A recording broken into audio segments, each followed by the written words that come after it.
By the time Wenbai stepped out of the bathroom, night had already fallen completely outside. His phone had been lit on the coffee table for quite a while, pressed flat against the glass, spinning lightly in place with each vibration. After a muffled hum, it finally fell silent. He walked over and glanced down. 5 or 6 missed calls filled the screen, all from the same person, his college roommate Fong Lemming. More precisely, his former roommate. Wenbai was in his senior year. In less than half a month, he would officially graduate from the finance department of Nanjing University. Because his project load was heavy and burning the midnight oil had become the norm, he was afraid of disturbing his roommate's rest. So not long after the start of last semester, he moved into an apartment near the university. Wiping the water from his hands, Wenbai leaned against the sofa and called Fong Lemming back. "What were you doing? Why didn't you answer the phone?" The moment the call connected, Fong Lemming spoke up at once. Wenbai said, "I was showering." "What is it?" Fong Lemming, who had sounded anxious, suddenly fell silent. After a long pause, he finally said, "Xiaobai, do you know any reliable doctors?" The question came out of nowhere, and Wenbai was momentarily at a loss. "What?" As he spoke, a sudden gust of wind rose outside, squeezing through the not-quite-closed window and carrying in a scatter of raindrops. The curtain was soon dampened in a wide patch, its plush color darkening. Following the line of the fabric downward, Wenbai saw that a small puddle had formed on the floor, seeping into the corner of the wall. "Hold on, let me close the window first," he said, rising and walking toward it. Nanchang was not a particularly rainy city, yet for some reason rain had suddenly begun to fall recently and had gone on for more than 10 consecutive days without a break. Even the scheduled graduation ceremony had to be postponed. Strangest of all, the rain had come without any warning. The Meteorological Bureau had been unable to offer a reasonable explanation, merely repeating the reminder to carry an umbrella when going out. After closing the window, Wenbai raised his hand from the latch and went on, "What were you saying just now?" He seemed to have heard the word doctor, yet from Fong Lemming's tone it did not quite sound like that was all there was to it. "I asked if you know any reliable doctors. Is someone sick?" Wenbai frowned. "I want to send my dad to get his brain electrocuted," Fong Lemming replied. Wenbai fell silent. He had known it could not be anything serious. What did Uncle do this time? Fong Lemming paused. "I'm serious," he said. "I think something really is wrong with my dad's head." It seemed this time the quarrel had been fierce, Wenbai thought. "What happened?" he asked. Fong Lemming drew in a deep breath. "I only just found out. This afternoon my dad asked his secretary for the company Weibo account. Said he needed it. Then he came to me just now to ask how to use Weibo." Wenbai saw nothing odd in this. "That's fine. Haven't you always said Uncle should learn more about what young people use these days? Do you know what he wants the company account for?" Fong Lemming demanded. "What?" Wenbai asked. Through the line he heard a dull thud, like someone hitting a wall. Then Fong Lemming began to pour it all out in a rush. "My dad is planning to use the company account to repost a Weibo for some completely unrelated no-name so-called company that has never even heard of ours." Wenbai responded. That's all you've got?" Fong Lemming feared when hadn't heard him clearly. "It's the official account. Sure, it only has a little over 100 followers, but it's still a proper official account." Wenbai chuckled. It was not that he did not care, it was just that after 4 years he knew very well how Fong Lemming and his father interacted. Their father-son relationship pretty much suffered a brief rupture once every 3 days. He was used to it. "Do you know why he wants to repost that Weibo?" Wenbai prompted him to go on. Fong Lemming seemed hesitant and paused for quite a while before saying, "He said someone from below called my grandfather this afternoon and asked him to." "Wait, what?" Wenbai turned the words over once in his mind, thinking he must have misheard, and quickly interrupted. "Hold on. Who did you just say?" "Your grandfather," he asked. "My grandfather," Fong Lemming replied. Wenbai fell silent. If he remembered correctly, Fong Lemming's grandfather, the old master of the Fong family, had passed away a year ago. It had happened suddenly. Fong Lemming had been urgently called home, and even his leave request had been handled by Wenbai. He had thought whatever could drive someone to talk about doctors like this would be something outrageous. But even if it was outrageous, he had only expected something like using the official account to forward some health preservation article. He had never imagined something not just outrageous, but downright bizarre. The line fell into a deathly silence at both ends. The old man's been gone a year, but he managed to add someone from below. As a friend, Fong Lemming finally said in a hollow tone, breaking the silence.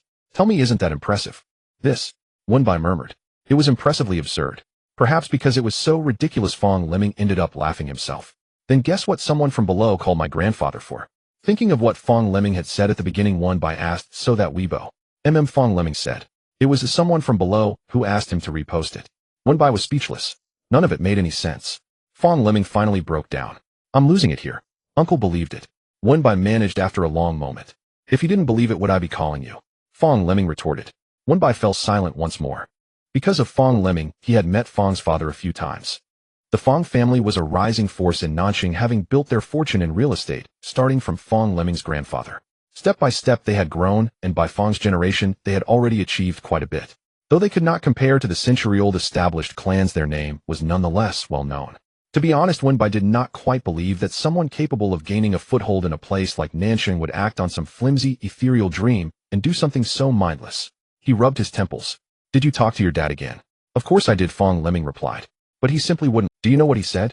Fong's tone shifted as he imitated his father. "Son, trust me, really. I know it sounds ridiculous, but you're not me. You don't know what it felt like. It was as if your grandfather was sitting right in front of me talking to me.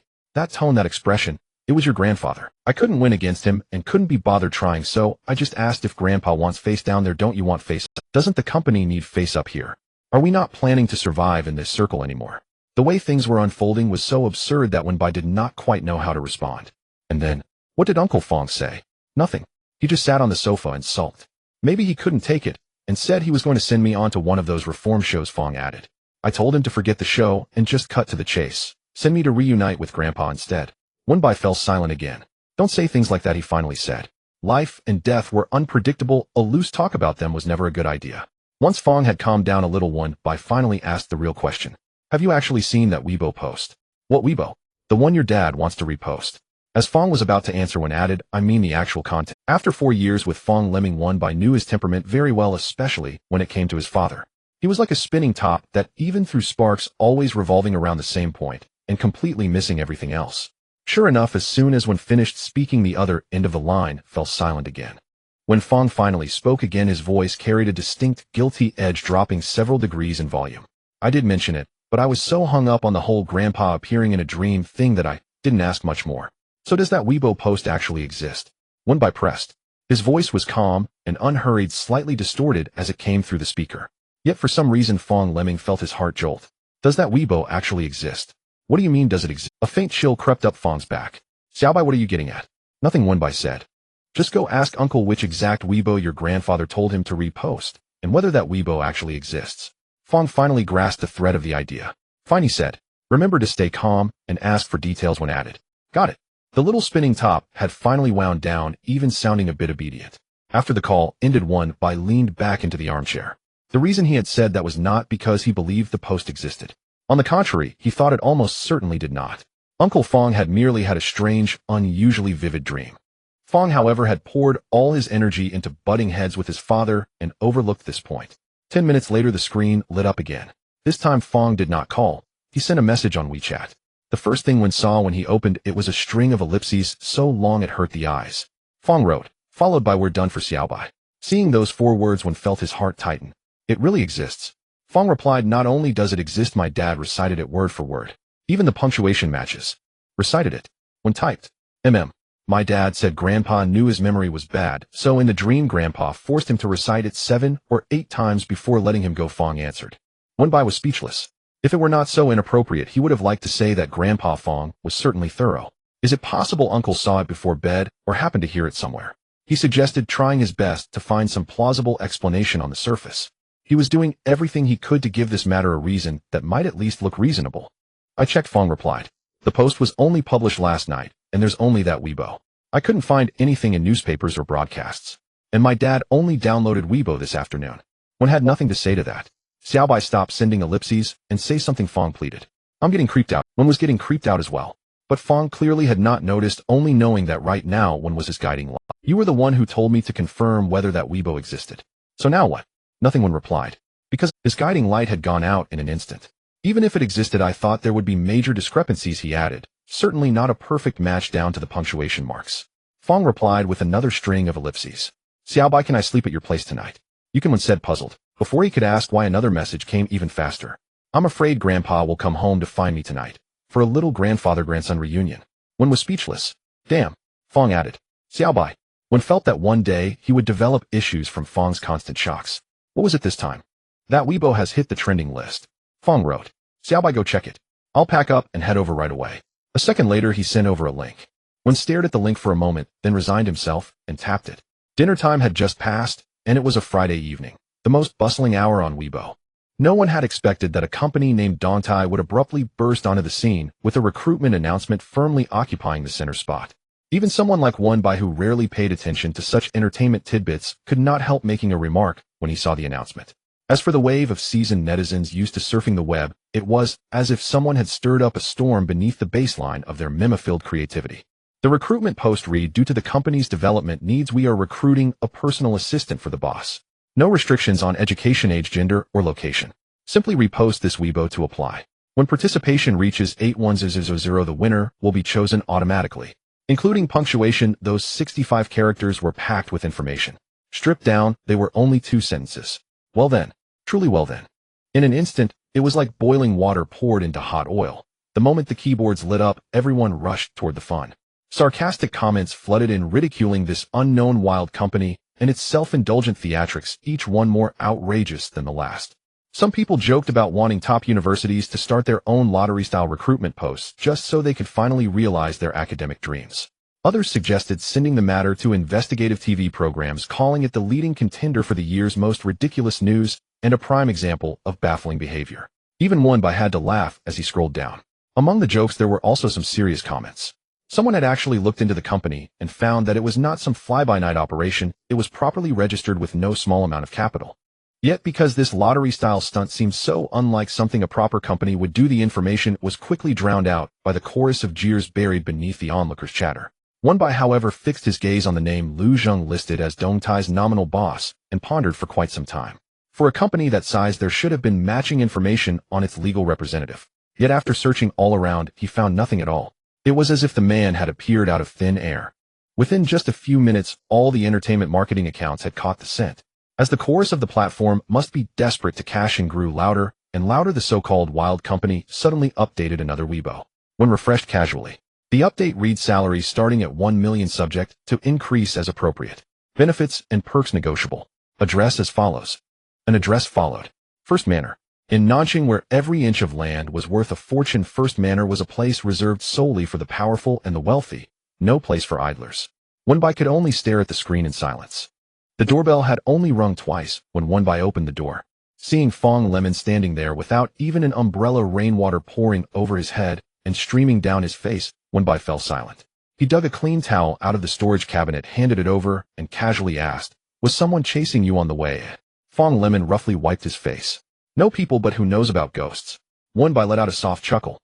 "Dong Tai, what kind of company is that? Xiao Bai, have you heard of it?" Soaked as he was, Fong Lemon did not sit on the sofa. Not picky at all, he dragged a small folding stool out from the corner, plopped down on it, and hurriedly started fishing out his phone. "I drove here so I didn't dare look at it on the way. How are things now?" One By poured him a cup of hot water. "A legitimate company with a fairly substantial registered capital. And the company is right here." "Here."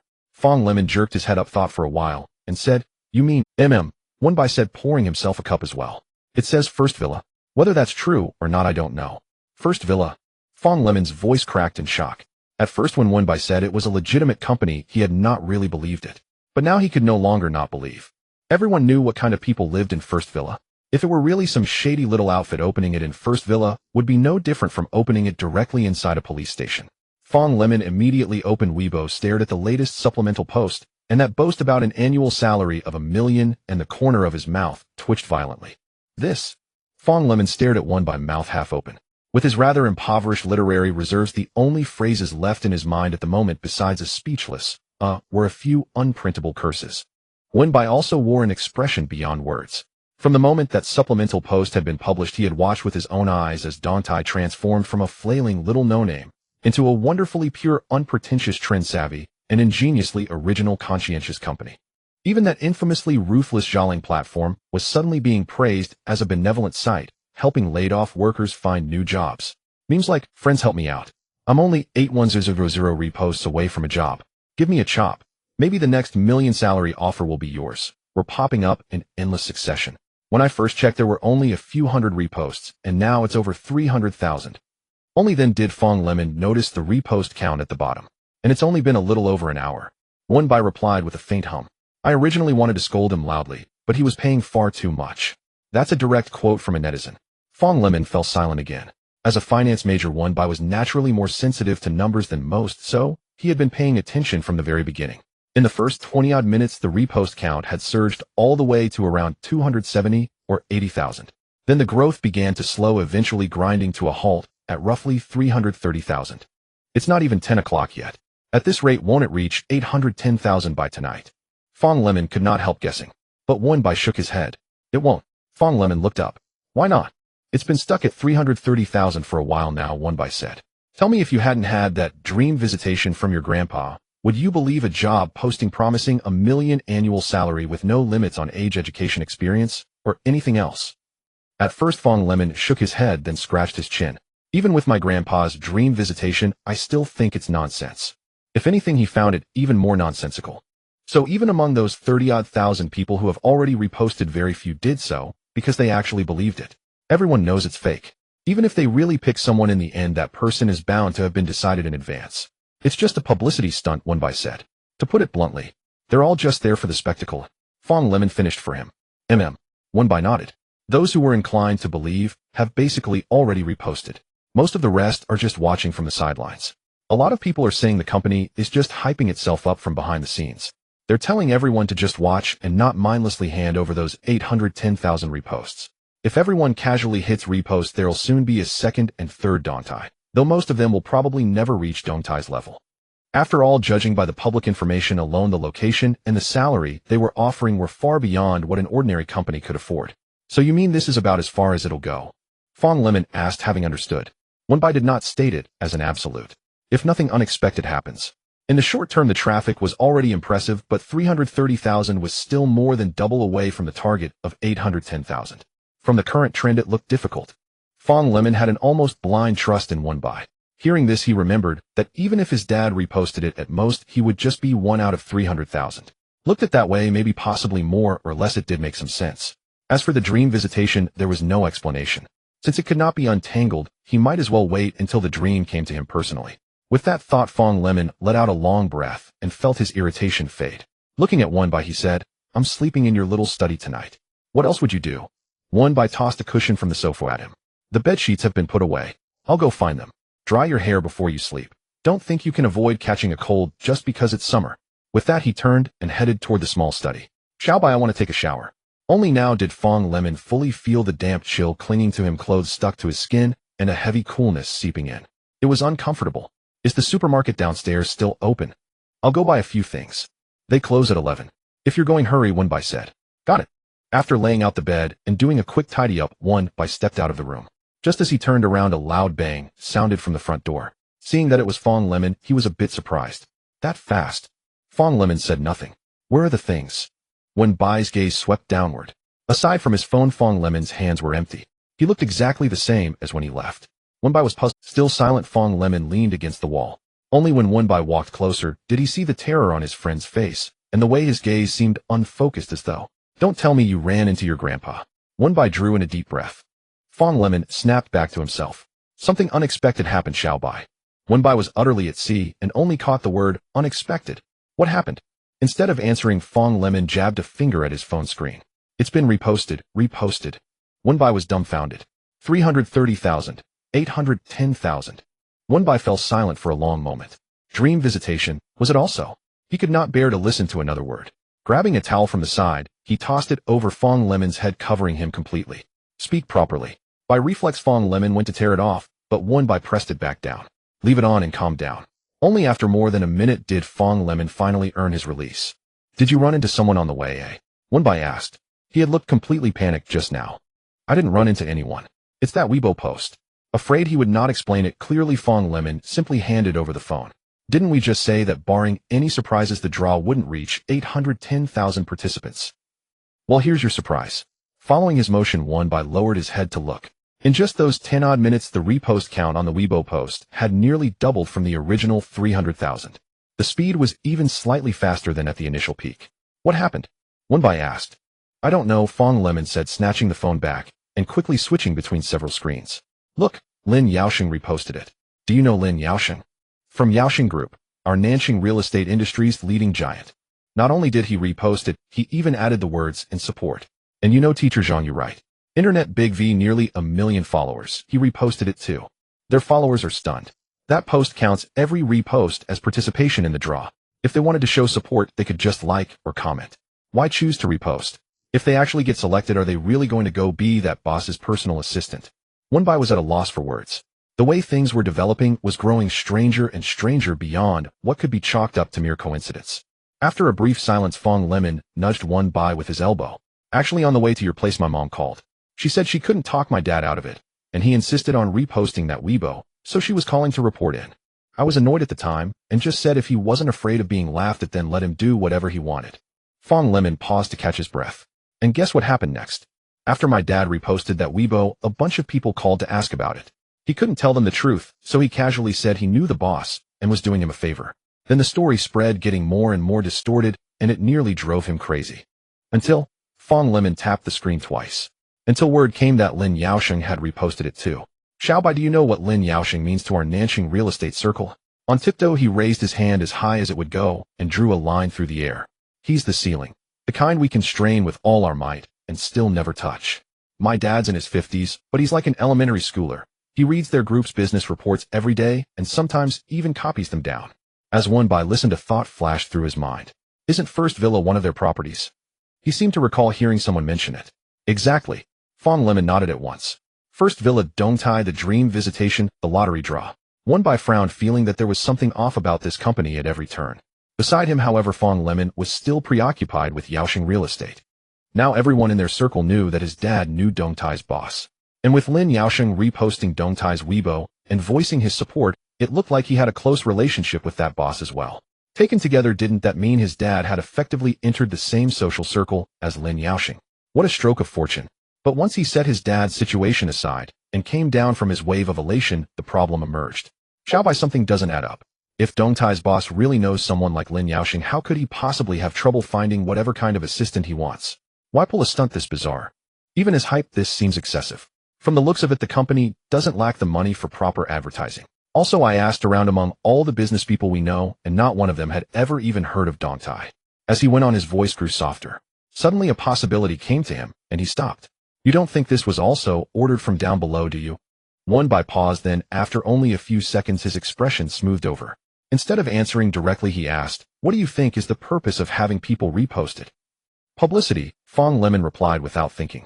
Exactly, publicity dissemination, One Bai said softly. If it really were an order from down below, why not select only people like Lin Yaosheng? Convenient, efficient, credible, and one word from them brings a flood of responses. So why choose your family's company? Fong Lemon froze for a second. You're right. With barely 100 followers, there's no real promotional effect. It's unnecessary, isn't it? One Bai asked.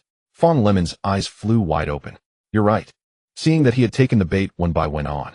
The hardest part to explain between your grandpa's dream and your dad reposting that Weibo is how your dad, who had never used Weibo, managed to find that post and recite it word for word when there was no connection between the two. But now there is a connection. One Bai curled his finger and lightly tapped on the screen of Fong Lemon's phone. Lin Yaosheng. Since Uncle often follows their news, it's possible that through some channel during this period, he learned about the link between Yaosheng Group and Dongtai. He might then have subconsciously remembered the name Dongtai. Turning Wen Bai's words over 2 or 3 times in his mind, Fong Lemon finally said, you mean my dad might simply have remembered the company name, then happened to see that job posting somewhere, and later had a dream about it. In other words, his grandpa's dream visitation had never really happened. Human thought itself holds countless possibilities. It's like the 6 degrees of separation. Sometimes 2 strangers can be connected through just 6 people. Once you find the link between them, many things, while not easy to explain, are still explainable. After saying this, One Bai fell silent and simply watched Fong Lemon. At Xiaobai, Fong Lemon was the luckiest thing in his entire university life. Might have been a system glitch that squeezed a borderline student like him into Nanxing University and even put him in the same dorm as a star finance major like One Bai. Looking at the guiding light of his life, Fong Lemon grew even more sentimental, failing to notice that the little guiding light had quietly clenched a fist behind his back. Only One Bai himself knew that those few explanations he had just given could not bear close scrutiny. It was not that he wanted to fool Fong Lemon, it was that at this particular juncture none of them, not even himself, was suited to digging any deeper because too many things defied explanation. Add to that the involvement of someone at Lin Yaosheng's level, and the information they possessed simply did not compare. No matter how far they reached, their hands would never reach inside. How did that saying go? Right, solving a problem is hard, but giving up is easy. Once he pushed the matter aside, the fatigue surged up all at once. All the more so for Fong Lemon, who had driven all the way over through pouring rain. Seeing the redness in his friend's eyes, One Bai simply shooed him into the room. By coincidence, the professor had just sent over some project materials. One Bai skimmed them, With only half an hour needed to read them, he decided it was not worth moving back and forth and sat down at the desk in the study. My phone's dead, turned itself off, Fong Lemon said, shaking the useless device, his eyes half closed. Didn't bring a charger either. Without looking up, One Bai replied, then go to sleep. I didn't tell my mom I'm staying over at your place tonight. Fong Lemon murmured, sprawling on the bed, mind empty. Xiao Bai, lend me your phone. I'll make a quick call. One Bai tossed him his phone and got up to fetch a charger for him. Forcing himself to stay awake, Fong Lemon sent his mom a text. When he tried to exit the messaging screen, he tapped the wrong spot and accidentally opened Weibo. Front and center on the homepage was still that job posting. Half conscious, he squinted hard to make out the number displayed after the little square with an arrow at the bottom. It had not yet reached 810,000. In his semi-comatose state, he scanned from top to bottom one more time. Boss, personal assistant, salary negotiable. His mind drifted toward oblivion. Each character he read was forgotten the next moment until only 2 remained standing at the end. Repost. Oh right, repost. Fong Lemon repeated the word twice in his heart. Lin Yaosheng had reposted it. How could he fall behind? Squinting, he painstakingly lined up his finger and tapped the screen. Repost sent. With a clear chime, the repost succeeded. In his muddled consciousness, Fong Lemon patted his own chest as though he were now shoulder to shoulder with Lin Yaosheng. He exited the screen, his head flopped to the side, and the moment it touched the pillow, he fell asleep. By the time One Bai came in, Fong Lemon was out cold, sleeping as though the world had gone dark. One Bai picked up his own phone, then plugged in a charger for Fong Lemon's. Worried that his friend might not sleep soundly, he took his laptop and headed back to his own bedroom instead. A glance at the clock told him it was still a few minutes to midnight. He ignored it, switched his phone to flight mode as usual, and began to read the materials. What he did not know was that in the very second after he enabled flight mode, the repost count on that job posting, which had shaken multiple circles, finally reached its mark. 810,000. The system drew the winner automatically. Weibo exploded. One Bai was awakened by a frantic knocking on the door, accompanied by Fong Lemon's urgent calls of Xiao Bai, Xiao Bai. He took a deep breath and climbed out of bed. You better have something important, One Bai gritted his teeth as he opened the door. The moment the door swung open, he saw Fong Lemon clutching the door frame, looking serious, his body tense. Then his knees buckled. One Bai, no need for that. He gave Fong Lemon's calf a light tap. Be serious, speak up. Fong Lemon hesitated, wanting to speak, but then stopping himself, finally saying, I think I should kneel down. Then kneel a bit further away. Don't kneel at the door, One Bai yawned, his gaze wandering to the wall clock, which showed barely 7 a.m. If you have something to say, hurry up. I went to bed late last night, and I'm exhausted. If it's nothing.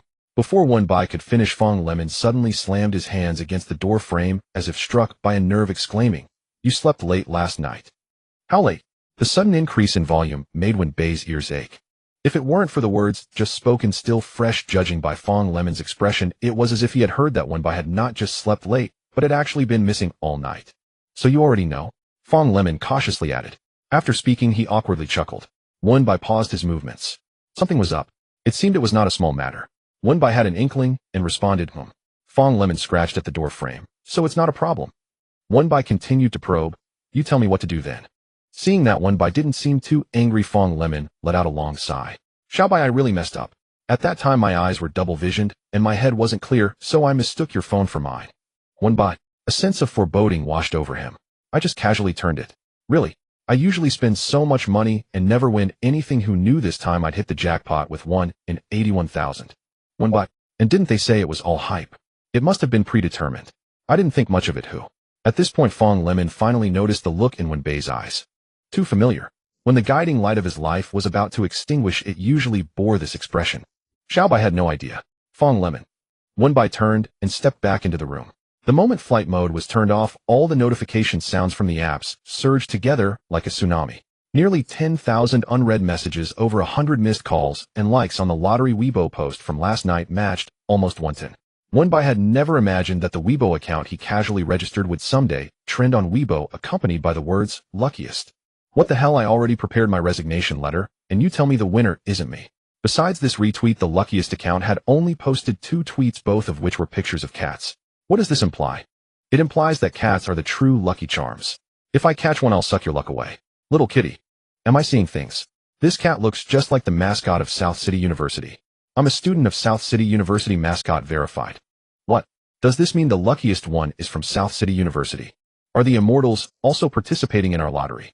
Who would believe there's no foul play? The company is in South City, and the winner happens to be a student from South City University, plus they're promoting some 4 unrestricted gimmick. Just give it up, it's a joint hype job. Damn. My friend is also from South City University. He said if it's this person there's really no need for hype, because that person doesn't have job troubles, and supposedly this guy looks like this. I directly screenshot it from the school's official account. You all judge for yourselves. Heaven, how can someone look this good? What kind of Dontai is this entertainment company? I'm starting to feel uneasy. The tears of a non-lucky person streamed uncontrollably from the corners of Wenbei's mouth. Wenbai. Everything was thanks to Fong Lemon's casual turn last night. Wenbai took a deep breath. Explain, luckiest. Fong Lemon looked serious. Xiaobai, I was wrong. I shouldn't have. Wenbai tossed his phone to him. You're not explaining to me, you're explaining to them. What am I supposed to explain to them? Fong Lemon asked, puzzled. Explain that this $1 million salary isn't mine, it's yours, Wenbai said calmly, thinking it might not be a bad thing. Didn't you want to meet Lin Yaosheng? If you get into Dongtai, you might just meet him. Wenbai was speaking the truth. Just because he didn't want to go didn't mean no one wanted to go, especially Fong Lemon. Otherwise, he wouldn't have been so muddled as to turn that Weibo post. If Dongtai really has dealings with Yaosheng Group, it would surely benefit Fong Lemon's family company more than it would him. Wenbai originally thought so, but Fong Lemon didn't seem to be happy. Xiaobai, I was just about to tell you this. After the lottery results came out last night, Dongtai added a note saying they only recognized the account number, not anything else. Fong Lemon closed his eyes and braced himself. That means this account was registered with your phone and they only recognize you. Wenbai. Thank you, driver, Wenbai said to the taxi driver as he got out holding an umbrella. The sign of the first mountain villa was right in front of him. Wenbai sighed. The reason he appeared here on such an unsuitable day had its roots a day ago. Just as he was contemplating how to politely explain the situation to the new employer, he had won from the lottery. A message arrived on his phone. Not only was his information thoroughly gathered stating their satisfaction, but it even gave him the illusion that the other party knew about the lucky draw in advance. After he explained the situation, they replied with a puzzling statement chosen by the higher-ups, there won't be any mistakes. Until now, Wenbai still didn't know who these higher-ups were. Following the address they provided, Wenbai stopped in front of a villa. The mechanical voice announcing you have arrived at your destination had repeated 5 or 6 times, yet Wenbai only stared at the villa ahead, not moving an inch. The villa was undeniably large and imposing, but who could tell him where the company's basic signage was? Where was the nameplate? Just as he was considering whether to turn back, 2 people suddenly emerged from inside. One tall and one thin, both wearing identical white shirts with ID badges hanging around their necks. Is this Wenbai? The taller one called out Wenbei's name right away and approached him. Out of courtesy, Wenbai nodded. As he lifted his gaze, he caught sight of the words Peace on Earth printed on the ID badge, and his heart skipped a beat. Peace on Earth. This company had quite lofty aspirations. Hello, may I ask, do you know me? I know, the person replied, shaking his head. I didn't know you before, but soon you will, as you're the boss' personal assistant. Immediately after, he reached out to usher him inside, saying, you finally made it. We've been waiting for you for a long time. Wenbai. Are the employees of this company always this familiar? Come on, let me hold the umbrella for you. The other person said, also reaching out. Wenbai. No need, I can manage by myself. Wenbai began to ponder whether he should text Fong Lemon to let him know to call the police if he hadn't heard from him in half an hour. It was raining pretty heavily on the way here, right?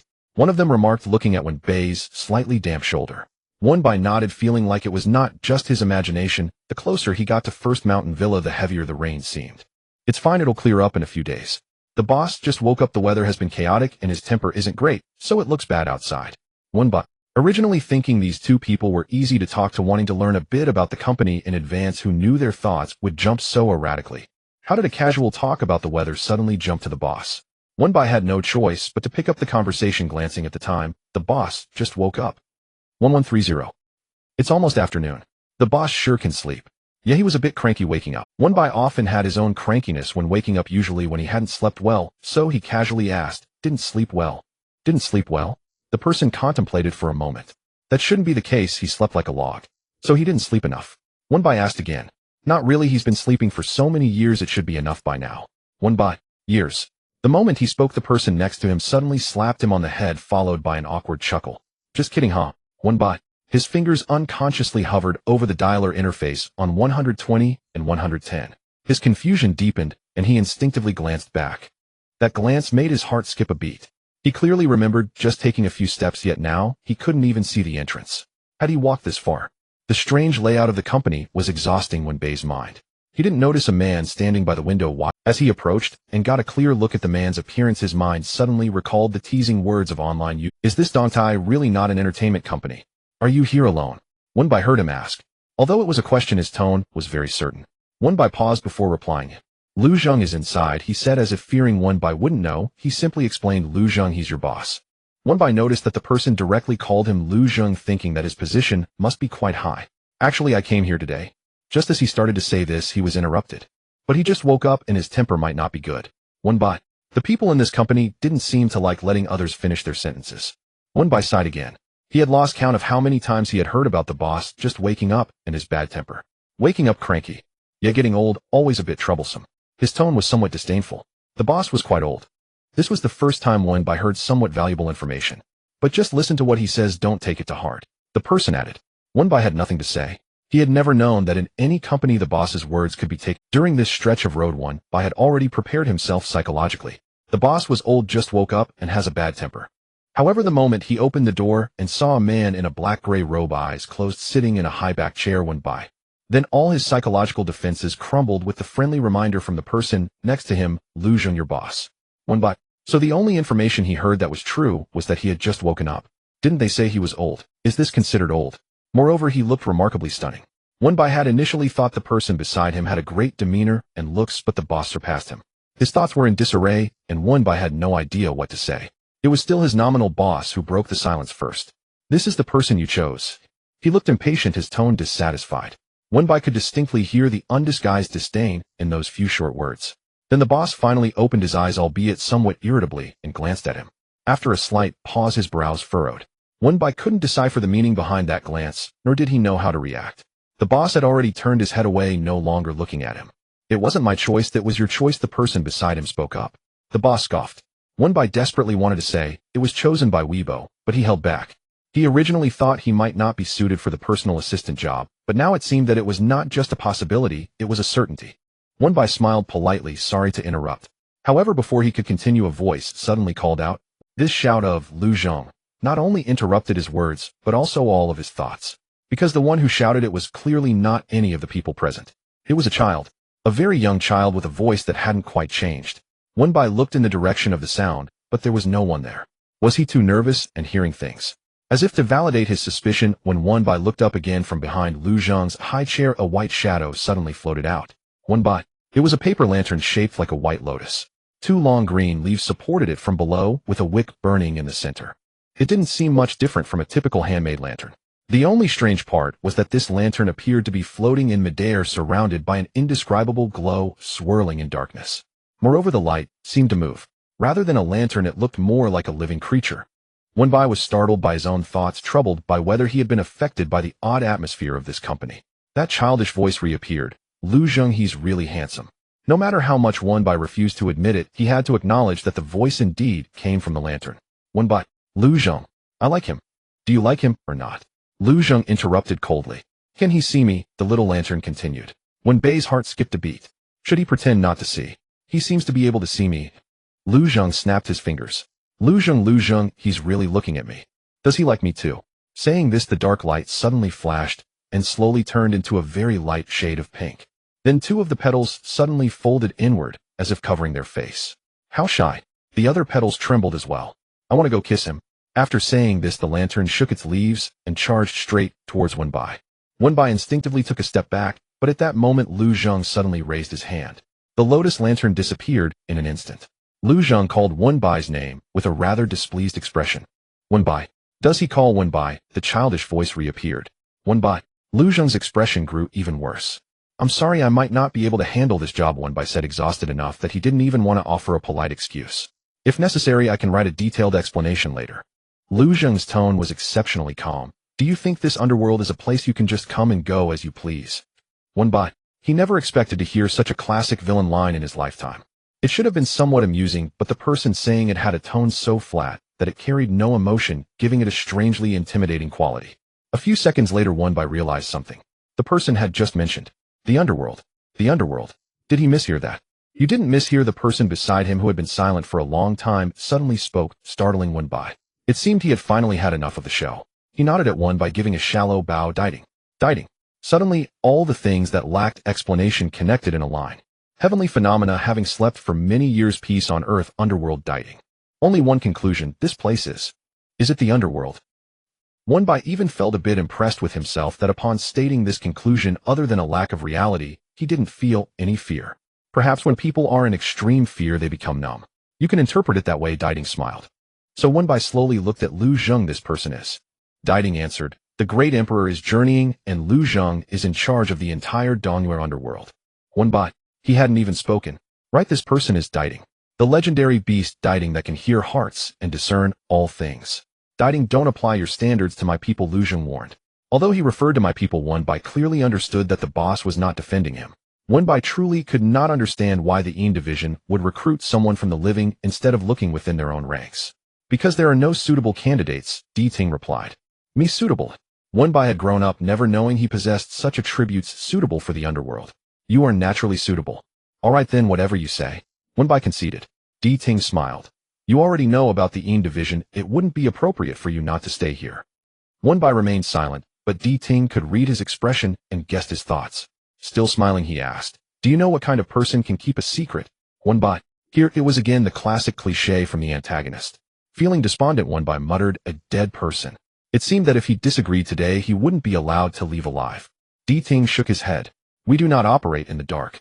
Wenbai. Well then, thank you for your justice. However, not long after the justice comment, Lu Zheng, who had been quiet, spoke up. It's all the same. Wenbai turned to look at him. Lu Zheng continued in a calm tone. Whether living or dead, everyone must come to the Yin division. Dying is actually simpler. Wenbai. He couldn't tell if he was overthinking, but he felt that Lu Zheng's gaze turned suspicious after saying this. It was as if he was contemplating the feasibility of this dead person proposition. Then within 3 days he would be done for. Di Ting clarified. I mean our own people. He paused before adding. But if you insist on interpreting it that way, it does make sense. He smiled gently. In the end, we are all our own people. Wenbai, so I have no choice. Lu Zheng's tone suddenly turned dangerous. Do you dare refuse? Wenbai. It seemed this person had never truly listened to him. He wasn't afraid to refuse, he was just tired of even saying the word refuse. Finally accepting his fate, Wenbai looked at Di Ting and asked, what do I need to do? Your boss is me, Lu Zheng said, casting a heavy glance at Wenbai. Clearly displeased that his subordinate had overlooked him and was looking to Di Ting. Whatever needs to be done, I will instruct you to do it. Does he have any use? Wenbai had no choice but to look up. Just as he moved, something came flying toward him. Instinctively, he reached out to catch it, and in his palm appeared a small jade gourd. The gourd was not large, only the length of half a finger, yet it was exquisite and translucent, with a peculiar red pattern in the middle.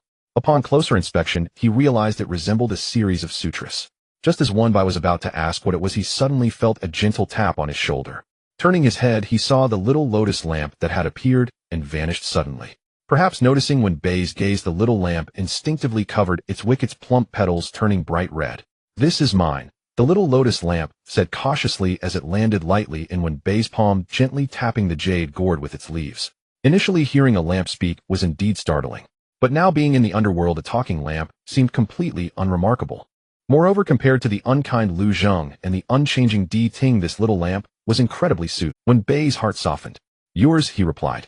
The little lotus lamp, clearly delighted that Wenbai was speaking to it, its wick flickered, producing 2 dazzling little stars. Then Wenbai heard Lu Zheng speak. Your job is to take care of it. Upon leaving Dong Tai, a little lotus lamp had joined Wenbai's side. It was still raining outside, but compared to earlier, the sky had cleared up considerably. He opened his umbrella and tilted it slightly toward the little lotus lamp, signaling it to come under the umbrella. The little lotus lamp hesitated for a moment before quickly floating in its plump petals, blushing, as if afraid Wenbai would change his mind. Wenbai almost couldn't help but laugh. As they walked back along the path they came, intending to find some topics to close the distance, unexpectedly, the little lotus lamp spoke first. Are you Wenbai? Yes.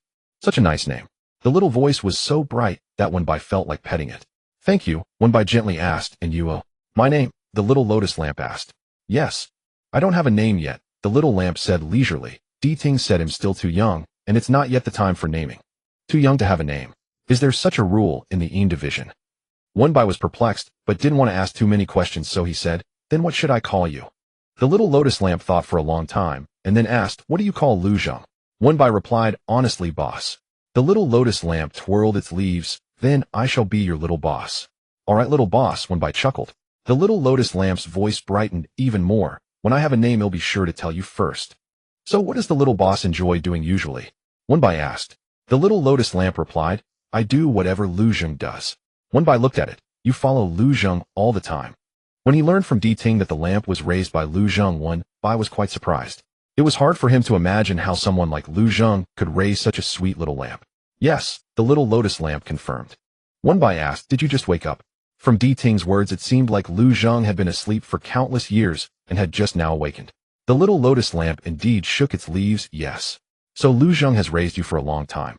Yes, it said, and its tone brightened when talking about Lu Zhang for a long time. We used to be down below. It extended a leaf to point downward. Wenbai could roughly guess what it meant by down below and replied in a way it could understand. So this is your first time up? But the little lotus lamp suddenly shook its petals. No. Wenbai asked. The little lotus lamp explained, I wasn't born in the underworld. A long time ago during the Zhongyuan festival, I was offered as a blessing in the human realm. Wenbai looked at it. Offered as a blessing in the human realm. Yes, the little lotus lamp said slowly. I floated to the Yellow Springs along with the ceremonial boat. But during Zhongyuan the Yellow Springs were too crowded, and I was too small, so I was quickly pushed to the shore. And then I was picked up. Wenbai asked, picked up by Lu Zhang. The little lotus lamp replied with an Lu Zhang said, I am a paper lamp from the human realm. So this shouldn't be my first time up here. Wenbai patiently listened to its story, suddenly realizing that Lu Zhang seemed quite difficult to understand. He didn't seem like the kind of person who would be interested in or patient enough to raise a child. But no boss in this world was easy to understand. Naturally, there were no exceptions underground. As one person and one lamp refrained from discussing their birthplaces, Wenbai in a moment of distraction caught a glimpse of the small jade gourd on his wrist. At the time, Lu Zhang threw this white jade gourd to him, saying to wear it on his wrist at all times. Wenbai didn't ask further and just complied. Now he shook the gourd in his hand and asked, what is this gourd for? To take care of me, the little lotus lamp exclaimed proudly. I live inside it. Can I keep it here? Such an item, clearly not ordinary, Lu Zhang wanted him to carry it, seemingly unafraid of it getting damaged. However, the little lotus lamp misunderstood Wenbei's intention and became so nervous that its petals drooped. You won't take care of me anymore. Wenbai took a while to react, then smiled and explained, I will take care of you. If you are willing to follow me, then I will take care of you. Although he had only heard of bosses taking care of employees, he had never heard of employees taking care of little bosses. I'm very easy to take care of. The little lotus lamp excitedly twirled around, not forgetting to assure him. Yes. Wenbai could see that. Looking at the vehicle getting closer on the map for safety, Wenbai decided to confirm again. Can other people? No one can see me, the little lotus lamp replied. Wenbai felt relieved as he brought the little lotus lamp into the car. Shortly after the car drove out of the villa, Wenbei's phone rang. How did it go? Did you reach an agreement? Is that boss easy to deal with? Fong Lemon rushed in with 3 questions without even catching his breath. Wenbai sighed in his heart. It looks like I will be working for a while now. Off. Fong Lemon was taken aback. Wasn't it just a discussion? Shouldn't it be negotiated further? How did you get hired so suddenly? Did you sign a contract? Wenbai replied, no. There was no time to discuss contract details. Then why are you starting to work? Fong Lemon questioned. Are the benefits good? Wenbai glanced at the little lotus lamp which was brushing its petals against the window. It's okay. The boss has a bad temper, but the little boss is quite adorable. How is the million annual salary calculated? How much do you take home each month? After tax, how much is it? Wenbai fell silent. Fong Lemon waited for a long time without hearing a response from Wenbai, and his tone dropped. Did they not say anything? Wenbai rubbed his forehead. We haven't discussed it yet. Haven't discussed it yet. Fong Lemon exclaimed. Then what did you negotiate? Fong Lemon felt as if he had pushed Wenbai into a pit of fire. Xiaobai, wake up. This isn't some scam company, right? Just painting a big pie and a million salary includes 99,000 company year-end bonuses, and then it folds before the end of the year. Wenbai felt reassured by this. If I die, it probably won't go bankrupt. Hearing this, Fong Lemon felt a little, but he still found it unreliable. Wenbai hadn't been looking for a job not because he couldn't find one, but because there was simply no need. During his junior year, Wenbai was pulled into a research group by an advisor. Most of the members were first and second-year graduate students, and only Wenbai was a unique presence. Professor Wu publicly stated he wanted Wenbai to make up the numbers, but everyone knew he was just fond of his little disciple and preferred to bring him along. Once the project ended, he wouldn't have to worry about job prospects. Thinking this way, Fong Lemon became anxious again. If the company is not good, then just resign directly. Signing a contract doesn't matter. If you have to pay a penalty, I will give it to you. You even give me money. I should be the one giving you since you take a cut of the prize. A million annual salary doesn't tempt you. Fong Lemon quickly replied, I don't need that million. Wenbai. To be honest, Xiaobai, if it weren't for my grandfather's dream, I wouldn't care whether I win or lose. But since that incident, I find Dong Tai increasingly strange. He suddenly realized that he was disparaging Wenbei's new employer and quickly added, but that is all fake. If you think it's okay, just stay for a while. If worst comes to worst, you can always resign, right? Wenbai leaned back slowly. Indeed, there really was no option to resign. Yes, Wenbai replied. Just as he was about to speak, he suddenly felt a gentle tap on the back of his hand. The little lotus lamp, which had been sticking to the car window, had floated back over at some point. It seemed it had something more to say. Let's leave it for now, I have things to do. We'll talk later. Wenbai said into the phone. Fong Lemon replied, all right, and hung up. What's wrong? Wenbai asked the little lotus lamp, while still pretending to be on the phone. He could see it, but the driver couldn't, and he didn't want to scare anyone. Who are you on the phone with? The little lotus lamp asked. Wenbai replied, you know about phones. He had thought it was just an antique. Di Ting taught me. The little lotus lamp joyfully rubbed its leaves against Wenbei's finger, its voice gradually lowering. There are so many people outside. Don't you like it? Wenbai asked. The little lotus lamp shook its leaves. Wenbai recalled how it had been pressed against the car window earlier and figured that meant. Do you want to go down? And indeed, the little lotus lamp curled its petals and quietly said, Seeing it shy, Wenbai gently tapped its curled petals with his hand. Master, could you please pull over a bit? It would be inconvenient to park further ahead. The driver chose a spot to stop. Just a few steps ahead was a small square. Wenbai looked at the little lotus lamp perched on his shoulder and asked, where do you want to go? Where is that? Following the direction indicated by the leaves, Wenbai looked over. When he saw the sign for Sanxian Bridge, he was somewhat surprised. Sanxian Bridge wasn't a landmark in the southern city. The sign was erected not because the bridge was exceptional, but because the ground beneath it was ancient. The antique market at Sanxian Bridge was the oldest in the southern city, famous throughout the antiquities circle for having genuine artifacts. An antique market. Is there something? Wenbai furrowed his brow. The little lantern he raised was nurtured in the underworld, so the small objects he liked were somewhat infused with a hint of dark energy, especially after being buried down there for several years. The premise is that there must be genuine antiques in this antique stall. The Sengxiankyo antique market indeed gained fame for once having genuine items, but that was a long time ago. The items inside are likely older than the elderly vendors at the stall. If what it referred to as something is not this, then it must be. There's a bit of ferocity. The little lantern sniffed hard. Before leaving, Di Ting had specifically reminded him not to underestimate it, as it was raised by Lu Zhang and was particularly sensitive to some malevolence, urging him to be more cautious. At that time, he had merely agreed casually, not expecting to encounter it right after stepping out. Is it troublesome? Wenbai asked. The little lantern replied, not troublesome, it's very weak. It paused, and then said, but it's not good to stay here for long or it might hurt someone over time. Is it malevolent? Wenbai recalled Di Ting's words. The little lantern replied, no, it's just a bit of residual ferocity. Will it hurt you? Wenbai still felt a bit. The little lantern shook its leaves, saying, no, I am very powerful. On a rainy day, there weren't many pedestrians, but this Sengxiankyo is somewhat of a tourist spot, and with it being June, leisurely visitors began to increase. Although it was still raining, there were quite a few vendors setting up stalls. However, upon a glance, there were no individuals of Wenbei's age. The little lantern, seeing these colorful trinkets, was piqued with curiosity, and its wick crackled. Wenbai was also visiting such a place for the first time, lacking experience. Seeing the little lantern's curiosity, he casually stopped at a stall. The little lantern pointed at a gem-studded cup in the center, exclaiming, that one looks good. Wenbai picked it up and asked, boss, what is this? The vendor, not minding that Wenbai was a young man, responded enthusiastically, it's a Qianlong cup. Wenbai was taken aback and casually remarked, is it real? Of course. The vendor's tone was so natural that Wenbai felt a bit embarrassed to ask further. Wenbai asked, how much is this Qianlong cup? He was quite curious to hear the price. On a rainy day like this, to come across it is fate. You seem friendly, so for 3,000 you can take it. Wenbai chuckled lightly, claiming 3,000 was quite audacious. He set down the 3,000 yuan Qianlong cup and picked up a nearby jade. It was pointed at the top and flat at the bottom, about half an arm's length long, resembling the ancient jade mentioned by the teacher in an elective course. Is this a jade gui? Wenbai inquired. The vendor exclaimed jokingly, this young lad is quite knowledgeable. Are you studying this? Wenbai was aware he was being teased and replied, I've just seen pictures. The vendor confirmed, indeed, it's a jade gui from the Shang and Zhou dynasties. Instantly, it spanned half of China's history from the Qing dynasty to the Shang and Zhou. Wenbai smiled, hinting at something more. Then it seems my luck is quite good. The vendor responded, absolutely, it's just a coincidence. In this area, it's all about the right vibe. Saying this, he casually flipped through the items on the stall, seemingly unintentionally adding, if you like it, even if it's fake, it's still real. If you don't like it, then even if it's real, it's still fake. Wenbai finally looked up, somewhat surprised. Indeed, in these places, those who could make a living selling were quite adept at their trade. The words sounded more beautiful than the items themselves. Bye-bye, what is he talking about?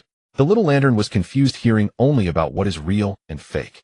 Wenbai lowered his head and casually replied, he said there are no real items here, but buying something for fun is still possible. The little lantern understood, only partially shaking its petals. Did you find anything? Wenbai asked. After entering this cultural stall, the little lantern had sniffed around first, yet the ferocity seemed to have suddenly vanished, and nothing was found. Thus they had casually picked a stall to stop at. It should be nearby, but it hadn't found anything. Sensing its disappointment, One By reached out and tapped its little petals, saying, "Then let's take another look." The little lantern perked up, saying, "Okay." One By set down what he had in his hands and looked around again. In such places, whether things sell or not often relies on a sense of vibe. The items themselves and the people. Therefore, most vendors wore clothing that exuded a sense of ancient simplicity, giving off a strong cultural atmosphere at first glance. Even two elderly men had draped on short jackets. However, there was one person who seemed somewhat out of place. It wasn't that he looked unpresentable, but on a June day, he wore a shirt and a knitted vest with a hat on his head, as if he was overly afraid of the cold. Previously, a few tourists happened to be standing nearby blocking the view, so One By hadn't noticed. "Look over there." One By slightly raised his chin, indicating the little lantern to look. Could it be there? The little lantern strained to twist its leaf holder to look in that direction. One By saw it struggling and patted it, saying, "Sit still." Saying this, he walked over. The vendor appeared to be in his 50s, seemingly lost in thought. It wasn't until One By stood right in front of him that he looked up briefly before lowering his head again. "It's that Qianlong cup." The little lantern's attention was drawn to the cup again. One By picked it up to take a look, and it looked very similar in design and craftsmanship to the previous one. Not wanting to just stand there idly, One By held the same cup and called out, "Master." The vendor, with his hands in his pockets, responded absently, "Mm." Compared to the previous vendors who spoke boisterously, he appeared particularly spiritless. One By found it even stranger and continued to chat. "Is this a Qianlong cup?" The vendor nodded. He seemed uninterested in making sales. One By thought for a moment and asked how much. The vendor replied directly, 30, if you want to take it." One By was speechless. "Isn't that a bit too honest?" "But over there it's 3,000, he said, amused. "If you want 3,000, that's fine too," the vendor said. One By responded. "He'll take it," he said, paying directly. Only then did the vendor look at him more closely. "What about this jade gui? Is it also from the Shang and Zhou dynasties?" The vendor replied, "It's from last week, just out of the warehouse." He added specifically, "It's not jade, just marble, what's not worth much." One By was momentarily speechless. "How much?" 50. "I'll take it too." One By picked up another item, and this time the vendor spoke first without waiting for him to ask. "Don't ask. That's just a bottle opener, not worth much, and it doesn't look good either." "Then I'll take that too," One By replied leisurely. The vendor finally took his hands out of his pockets, frowning as he looked at One By. One By, engrossed in picking items, asked, "Master, do you have a bag? Are you really going to get them?" The vendor asked. One By nodded. "They're all fake," the vendor frowned. "If they were genuine, you wouldn't be selling them to me for 30. One By looked at him. The items looked quite nice. An elderly vendor nearby, unable to bear it any longer, leaned over and said, "Old Chin, what's wrong with you? How many times has this been? Are you still doing business? If you're not in the mood, just take a break at home. How can you still push customers away when you're out selling? Come, I have bags here." "Young lad, don't mind him. This old man has been in a bad mood lately, sulking. Feel free to pick what you want. Just leave the money there." One By took the small cloth bag and quietly asked, "Master, do you know why Master Chin has been in a bad mood lately?" The vendor next door shook his head. "I'm not sure. I've asked, but he won't say anything." One By thanked him and returned to the stall. Master Chin took the bag without a word and began packing items. "Leave this one aside," One By said, taking the Qianlong cup that looked similar to the little lantern. "Why are you buying so much?" Master Chin asked. The little lantern had already settled in his palm, leaning against the Qianlong cup to look. One By smiled and replied, "A little friend at home likes it." Master Chun, who had been sulking while packing, suddenly looked up, startling both One By and the little lantern. One By, pondering, lowered his head, trying to recall what he had just said that elicited such a strong reaction from the vendor. Realizing he had overreacted, Master Chin quickly regained his composure, though he didn't lessen his grip. The drawstring of the bag was yanked, causing the items inside to clink together, producing a crisp sound. "It's better not to let children use these things." He suddenly uttered this line. After a moment of silence, he continued, "They might not be very clean." When he said this, his voice was particularly low, and rather than speaking to One By, it seemed more like he was speaking to. One By felt he had found the issue. He feigned ignorance, saying, "It's fine, washing them will do." Master Chin appeared somewhat annoyed, unsure of what to say, only gripping the bag. After a long pause, he finally uttered, "You can go, I won't sell to you anymore." One By was almost certain now. He said softly, "Is it because they can't be used by children?" He then looked at Master Chun, half guessing. "Master Chin, may I ask, is there something going on at home?" One By pondered for a moment. "Is the problem related to children?" Master Chin's hand holding the bag paused. In that moment, he looked up and noticed the jade gourd tied around One Bay's wrist. Having been in this trade for so many years, he had not personally handled rare items, but had seen plenty. Yet this transparent jade gourd devoid of impurities was still a first. Those who could afford such items surely wouldn't care for these common goods. Yet he unexpectedly bought a whole bag. Master Chin put down the bag, remaining silent. At that moment, the little lantern suddenly shook its leaves, saying, "Bye-bye, I can smell it, it's right here." The rain outside had lessened significantly, and the accumulated water slowly dripped from the corners of the bridges, eaves forming a curtain.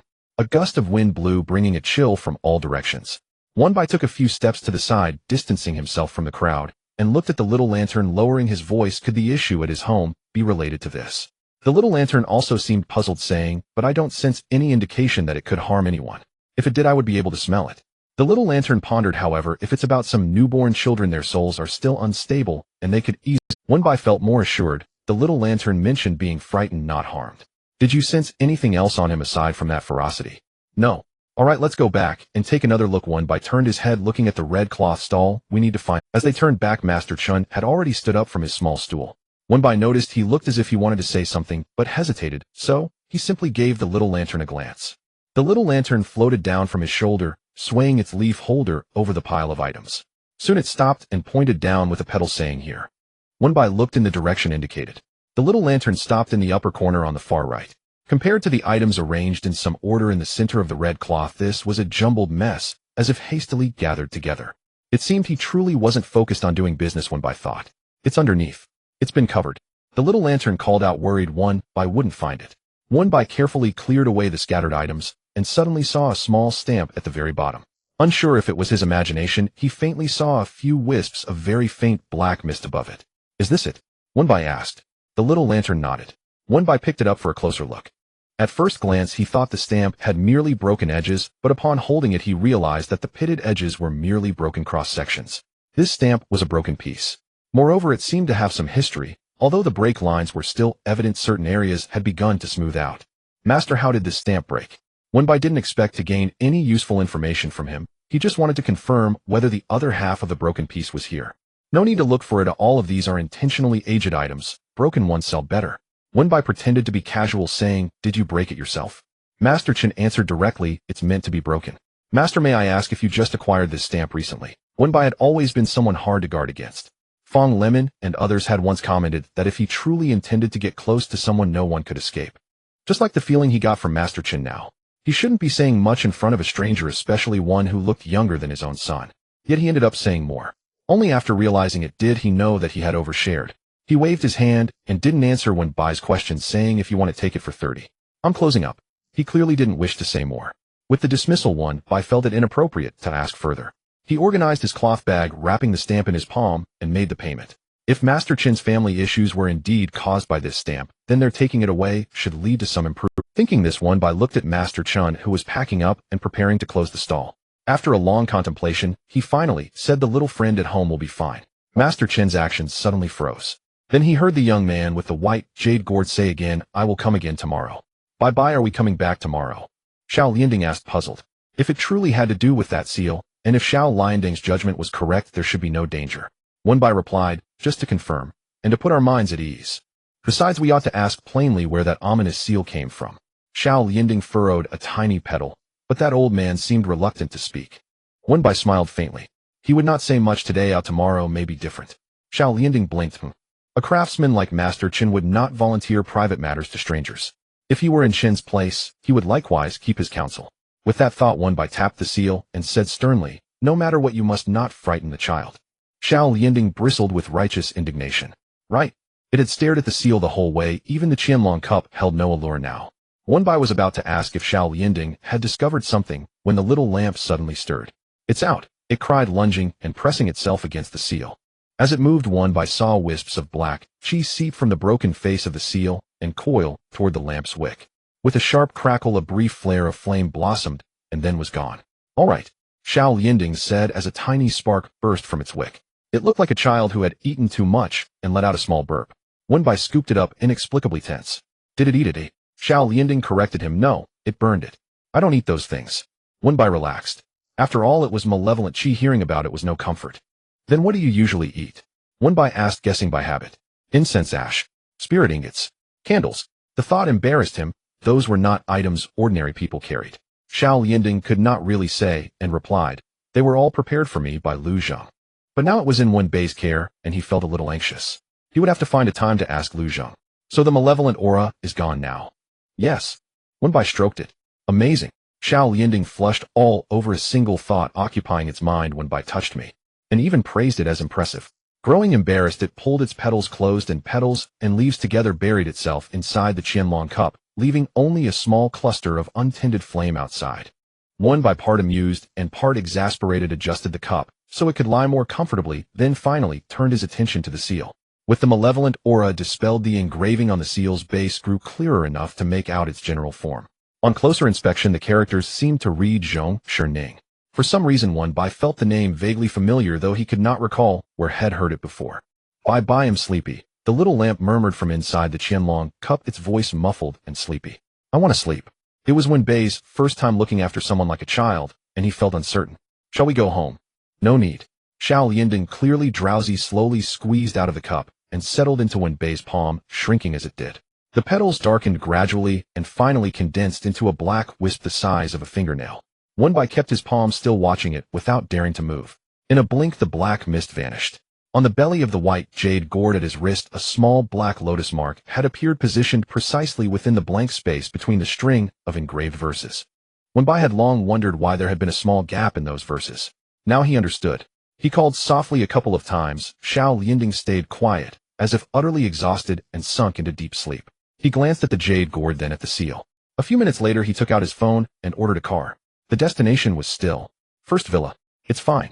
It's natural for one so young to sleep a lot, and burning away that thing took some effort, Di Ting said, tapping the small jade gourd. Don't worry. Wen Bai breathed out. Worrying had been inevitable. One moment the child spoke, the next it had shrunk to the size of a fingernail. Who could not be alarmed?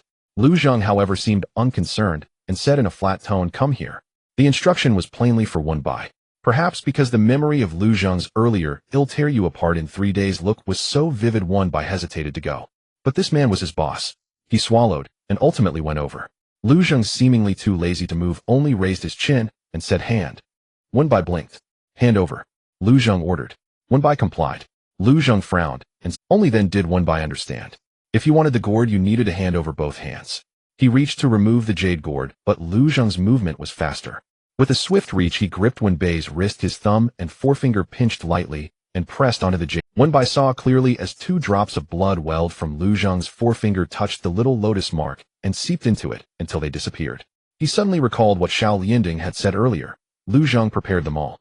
After thinking for a long moment, Wen Bai asked, is it hungry? Lu Zheng answered simply yes. Wen Bai tentatively, you let it eat this?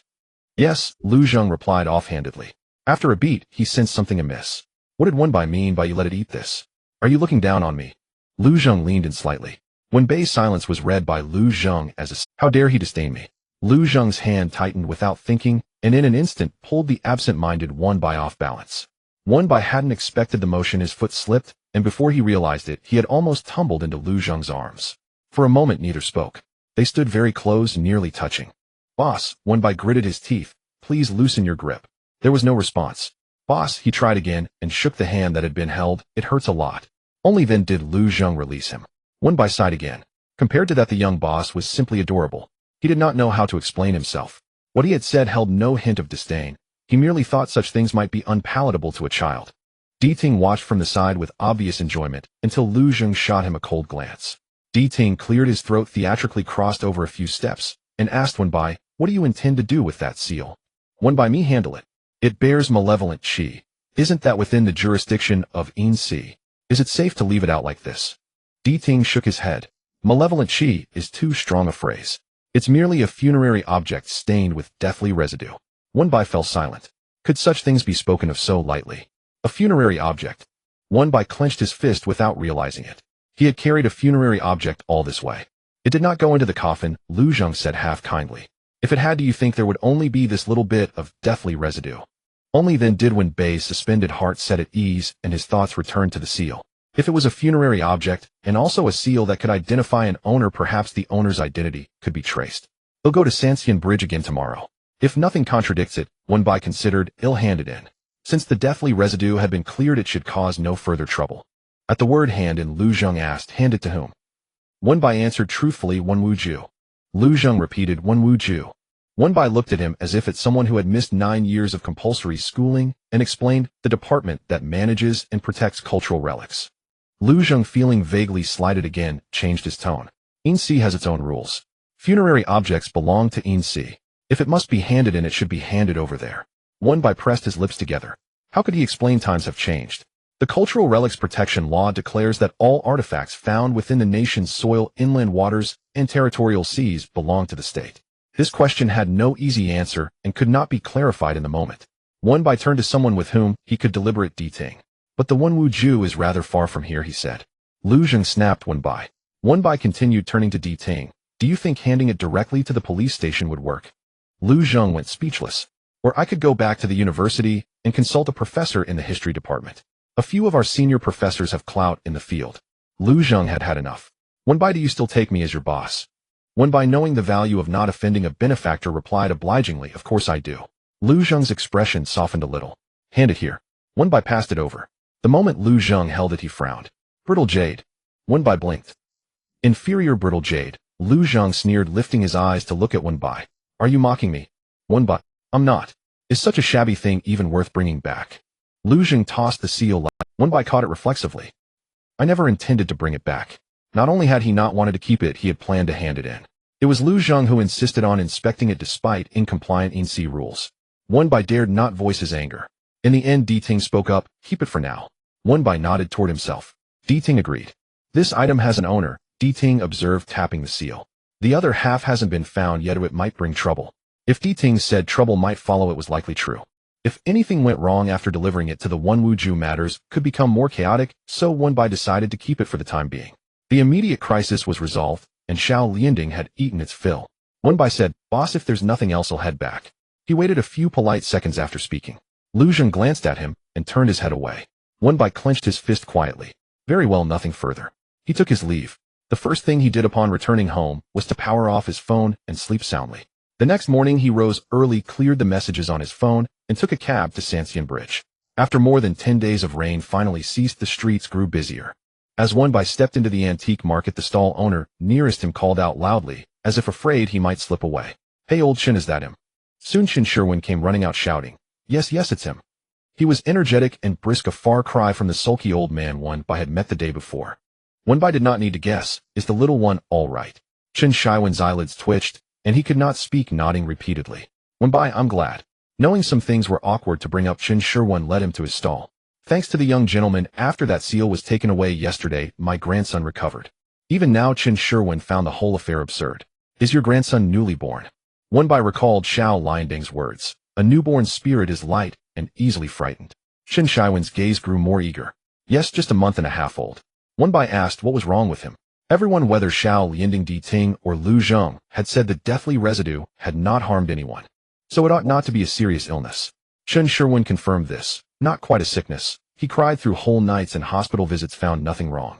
They told us to keep him awake during the day. At first Qin Sherwin had not thought much of it, but as the cause eluded them, and the household grew anxious, talk turned to whether something unclean from his stall might be to blame, and to ghosts. Qin Sherwin knew well those items had never lain under soil. How could they be unclean?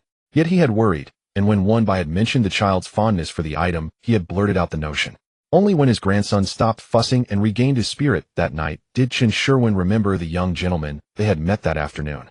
The thought kept him awake all night. He rose early and came to the stall. Seeing Wenbai work out the age of his grandson, he was convinced he had encountered a superior. Young gentleman, my grandson should be fine now, right? After all, Wenbai had bought a number of items the day before. Qin Sherwin patted his pocket. You were the one who, after all, Wenbai had bought a number of items the day before. Qin Sherwin patted his pocket. You were the one who, after taking that seal, said the child at home will be all right, and asked more about the seal. Wenbai nodded, not wanting to worry the elder further. He admitted, the seal wasn't some filthy thing, the child was simply frightened. Relief flooded Qin Sherwin. Master, I actually came to ask you something else today. Qin Sherwin patted his chest. Wenbai asked, where did you find that seal? Qin Sherwin answered honestly, find is too grand a word. Most merchandise in today's markets is common mass-produced fare. Wenbai, common goods. Qin Sherwin nodded. Yes. Items that have circulated through various factories. For example, porcelain. Suware is famous, so people specifically source from those places. Most pieces are newly made to look old. They can't even be called high-quality fakes. Wenbai replied, so when I asked where the other half of the seal was, you said it had been deliberately cut. Qin Sherwin nodded again, and then the floodgates opened as he spoke more at length. But that does not mean there are no genuine items. What we call genuine now is relative to the mass-produced goods. Things with some age, often common old coins, or silver dollars, not particularly rare. Wenbai asked, what about the incident at Sanxian Bridge back then? That was real, Chen Sherwin said with some feeling. But it was decades ago. In those days the trade was wilder, people sold anything, middlemen were everywhere. The rule of not asking a piece's origins and buying it outright was set in those times. One by remembered his lecture notes from an elective course. Long ago the antiques trade operated in a gray area bordering on the marginal.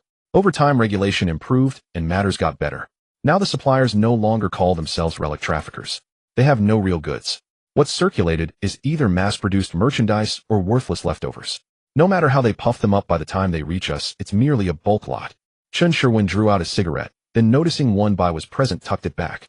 That seal came as part of a lot. He tapped his knee. I figured you'd ask, so I called old Yang this morning, the one who supplies the goods. But don't worry, I didn't mention the seal.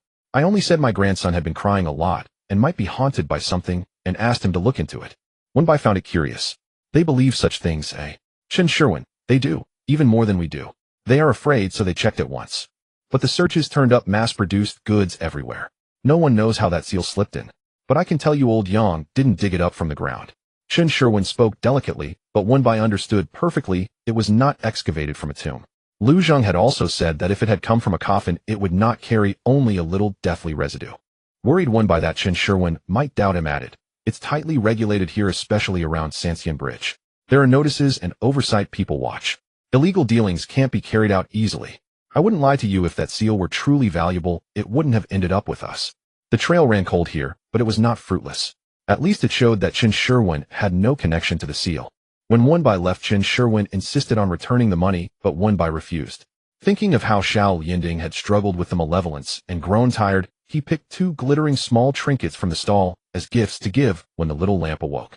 Who could have guessed the jade gourd would remain unchanged for 3 or 4 days?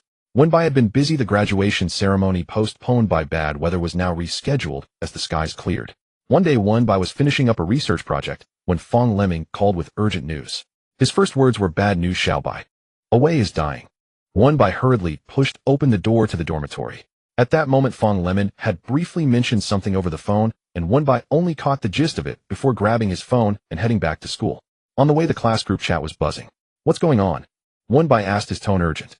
The Awei that Fong Lemming mentioned was actually Zhou Wei, a classmate and roommate of Wenbai.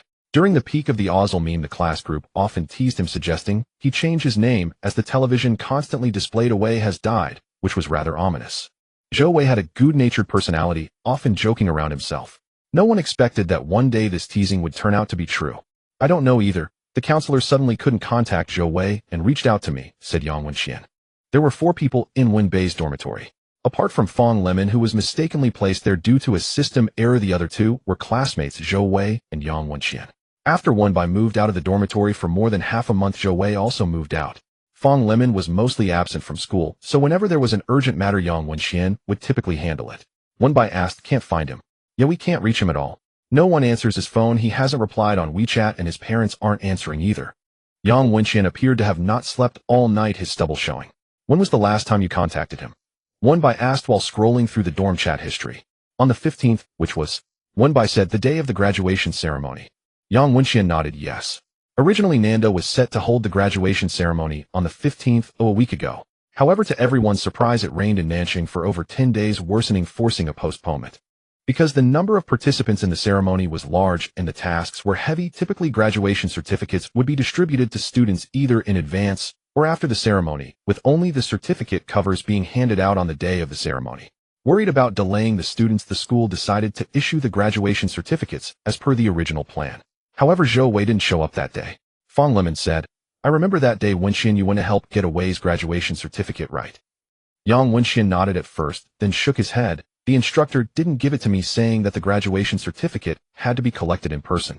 I called Awei, and he said he'd come to collect it on the day of the graduation ceremony. Suddenly Fong Lemming recalled, that day we went out for hot pot together in the evening. Awei's video call didn't connect, he hung up and just sent a voice message saying we'd gather after the graduation ceremony. Could it be that something was already wrong then? Wenbai hadn't noticed at first, but after hearing Fong Lemming say this, he remembered that Zhou Wei's tone indeed seemed off at that time. At that moment he thought it was just a low mood and didn't inquire further. So who told you about Awei? Wenbai paused deliberately, and although he didn't utter those 3 words, both Yang Wenxian and Fong Lemming understood what he meant. The Zhou Su from the adjacent School of Basic Studies, Xiao, Bai, do you remember him? Yang Wenxian replied, he's from the same village as Awei. Wenbai had an impression of him, but in his memory that person wasn't particularly close to Zhou Wei, just the type to nod at each other when they met, rarely even calling each other by name. Today the instructor wanted to notify Wei, asking when he would come to school. When he couldn't reach him, he contacted me.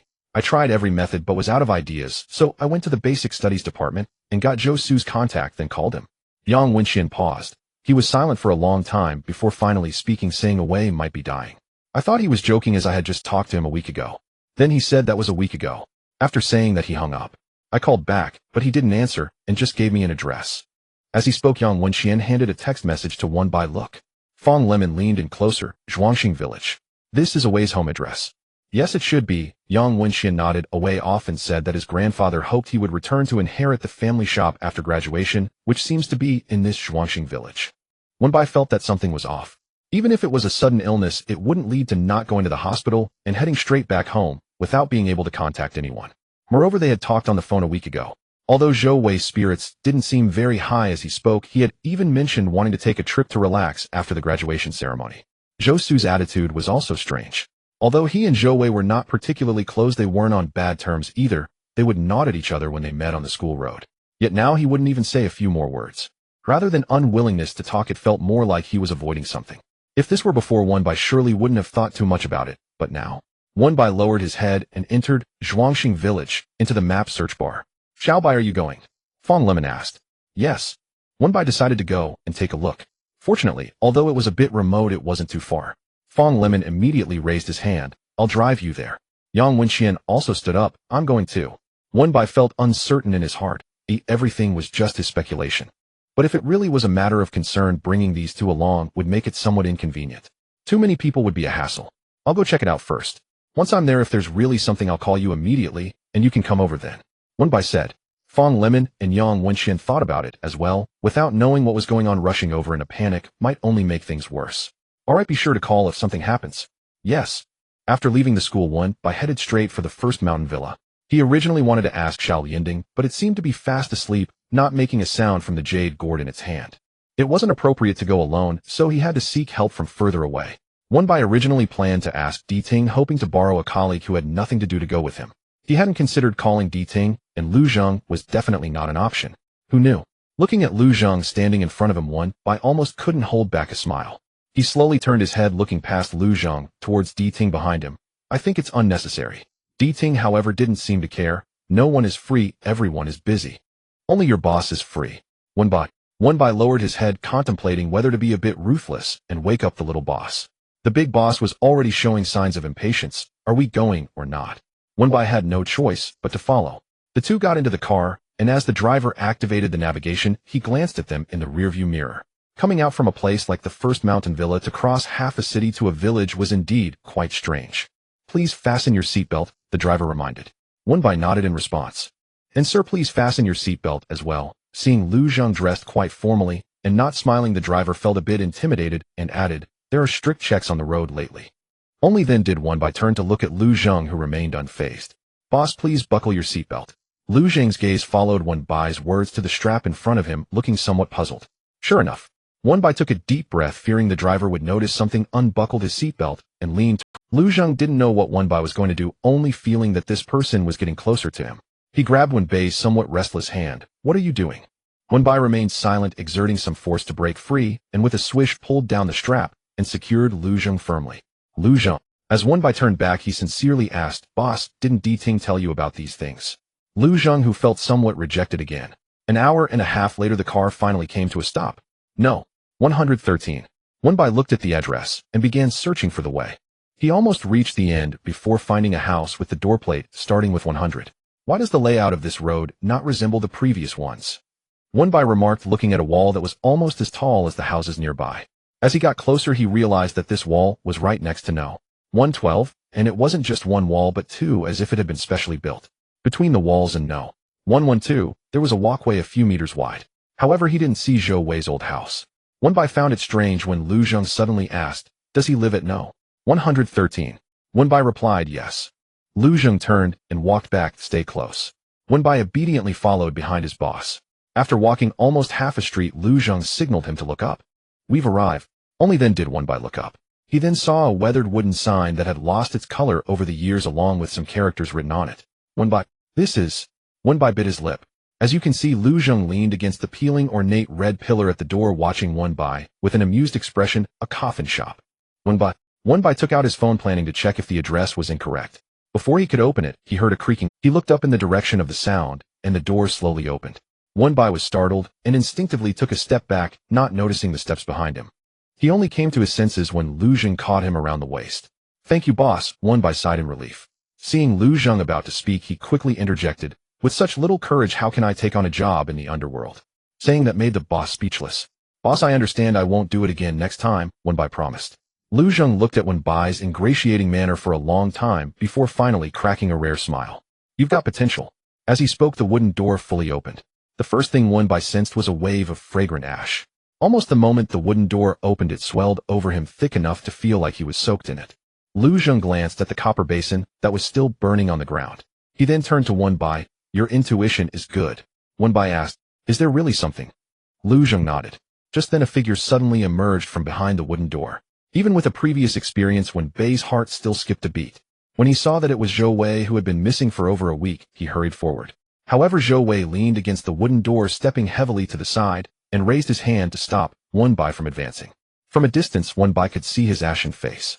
Just as he was worried, Zhou Wei spoke up. "It's over, I'm starting to see ghosts in broad daylight." "I actually saw Xiaobai." Wenbai was confused. "Grandpa." Zhou Wei stiffly turned his head and shouted into the room, "Am I going to die?" Wenbai was puzzled. It seemed he still had some strength. The room fell silent. Without hearing a response, Zhou Wei didn't care, continuing to cling to the door and slowly closing his eyes.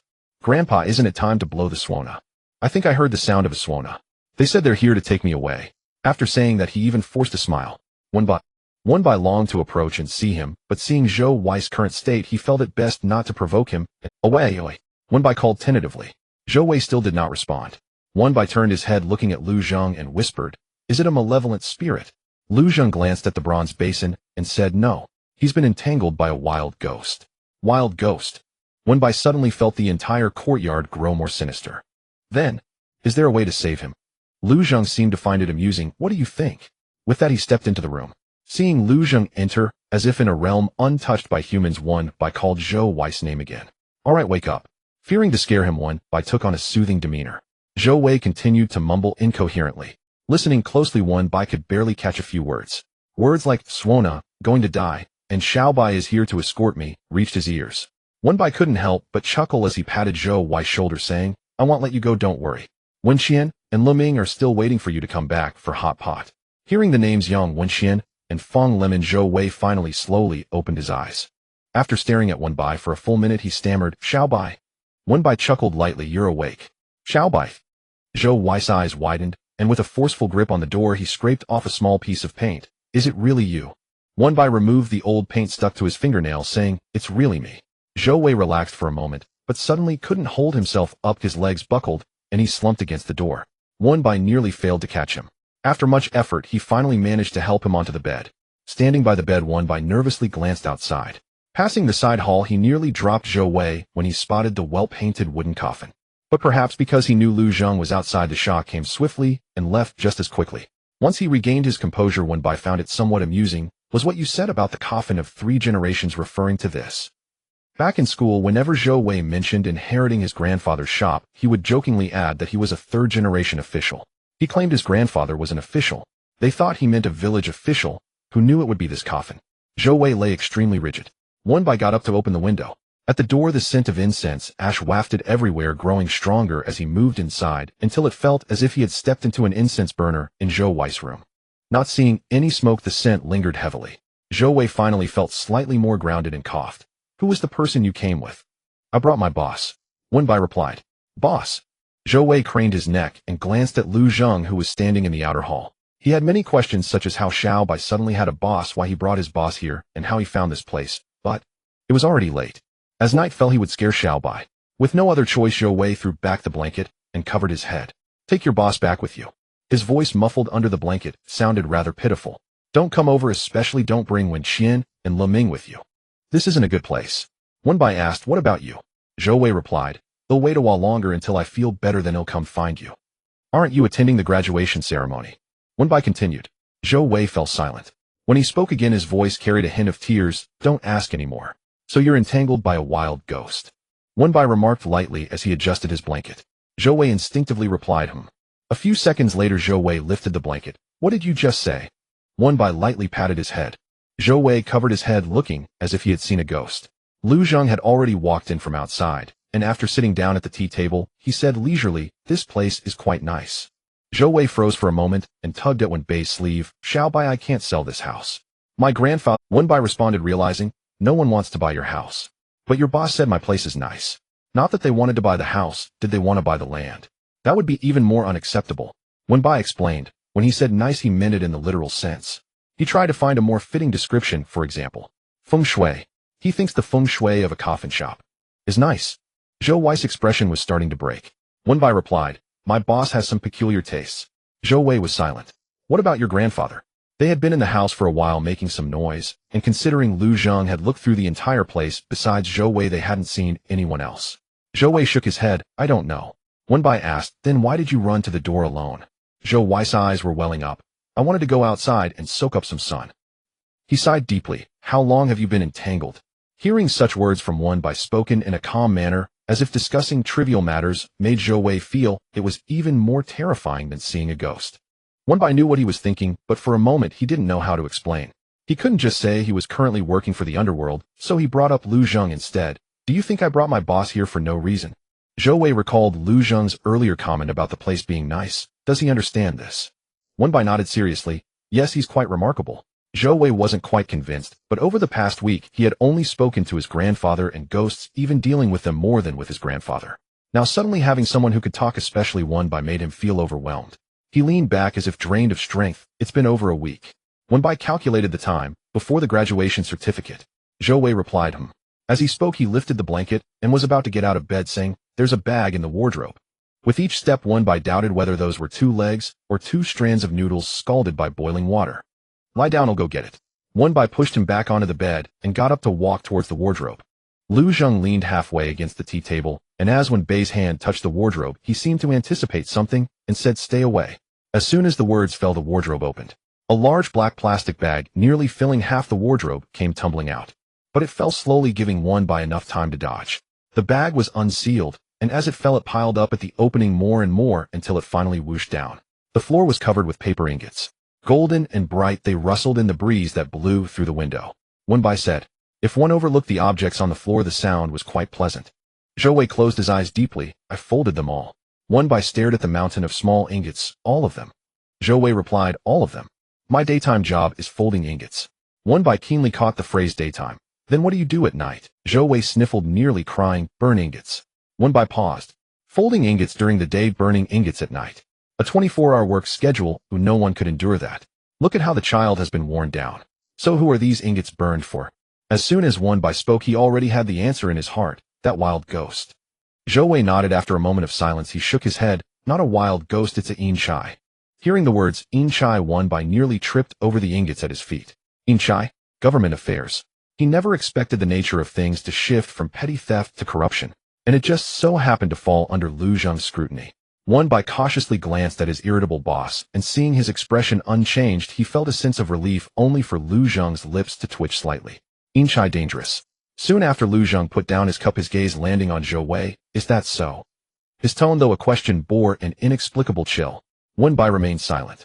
Lu Zheng finally showed some interest. Did he say he's a yin chai? Zhou Wei, he said he is, so you believe him? Not entirely, he has a work badge. Zhou Wei scratched his head. I saw it. Work badge. Wenbai approached. What does it look like? Zhou Wei gestured. It's about the size of an ordinary work badge with the signature of the Eastern Mountain Yin Division at the bottom and the words Peace under Heaven at the top. I saw one when I was a child, so I recognize it. Hearing this, Wenbai was a bit surprised. You saw a yin chai when you were a child? Zhou Wei rubbed his nose. I saw 1 or 2 times when the yin energy was strongest during the Zhongyuan festival. My grandfather said I have a connection to the underworld, so he always wanted me to inherit this shop. If it weren't for the yin chai I would have asked my grandfather to invite a Taoist priest to exorcise the ghosts.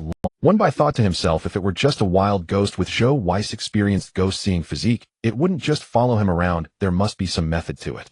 But if it were a yin chai, then the nature of the matter changed entirely. There was no escaping it. No matter how careful one was in life, one would eventually have to face the underworld. Wenbai and Lu Zheng exchanged glances, remaining silent. Finally, he lowered his voice and approached Lu Zheng. Is it really a yin chai? Lu Zheng stood up, picked a nearby bronze basin, and pinched a small amount of already cool ingot ash. A trick. Wenbai squatted down, obediently looking up at him. Are you saying someone is impersonating a yin? Lu Zheng replied with a nonchalant hum, saying, the ingots have average quality, it's a half-baked job. They folded many, but few are usable. They can barely appease the wandering souls by the roadside. They, of course, referred to the yin chai under the eastern mountain. Wait, Wenbai noticed something Lu Zheng had just mentioned. You said the craftsmanship is insufficient. On behalf of Wenbai, Lu Zheng reluctantly commented, half-baked level. Then how many of these ingots are usable? Wenbai felt inexplicably tense. Lu Zheng glanced around, about 10%. Wenbai. That means there aren't even half-baked levels of usability. Then if the craftsmanship was good, Lu Zheng replied, the bronze basin in front of you would be enough to appease them.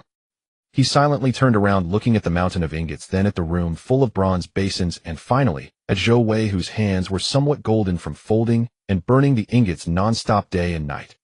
Wenbai felt a tinge of curiosity, always thinking that the pile of spirit coins seemed to be made from the same mold, showing no differences at all. Which ones are usable? Wenbai asked. Lu Zheng picked one from the mountain of spirit coins and tossed it to Wenbai. Wenbai also bent down to pick up a comparison piece at his feet. Without comparison, it was hard to tell, but once compared, the differences became quite evident. The one he picked had poorly sealed edges retaining the shape of a spirit coin, but felt soft and flimsy to the touch, especially around the belly of the coin, which seemed like it would fall apart with just a few more touches. In contrast, the one Lu Zheng chose was very solid and had a well-defined shape.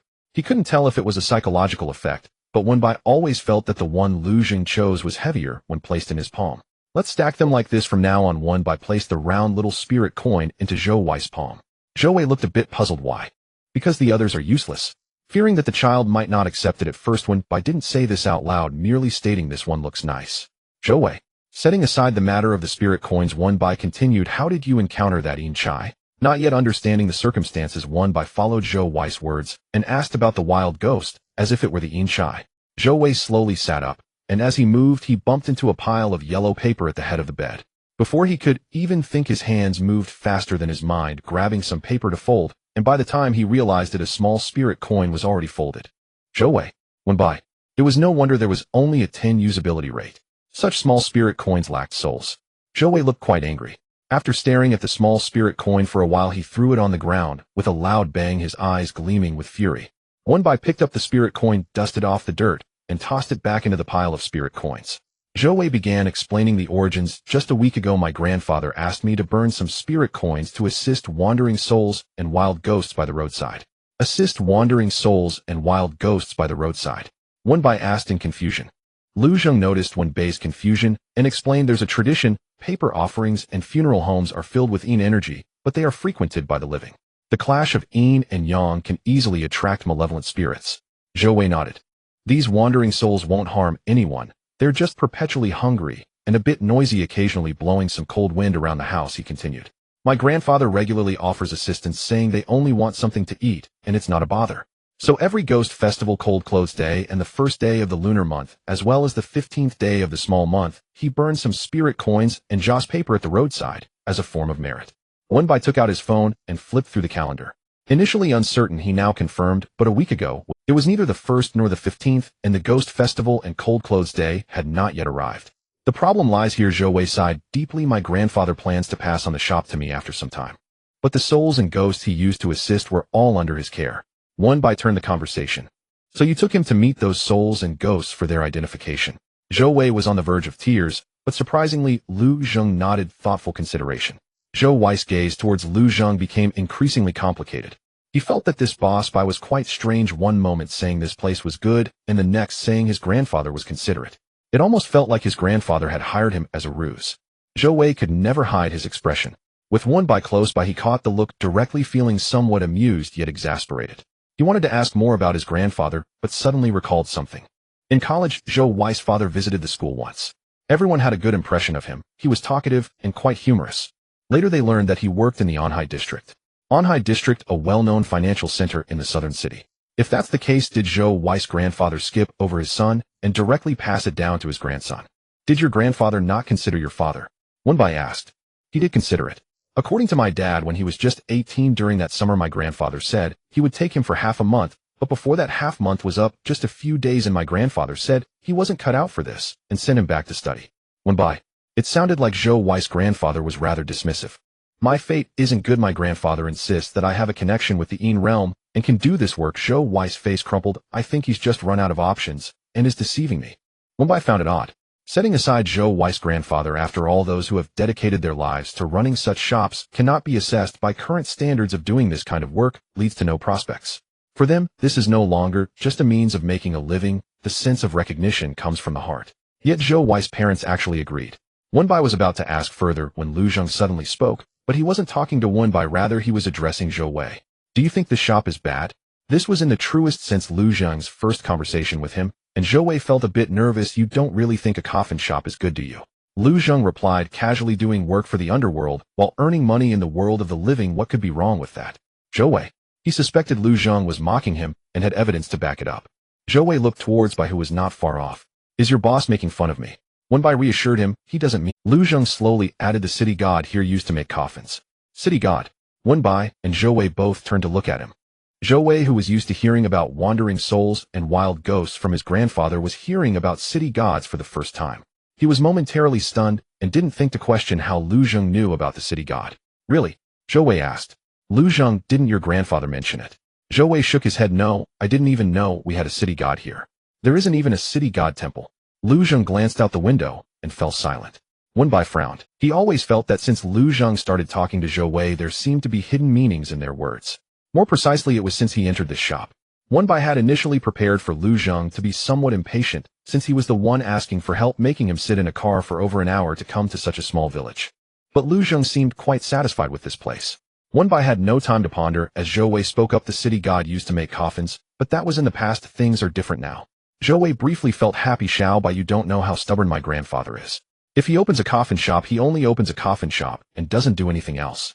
Other funeral homes might sell shrouds, joss paper, or bundles, but my grandfather doesn't, let alone joss paper bundles. He doesn't even make urns. Zhou Wei found this quite unreasonable. What era is this?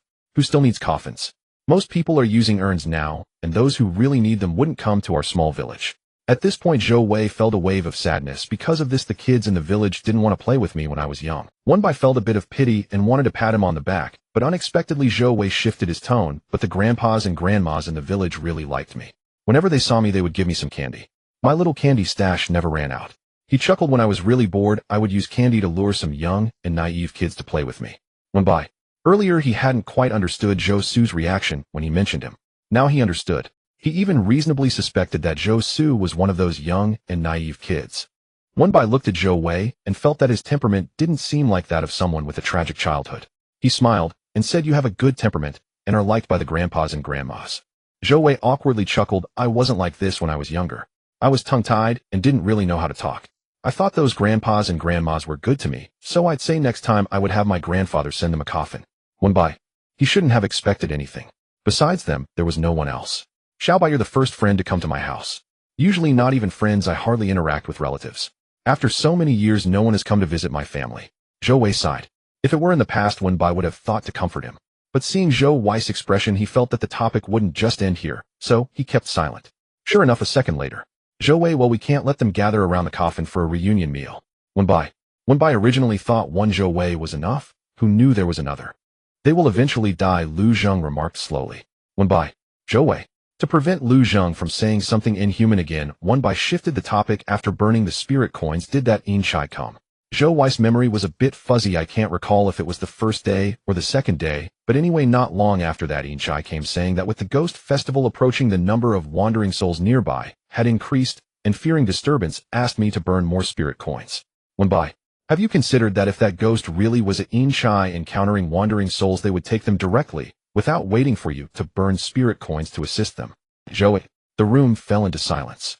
After a long pause, Zhou Wei mechanically responded, are you saying that it was really a wild ghost?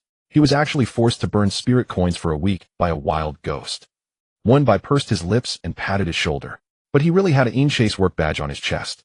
Zhou Wei babbled, trying to salvage a bit of his dignity. Lu Zheng, annoyed by his shouting, picked up a piece of yellow paper from the floor, dipped his fingertip in a bit of water, casually drew a few strokes, and handed it to Wenbai. Burn it, Lu Zheng said. Wenbai. If you want to see him, let him see you, Lu Zheng said. See him. Looking at the yellow paper in his hand and the wet marks on it, he asked, "Are you saying to call the Inchai over?" Lu Zheng One by wanted to say that regardless of whether it was an Inchai or a wild ghost, Zhou Wei likely did not wish to see either. But it was still early, and the wild ghost had not appeared. If the fake wasn't around, it would be better to ask the real one. With this thought, One by took the lighter from the table, ignited the yellow paper in his hand, and tossed it into the copper basin. The yellow paper burned quickly, almost instantaneously turning to ash. Xiaobai. Zhou Wei thought they were trying to lure a ghost over, hurriedly said, "No. The ghost is very fierce. We must prepare first, and can't act rashly. Put out the fire quickly." One by reassured him, "Don't worry, it's not a ghost." Zhou Wei, "Not a ghost." One by nodded, "It's a Inchai." Zhou Wei. It was over. Xiaobai also began to speak in riddles. He was just about to get up to put out the fire when he suddenly saw the copper basin that had just burned the yellow paper, emitting a wisp of smoke. Zhou Wei had never seen such smoke before. It looked like thousands of black lines twisted together. He could burn an entire mountain of spirit coins without producing such an effect, but Xiao Bai had only burned a piece of yellow paper. Zhou Wei slowly turned to look at the position where Lu Zheng was sitting.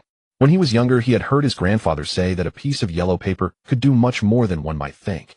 Those with high cultivation could even use it to reach the underworld. However, the paper had to be good paper, the red powder had to be top quality, and the hardest part was the runes, which must be drawn flawlessly in one go, without a single mistake. He believed it. Yet just now he had seen clearly that there was no good paper, no fine red powder, and certainly no flawless runes drawn in one go. That person merely dipped a finger in some clean water and jokingly drew a couple of strokes on a piece of random yellow paper. Then Xiaobai said he summoned a Inchai. Zhou Wei. Just when he was questioning his life, a gust of wind suddenly arose at the door. Immediately after, a person dressed in a white shirt and wearing a badge appeared at the entrance. The local Inchai, upon seeing Lu Zheng, nearly lost half his soul. Struggling to steady himself, he was about to salute when he was immobilized by a single glance from Lu Zheng. One by following Lu Zheng's lead brought the person to Zhou Wei. "Do you know him?" Zhou Wei shook his head. "Who are you?" The Inchai was even more confused. "Who are you?" One by briefly explained the situation. When the Inchai heard detaining a living person to burn spirit coins claiming to be the local Inchai, he exploded vehemently, stating, "Impossible. We all took an oath before starting work not to receive a single needle or thread from ghosts, maintaining a clean conduct and strict discipline. Moreover, we have law enforcement devices when we work. Everything is recorded. It's impossible to engage in such private dealings." Not only Zhou Wei, but even Wen Bai was taken aback by the words of the Inchai. While Wen Bai and the Inchai were explaining, Zhou Wei finally mustered the courage to take a closer look at the ID badge around the Inchai's neck, and from the header to the signature, he finally noticed the difference. "The ID badge of the Inchai does not have a stamp," Zhou Wei said. The Inchai had already heard about the ID badge and immediately corrected him. "That is not a Inchai. The team must not be disorganized." Zhou Wei immediately fell silent. Wen Bai glanced at the signature area of the ID badge, which read Dongwei Insi, and there was indeed a red circular stamp. However, the stamp was engraved with neither Dongwei Insi nor Dongtai, but a string of runes. Seeing his confusion, Lu Zheng patiently added, "It's a soul-binding talisman." Wen Bai nodded. No wonder the ID badge could be forged, but the official seal could not, especially one from soul. Even if that wild ghost had great abilities, it couldn't obtain such a seal. It could deceive the ignorant humans, but not the ghosts. Wen Bai looked at the Inchai's ID badge again and thought about himself. Now that he considered it, he was also an employee of the Insi, so why didn't he have one? Wen Bai couldn't help but ask, "Don't I have one?" Lu Zheng responded with a puzzled expression. Wen Bai pointed at his wrist, his tone full of expectation. "This the ID badge." Lu Zheng was at a loss for words, and after a few seconds he replied, "Isn't the one on your wrist enough for you?" Wen Bai took a while to process this. The one on his wrist. Was Lu Zheng referring to that white jade gourd? Wasn't that used to nurture the little lotus lamp? Did it also have the effect of binding souls? Lu Zheng, seeing the expression on Wen Bai's face, could guess what he was thinking and helplessly glanced at his wrist. Thinking of the little lotus lamp, Lu Zheng felt like it was about to start making noise again. Headache. He needed to find something to do. "What's up with that wild ghost?" Lu Zheng asked. This question was clearly directed at himself, and the Inchai took a step forward to start reporting. He had already gone through all the registered souls with Zhou Wei, but found no match. Zhuangxing village just completed a round of ghost census, and this ghost is not on the list. If it is not a new soul, it is very likely a drifter from another place. However, it was still a mistake in his work, and now he was caught red-handed by the boss. The Inchai was pondering how to remedy the situation when he heard Lu Zheng say, "How long has it been here?" The nonchalant question scared the Inchai out of his wits. How long had it been here? Wasn't this a common phrase used by bosses before firing an employee? Next would come the usual, "It's been long enough, you've worked hard, pack up, and it's about time." The Inchai felt like he was losing his new job. A week. He prepared himself for the next sentence, which would be let's wrap up the work and go for reincarnation, but unexpectedly the boss just lightly acknowledged him and said nothing more. The Inchai did not understand why Lu Zheng asked this, nor did Wenbai, but he felt that Lu Zheng must have known this Inchai was new, which is why he asked. There was a ghost impersonating an Inchai detaining humans to burn spirit money, which was no small matter. Not to mention that Lu Zheng was sitting right there. This matter had to be handled properly. Fortunately, the sky was getting darker, and barring any accidents, this wild ghost would come again today. The few of them, feeling bored, began folding spirit money to pass the time. Wenbai was learning for the first time and folded with great patience. Is this really your first time folding? The Inchai looked at the neatly folded spirit money somewhat surprised. Wenbai nodded. Yeah, can it be used? It can. The Inchai nodded, then casually picked up the one Zhou Wei folded. But this one won't do. Compared to him, you should be running a coffin shop. But what a waste of skill. Zhou Wei. Wenbai. It was clear that one was stomped on while the other was praised, yet the praised did not feel praised, and the stomped did not feel stomped. Their standards for complimenting people in the Insi were indeed very ghostly. Once a small copper basin was filled with spirit money, the sky had finally turned completely dark. At some point the wind began to rise and the doors and windows shook more violently, making the vast, empty courtyard feel particularly melodious. Xiaobai, why don't you go next door first? Zhou Wei said seriously. The Inchai shook his head, took some incense ash from the copper basin, and drew a line at the tea table. Zhou Wei curiously stepped forward. What is this? The incense ash masks the aura. People inside can see outside, but those outside cannot see inside, the Inchai explained. Zhou Wei's eyes widened. So amazing. The Inchai nodded. As long as you don't cross this line. Zhou Wei was about to respond when he was gently pushed a step back outside the line, and at the same time, he heard the Inchai's voice. They're here. Zhou Wei turned his head to look and indeed saw the wild ghost walking in from the outer hall. Looking at that face, the experience of folding spirit money sleeplessly resurfaced, and Zhou Wei instinctively froze in place, unable to suppress his fear. In a flash, he suddenly remembered that there was a ghost behind him. Inchai, a big ghost. Instantly, he felt a surge of courage rise within him. Even the chilling winds that had previously caused him pain felt rather warm. Following the previous protocol, Zhou Wei lit the incense and candles, then handed the copper basin closer to him. Enjoy your meal and drink well. After all, it was also the last meal. Previously, Zhou Wei had only focused on burning and had not dared to look closely. Now that he felt confident, he finally looked at the ID badge around the person's neck. Zhao Tian. Zhao Tian. The more Zhou Wei looked, the more familiar it seemed, and he suddenly remembered that when the Inchai showed him the roster in the afternoon, Zhao Tian was indeed listed there. However, it was not this face. Goodness, he had borrowed another ghost's name while impersonating an Inchai. Zhao Tian noticed Zhou Wei's gaze fixed on his ID badge and immediately became displeased. What are you looking at? And nothing. How could he not have thought more about this at the time? This fierce and terrifying figure bore no resemblance to the Inchai he had seen as a child. Zhao Tian coughed lightly. After all, he still held the title of a Inchai, so speaking like this seemed a bit inappropriate. He waved his hand and walked straight inside. When he saw the spirit money prepared for today, he was delighted. Compared to previous batches, it was much better. So he opened his belly and squatted beside it to start collecting the offerings. Zhou Wei burned one, he collected one, burned one, collected one, and the corners of his mouth kept stretching. The Inchai originally thought that a wild ghost daring to impersonate a public officer would at least have some skills in soul detaining. Considering that there were two living people present, and fearing harm, he sat on the side preparing to watch the situation unfold. Who would have thought that this was just a ghost trying to eat and drink for free? Zhao Tian took the lead, his greedy demeanor evident, his eyes glued to the copper basin as if they were about to pop out. The more Zhou Wei looked, the more anxious he became. On his third attempt to nearly throw the spirit money on the ground, Zhao Tian finally reacted. Having been a wild ghost for many years, although he had little skill, he was exceptionally alert, which is why he managed to avoid the Inchai while wandering over. He vaguely felt that something was off and grabbed Zhou Wei's hand.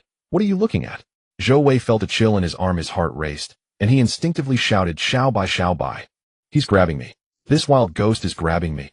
Who is Xiaobai? Zhao Tian instantly became even more anxious than Zhou Wei, jumping up and shaking his large head. Where is he? Who? Zhou Wei took a step back, feeling the familiar aura coming from behind him, which calmed him down a bit. I called Xiaobai to come and hit you. Zhao Tian's initially panicked expression quickly calmed down. He sniffed carefully, confirming he could not detect any trace of a living person. It was highly likely that this person was trying to deceive him. Having had his identity exposed, he decided to stop pretending. Zhao Tian said fiercely, You little bastard, dare to trick me? You have some guts. I've been in this business for so many years, I've eaten everything, and occasionally, I eat a living person to satisfy my cravings. You even brought Xiaobai to hit me. It's useless even if you brought the Inchai here. He can't take me away. Zhou Wei.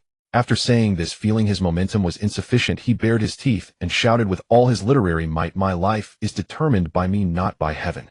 Immediately after, the incense ash on the tea table suddenly scattered. Zhao Tian bared his teeth and turned his head away. The scene fell into dead silence. A few seconds later, Zhao Tian, who had just declared "My life is determined by me, not by heaven," fell to his knees with a thud. "Zhou Wei, one bot, fishing law enforcement." Zhao Tian stretched out his hand, trembling as he pointed at Zhou Wei. Zhao Tian's eyes darkened. "My lord, I haven't harmed anyone. I was just too hungry and made a momentary mistake." Zhou Wei pointed at him. "My lord, he didn't say that just now." Wenbai nodded. "He said he has been in this business for Zhou Wei. He eats everything. Wenbai occasionally eats a living person to satisfy his cravings. Zhou Wei, and he called me a little bastard." Wenbai. Zhao Tian. As a wild ghost who was all bark and no bite, upon seeing the Yin Shai, he quickly confessed everything without needing much questioning. Zhao Tian, whose real name was Li Dashan, originally from Linyang next to Nanxing, had been a petty thief in life. Knowing he couldn't reincarnate, well, he simply chose not to reincarnate and fled before the Yin Shai could come for him. He had been evading for 10 years.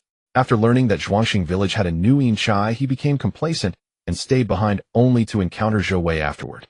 Detaining living people impersonating a Yin Shai along with cross-regional evasion. Both new and old crimes were soon clarified.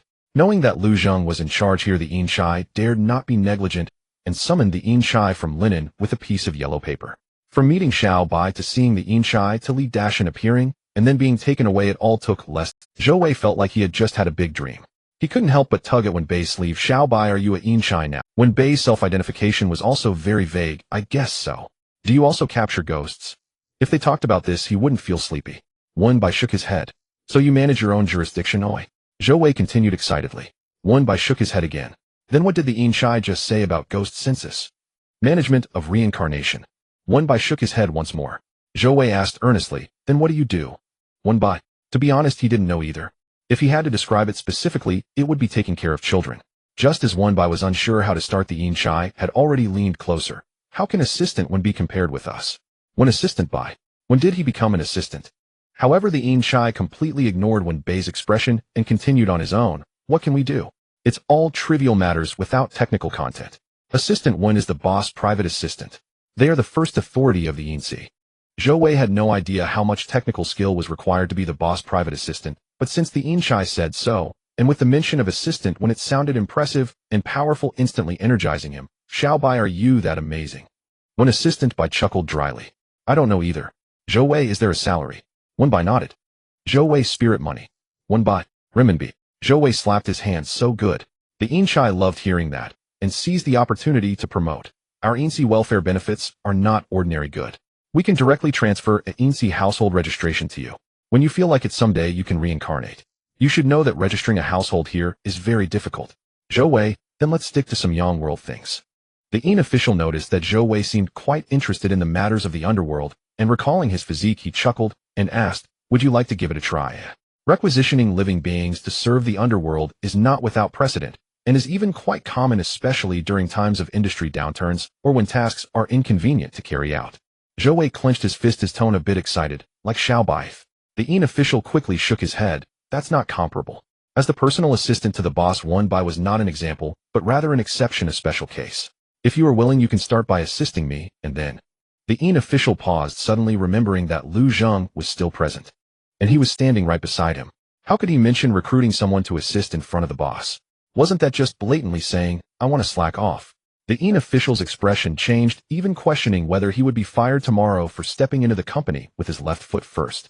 However, Zhou Wei did not notice the Yin official's expression, his mind filled with the thought of part-time work in the underworld. He looked at Wenbai, his eyes flashing. "Is it possible?" Wenbai looked at Lu Zheng, his eyes also sparkling. "Is it possible?" Lu Zheng. Lu Zheng remained silent for a long time. Wenbai, somewhat puzzled, lightly pursed his lips and instinctively took a step forward. The distance between the two of them narrowed. Lu Zheng. Lu Zheng's words of refusal were already on the tip of his tongue, but suddenly halted in the sparkling eyes of Wenbai. Troublesome. He turned and walked outside, leaving behind a remark, "No need." Wenbai noticed that Lu Zheng said, "No need," rather than "not allowed." It sounded like a rejection, yet it seemed to imply something different. When Wenbai thought deeply, he was usually very focused, and did not notice that Lu Zheng had already walked far away. But Lu Zheng did not know that after walking a few steps, he hadn't heard Wenbai catch up, and unconsciously slowed down his pace. Hadn't he caught up? Was he angry? Is he getting a temper now? Who is the boss, him or Wenbai? Lu Zheng furrowed his brows and finally stopped. He doesn't belong to the underworld, someone has taken him. Lu Zheng's voice wasn't loud, but Wenbai heard him clearly. He had actually been thinking that since Zhou Grandpa mentioned that Wei had ties to the underworld and for many years had been aiding lost souls to accumulate merit, he must have some understanding of the Yin official's operations. Even if he initially didn't know that the one controlling a way to burn paper money was a wild ghost, it wouldn't take him a whole week to notice. Moreover, he hadn't shown up all day today. Now hearing Lu Zheng say this, Wenbai suddenly had a bold thought. He tentatively spoke, "City God." Lu Zheng glanced at Wenbai with mild surprise. He had considered that this person might guess, but he hadn't expected it to happen so quickly. Yes. Wenbai's eyes flashed again. Grandpa Wei is really the city god. His tone suggested that the city god was even higher than him as the lord of the underworld, causing Lu Zheng to feel inexplicably displeased. Yes. Does that mean Wei is to be made the little city god? As he spoke, Wenbai glanced back at Zhou Wei, his tone unable to hide his excitement. Lu Zheng. He had previously restrained himself, but now the temper he had been holding back finally erupted. Having burned paper money for half a month without distinguishing between a wild ghost and an Yin official, and still wanting to sit in the city god position. Let's talk about it in 100 years. Wenbai. Having only burned paper money for a week, how did it turn into half a month by the time it reached him? Rounding up doesn't work that way. Nevertheless, this person is the lord of the underworld, so if Wei truly becomes the city god, he might still have to deal with the underworld. Wenbai felt he needed to save some face for him, so he said earnestly, Wei may be a bit timid, but he learns quickly. He definitely won't take 100 years. Lu Zheng looked at him deeply and continued walking. Wenbai followed closely behind, remembering Lu Zheng's earlier words, and asked, "Isn't the city god under the jurisdiction of the underworld? Could it still be two different systems?" Lu Zheng simply said, "Not under the jurisdiction of the underworld." Wenbai. Then who does he belong to? Hearing him ask this, Lu Zheng slowed down his pace. He turned to face Wenbai directly. Me.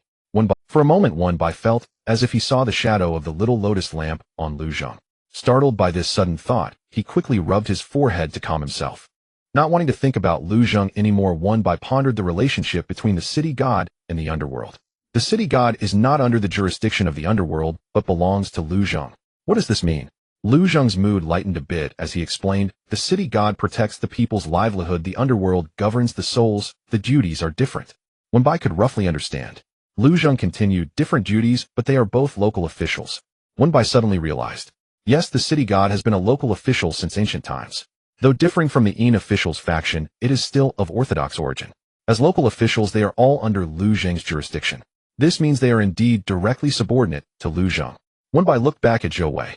So this seemingly unexpected wild ghost incident might still have his grandfather's instructions behind it. If that's the case, then even if we hadn't come this time, Wei wouldn't be in any trouble. Wenbai speculated. Lu Zheng, yes. Wenbai could almost confirm, Zhou Wei's grandfather did it on purpose. You only remember after falling, huh? After Lu Zheng finished speaking, he glanced intentionally or unintentionally towards the side hall. Wenbai. Not letting Zhou Wei see him off, Wenbai took Lu Zheng out of the old house. The coffin shop, which had previously made him shiver, now seemed much less eerie, especially after learning about the city god. If he wasn't mistaken, the city god temple that Zhou Wei mentioned as never having seen before was likely nearby, perhaps even inside the old house. The car hadn't arrived yet. After exiting the alley, it was right against the wind, and the evening breeze hit him, even causing some pain. Wenbai was blown straight and instinctively sniffed. Lu Zheng frowned. He had never seen anyone more delicate than Wenbai. Come here, Lu Zheng said in a deep voice. Wenbai blinked. Lu Zheng didn't want to talk directly, grabbing his wrist and pulling him towards himself. Then he tapped on the wire. A clear, crisp sound rang out. Immediately after, a small patch of red light flashed around the white jade gourd. Feeling the gradually rising temperature, Wenbai uncertainly said, "It seems to be getting hot." Lu Zheng responded perfunctorily, "Yes." Wenbai felt that the color of the red light resembled that of the little lotus lamp's flame. Is this the flame of the little lotus lamp's wick? Yes. Did we wake it up, eh? No. Wenbai, then what about this light? Lu Zheng softly said, just releasing some heat. Wenbai paused for a moment, but quickly guessed the reason. Lu Zheng wanted it to release some heat. The boss was being considerate of his subordinate, noticing he was cold, and specially letting him warm up. Wenbai was always the type to return more than he received, thus he immediately smiled, and said, "Thank you, boss." Lu Zheng. Where did he learn this set from? Why add such a sweet tone to talking? After thanking the big boss, Wenbai looked down at the little boss. Still a bit worried, "Are you sure this won't disturb it?" After all, it had just been knocked lightly for no reason. Lu Zhang, however, didn't care much. It's been long enough, which should wake up. Meaning that if it was disturbed, at most it would just wake up a little earlier. Wenbai felt a bit apologetic, gently stroking the small gourd, still speaking up to clear the little boss name. Di Ting said its young waking up often is normal. Moreover, if we were to compare, it seems the boss is the one who can sleep more. It doesn't want to wake up, so no one can wake it up. Lu Zhang then said, glancing at the lotus mark. Eating too much makes it sleepy, while releasing some heat can also reduce its weight. Compared to regular paper lanterns, it does have some weight. But considering it's just a small paper lantern, how could it gain that much weight? A child's self-esteem is far greater than they imagine. Although knowing it is still asleep and cannot hear Wenbai still feared it would be unhappy. Taking advantage of the moment Lu Zhang turned around, he hurriedly lowered his head and softly said, "We're not heavy. The little boss is the most beautiful little paper lantern." Wenbai was busy comforting the little boss and didn't notice Lu Zhang glanced back at him with a smile. The car arrived at the first mountain villa and Wenbai let Lu Zhang out. After thanking the boss for the generous decision of, "It's getting late, you've worked hard today, I can barely let you stay here for one night." He didn't look back and turned the steering wheel to leave. Lu Zhang. All the way Wenbai was still thinking of some excuse to trick Yang Wenxian and Feng Lemon over. Who would have thought that upon returning to the dormitory Zhou Wei was already inside? "Did the instructor send you back?" Wenbai asked. Compared to when he just left, he indeed looked much better, but no matter how you put it, he hadn't had a proper rest for nearly a week. When he returned, he even specifically mentioned that he would explain the situation at school and let him rest for a few sleeps first. Why did he rush back now? Zhou Wei casually dodged in front of Yang Wenxian and Feng Lemon, then came over and whispered, "My grandfather sent me back." "Wenbai, your grandfather? Does that mean he knows about the city god?" "Yes, not long after you left, my grandfather returned and brought back something good." Zhou Wei nodded vigorously. "Yes, a bag of ash. I don't know what kind of ash it is, but it smells quite nice. After applying it on my forehead for over 10 minutes, I felt refreshed, so he let me come back to resolve the matters at school first." Wenbai finally felt relieved. When he raised his eyes, he noticed Zhou Wei's expression wasn't quite right and asked, "What's wrong?" Zhou Wei hesitated for quite some time before saying, "Xiao Bai, you don't know, when my grandfather came back his eyes were bloodshot, covered in ash and smoke, looking a lot older. He must have gone to help me seek that item." He scratched his head, his tone carrying deep self-reproach. "At his age, he still has to worry about me everywhere. I feel really unfilial. Let the coffin shop be a coffin shop. Oh, after all these years, the old man has only this wish. I can't let the shop collapse in front of him." Wenbai looked at him in silence. A long silence. His intuition told him that things weren't as Zhou Wei imagined. But Zhou Wei still didn't know about the city god. Wenbai sighed. It was better when he was younger, he ate more and was easier to deceive. Now, he didn't even know if he could coax him back with a little candy. After chatting for quite a while, Wenbai finally left the school. On the way back to the apartment, thinking about Zhou Wei's words, he still felt a bit strange, so he tentatively called Lu Zhang. Wenbai only found out while getting off the car that his antique dealer actually knew how to use a phone and had generously given him his number. At the moment he dialed the number, Wenbai regretted it. It seemed rather inappropriate to call at such a late hour. He prepared himself for the possibility that Lu Zhang wouldn't answer and planned to hang up after a polite 2 rings. But to his surprise, the call connected. Wenbai. The person involved was now regretting it very much so. Lu Zhang seemed to know who was on the other end, his tone very calm. Fortunately, the boss wasn't angry, and Wenbai let out a sigh of relief. He spoke briefly, and Lu Zhang provided the answer. "Meritorious ash?" Wenbai asked. Lu Zhang, "Yes, ordinary incense ash, just added with some merit." Wenbai didn't understand how these merits were calculated, but historically incense offerings, petitions, and fulfilling vows always required some effort. Since it was related to merit, it should be quite rare. Wenbai thought to himself, and casually asked, "Is it hard to obtain?" Lu Zhang paused for a moment before responding with a question, "Did he tell you this?" Wenbai sort of. Strictly speaking, it was Zhou Wei's own guess. Lu Zhang said lightly, "The city god temple is the same. Just grab a handful from the offering altar." Wenbai. Although he didn't know what the offering altar was, just from Lu Zhang's tone and the phrase "the city god temple is the same," he could tell that the meritorious ash was definitely not as hard to obtain as Zhou Wei imagined. But Wei said that his grandfather's eyes were bloodshot when he returned. He was also covered in ash. If Zhou Wei proactively mentioned inheriting the coffin shop, Wenbai felt that Zhou's grandfather must have really looked quite miserable. Unexpectedly, Lu Zhang's voice became even more indifferent. After sleeping for a day, everyone's eyes would be bloodshot. Wenbai slept for a day. Wenbai almost couldn't wrap his head around it at home. Lu Zhang in the backyard at the temple. Wenbai suddenly remembered that wall. Lu Zhang, yes. He had sensed something was off about this house at that moment. They had to walk a small distance before turning to the main entrance, but the courtyard didn't take long to traverse. Although it was quite spacious, it still felt somewhat small. It turned out it was separated by that wall in the backyard. Who would have thought that the city god temple and the coffin shop were run by the same person with only a wall between them? Would anyone really want to go to a city god temple located in such a place? One by wondered. Looking from a modern perspective, those who went to the city god temple to burn incense were probably believers in gods and spirits seeking peace of mind, and right behind it was a coffin shop. Even if separated by a wall, it still felt quite ominous. Upon hearing this, Lu Zheng replied, "What do you think those candies he had as a child were from?" Candies? Weren't those? Wenbai was speechless for a while.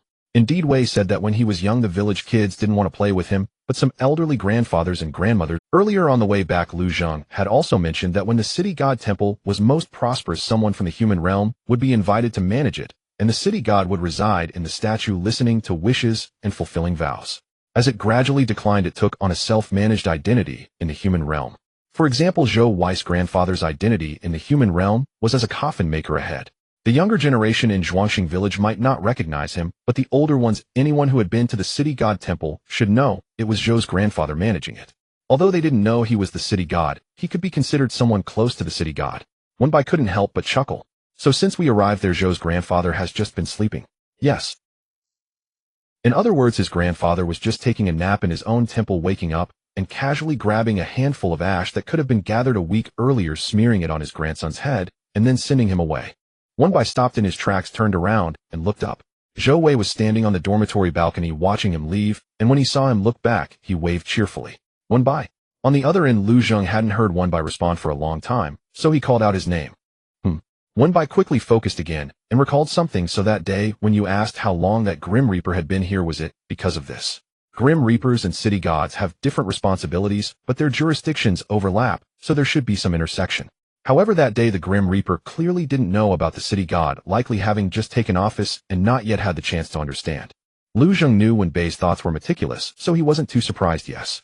It really was like that, Wenbai added. The matter was already resolved. He glanced at the time, 2258, just 2 minutes away from 11 o'clock.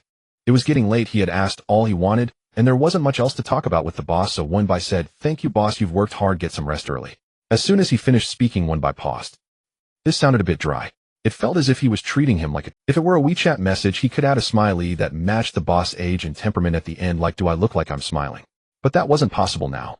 Wenbai pondered for a long time and finally added a universally acceptable phrase that had no faults: "Good night." This should be fine, right? What responded to him was a long silence.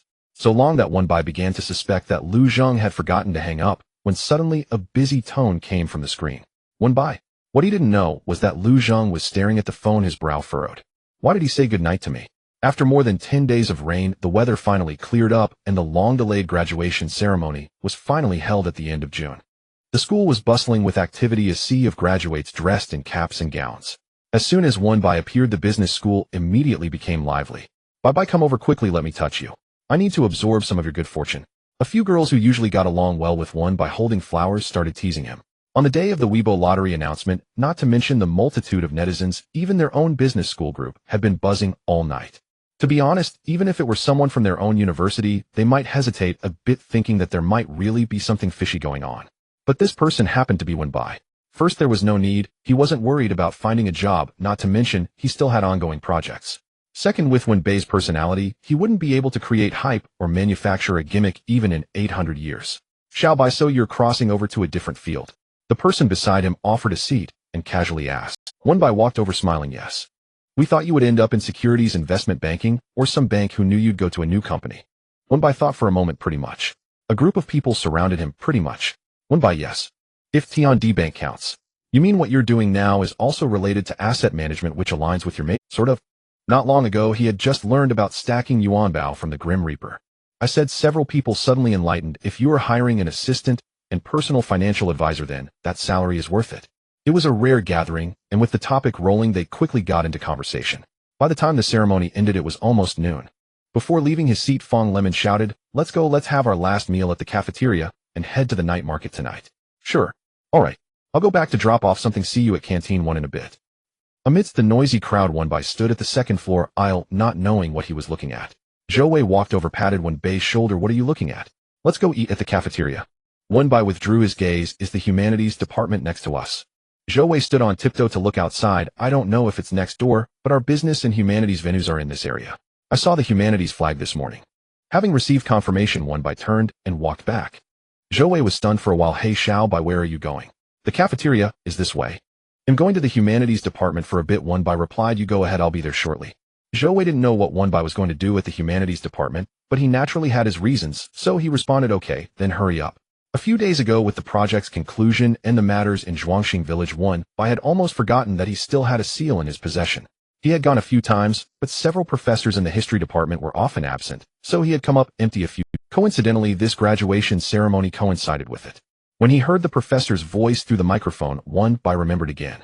The humanities crowd had just dispersed, and it was crowded with people. Wen Bai waited for a while before walking in through the back door. After walking just a couple of steps, he spotted a familiar figure. Wu Yu. Seeing his hurried demeanor, Wen Bai called out to him. Wen Bai, a finance major, knew this history professor not for any other reason, but because his direct professor Wu Ximin and history professor Li Xian were former classmates.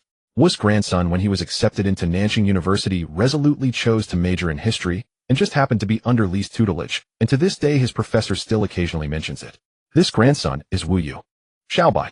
Wu Yu's voice brightened several notches upon seeing Wen Bai. What brings you here? It's been over a month since I've seen you. How's the new company? Regardless of who it was, they would mention the new company upon meeting. Wen Bai had almost gotten used to it. It's fine. Wu Yu happily chatted for a bit more before continuing. My grandfather isn't here. If he's not in your business department, he should be back at the dorm. Should I give him a call? Wen Bai shook his head. No, I'm looking for Professor Li.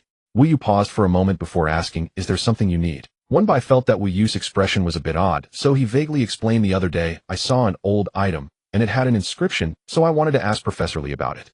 If it were any other day, Wu Yu would have seized Wen Bai to ask all sorts of questions, but today he behaved unusually, only responding briefly. What's wrong? Wen Bai sensed something was off. Wu Yu, who couldn't keep secrets, struggled for a long time, and upon seeing Wen Bai, he finally bit the bullet and pulled him into a corner. After confirming that no one was around, Wu Yu said, what I'm about to say you must not tell anyone else.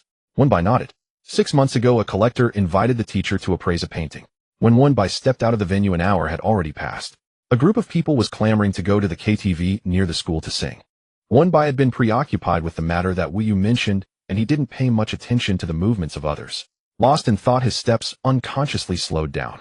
It was only when Fong Lemon and Zhou Wei didn't see him in the group that they turned back and noticed Wen Bai lagging behind, quickly running over. Xiao Bai, bye bye. Fong Lemon waved his hand in front of Wen Bai. What's wrong? You seem distracted. Old Yang and the others are almost at the school gate. Wen Bai looked up at Fong Lemon and remained silent for a long time. As for the haunted ancient painting matter, Wu Yu initially wasn't aware, and Professor Li didn't intend to inform him. It was only when he discovered something was off himself, noticing that the teacher had recently been browsing through various odd and bizarre discussions, that he grew suspicious. Professor Li couldn't resist his persistent questioning. In the end, they reached a simple agreement, but it was just a brief mention. Therefore, Wu Yu's understanding wasn't very detailed, and when he talked to Wen Bai, it became even more muddled.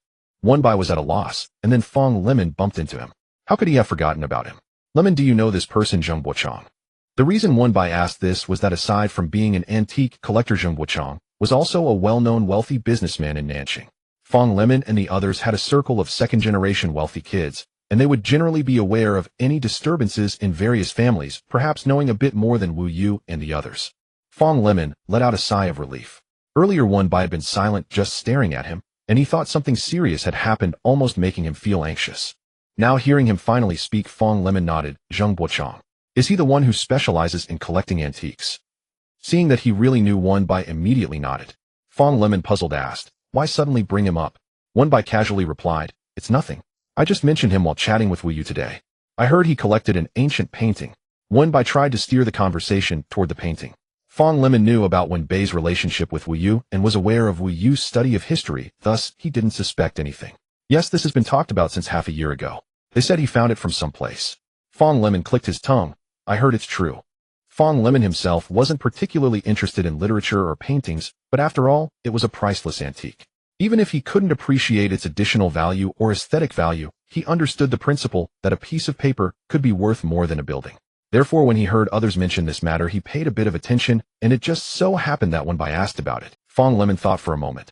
I heard Zheng Bochang specifically went to an appraisal institution and spent a lot of money to verify the age of the painting. Afterwards, still not at ease, he hired an expert to identify it again. Wen Bai hadn't heard Wu Yu mention this point, so he nodded.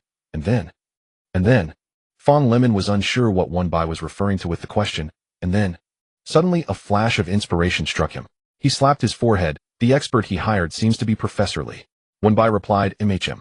He could also understand Zheng Bochang's thoughts.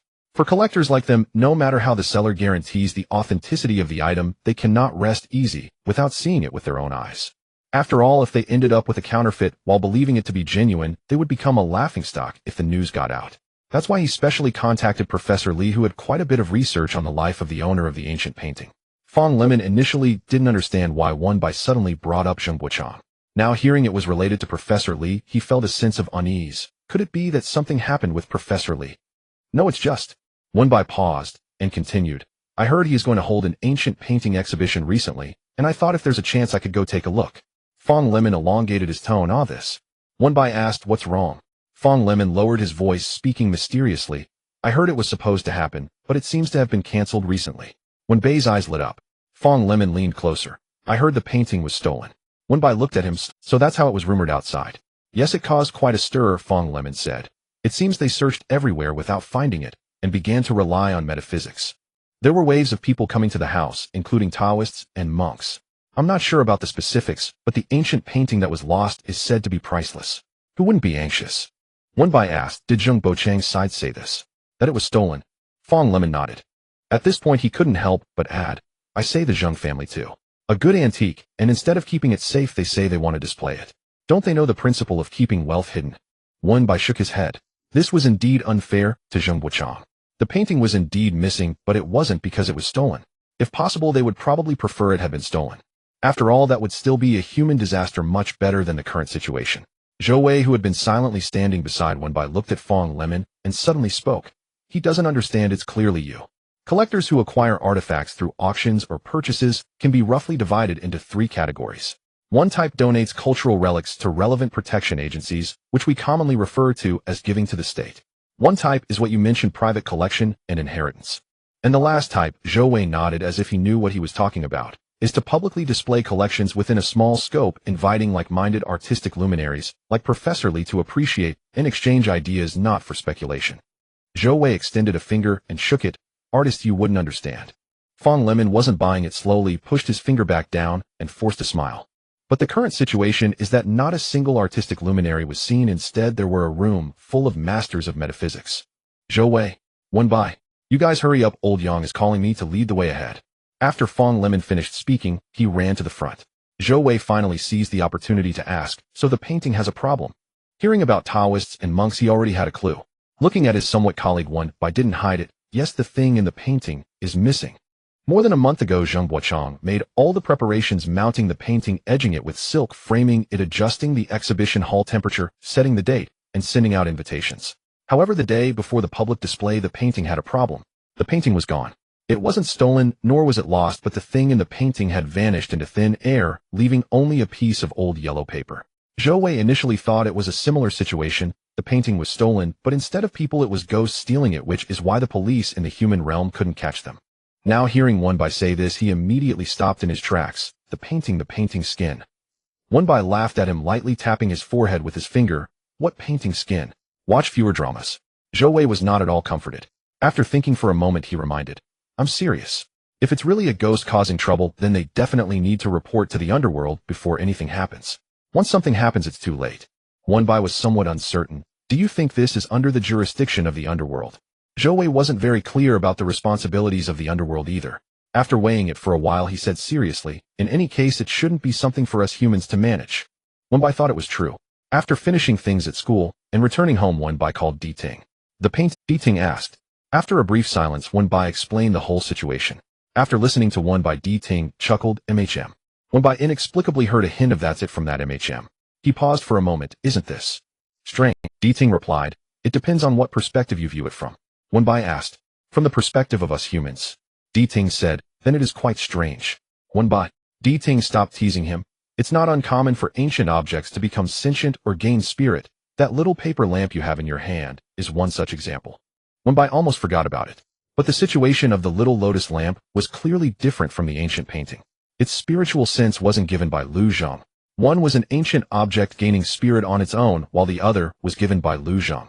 The little lotus lamp had specifically mentioned that before encountering Lu Zhang, it didn't remember anything, not how it floated to the yellow springs, nor how it ended up on the shore. It knew all of this only because Di Ting told it later.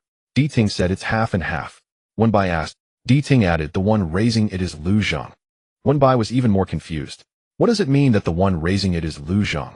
If Lu Zhang gave it spiritual awareness, then logically shouldn't the one giving birth to it also be Lu Zhang? Di Ting seemed unwilling to elaborate further and changed the topic. What was painted on that painting? Human. Wen Bai nodded. Yes, it's the cowherd and the weaving made by Zhu Fu. Di Ting said casually, Zhu Fu, huh? Wen Bai. What kind of tone is that, as if to say, oh so it's him? Although it sounded a bit unbelievable, Wen Bai still asked, don't tell me you've seen him. Di Ting laughed. Is that strange? Wen Bai. He really had seen him. Wen Bai shifted his thoughts again. Di Ting had lived for thousands of years accustomed to the rise and fall of dynasties, let alone the trivialities of life and death. Everyone has to pass through the underworld equivalent to walking past him, so thinking this way it's indeed not, but still Di Ting is not human he is. As a genuine human, who wouldn't say are you out of your mind after hearing this? Other than the child's painting being a bit better, the rest is just average. Di Ting's tone was unusually calm. Wen Bai. Luckily you said this to me and not to someone else. Di Ting looked somewhat confused. Wen Bai replied, otherwise you might just get to experience what it means to teach you how to be a person. Di Ting. However, after Di Ting said this, Wen Bai was convinced that what Di Ting claimed to have seen was likely not false. Because the Broken Cottage Mountain Elder, especially adept at painting children, refers to Zhu Fu. Zhu Fu had lived alone in the mountains for years, building a thatched hut by himself. Thus, he called himself the Broken Cottage Mountain Elder, even more renowned than his real name. Not to mention the official history, every time he appears in folklore he is often referred to as the quirky little old man, because he had his own style. Whatever was popular at the time, he would purposely avoid painting. For example, he wouldn't paint landscapes or flowers and birds, but focused on agricultural scenes and spring planting. He never married and had no children, yet he excelled at painting the innocent children in the fields. The cowherd and the weaving maid. Di Ting murmured, his tone calm as ever. Did that child come out, or did the cow it was leading come out? Wen Bai. Neither the child nor the cow came out. Wen Bai sighed. They just vanished. If it were something else, Zheng Bochang wouldn't be so frightened. But the thing in the painting was a person. Not to mention, if one day while sleeping a child runs out leading a cow, even if nothing happens, it would still be enough to scare someone into a weak state. Wen Bai pondered for a while before finally asking, is this under the jurisdiction of the underworld? If Di Ting said it could be an ancient object gaining spirit, then he didn't know if it was applicable here. Di Ting didn't answer, but the sound of a door lock could be heard on the other end of the phone. Shortly after, Di Ting finally spoke. I'm asking you, is this under the jurisdiction of the underworld? Clearly not answering him. Following that, Lu Zheng's voice came through the screen. Where are you? Wen Bai was still unaware of how the person on the phone suddenly switched from Di Ting to Lu Zheng, instinctively replying, I'm not very sure. I only have the phone number for now. If I need to go, I have to ask for the address. Lu Zheng paused for a moment before saying, I'm asking about you. Wen Bai replied. At home. Lu Zheng said, come over tomorrow morning. Wen Bai, what? Lu Zheng's tone changed. I'm the boss, you're the subordinate. Shouldn't I come? The next day, Wen Bai arrived at the villa early in the morning. After receiving Lu Zheng's approval yesterday, Wen Bai immediately sent a greeting message to Zheng Bochang. Typically, visits like this would be handled by someone assigned, given Zheng Bochang's status. However, perhaps because this matter was too special, the phone number Wu Yu provided to Wen Bai was Zheng Bochang's personal number. Wen Bai briefly explained his purpose in the greeting message, and to alleviate any doubts Zheng Bochang might have, he even borrowed the name of Professor Li. To his surprise, Zheng Bochang responded quickly, almost without hesitation, saying that if the matter could be resolved, money was not an issue, and taking the painting would be fine. It was evident that he was overwhelmed and had resorted to desperate measures. Wen Bai understood why people kept coming in waves.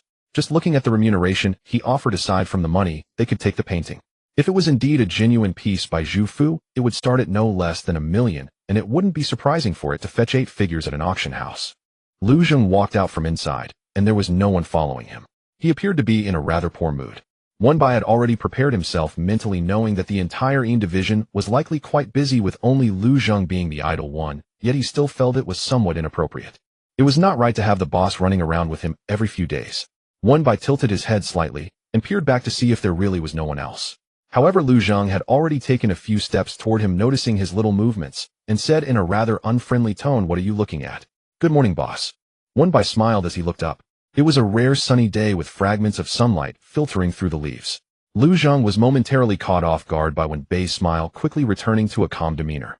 Watching Wen Bai say nothing, trying to pass off the situation, Lu Zheng was filled with irritation. Why are there so many issues? Lu Zheng said curtly. Although the boss did not name names, Wen Bai clearly understood that Lu Zheng was referring to him, questioning why he had so many matters. Bai helplessly replied, I want to know too. We can't just ignore this, Bai cautiously suggested. If something really goes wrong, the Yin division has to take responsibility. There was no avoiding it. Lu Zheng glanced at him. You're quite concerned about the Yin division. Bai pretended not to understand the Yin boss tone, simply saying that's to be expected. Lu Zheng was irritated all the way while Bai remained completely oblivious. In his perception, Lu Zheng being angry was the norm. A serious face was the expression he should have. Having a pleasant conversation was a rare occurrence, and seeing him smile was unprecedented.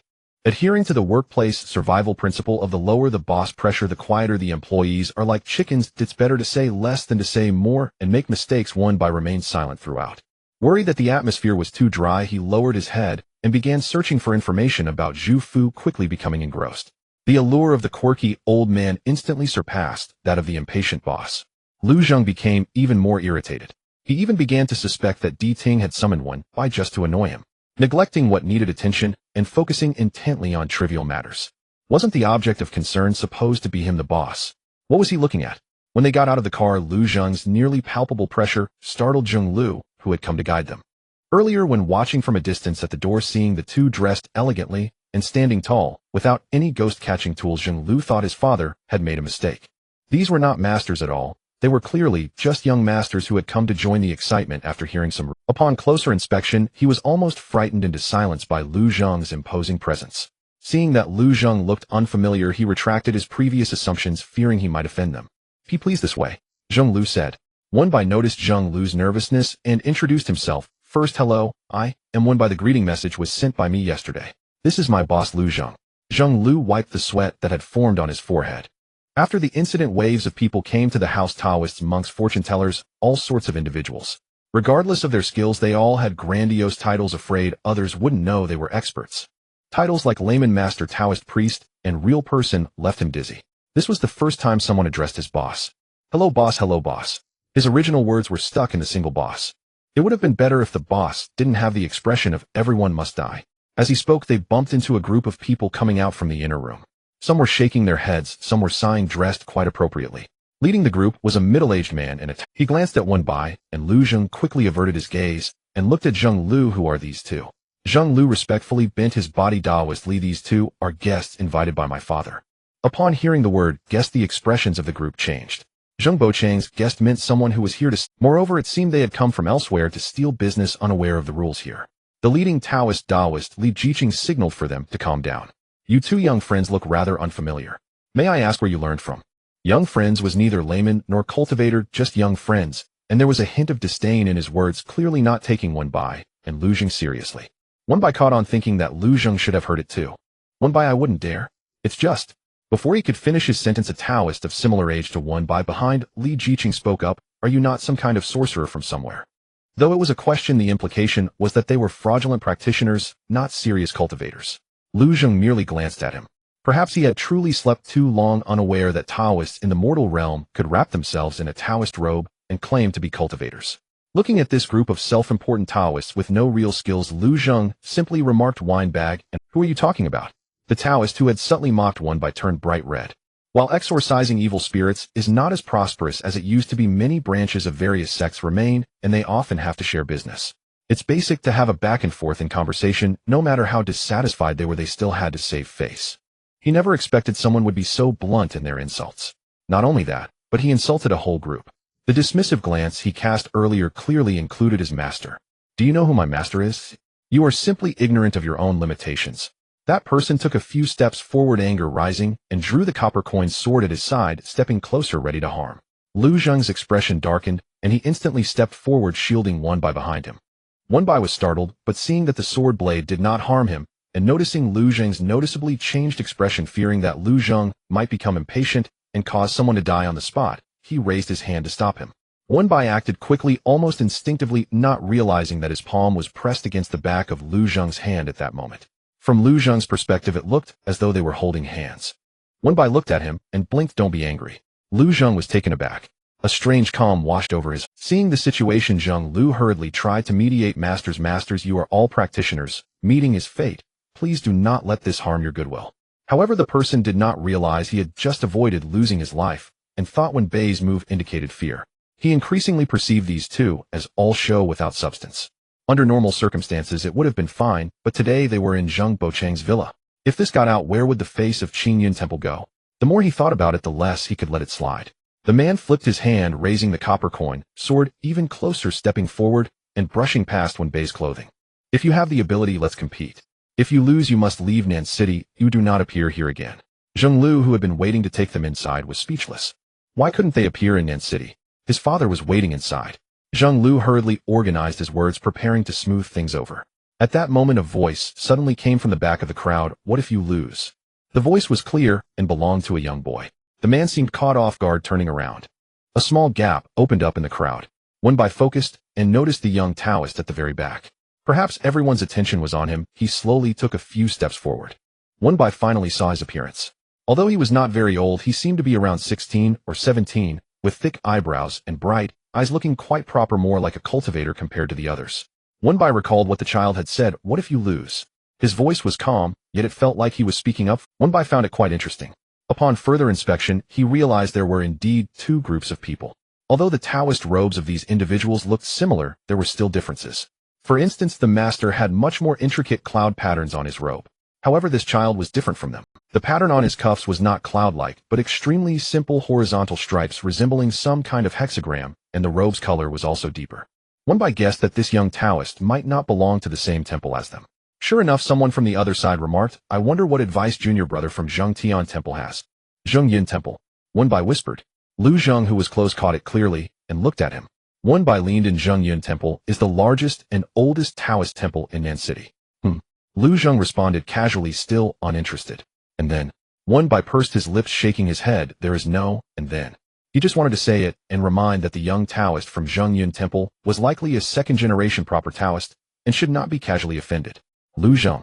At this moment, junior brother had already stepped forward. I have no advice, but since it is a competition, there will be wins and losses. We cannot only discuss what the loser will do. Alright then, if I lose, I will give you my sword. Wenbei's attention returned to that person. What would I do with your sword? Regardless of whether they were competing, even if he got the sword, he wouldn't have any use for it. The man, completely taken aback by Wenbei's unexpected boldness, was facing a pretty little thorn who appeared soft, but was actually quite tough. What do I care about you? Wenbei.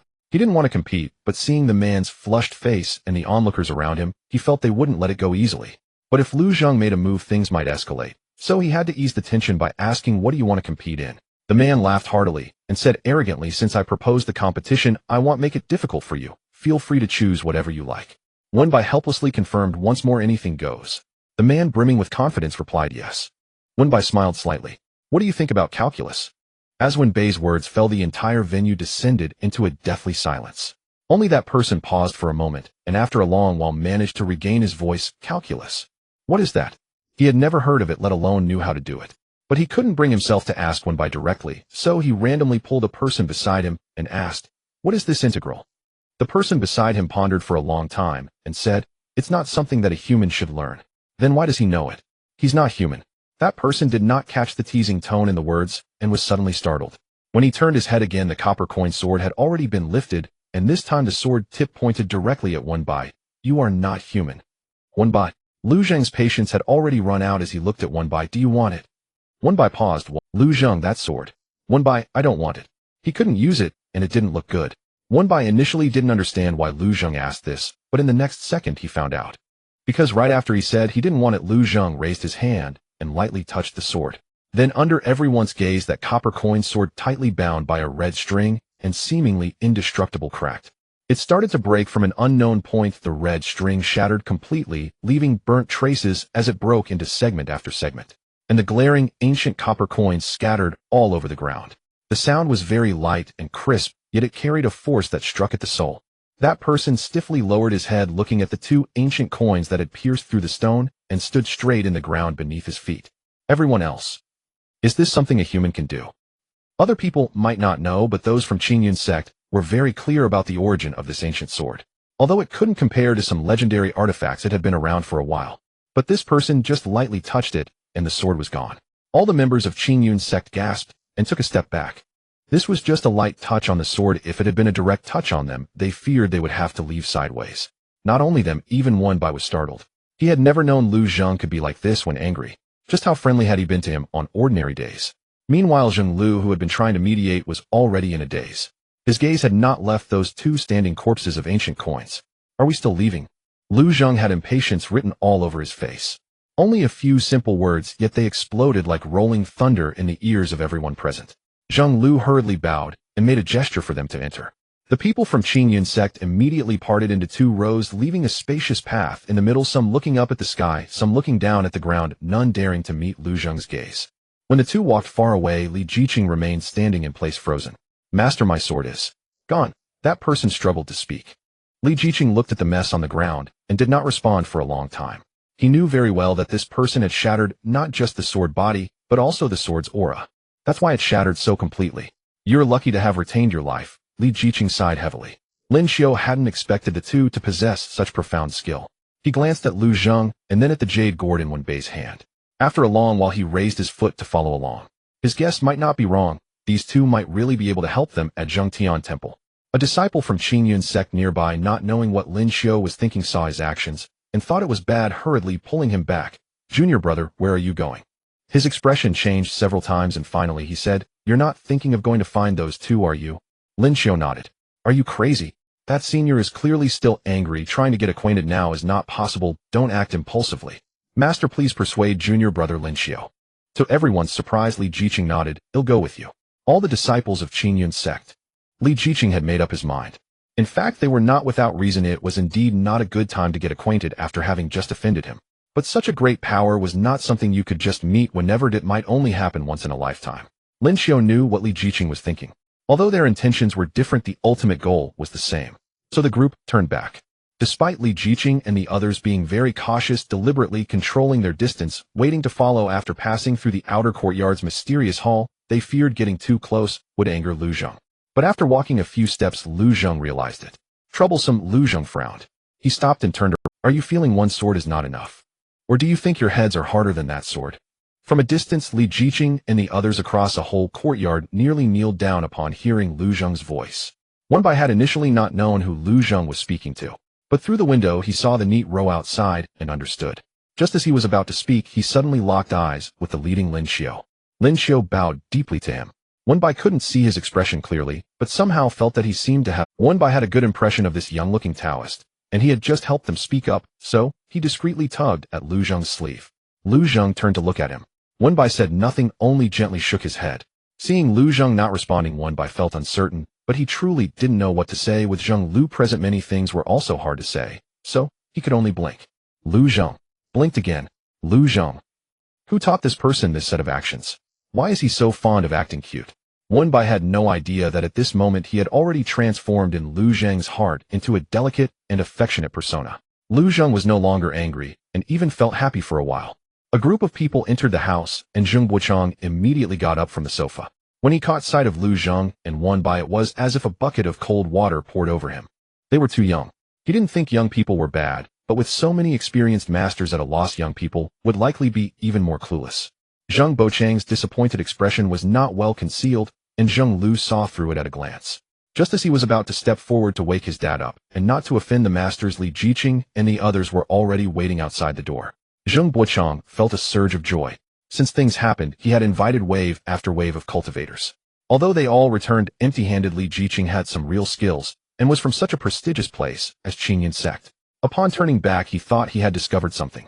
However, before he could step forward, Li Jiqing had already bowed to Lu Zheng, a bow that looked sufficiently formal. Zheng Buochang's foot stopped in midair. Zheng Lu took the opportunity to step forward. Dad, this person is a true immortal.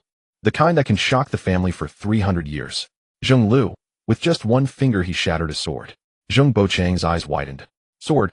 Zheng Lu nodded vigorously. The sword you asked that young Taoist about, the one you wanted to hang by your bed for protection. Zheng Buochang's eyes widened even more. Really? Zheng Lu pointed outside. The two ancient coins are still standing in the ground tiles. Go see for yourself. If it weren't for the number of people in the room, Zheng Buochang would have already shed tears of joy. After waiting for so long, he finally got what he had been waiting for. He wanted to say some polite words, but Lu Zheng had already frowned. Where's the painting? His tone did not seem like he was there to see a painting, but rather to seize it. Zheng Buochang did not dare to voice any objections, knowing that many high-level beings had some tempers, so he immediately fell silent and led them to the hidden painting room. The hidden painting room was underground, requiring them to pass through several sets of stairs, and the light gradually dimmed. Lin Xiu had been quietly following behind, and after much deliberation, he gritted his teeth and took a few quick steps to Lin Bei's side. As soon as he spoke, he respectfully called out, "Immortal Master." Wenbai had grown up hearing senior brother many times, but this was the first time someone called him Immortal Master, making him feel a mix of amusement and bewilderment. "Just call me Wenbai." Lin Xiu ultimately did not dare to call Wenbai directly. "Forgive me for my impudence. I would like to ask the Immortal Master if it is convenient, what is the use of this jade gourd in your hand?" Wenbai was taken aback, then stopped in his tracks. Even Lu Zheng turned around. Wenbai glanced at the quiet jade gourd, and then at Lu Zheng. His instincts were correct. Lin Xiu indeed had something to say. But until Lin Bai expressed his intentions, Wenbai did not plan to elaborate. "It's nothing, just a decorative item." Lin Xiu pondered for a moment before nodding, then bowed and stepped back. Apart from Wenbai and Lu Zheng, the others did not notice the oddity here, thinking Lin Xiu merely came forward to chat with Wenbai. The group continued down the stairs. Only then did Wenbai walk up to Lu Zheng's side. Why did he ask that? Can he see the little lotus lamp? He hadn't paid much attention at first, but now that he thought about it, Lin Xiu's gaze had indeed lingered on his wrist several times. Lu Zheng, a little Taoist not yet capable of that. Wenbai, so it's about the jade gourd. This time Lu Zheng did not speak. Although Lin Xiu was just a little Taoist, Lu Zheng didn't take it lightly. The person beside him was clearly one who could not be underestimated. Don't think he didn't notice. Just a moment ago this person was indeed helping this Lin Xiu speak. With this thought, Lu Zheng turned his head and looked at Wenbai seriously. Then he said word by word, "No matter what the problem is, keep your distance from him." Due to the relationship between Professor Li and Wu Yue, Wenbai had attended several private exhibitions, including those held in basements. After all, ancient paintings require extremely high standards for temperature and light to prolong their lifespan. However, it was the first time he encountered someone as cautious as Zheng Buchang.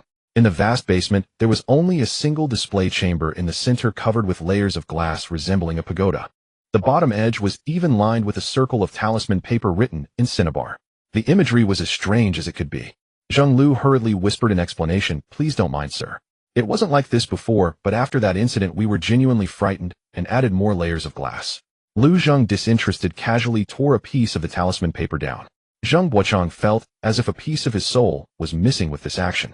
It should be noted that the previous masters had repeatedly warned against tampering with it, claiming that disturbing this talisman paper could cost one's life. Lucien, Sir Zheng Buochang's heart sank. "Please be careful." Lu Zheng held the paper between his fingers, not wanting to spare it an extra glance. Seeing Zheng Buochang's anxious expression, Wenbai asked, "What is this?" Zheng Buochang wiped away a bead of virtual sweat. "I don't know what is written on it, but the master said it's used for the evil spirits in the painting." Wenbai couldn't comprehend what was depicted on it either, but just by looking at Lu Zheng's demeanor, he knew it was likely useless. He took a few steps forward and stood before the painting. Other than the yellowed old paper, there was nothing else. Indeed, there was no surprise or difference to be found. Although he was aware of the situation, he still felt a hint of regret. Noticing Wenbei's disappointed expression, Lu Zheng glanced at the painting. "It's just a painting. What's so special about it?" Wenbai replied, "This is the boy leading the ox painting." Zhu Fu had mentioned in his personal notes that the boy leading the ox was his most satisfactory work, so naturally he wanted to see it. Lu Zheng's voice became even more indifferent. "It's only something a child could draw at best." Wenbai, he found it difficult to communicate with his underworld boss using the reasoning of an ordinary worker. By coincidence, Lu Zheng noticed Wenbei's subtle lip movement, squinting his eyes slightly as he quietly called out Wenbai. Wenbai responded to him. Lu Zheng remained silent, observing him for a while, until Wenbai instinctively straightened up, unable to hold back any longer. Then Lu Zheng nonchalantly spoke, "Were you just cursing me in your heart?" Wenbei's eyes widened in surprise. How did he know? Isn't this a skill of listening? He quickly looked down to avoid Lu Zheng's penetrating gaze, mumbling, "I didn't, I wasn't." Fortunately, Lu Zheng chuckled lightly, letting him off the hook and saying no more. Having pacified his boss, Wenbai looked through the glass cover again at the blank painting, and after a moment asked Zheng Buochang, "Mr. Zheng, may I ask where this painting came from?" In the past, Zheng Buochang would have pondered before revealing the painting's origin, but now this painting was a hot potato. As soon as Wenbai opened his mouth, he replied it was purchased at a private auction abroad. Wenbai nodded, "I see." Lu Zheng noticed his tone was somewhat low and glanced at him. Wenbai replied, "It's just that I feel it's quite a pity. If it weren't for the fact that Mr. Palu's paintings were not well regarded and no one appreciated them, this painting wouldn't have gone missing." "Who told you the painting was not well regarded?" Lu Zheng suddenly interjected. Wenbai looked up. "It's what the history books say." He paused, feeling that there was more to Lu Zheng's words. "Isn't that so?" Lu Zheng's gaze dropped. "Ask it." Wenbai pressed his finger against the glass. Lu Zheng had already turned his head, looking at Zheng Buochang open it. As the protective cover was lifted layer by layer, the painting finally appeared before Wenbei's eyes. He leaned down to take a closer look, but his wrist suddenly felt a slight warmth. The long quiet white jade gourd suddenly emitted a small burst of red light. Following that, a gentle force slowly touched the back of his hand. He looked down and saw a familiar small figure, feeling a rush of joy awake. Just as he opened the protective cover and had no time to step aside, he overheard Zheng Buochang saying, "What do you mean awake? Did Mr. Wen just speak to the ground?" The more Zheng Buochang thought about it, the colder it felt at his feet, as if something was tugging at him. Mr. Wen by. He had forgotten there were others present. Lu Zheng, however, was completely unconcerned. At this moment, Zheng Buochang was entirely frozen in place. Wen Bai, at a loss, turned to Zheng Lu and said, "Mr. Zheng, please take your father outside. He wasn't young anymore, he shouldn't be scared to the point of illness." Seeing his father looking like he was about to collapse, Zheng Lu, after recalling Wen Bai's earlier actions, felt as if he could see what they could not. A chill ran down his spine, and after acknowledging, he helped his father out. Thus the vast basement was left with only Wen Bai. Lu Zheng and the group from Qingyun sect, along with Li Jiqing and the others, dared not approach, standing far away, so they did not hear what Wen Bai and the little lantern said. They assumed Zheng Buochang was worried about the things in the painting and continued to lean against the wall. The little lantern had already woken up leisurely. After Wen Bai spoke a word to it, it did not look at him again, letting out a slightly aggrieved sound. Wen Bai, no longer paying attention to the group, pointed at its small flame. "Did you sleep well?" "Yes." The little lantern, feeling lazy all over, floated up along Wen Bai's hand, finally resting on his shoulder and rubbing its leaf against his neck. "I saw you in my dreams. I missed you. Perhaps due to sleeping for too long." Its voice was soft and drowsy. "Did you?" Wen Bai chuckled. "Yes." The little lantern shook its little head, turned, and felt Lu Zheng's presence. It attempted to fly over to poke Lu Zheng, but was stopped by him.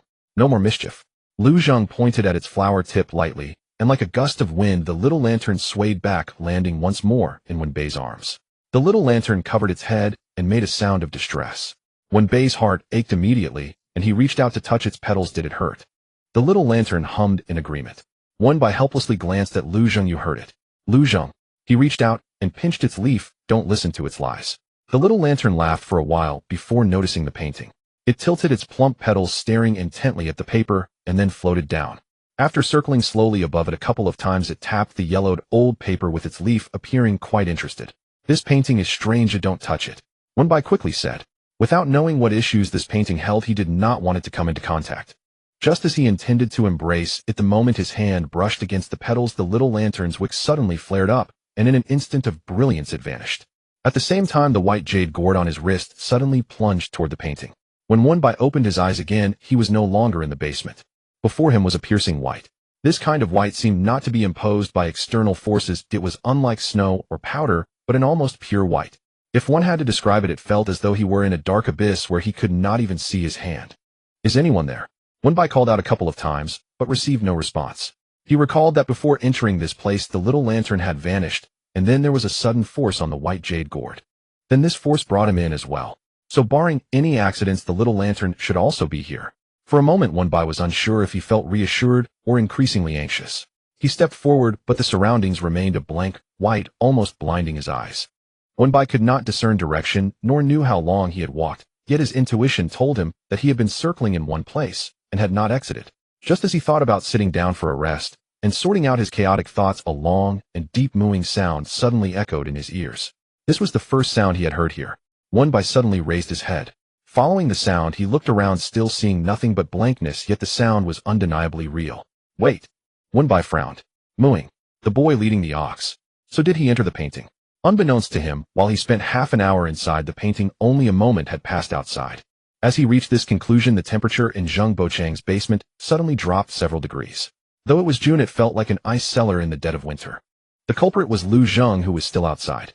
The group from Qingyun sect had begun to shiver uncontrollably. They had no idea what had happened. All they knew was that after a blinding white light flashed, the usually good-natured Wen Xian had inexplicably vanished before their eyes. Then they were left with Lu Zheng, whose face was etched with "Everyone die." Lin Xiao was the first to react. The disciples of Qingyun sect seemed to find their backbone hiding behind Lin Xiao's slender figure. "What painting?" Lin Xiao stared directly at Lu Zheng. Wen Xian might have entered the painting. "Everyone from Qingyun sect." Lu Zheng furrowed his brow and glanced back at Lin Xiao. He naturally knew it was the spirit in the painting causing trouble. But how did this little ghost know? Lu Zheng had never shown any interest in Lin Xiao, and because of Wen Bai's special attention, he felt inexplicably displeased. However, if he had a connection with this painting spirit, he was curious to see what tricks it could pull. Lu Zheng focused slightly, and as soon as he saw the mysterious light above Lin Xiu's forehead, he relaxed his tension without any surprise or joy. Still fresh. Although his cultivation was not impressive, his senses surpassed those of ordinary people. It could also explain why he had been staring at the white jade gourd. After realizing that Lin Xiu had no connection to the painting spirit, Lu Zheng no longer regarded him. Turning around, he lightly raised his hand, and the painting that was previously laid on the table now floated in midair. Everyone from Qingyan sect. Then they heard Lu Zheng speak. Will you let them go? Everyone from Qingyan sect. Master is the powerful senior talking to the painting. Of course it can't be talking to us, Li Jiqing sighed in relief. But how can a painting speak? One disciple said in a trembling voice. Then in the very next second, that impossible ta speak, painting actually spoke. I want release them. Everyone. Lu Zheng leisurely flicked a bit of flame from his fingertips. Release them, or it'll burn a hole in your heavenly lid. You choose. The painting immediately became anxious. You dare. Lu Zheng found it amusing. After all these years, this was the first time someone dared to threaten him. And it was a young brat. You can try. You can't burn me. The painting blustered in anger, taking a long time to come up with a reason. Inside, there's a very good-looking human and a little paper lantern. The group from Qingyan Temple had become numb. At the moment Lu Zheng ignited the flames, they mechanically turned to look at Lin Xiu, their tone strangely calm. Junior brother Lin Xiu, what is this? Lin Xiu spoke like a soulless encyclopedia. Finger flame. If I'm not mistaken, it's likely real fire. Real fire? The person asked. Yes, finger flame, samadhi fire. Only those whose cultivation is unfathomably deep possess such abilities. Although they had all sensed it since the sword appeared, when Lin Xiu bluntly stated the fact of unfathomable cultivation, they were still momentarily stunned. Lin Xiu sighed heavily in his heart. Such an opportunity was already a blessing earned from 3 lifetimes of cultivation. Anything more was unattainable. Even if the ancestor were to emerge from seclusion, it would be impossible to summon this being, let alone him. The hope of assistance seemed bleak. After the mooing of the cow, he heard no further sounds, as if even that noise had been an accidental revelation. Strangely, despite the slightly oppressive atmosphere and the faint sense of being watched, he felt no fear. Perhaps it was because he knew Lu Zheng was outside. Wenbai found it somewhat amusing. He leaned slightly, tapping his aching knee, and casually said, "Aren't you coming out?" Zhou Wei remained silent. "Stop hiding, I can see you." Wenbai intended to tease, hoping to draw it out. He hadn't expected to trick it with just a couple of words. But since he had already probed, he wasn't afraid to be bolder, saying, "Well, there's also a yellow cow." This time he finally heard some movement. 2 soft knocks sounded like a cow's hooves lightly tapping on the bluestone slabs. Compared to the distant moo, this was much clearer. This meant that the creature was not far from him. Wenbai raised the corner of his mouth, casting out one last bait. "Are you still not coming out?" "That's fine, or I'll just take a nap. Call me when you're ready to come out." The shepherd, who had been staring at him for quite some time, could no longer hold back. With a tearing sound, he ripped open the small barrier made of paper, leading the cow out with a huff. Why are you so unafraid?" Wenbai slightly raised his head, only to see a child in a raincoat. The raincoat seemed wet and clung to him, and the large brim of his straw hat dripped with water.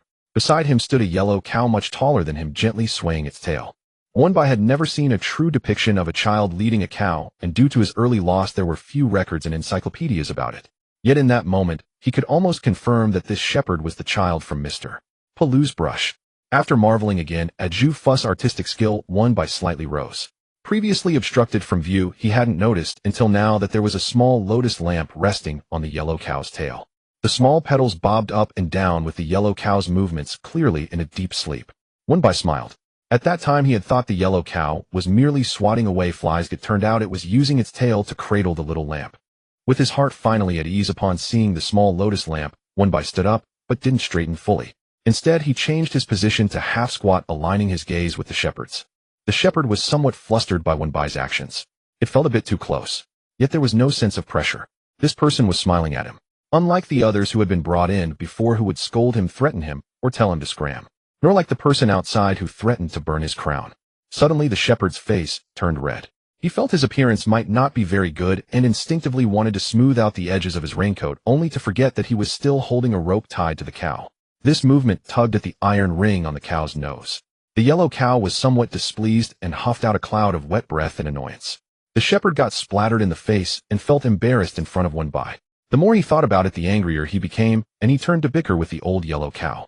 Wenbai wanted to laugh, but ultimately held it in. Once the altercation between the boy and cow subsided, the shepherd turned back to look at Wenbai.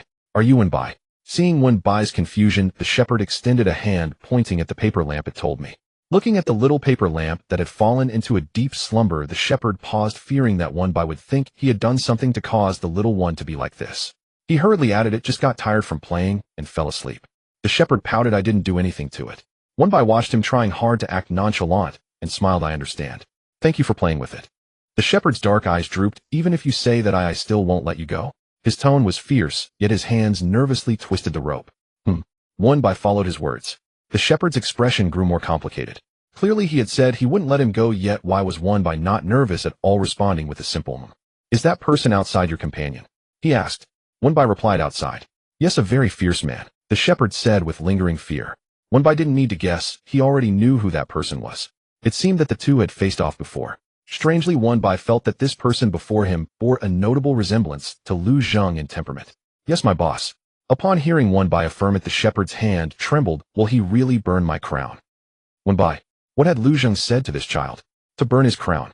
Although it was something Lu Zheng could do given his temperament, it was true that he wouldn't sully himself by arguing with the child. Thinking of this, one by looked at him. "What did you say to him?"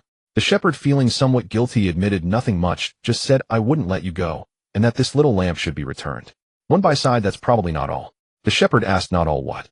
One by replied, "Candidly, it's not just." While it may not matter much for him, the little lotus lamp was different. That was the little prince of the underworld raised. The shepherd was so startled that he almost dropped the rope, seeing that one by didn't seem to be lying. He immediately crouched down, covering his head. How could this be? Grandfather's illustrated book didn't say this. At that moment, the little lotus lamp slowly awakened, sliding down the yellow cow's tail. Upon seeing one by, it first nestled in his arms, and then flew in front of the shepherd, asking, "What illustrated book?" What did the illustrated book say? The shepherd, with tears in his eyes, said, "The illustrated book says that as long as you capture the enemy's accomplice, you can then propose terms. As long as they are not excessive, the other party will agree for the captive's safety." He raised his hand and gently cradled the small lotus lamp in his arms, saying, "I just wanted to ask him not to burn my crown." "Is that too much to ask?" The little lotus lamp, completely unaware that it was the captive he mentioned, replied, "Not too much." One by. "Who wants to burn your crown? I'll protect you." The little lotus lamp tilted its head.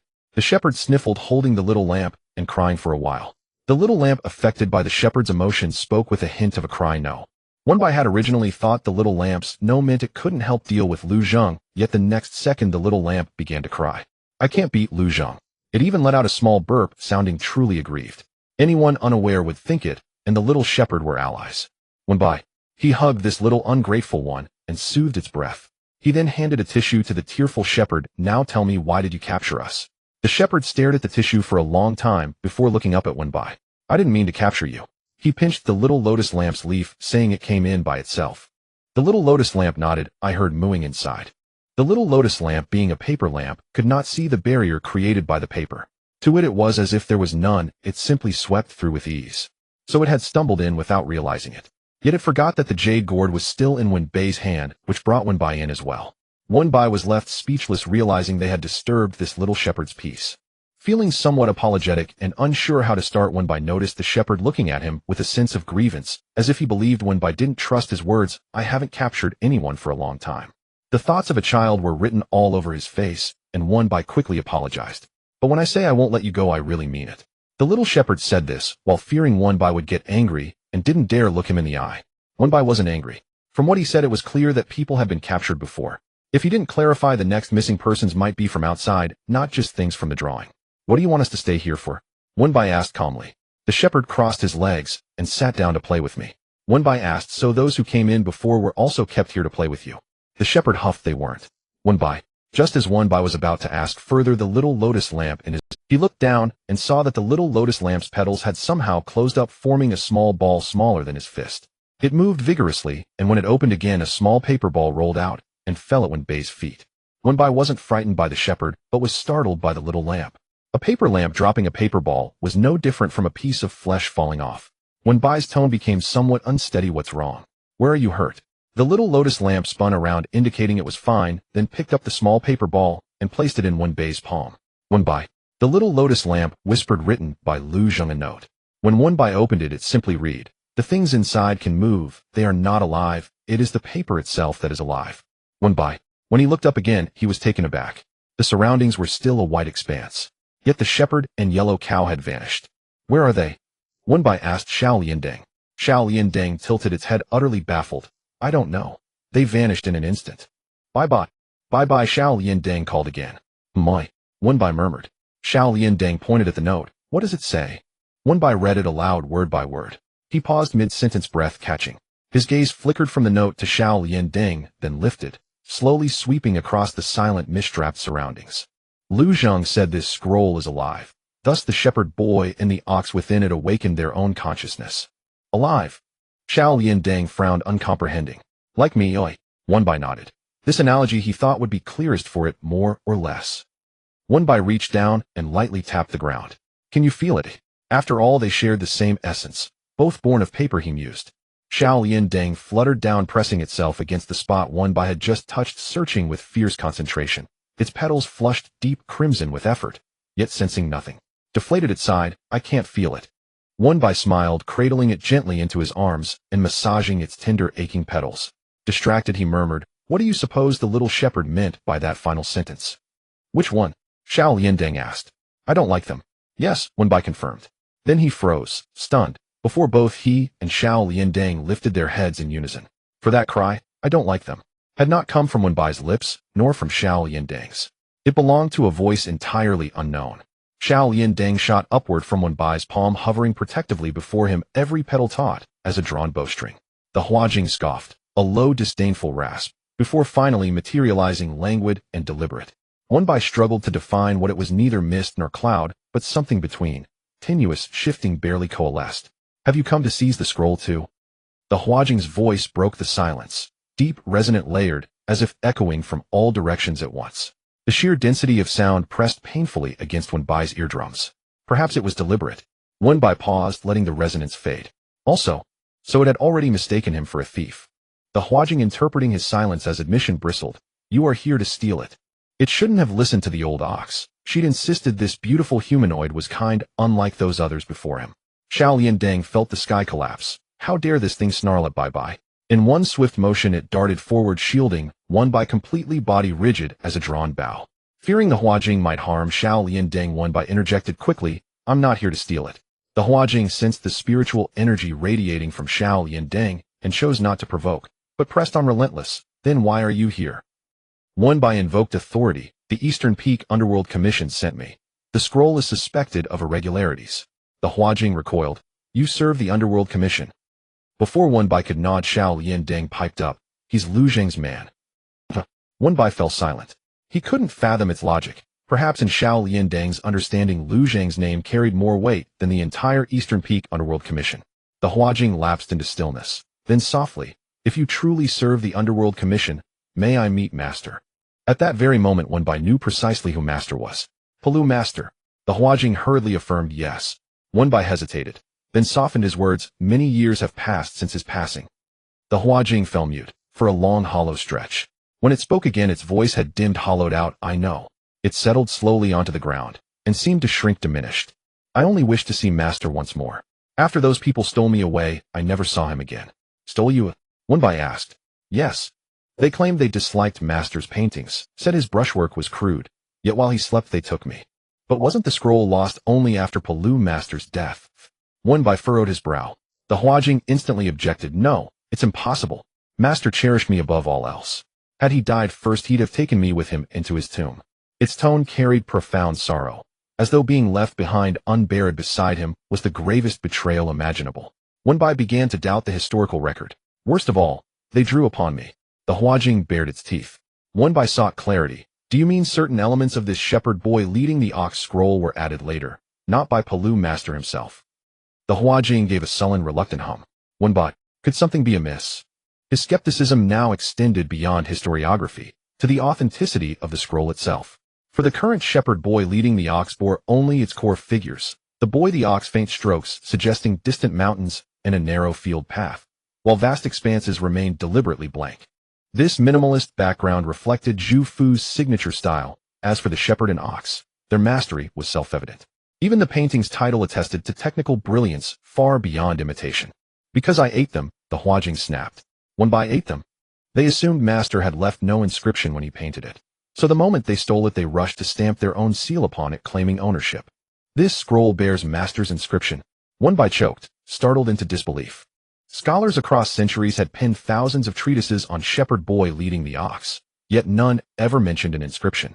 That era thrived on seal culture. Literati exchanged letters and scrolls adorned with personal seals, much like modern-day check-ins for remembrance. Yet Zhu Fu rarely inscribed his works, neither trading art nor seeking fame. He painted only when inspiration struck, purely for private delight. Had a high-ranking official not admired his singular style and preserved his entire oeuvre, Zhu Fu's legacy might have vanished entirely. The Huajing nodded. Yes, an invisible inscription. Bye-bye, what's an invisible inscription? Xiao Liandeng blinked, utterly bewildered. Wenbai explained, sometimes ancient artists wish to leave a mark without disrupting the composition's harmony, so they concealed their name or symbols representing their identity within the painting itself. For instance, in a landscape painting they might select a pigment matching the mountain's hue, and inscribe their names subtly among the peaks, rendering it nearly imperceptible. Wenbai turned to the Huajing. Where did Master place his invisible inscription? On the rain cape, it replied without hesitation. Master inscribed it so delicately, yet they stamped my crown with a seal the size of a rice bowl. Others complained Master's background lacked refinement, so they painted a mountain atop my head and scribbled vulgar nonsensical verses beside it. Phrases like bound in life and death, weeping together, utter gibberish. No one could endure such desecration, especially not a seal the size of a bowl pressed upon one's crown.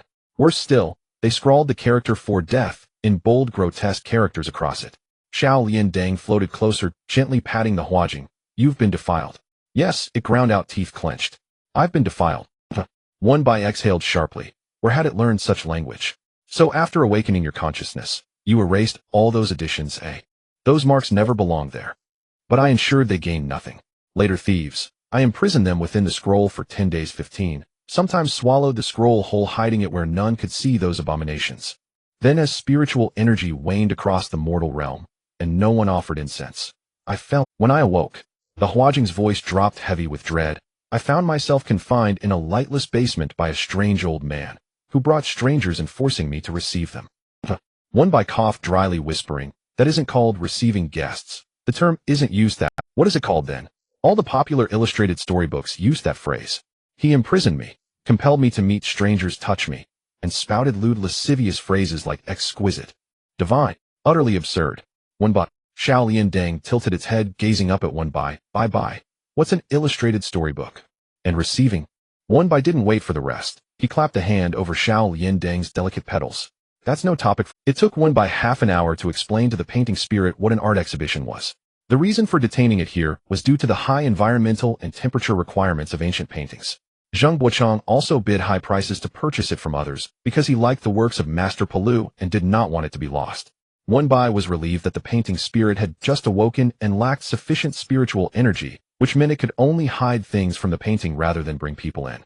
Otherwise, given this one's temperament, not to mention Zheng Bochang, the entire Zheng family would likely be trapped in the painting for 10 days or half a month. The painting spirit was unaware that it had slept for such a long time. 1,000 years had changed the world. Moreover, Master's paintings had already been understood and recognized by the world, garnering admiration and praise from many. The painting spirit said little, but Wenbai knew it was pleased. After establishing 3 rules with it, the painting spirit released Wenbai. Upon opening his eyes again, Wenbai had returned to the basement. The sudden change in his surroundings and the dimming light made Wenbai feel a bit dizzy, causing him to stumble slightly. Just as he thought he was about to have a close encounter with the ground, a force lifted him up at the waist. Lu Zheng's voice then rang in his ear. How old are you? Can't you even stand? Wenbai breathed a sigh of relief. But it wasn't just Wenbai who felt relieved. There was a group of people standing against the wall, all equally relieved. Li Jiqing and the others didn't know what this moving painting had said to Lu Zheng. They only knew that the ancestral spirit, who wanted to poke its heavenly cover, had suddenly extinguished the fire at his fingertips. Although the weapon was sheathed, anyone with eyes could see that this gentleman still had flames leaping around him. The group didn't dare to breathe, fearing that they might be pointed out by Lu Zheng for breathing through their noses. Until when Xianzhong emerged from the painting. At that moment, they didn't want to think about why when Xianzhong had disappeared and reappeared, they only knew they had escaped with their lives. Once Wenbai steadied himself, Lu Zheng released his grip. His hand reached over Wenbei's shoulder and grabbed the small lotus lamp on his shoulder. You dare to barge in without knowing anything. Lu Zheng's tone turned serious. Who gave you the courage? The small lotus lamp hadn't faced Lu Zheng's wrath for a long time and let out a couple of whimpers before looking at Wenbai. Lu Zheng lifted his eyelids. It was a light and fleeting glance, and though Lu Zhang said nothing, Wen Bai read a sense of threat from that look. It was as if it was saying, try to spoil it again. Wen Bai gritted his teeth and lowered his head. Lu Zhang's reprimand this time was actually justified. Indeed, the small lamp had become a bit too bold. The reason they emerged unscathed this time was that there was nothing too troublesome inside. If it had been some evil spirit or fierce ghost, they wouldn't have retreated so easily. The small lotus lamp also realized it had caused trouble this time, lying on Lu Zhang's hand, and obediently admitting its mistake, the color of the flame dimming considerably. Seeing its well-behaved demeanor, Lu Zhang said lightly, "This act doesn't work on me." After saying this, he glanced at Wen Bai. Wen Bai, so this look meant it worked for him, right? Well, he couldn't deny it did work for him. Lu Zhang continued, "Go back and reflect on it. Come out when you've done so." For some reason, Wen Bai couldn't shake the feeling that Lu Zhang's reflection wasn't just directed at the small lotus lamp. The small lotus lamp, now wilted, turned into black mist and returned to the jade gourd. Wen Bai thought that after scolding the small lotus lamp, he would be next, so he lowered his head, bracing himself for the reprimand. But surprisingly, Lu Zhang just looked at him and asked, "Have you negotiated with the painting spirit?" Wen Bai nodded. Lu Zhang responded with an and walked out. Wen Bai. Lin Xiao felt something strange between the two powerful seniors, but he couldn't quite pinpoint what it was. Afraid that Wen Bai and Lu Zhang would develop a rift, he stepped forward to explain what had just happened. Wen Bai finally learned the ins and outs of the heavenly cover incident. After thanking Lin Xiao, he took the painting and walked out of the basement. By the time he reached upstairs, Lu Zhang was already sitting on the sofa drinking tea. Seeing Wen Bai bring the painting up, Zheng Buochang immediately stood up. "Is this okay now?" Wen Bai thought for a moment and gave a relatively cautious answer. "Almost there." Zheng Buochang. What does almost there mean? Zheng Buochang's villa was quite large, and Wen Bai found it somewhat challenging to find a suitable place. In early July, the sun was inevitably harsh. The painting spirit wanted to bask in the sun, but too much sun was also unfavorable. He circled around, but still had no clue. At this moment, Lu Zhang finally put down his teacup, raised his gaze slightly, and said softly, "Second floor." Wen Bai looked up. What caught his eye was a half-person with glass window. Wen Bai looked at it for a moment, his heart filled with joy. It was indeed a good place. The Zheng family, though not deeply rooted in South City, was originally a cultured family. Therefore, when building their houses, they paid attention to aesthetics, and outside the yard was a bamboo forest. The bamboo forest blocked most of the light, allowing only a little to filter through, and with the windows cover it was cooler, while also being warmer than the basement. Furthermore, the scenery was quite lovely, and the painting spirit would surely like it. Zheng Buochang naturally dared not voice any objections, and Wen Bai walked directly to the stairs leading to the second floor. Once he steadied himself with a swift motion, Wen Bai laid the painting on the windowsill. Zheng Buochang immediately saw the yellow cow and the herdsman that had returned, and excitedly stammered, "Master, did you catch this cow and this herdsman?" Wen Bai could only nod vaguely, and then said, "When you have time, hammer a nail in, and let's hang the painting here in the next few days." Zheng Buochang was a bit worried. This is an ancient painting. Won't it be damaged by such exposure to sunlight? Wen Bai reassured him it won't. Great. Zheng Buochang repeatedly agreed. Having received Wen Bai's assurance, he no longer waited for when he had time, and immediately instructed Zheng Lu to take action. While Zheng Lu was hammering away at the wall, Zheng Buochang asked, "Mister, when is this position for hanging the painting chosen? Because the feng shui is good here. Will it stabilize things?" Wen Bai replied, "No. It's because the scenery is good." Zheng Buochang. Wen Bai continued, "It like Zheng Buochang. Wen Bai, it's the painting behind you." Zheng Buochang.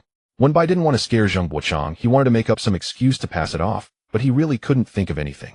Because wanting to bask in the sun was merely the first request of the painting spirit. If it couldn't accept even this, the subsequent demands might be even more unimaginable. "Mr. Zheng, the child leading the cow, is Master Palu's favorite painting. You must know this, right?" Wen Bai inquired cautiously. Zheng Buochang still hadn't recovered from the previous shock, and could only nod blankly. "Then you should also be aware of the story of Master Palu hanging it near the incense altar and burning incense daily, right?" Wen Bai continued. Zheng Buochang felt a hint of dread. "Are you saying?" Wen Bai could only try to keep his tone as calm as possible. "Yes, after a while you may need to offer incense every couple of days." The original intent of the painting spirit was to offer incense daily, but Wen Bai feared that Zheng Buochang might not accept that all at once, so he negotiated with the spirit, telling it that there needed to be a gradual process, and the spirit reluctantly agreed to change from daily to every 2 or 3 days. Zheng Buochang. Zheng Lu, who had a hammer in his hand. The eavesdropping crowd. Offering it, this was not just buying a painting, it was essentially inviting an ancestor home. Zheng Buochang, nearly in tears, said, "Mister, when this kind of thing." "I know," Wen Bai replied. "As long as the incense is lit, it doesn't matter who lights it, it's not that particular." For the painting spirit, it only needed the incense to be burned. Who did it truly didn't matter. Before Wonbai could finish his sentence, Zhang Lu, waving his hammer, said, I don't dare to do that either. I mean, if you're really worried, you can ask some people you trust to help. For example, Wonbai turned and looked at the group from Qing Yunguan below. Li Jiqing immediately stepped forward and replied, Qing Yunguan is willing to assist. Since Wen Xianzhang had already said so, it would be assumed that the issues inside had been resolved. It was just lighting incense, which was not a hassle, and this gave Li Jiqing the opportunity to curry favor with Wen Xianzhang. He felt it was like a pie falling from the sky. Wonbai nodded at him. Li Jiqing's offer was certainly the best outcome. Although Zheng Buochang was still a bit uneasy since the matter had been entrusted to Qing Yunguan, it was a form of assurance. He thanked Li Jiqing and nodded in agreement. Then I trouble you, Daoist, Li Wonbai said. Li Jiqing quickly responded, I dare not. Once the matter was resolved, as Wonbai turned to go downstairs, Zheng Buochang's face suddenly turned pale, as if he had been struck with extreme fear. He tremblingly pointed a finger at Wenbei's back, his lips moving as he struggled to articulate a few words. Painting. Death. Wonbai turned around and saw. At the very top of the canvas, a line of words was inscribed. Together in life and death we share the same sorrow. This was what the painting spirit referred to, words of an inappropriate nature placed over its head. Wonbai had no idea what had happened. He left the painting and couldn't communicate with the painting spirit, so he could only look at Lu Zhang. Seeing Wenbei's expression, Lu Zhang stood up from the sofa and walked over in a few strides. Is the painting spirit dissatisfied with these arrangements? Wonbai glanced at Zheng Buochang again. Or does it dislike this place? Lu Zhang raised his hand and lightly pressed it against the painting paper. The entire room fell silent. Immediately afterward, Wonbai noticed Lu Zhang's expression darken. Wonbai cautiously asked, what did it say? Lu Zhang lowered his hand and ignored the gazes of others, fixing his eyes on Wonbai. The spiritual energy is too low, it's starving and feeling nauseous. Wonbai. Lu Zhang briefly explained, those things never disappeared from the beginning to the end. They were swallowed using spiritual power. Now that the spiritual power is insufficient, it's normal to spit out one or two. Wonbai. He only now understood that the painting spirit's earlier warning about needing incense soon, or it might burst, referred to this. Meanwhile, Zheng Buochang's face had turned ashen. Together in life and death we share the same sorrow. He repeated that line and was utterly unable to stand. He abruptly leaned against the wall, grabbing Zheng Lu's hand, his eyes turning red as he looked up. Is it trying to kill my whole family? Wonbai. Lu Zhang. Mister. When if I have offended the ancestors in the painting, then take my life. But my wife and children are truly innocent, they have done nothing. I was the one who brought this painting back. I beg you, please speak to the immortal in the painting, and ask him to spare my wife and children. I, Zheng, am kneeling before you. Zheng Lu was at a loss as to how things had escalated to this point. Everything had seemed fine before, even when Master Wen appeared he had said it would be resolved soon.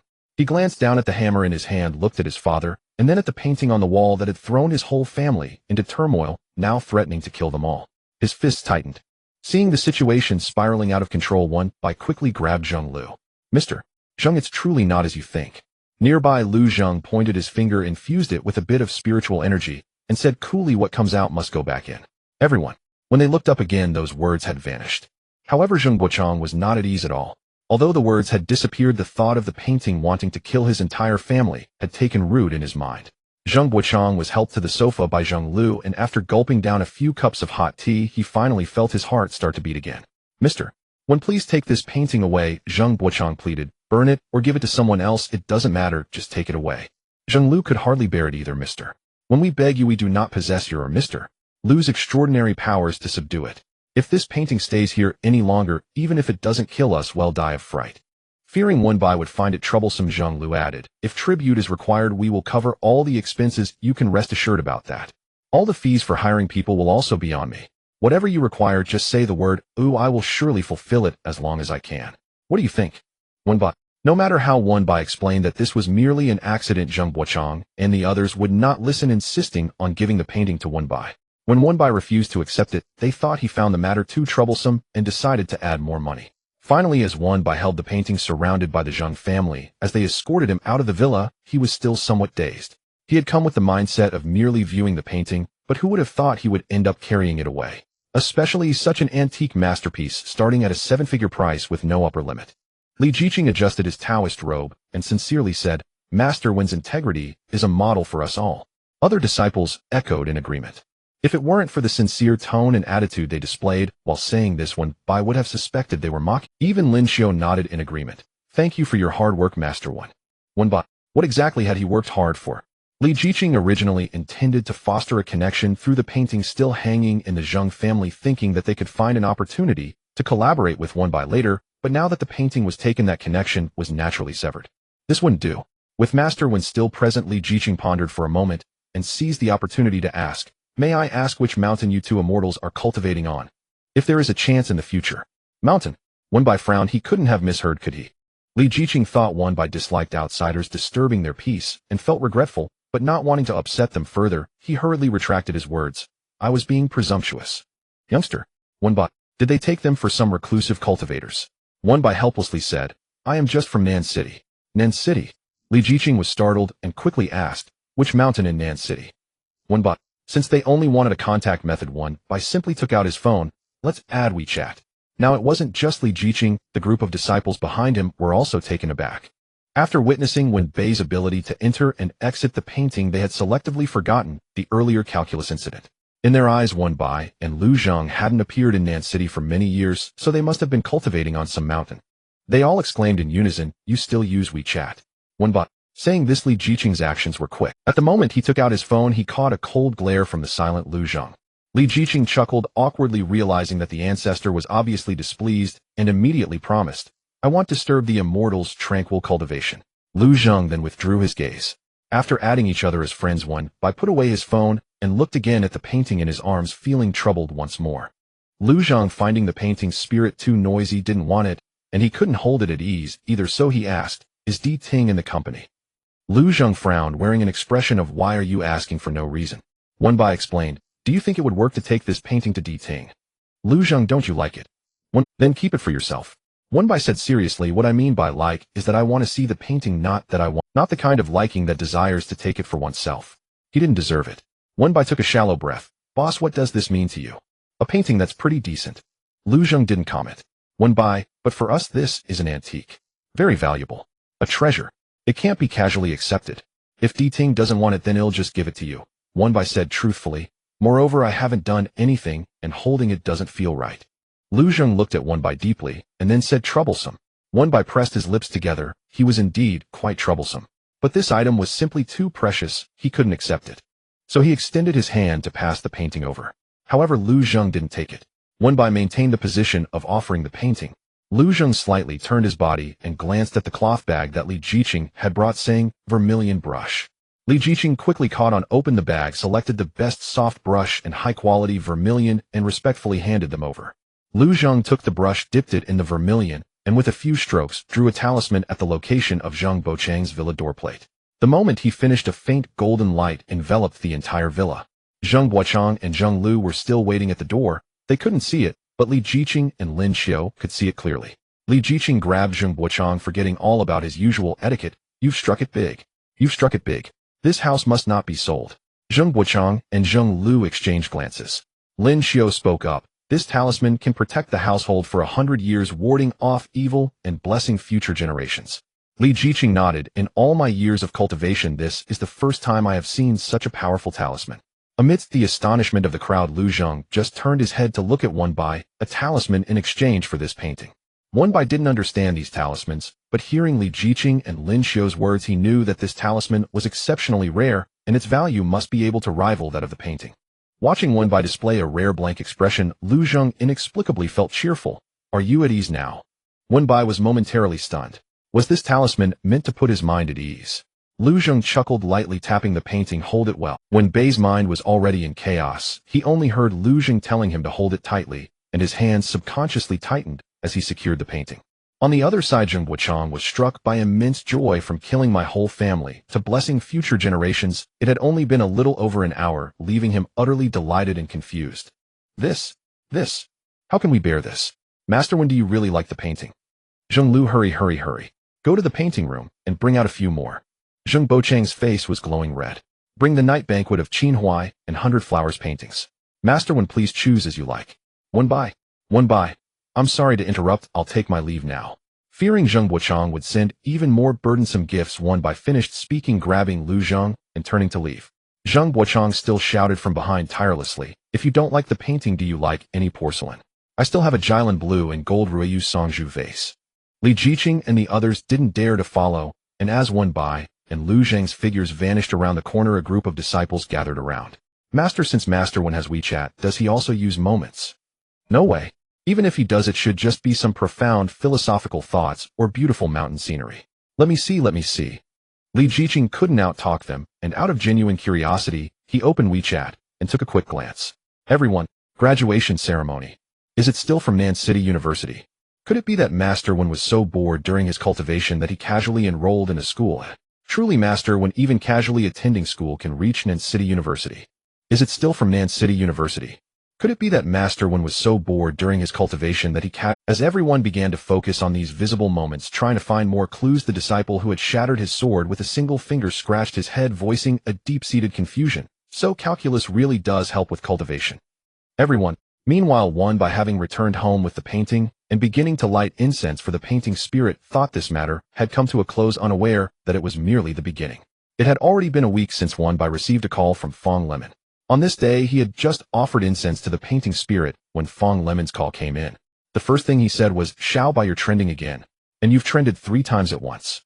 Wan Bai was somewhat confused by the intensity of his tone, making it hard to tell whether Fong Lemon was informing him of this matter or questioning him about it. Wan Bai asked what. Fong Lemon became more anxious. "Don't you even look at Weibo, my ancestor. The reporters have come to our school." "Reporters?" "Yes, reporters," Fong Lemon said.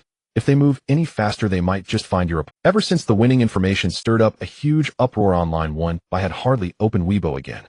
Fortunately, he did not have the habit of using it regularly. After the lottery incident, he received hundreds of private messages daily, which was quite bothersome, so he simply turned off all notifications. At this point, Wan Bai had no time to hang up the phone. He exited the call interface and logged into Weibo. After scanning through, he finally understood what Fong Lemon meant by trending 3 times at once. The cause lay in the painting titled "The Child Leading the Cow." Rewinding a week back, when Wan Bai visited Zheng Buochang, he borrowed Professor Li's name for convenience. However, he definitely could not let the teacher know about his identity as a Yin worker, so after resolving the issue, Wan Bai sent a message to Zheng Buochang, asking him not to disclose the exorcism matter to others. Zheng Buochang was aware of the rules and agreed repeatedly. However, the issue of the lost painting from the Zheng family had caused quite a stir in the entire circle of Nan City, especially since he had previously sent out many invitations. Though Zheng Buochang did not inform others, the news that the painting was found still spread. But it is unclear which part of the rumor process went awry, as it inexplicably transformed from the painting was found to the painting was not lost, and then to the painting was given away. By a twist of fate, it turned out to be true. As more people inquired, fearing further chaotic rumors, Zheng Buochang eventually nodded, admitting that the painting was indeed lost, and that it was also given away. However, he did not disclose who the person was. When further pressed, he merely added, "A true master who understands art." Zheng Buochang was not unknown in the art circle. His statement immediately stirred up excitement. It was not that there were objections to the gifting of the painting. Although The Child Leading the Cow was valuable, gifting paintings and ink was one of the common ways to establish friendships in their circle. When the mood was right, gifting a famous painting to make a refined gesture was not unheard of. But to give away a painting worth millions, that person must undoubtedly be a prominent figure.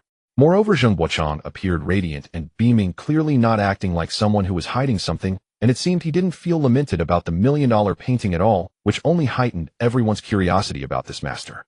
When Zheng Buochang spoke to Wan Bai about this matter, Wan Bai did not say much, busy dealing with issues regarding the painting spirit. Lu Zheng had given him 3 incense sticks without revealing where they came from, only saying they were called common people's incense, and advised him to light 1 every week.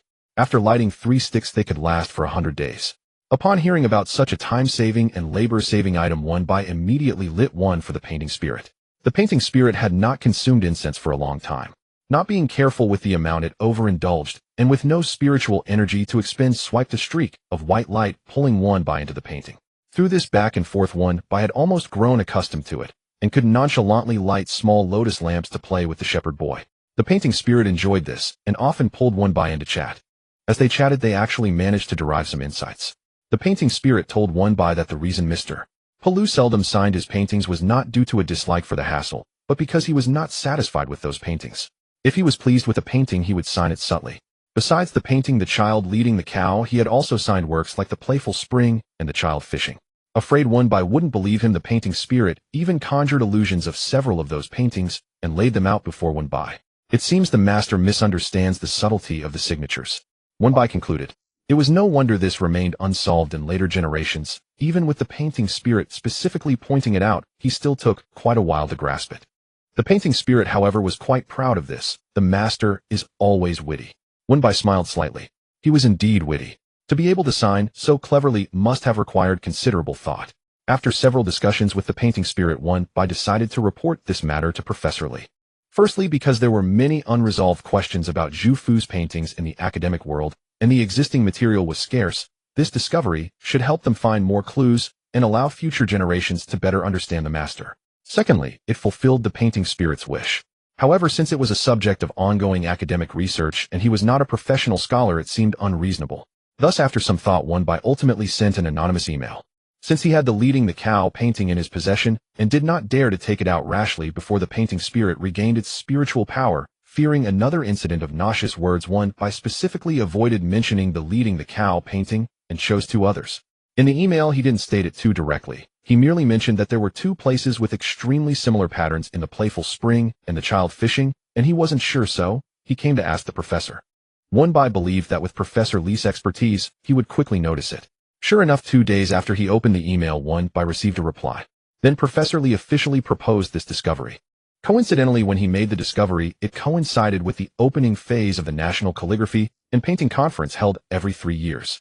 The officials also intended to use the new discovery of Zhu Fu's works to promote among the youth, so it was a perfect match. Major official accounts coordinated and promptly put Professor Li Xian of Nan City University on the trending list. However, the emergence of Wenbai exceeded everyone's expectations. While everyone assumed this achievement belonged to Professor Li Xian, the professor who was being interviewed chuckled and said, "It was I who formally proposed the discovery. But the one who discovered it first was my student." The phrase "my student" shocked not only the reporters present, but even those at the main station. They all knew that Professor Li Xian was one of the leading scholars in the country researching this field, a well-known textual critic, especially regarding Mr. Palu, having published no less than 10 professional academic reports with some passages directly included in textbooks. Therefore, it was unexpected when he proposed a new discovery, yet it was also within reason. But now Professor Li Xian claimed that the first discovery was made by his student. Hearing that there was more to the story, reporters hurriedly pressed for further questions. Thus, Wenbai was thrust onto the trending list. Subsequently, everyone was delighted to discover that they had been to this melon field before. It was again Nan City University and Wenbai. The lottery incident, which had been a hard-earned topic, was once again brought to light. Now the officials didn't even need to intervene. The words Wenbai surged to the top of the trending list like a powerful buff, and he single-handedly dragged 3 other topics up with him. Not only did the official account of Nan City University remain silent, but even the comments below the news article had been overwhelmed. Wenbai, a finance department banner that doesn't research ancient paintings, is not a good assistant. Is this really a person? I suspect he has 3 brains. Did you see that report? Professor Li emphasized that enthusiastic student Wenbai specifically wrote an anonymous email, but it backfired due to his overly personal style of reporting, creating such a vivid scene that I can almost imagine the expression of enthusiastic student. Wenbai, it was careless JPG. It's one thing to have such an excellent brain, but to also have such a face suitable for debut, and on top of that, to have such a pair of lucky hands, damn it. The news that cannot be seen by my mother has increased again. Looking at the bottom comment that had already reached 999 red numbers, Wenbai paused for a moment and cautiously clicked into the back end. A few seconds later, he awkwardly backed out. He shouldn't have clicked in. Otherwise, he wouldn't have seen the messages calling him master when asking whether the dishes at home were antiques.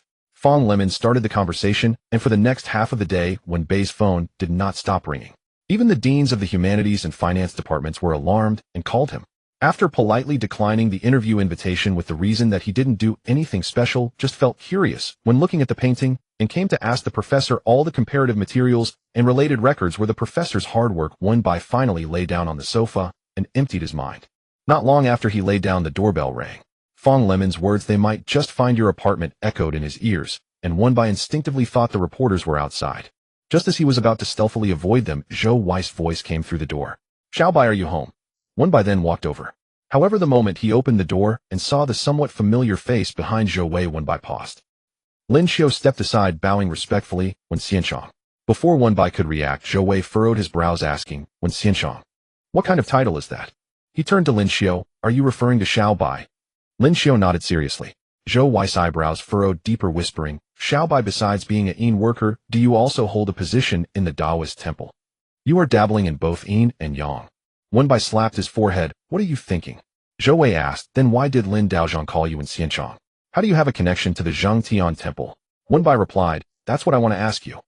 Not knowing why these two unrelated people were together, and since they were standing at the door it was inconvenient to talk, Wenbai said, let's go inside. At the door Zhou Wei had not sensed anything strange, but once he stepped into the entryway he caught a whiff of a familiar fragrance. He turned his head towards the source of the scent, and Wenbai silently thought this was not good. The painting was still hanging by the window. Sure enough, a few seconds later, he heard Zhou Wei's excited shout. The Leading the Cow painting. It's the Leading the Cow painting. How did this Leading the Cow painting end up here? Zhou Wei rushed out. So that painting from the Zheng family was given to you? Wenbai maintained his composure and replied, no, this painting is fake, a replica. Zhou Wei, Lin Xiao, painting spirit. Frustrated, Wenbai sighed, and ultimately conceded, be careful, don't touch it.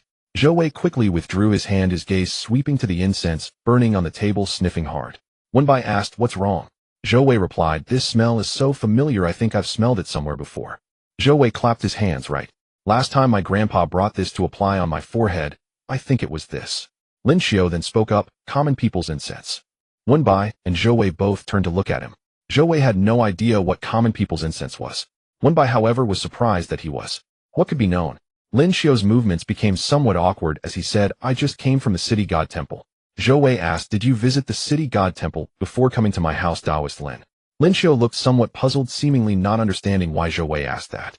Just as he was about to speak, Wenbai interrupted, is this incense only available at the city god temple? After saying this, he turned slightly to avoid Zhou Wei's gaze and quietly asked, do you know about the city god? Lin Xiao nodded. Wenbai said directly he still doesn't know. Lin Xiao paused, realizing. He turned back to answer Wenbei's question, this incense is only available at the city god temple. It is not an ordinary votive incense, but an offering incense for the city god to present to the heavens. Wenbai asked, offering incense? Yes, Lin Xiao replied, the city god being a local official lights this incense when he needs to issue orders to the underworld or communicate with the heavens. It also has the effect of calming the soul and stabilizing the spirit. Wenbai understood. Ultimately, although this incense was produced by the city god temple, it must eventually be burned towards Luzhang. Then he looked at Zhou Wei and asked, so how did you two come here together? Zhou Wei explained, the Zhangtian temple is somewhat of an old customer for my family. At this point, Zhou Wei paused, thought for a long time, and finally looked at Lin Xiao. Taoist Lin, please don't blame me for being talkative, but I'm really curious why your Zhangtian temple visits the coffin shop so frequently. I think the Taoists in the temple all look quite long-lived. Knowing the inside story, Wenbai and Lin Xiao could only remain silent. Wenbai patted him, don't digress. Lin Xiao stepped forward and said, I am here on my master's orders to visit Grandpa Zhou. I happened to run into the young believer Zhou on the way. Lin Xiao spoke slowly, carrying a scholarly air typical of a practitioner, which made Zhou Wei anxious, and he quickly interjected, when Taoist Lin came to find my grandpa, I just happened to be home. I coincidentally saw your trending topic and your call was busy, so I called Wen Xian and told him. When Taoist Lin heard your name, he came over. Zhou Wei could still recall Lin Xiao's expression from that moment. He had seen Lin Xiao a few times younger than him, yet he appeared unusually mature, often bearing an expression of lacking worldly desires, as if he could attain enlightenment at any moment. Every time the young Taoist came, his grandfather would scold him, saying that as a successor, he was not as good as Lin Xiao, advising him to learn from Taoist Lin, to learn that quality of being free from worldly desires. Zhou Wei could only retort that he was in the coffin business, not in cultivation, and he needed to eat. As for the young Taoist Lin, he claimed to have stopped eating grains, and Zhou Wei believed him. Zhou Wei always thought that Lin Xiao must have transcended, nothing in this world could affect him. But today, at the mention of Shao by the young Taoist, Lin fell uncharacteristically and spectacularly. When he looked up again, those bright eyes which seemed to spark with fire were staring straight at him, making Zhou Wei forget even to help him. After Lin Xiao stood up by himself, he performed a formal bow, startling Zhou Wei. Seeing him so solemn, it indeed appeared that there was important business, which was why he brought him here. Lin Xiao felt a bit embarrassed. I didn't know that Wenbai mentioned by the believer Zhou was you. I only realized after I casually looked at your WeChat. Wenbai understood the situation and poured Lin Xiao a cup of water. Do you need anything from me? Lin Xiao lowered his head, unconsciously rubbing his fingers on the cup. Zhou Wei and Wenbai exchanged glances. After a moment of silence, Lin Xiao gently raised his gaze. Xianchong, when that white jade gourd in your hand is a vessel, right?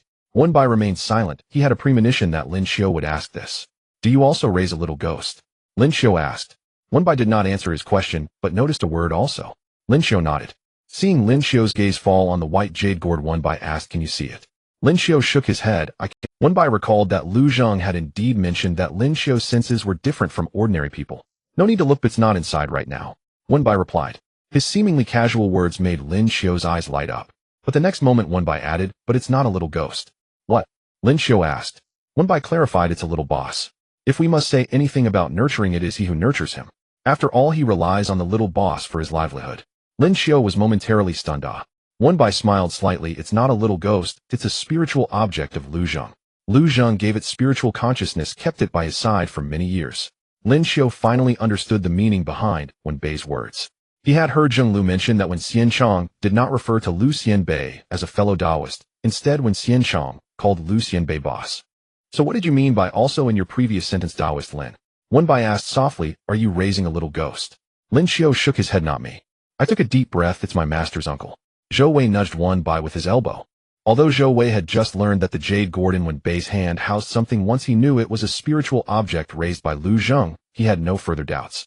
But looking at Lin Xiu now, and hearing him mention little ghost, he couldn't shake the feeling that whatever Lu Zheng raised was definitely not the same kind of thing. Why does it sound weird and eerie? Zhou Wei reminded, lowering his voice. Wenbai remained noncommittal, merely watching Lin Xiu.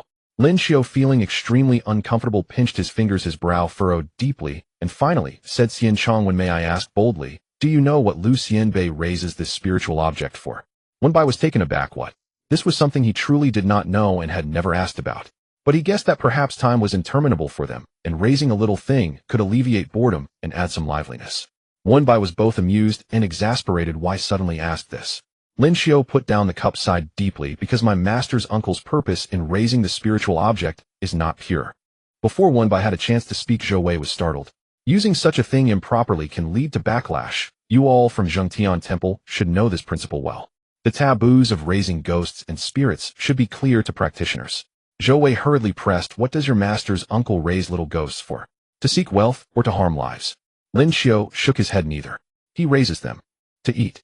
5 years ago, our temple took a job entrusted by the abbot of the Zaiyi Temple to exorcise water ghosts from a village. Lin Xiu began recounting the events. The village was not large, only about 100 people living deep in the mountains, rarely connecting with the outside world, but the village's earth energy was abundant and the mountains were rolling. It was a treasure land. In such a place, even if evil spirits intruded, they would be harmed by the surrounding earth energy, making it not too difficult. My master calculated that the evil spirit was at the southeast corner of the village, already at its end, its aura very weak, and thus sent my master's uncle. Wait, hearing this, Zhou Wei interrupted, your master's uncle. Is he of the same generation as your master? Lin Xiu replied, yes.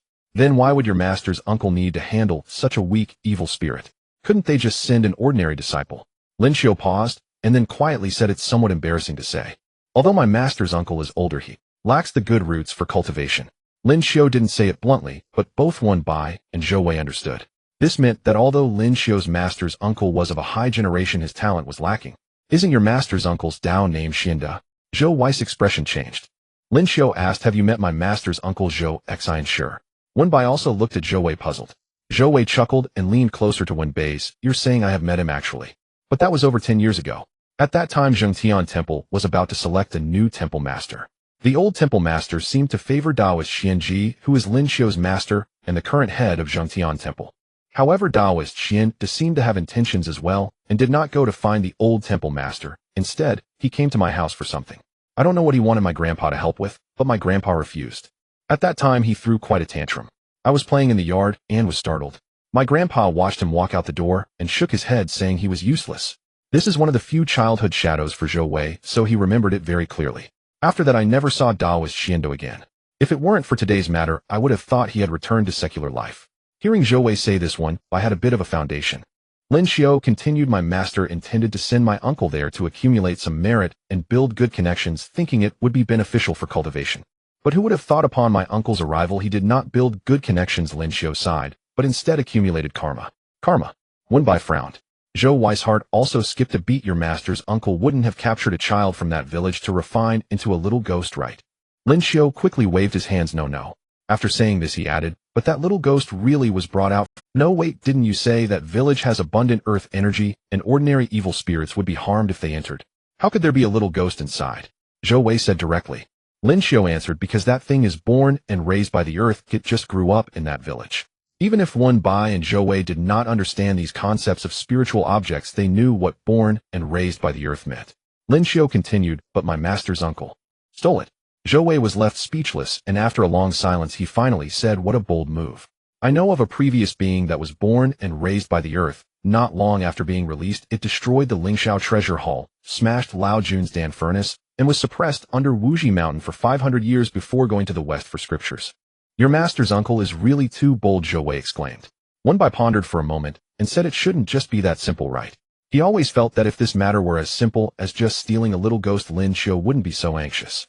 After all, Lin Xiu was backed by the entire Zhengtian temple. Wenbai understood very well why Lin Xiu had come to find him. After all, he had witnessed Lu Zheng's abilities at Zheng Bocheng's house. Lu Zheng said his senses were sharp, so it was very likely that when he first helped them speak, he had already sensed something. His purpose was very clear. He was here to seek help. Lin Xiu coming forward indicated that this matter could not be resolved even by Zhengtian temple. Hearing Wenbei's words, Lin Xiu clasped his hands and sat up straight. "Yes. We only learned that my uncle had stolen that thing 3 years later." Wenbai and Zhou Wei listened as he spoke slowly. "That time several disciples from the temple and my uncle went to exorcise evil spirits and encountered a bit of an accident. That evil spirit left a lingering threat. At that time, apart from me and my uncle, no one noticed. Although I could sense a bit of death energy, my cultivation was low, and by the time I noticed, it was already too late. There was no suspicion whatsoever. So upon returning, a few junior disciples praised their uncle's abilities in front of the master.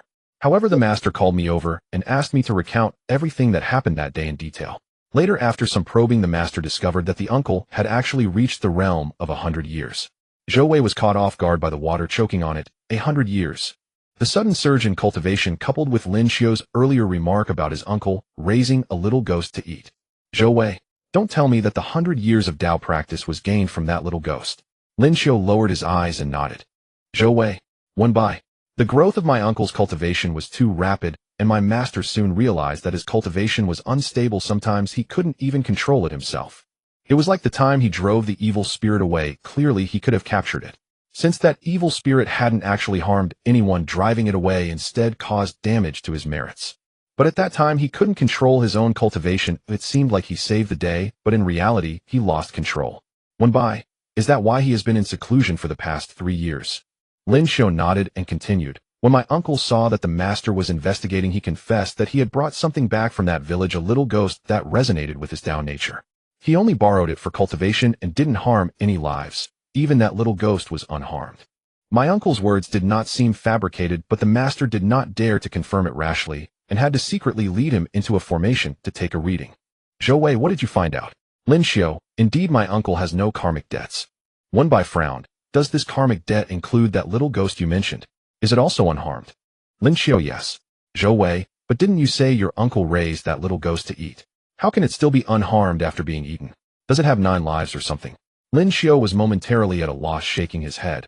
"About that little ghost, we only learned later that it was raised to eat after my uncle inadvertently let it slip. Things nurtured by heaven and earth cannot be divined by human methods. My master could ascertain that it was unharmed because after being captured by my uncle, it was linked to his fate, making it possible to roughly measure it. But precisely because of this, my uncle's fate was also affected, and it could no longer be clearly read. It could only be determined that although he had no karmic debt, his afflictions were profound. The divination contradicted itself, and my master couldn't interpret it. He didn't know if it was his calculation that was wrong, or if there was a problem somewhere. After pondering for a long time, he decided to personally visit that village." Wenbai and Zhou Wei keenly sensed Lin Xiu's tone had grown heavy. The topic returned to that village, and both felt a sense of unease. "Wenbai, did something happen in the village?" Lin Xiu paused for a moment, and finally nodded yes. "By the time my master went back, that village was no longer the treasure land it was 3 years ago. The earth's qi had diminished, the water veins were damaged, and the entire village was surviving on just a few wells." Zhou Wei swallowed hard. "Is it related to that little ghost?" Lin Xiu, "It should be, because the damage to the water veins started from that time." Zhou Wei, he initially thought that stealing the naturally nurtured child from the village and using it for food was already inhumane enough, but he didn't expect that there could be something even more inhumane. Cutting off the village's earth qi and water veins was no different from a catastrophe for such a self-sufficient. "Regarding matters involving people, your master." Zhou Wei paused, feeling that calling Xuanda master was an insult to Lin Xiu, so he forcibly changed his address. "Regarding matters involving people, Daoist Xuanda really hasn't done anything at all." Wenbei's expression grew serious. The 3 years ago that Lin Xiu often mentioned was not based on now, but on the period when they discovered what Daoist Xuanda had done.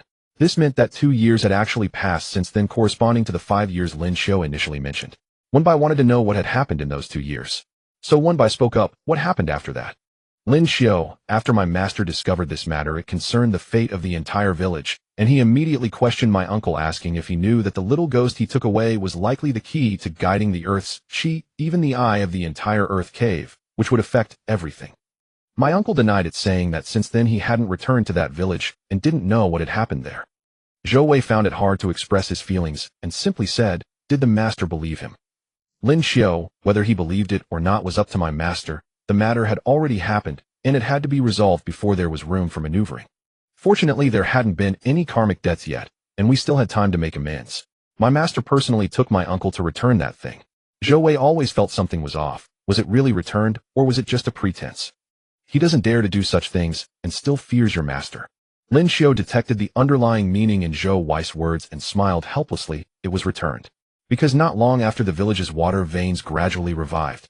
Lin Xiao further explained, perhaps my uncle really didn't know about the Earth Chi back then.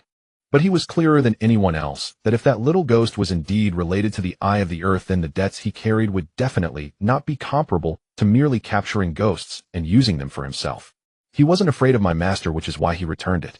He was afraid of death. He didn't dare.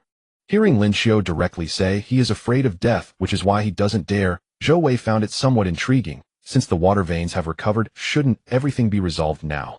Lin Xiao, without realizing it, had finished a cup of water, and his gaze looked a bit weary. Habitually reaching for his cup, he found it empty. Wenbai stood up and poured him another cup. As he bent down to place the cup, he said, did something happen in that village? Wenbei's voice was very calm, yet Lin Xiao and Zhou Wei uniformly looked up at him. Lin Xiao's hand holding the cup moved. It wasn't that they were puzzled by how Wenbai could guess. After all, it wasn't hard to deduce. They just felt that when Xianchang seemed overly insightful.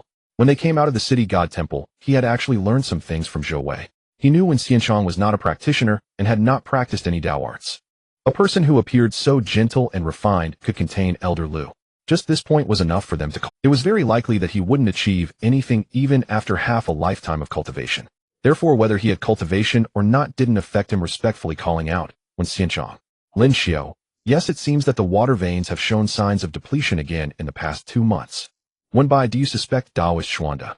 Actually, after returning that little ghost, my uncle went missing, Lin Xiao said. And for nearly 2 years everything was peaceful, but we can't be certain. But my master suspects that it might be my uncle.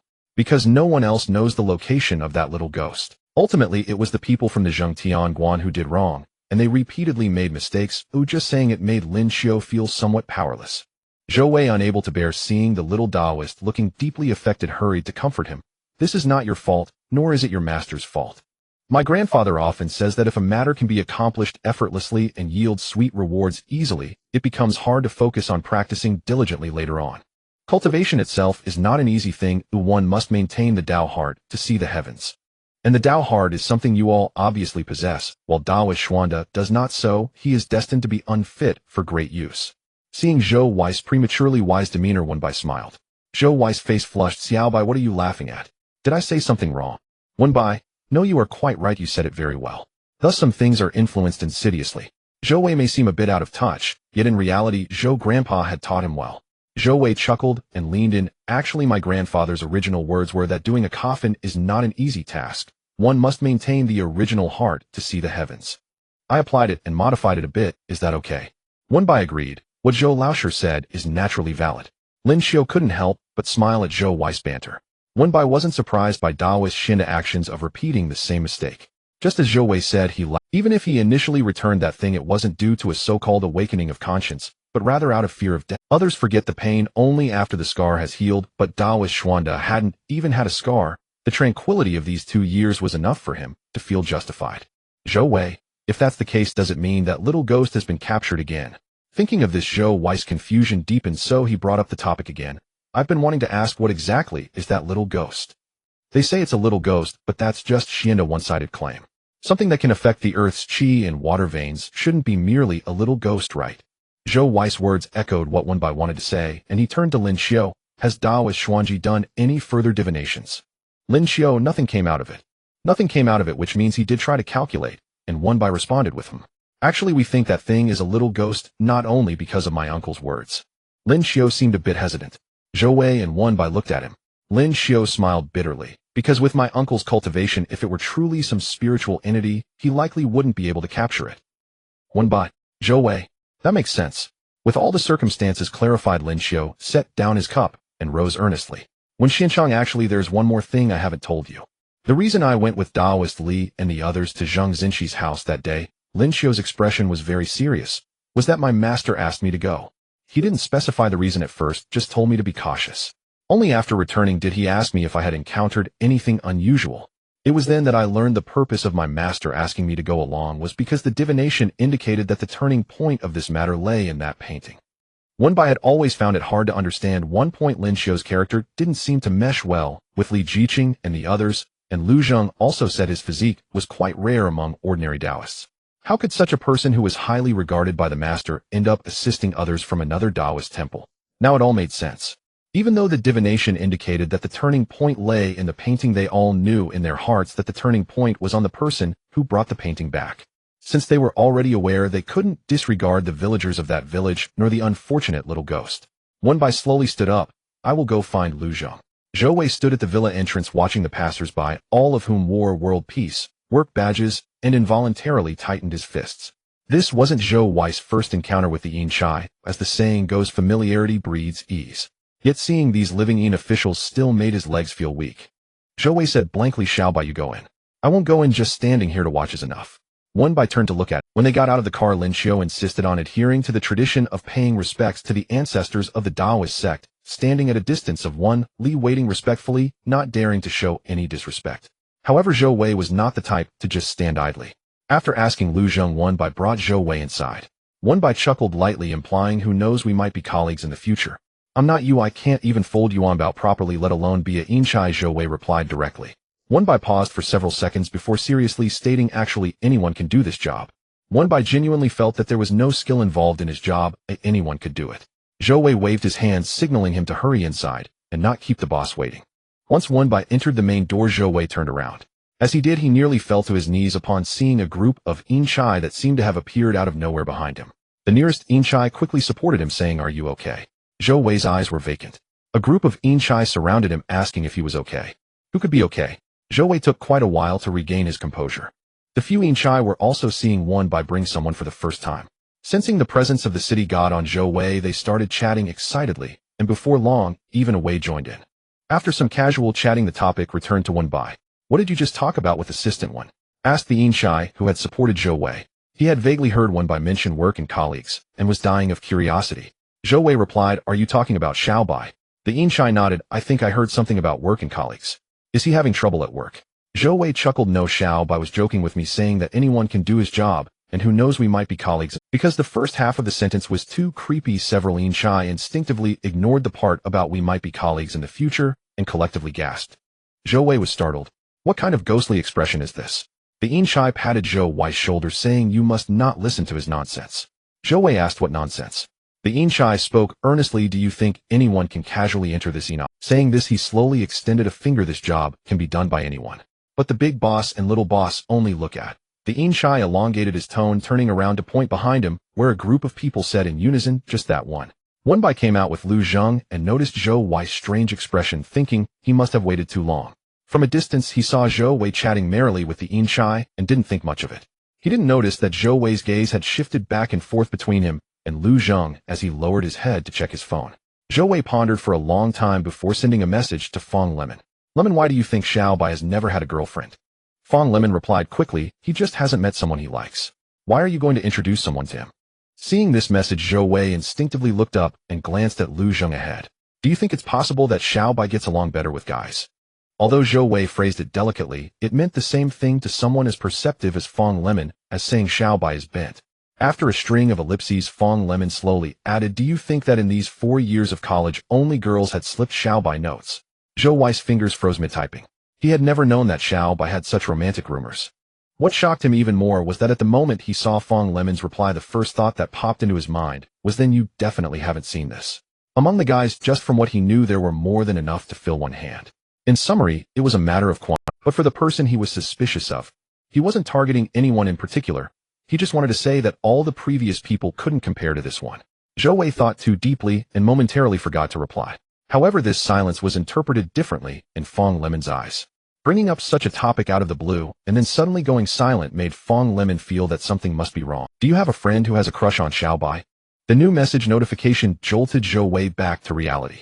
Whether he liked Xiao Bai or not he didn't know, but Boss Lu was genuinely nice to Xiao Bai. He never pried into others' romantic lives since they were all adults who didn't have a relationship. However, he originally saw the mountain as a mountain and the water as water. Now after hearing the Inchai discuss it with such conviction, he could no longer see the mountain or water as they were, nor could he view the boss as just a boss. Zhou Wei deleted and edited his message, but ultimately didn't know what to say. Meanwhile, on the other end of the screen, Fong Lemon watched the repeatedly appearing and disappearing the other party is typing and sighed. Is this friend you? Zhou Wei replied. Zhou Wei? Don't think about it, it's hopeless. You can't do it. To dissuade him from harboring such thoughts, Fong Lemon hurriedly followed up with 3 sentences. Xiao Bai is as straight as an arrow. What do you mean by as straight as an arrow? It's the kind of straightness that's forged in steel. Zhou Wei? He suspected Fong Lemon was personally attacking him and had evidence. Zhou Wei ended the conversation with a decisive get lost. When he looked up, he found that he had fallen far behind and hurriedly chased after them. Wenbai had already calmly accepted the fact that there are no idle people in the Yin office, only bosses are idle, and even when he knew he had to go with Lu Zheng again, he remained at peace. However, this time, there was an additional person beside him. Seeing Wenbai glance over, that person nodded at him. Wenbai also nodded slightly in return. Lu Zheng gave him a light glance, saying, "Watch where you're going." Wenbai replied, "Oh, boss." Wenbai called out softly. Lu Zheng casually responded. Wenbai noticed that Lu Zheng was listening, so he asked, "Does the Yin office really divide things so clearly?" Previously, Wenbai had heard from the Yin Chai that before Lu Zheng woke up, the nominal master of the Yin office was the Eastern Emperor, but in reality, it was always managed by Di Ting, with the Emperor being hands-off. After Lu Zheng woke up, he officially transferred full authority of the Yin office to Lu Zheng. Given this by common sense, Lu Zheng was the direct superior of everyone. Yet this person had just said he was Di Ting's person and did so right in front of Lu Zheng. Lu Zheng understood what Wenbai was thinking. Are you talking about Xie Jiuzhong? Xie Jiuzhong was the one accompanying them to the village this time. Wenbai replied yes. Lu Zheng said he's not a Yin Chai, nor does he belong to the Eastern Emperor. He's just following Di Ting, so naturally he is one of Di Ting's people. Wenbai nodded, so that's how it is. He had only been a bit curious and had asked casually. Since Lu Zheng had provided an answer, that was the end of it. Who would have thought that Lu Zheng would suddenly speak up at that moment? He is very measured. Wenbai asked. Lu Zheng clarified, he knows who he is. He slightly tilted his head to look at Wenbai. Although he was smiling, the smile was shallow, and his words were somewhat cold. He knows when there's a problem who to turn to first. Wenbai. Can this even make him angry? Today he had approached Di Ting purely because he happened to run into him at the entrance. Meanwhile, Xie Jiuzhong had already started to gradually step back as soon as Lu Zheng began to speak, until he was a few meters away from the two, slowly following behind Lin Xiao and Zhou Wei. Zhou Wei didn't know Xie Jiuzhong's identity, but since he was one of the Yin office people and had seen several Yin Chai showing him great respect, he thought that his status must not be low. Seeing someone suddenly come to the back, Zhou Wei was still a bit puzzled and asked, why did Mr. Xie suddenly come over? Xie Jiuzhong chuckled lightly. The boss is discussing something with Mr. When it's a bit private, so I'm not really in a position to listen. Zhou Wei. Private. Not suitable to listen. Had the two of them already reached that level?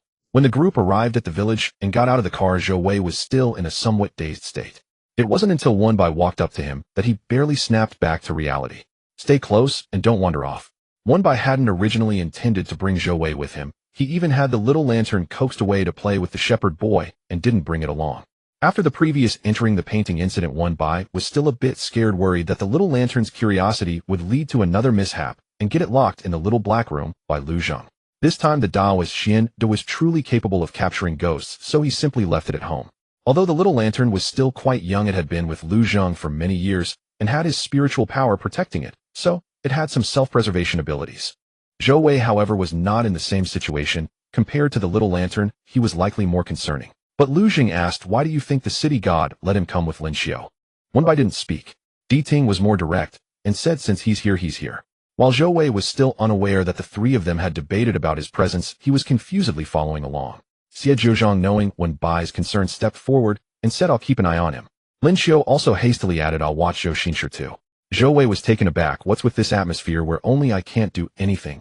Lu Zheng turned around, glancing at the immobile white jade gourd, then at Wenbai, who was advising Zhou Wei not to run around, and gently pinched the back of Zhou Wei's neck, bringing him over.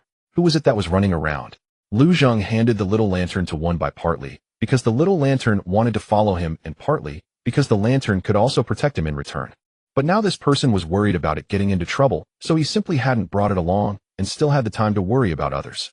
Suddenly pinched at the back of his neck, Wenbai blinked. As Lu Zheng eased his grip, he spoke with little patience. Worry about yourself. Wenbai raised his face directly, saying, I'll follow you. This actually had a second half, but Wenbai didn't say it. He did want Zhou Wei to follow Lu Zheng since there was no place safer than beside Lu Zheng in this world. However, Zhou Wei didn't even dare to speak in front of Lu Zheng, let alone do other things, so he turned to place his trust in Xie Zhuzhang and Lin Xiu. Wenbai thought this way, but Lu Zheng had no idea. He only knew that when Wenbai looked up at him and so straightforwardly said, I'll follow you, he suddenly found himself at a loss for words. It got stuck in his throat as if it had dropped a bit, pressing on his heart. Lu Zheng. It felt too unfamiliar, and he frowned. He couldn't regain his composure for a long time, so he simply turned around and stopped looking at Wenbai. Wenbai didn't understand what Lu Zheng meant, but the pressing matters were urgent, and he could put off soothing the boss for later. So he turned around to look at Lin Xiu. Is this the only road? Previously, Lin Xiu had mentioned that this village was remote with residents rarely coming out, and Wenbai didn't have much of a concept. Upon arriving here, he realized it was indeed seldom visited. As far as the eye could see, there weren't even proper mountain roads, only a few small paths trampled down by trees that couldn't even be considered roads. A few people had just taken a few steps when they stopped. Looking at the crisscrossing paths, Wenbai felt a headache. Which way should we go? Zhou Wei turned to look at Lin Xiu, the only one who might have a clue. Lin Xiu shook his head. Zhou Wei hissed. Indeed, if Master Xuanji had figured it out, they wouldn't need to make this trip. This village doesn't seem too big. If we find more people and search for a few days, we should be able to locate it, right? It can't be hidden underground. Zhou Wei was somewhat puzzled. Lin Xiu replied, that would definitely startle the villagers. Moreover, Lin Xiu paused, that little ghost is still in my master's hands. If we act rashly before making thorough preparations, my master would fear it could be dangerous for it. Zhou Wei was taken aback and then nodded. He mentioned that now that things had reached this point, Master Xuanji had no need to be concerned about any sect ties. Saving this village was the priority. If they couldn't find it, they could search for a few more days. If worse came to worse, they could gather more people, and they would surely find it. He had almost forgotten about the hostage situation with Xianda. The group was at a loss, looking at each other, and finally their gaze turned to Lu Zheng. Lu Zheng said nothing, took a couple of steps forward, and casually plucked a small branch from beside him. It was a common low tree from the mountains without a specific name. Lu Zheng lightly twisted it in his hand and tossed it up.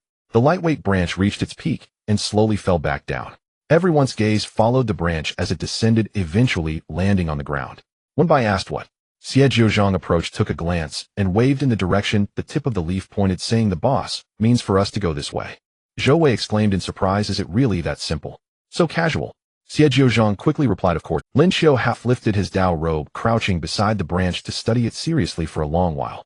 When he saw a flash of green light reflecting off the broken end of the branch, he sprang to his feet, like an arrow loosed from a bow, almost knocking over Zhou Wei, who was squatting down beside him out of curiosity.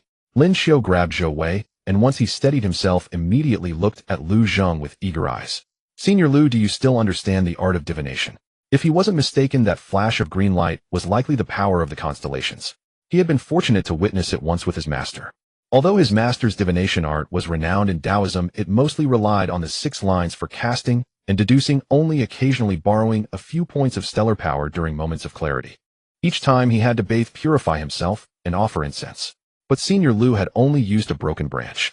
Senior, did you just borrow the power of the constellations? Lin Xiu was sure in his heart, yet he spoke cautiously. This little Taoist had some skill, and Lu Zheng graciously responded affirmatively. Seeing Lin Xiu's unusually joyful expression, Wenbai found it amusing. Not understanding the intricacies, he asked seriously, is it difficult? Lin Xiu nodded repeatedly. Xie Zhuzhang replied, for cultivators in the mortal realm, it is indeed somewhat difficult to borrow the guiding power of the Star Lords. Xie Zhuzhang spoke with precision, specifically adding a condition for cultivators in the mortal realm. Clearly there was a deeper meaning in his words. Zhou Wei continued, what about for? Zhou Wei merely gestured casually, not even daring to directly say Lu Zheng's name. Xie Zhuzhang replied, just a greeting will do.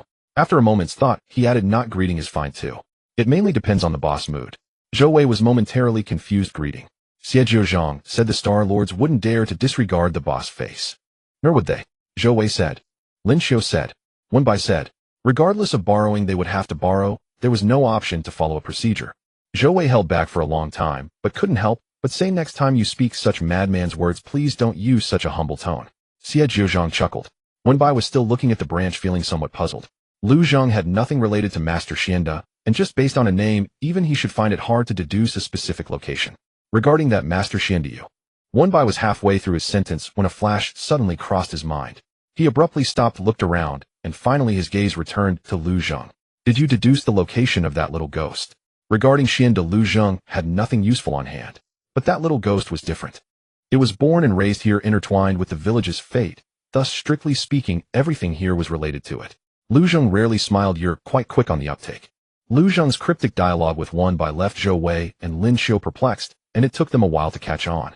The group followed the direction indicated by the leaf tip and walked deeper into the mountains. In the midsummer, the back mountain was surprisingly dim. The surroundings were truly silent, and after walking for a long while, Zhou Wei felt an increasing chill along his spine. It's nearing the Zhongyuan festival. Oh, don't you find it eerie to walk through such deep mountains and old forests? Zhou Wei instinctively rubbed the back of his hand. After speaking, he realized he had asked the wrong people. Besides him and Xiao by the others couldn't be considered normal. To them, Zhongyuan might still be a festive occasion. Only Wenbai reacted a bit. Prompted by his reminder, Wenbai recalled that it was indeed approaching the middle of July. He wondered if the underworld observed holidays. If ghosts celebrated, then it should be considered a statutory holiday, right? When Lu Zheng pulled Wenbai back from almost running into a rock for the second time, he spoke, not watching the road. What are you thinking about? Is there a holiday in the underworld for Zhongyuan? Wenbai blurted out. Lu Zheng replied. Lin Xiu vaguely heard the term Zhongyuan, pushed aside the weeds in front, and asked, Senior, when do you have any plans for Zhongyuan? Having grown up, Wenbai had heard various holiday wishes and arrangements, but it was the first time someone seriously asked him about plans for Zhongyuan. Wenbai thought Lin Xiu was referring to him wanting a holiday, and asked, does the Zhangtian Temple observe a holiday for Zhongyuan? Lin Xiu's shoulders drooped slightly, his voice revealing a rare youthful tone, like a student who got a 3-day break, yet received a pile of assignments. Zhongyuan is the Yulon Pen Festival. Though it's a major Buddhist festival, the Taoist temple will also engage in almsgiving and offerings for wandering souls. It's our busiest time. If Lin Xiu hadn't mentioned it, I wouldn't have paid attention to these matters. It made sense. If the Taoist temple was that busy, the underworld must be even more so. This meant there would be no holidays, and they might even have to work overtime. Wenbai quickly accepted this reality, and was about to casually ask more about Zhongyuan when Zhou Wei's voice came from ahead. Look ahead, was that a temple? Following the sound, Wenbai looked in the direction Zhou Wei was pointing. They were still some distance away from the building, but Zhou Wei had spotted it quickly because amidst the green woods of the old mountains that vermilion pillar was quite eye-catching. As they approached, they confirmed that this was indeed a temple. Moreover, it did not resemble an ancestral hall, but rather looked like an ordinary Buddhist temple. Building an ancestral hall in such a place was already quite forced. After all, there was still the excuse of offering to ancestors, which was somewhat reasonable. But constructing a Buddhist temple seemed rather bizarre. Furthermore, this temple appeared to have been abandoned for many years, with white walls overgrown with vegetation, uneven eaves, and even a piece of the steps at the entrance missing. Even the plaque is gone. How come these pillars are still so new? They look freshly painted, Zhou Wei remarked, looking at the slightly shiny red pillars. He then turned to speak to Wenbai. Xiao, have you heard an old saying? Wenbai responded, what? It goes better to sleep in a wild grave than enter an abandoned temple. Zhou Wei pointed out, isn't that what this is about? The ancient saying is like this because you never know who you might encounter when you spend the night in an abandoned temple. Besides travelers and those avoiding rain, there are also desperate fugitives. Meeting them might cost you your life. Wenbai replied. So it wasn't the ghosts that were terrifying, but the unpredictability of human nature, just like Master Xianda. Zhou Wei shook his head with a sigh, while Lin Xiu had already stepped forward. Before Zhou Wei could call out to him, Lin Xiu had already reached out to touch the fresh red pillar. Hey, Linda. As Zhou Wei exclaimed, Lin Xiu lowered his head to sniff. There was cinnabar powder added to the paint. Zhou Xinshi might not be wrong. Zhou Wei asked, what did I say? Wenbai replied, this pillar was painted not long ago. Zhou Wei stepped back. He had just said it offhandedly. What kind of person would repaint a dilapidated Buddhist temple in such a place and add cinnabar? The implications were clear. Xie Zhang paused. Are you all sure that Xianda is truly a Taoist? Everyone understood what he meant. A Taoist living in a Buddhist temple, using cinnabar to paint the temple's pillars, was indeed quite a peculiar idea. Let's go in and take a look. Lu Zheng spoke, and the group pushed the door open and walked inside. The sound of the wooden door creaking was inherently eerie, and in this secluded mountain forest it echoed in the ears, magnified by the surrounding trees. As the door swung open, and they saw the furnishings inside, Wenbai was left speechless. The scene was completely different from outside. A square redwood table with 7 or 8 blue and white porcelain bowls, yellow paper, glutinous rice, and clear water. The most eye-catching were the string of bronze bells hanging from the eaves, and a few paper lanterns. To say it was frightening would not be entirely accurate. However, it was indeed somewhat strange. Hidden here, even if a villager accidentally entered, they would likely turn and flee. At that moment, Wenbai couldn't decide whether Master Xianda was thoughtful or lacking in consideration. Is this Master Xianda from the Maoshan lineage? Zhou Wei could no longer hold back. This yellow paper and clear water are clearly part of a ghost-catching kit. The rapid development of modern Taoism necessitated that even the Zhengtian temple's preaching focus had to align with current events and political situations. He hadn't seen such a setup in many years, where people were expected to be idealistic, moral, cultured, and disciplined for have Taoists building a harmonious Taoist community. Lin Xiao had also struggled to find a reply. Just as he was about to look further, a gust of wind suddenly blew in from somewhere. The wind blew past the copper bells hanging from the eaves. The first bell rang, then the second. Soon the sound of the bells blended into a chorus. A voice came from a corner of the temple. "This is not a place for you to come, I leave quickly." The voice, muddled with the sound of the bells, was still immediately recognized by Lin Xiao. "It's the voice of my master." Perhaps seeing the group still standing after he had spoken, showing no signs of retreat, the voice became even more forceful. When he spoke again, his tone was somewhat sharper. "I will say it again, leave quickly. Otherwise," the voice dropped suddenly, "do not blame me for sending you to meet Yan Wang." Lu Zheng said. Wenbai said, in this situation, there was likely no need to trouble him. Yan Wang had come on his own. Zhou Wei pointed at the bronze bell above, uncertainly repeating. "He said he would send us to." "Meet whom?" Xie Jiuzhang replied, "Meet Yan Wang." Zhou Wei remained silent, carefully tilting his head to glance at Lu Zheng. Although Zhou Wei was not clear about Lu Zheng's identity, the way Wenbai and Xie Jiuzhang addressed him as boss made the attitudes of the other Yin Chai even more serious. He could guess at least something. Even if Lu Zheng was not Yan Wang, he must be the second-in-command of the underworld. If it weren't for the bizarre scene before him, Zhou Wei would even want to offer incense to Xianda. It was quicker to speak of Yan Wang than to speak of Cao Cao, for Yan Wang would arrive immediately. Meanwhile, hiding behind the wooden door, Xianda, peering through several holes in the wall to assess the situation, felt a sense of foreboding. This group of people were not ordinary individuals. Any common person encountering such a scene in this desolate wilderness would certainly not linger. Yet they showed no intention of leaving. This could only mean one thing. They had come for him. Xianda pondered, but could not figure out how this group had found. However, the most pressing concern was evidently not this, but rather to make them retreat. Xianda took out several talismans from his Taoist robe sleeve, formed a hand seal, and pressed one against the red string connecting to the bronze bell. In an instant, the bronze bell began to shake more violently. What was once merely noisy had now become. Among the group, Lin Xiao, who was the only one unaware of Lu Zheng's identity, heard the suddenly hastened ringing of the bronze bell and hurriedly said, "Not good, my master might be activating the formation. We can't stay here until we find the formation eye." Lin Xiao was frantic, but couldn't find a better solution. Since entering, he had been paying attention to this bronze bell in hopes of discovering the formation's eye. Yet after a long time of observation, he found that the formation was unbreakable. Lin Xiao took out a yellow talisman, pressed it to his palm, and turned his hands together, saying, "When Xianchang, you take Zhou Xinshi and the others out first. This formation is quite sturdy, I need to." Before Lin Xiao could finish his sentence, Lu Zheng had already raised his hand and made a swift motion. In stark contrast to his casual movement was a powerful gust of wind. It sliced through the red string holding the bell. The violently shaking bronze bell instantly fell silent, crashing against the columns on either side in succession, swaying slightly before completely ceasing to move. Lin Xiao, who had just asserted the formation's strength, was speechless. Xianda, hidden behind the wooden door, was equally stunned.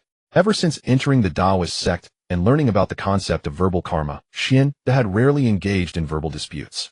While he did not value this, he maintained a certain demeanor and rarely spoke out of turn, even when angered. But now, looking at that series of bronze bells, he found it hard to contain himself. He cursed inwardly. Was this person sent by his senior brother? Xianda had realized that this group was brought by Xianji the moment he caught sight of Lin Xiao. Lin Xiao was of short stature and happened to be standing at the back, so Xianda hadn't seen him clearly. When Lin Xiao stepped forward once again, pulling out the yellow talisman to attempt to break the formation, Xianda finally caught a clear view. At that moment, he felt a surge of old grievances and fresh hatred. After all these years, his senior brother still would not let him be. Now he was joining forces with disciples and outsiders to humiliate him. Xianda pushed open the door and stepped out. "Master Uncle." Lin Xiao instinctively stepped forward. Wenbai grabbed him and shook his head. Xianda's face darkened. "Don't call me Master Uncle, I am not your Master Uncle." His gaze swept over Wenbai and Lu Zheng, particularly lingering on Lu Zheng. He looked unfamiliar and did not appear to be a cultivator. Yet he had managed to break his formation. Xianda's gaze shifted slightly, and upon seeing Zhou Wei it halted. This person, had he seen him somewhere before? After a moment, Xianda's brow furrowed deeply. He had indeed seen this person before. At the city god temple, though it was many years ago, he would not mistake the grandson of the city god. Xianda took a step back, cautiously asking, "Did the city god send you here?" Zhou Wei, nearly sweating under Xianda's intense gaze, thought he might have been recognized due to a grudge held by his grandfather. But now he had said this. Confused, Zhou Wei's mind raced.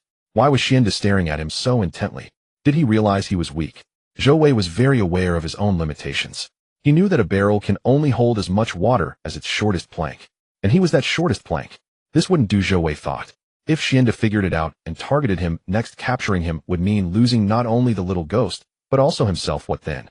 He wasn't afraid of being beaten, as he had thick skin, but whether or not he could withstand the blows was one thing, whether he would let down Xiao Bai and the others was another. In a flash, Zhou Wei recalled how Xianda had retreated slightly and appeared tense when mentioning the city god, which indicated that he harbored fear of the city god. With that thought, Zhou Wei steadied his nerves, raised his chin, and returned a disdainful look that said, "Yes, it is your city god, grandfather. What of it? Do you think you are worthy to call out to my grandfather, you dog?" A few seconds later, fearing it wasn't disdainful enough, he huffed coldly. Xianda was speechless. Zhou Wei turned his head away, no longer looking at Xianda, though his heart was beginning to. He instinctively moved closer to Wen Bai and whispered, using the city god grandfather's name, Wen Bai found it somewhat amusing that this person seemed to have a knack for hitting the mark, so he couldn't help but tease him. "You should ask him that." Zhou Wei looked up at the sky and silently prayed. "Is that little ghost in this temple, eh?" Wen Bai turned to look at Lu Zheng again. Lu Zheng nodded yes. "Not a little ghost," Lu Zheng added. Wen Bai asked. Lu Zheng clarified, "It is a spiritual entity." When Lin Xiao spoke of that entity, Wen Bai had already had a premonition. Hearing Lu Zheng's words, he was not surprised. What kind of spiritual entity can be born from nature? Lu Zheng couldn't be certain, merely saying, "Many things can be born with the right conditions." Wen Bai nodded. Xianda observed this scene, quietly feeling a surge of anger within. His breathing became slightly labored. Were these two talking as if he wasn't even present? Xianda didn't want to confront someone from the city god side, so he had to endure saying, "I wonder what you all heard from the city god or Xianji to come to my place, and what your intentions are." Xie Jiuzhang shook his head. "Taoist, you must be getting muddled from living on this mountain for too long. This is not your place." Xianda folded his sleeves. "This temple has been abandoned for a long time. I'm only using it. What's wrong with that?" He then changed his tone, saying, "Yet you several Dao friends, having only heard one side of the story, come looking for trouble, and even disrupted my formation. Is that not a bit out of line?" When he said the words "one side," Xianda intentionally glanced at Lin Xiao. Lin Xiao felt his gaze and called softly, "Master Uncle." Upon hearing Lin Xiao's master uncle, Xianda's long-held resentment surged again. From the very beginning, he had never liked this disciple. Looking at him was like seeing the old Xianji. It was because of that talent for divination that his master named him Xianji, while he himself was called Xianda. He had clearly been the one who had first delved into those Taoist scriptures. Later, Xianji took on Lin Xiao, a disciple with keen senses unlike ordinary people. It was as if it was a constant reminder that he was the ordinary person. Right now, I can say that even if your master, or even your master ancestor, were to come, they would not stand a chance against me. Xianda, upon seeing Lin Xiao, was overwhelmed with anger, momentarily losing control and forgetting the group beside Lin Xiao. "If you have any sense, quickly leave," he declared, and then continued, "Otherwise, don't blame me for turning hostile." Xie Jiuzhang could no longer endure saying, "You said the same thing 10 minutes ago." Xianda was speechless. Out of rage, he directly picked up the wooden sword from the offering table and thrust it at the yellow talisman. He stood the sword before his chest, extending his right hand, pinching his index and middle fingers together, while the other 3 fingers were closed tightly against the sword's surface, chanting incantations. A wind arose around him, swirling up layers of incense dust from the ground. The red string attached to the bronze bell was also caught in the wind, wrapping around the column before loosening again. Zhou Wei had never seen such a spectacle. Not daring to ask Lu Zheng, he took a step back, recalling Lin Xiao's earlier words, and looked at Xie Jiuzhang uneasily. Is Xianda really capable of a few hundred years of cultivation? Xie Jiuzhang looked at him. Who told you he has a few hundred years of Taoist skills? Zhou Wei pointed at Lin Xiao.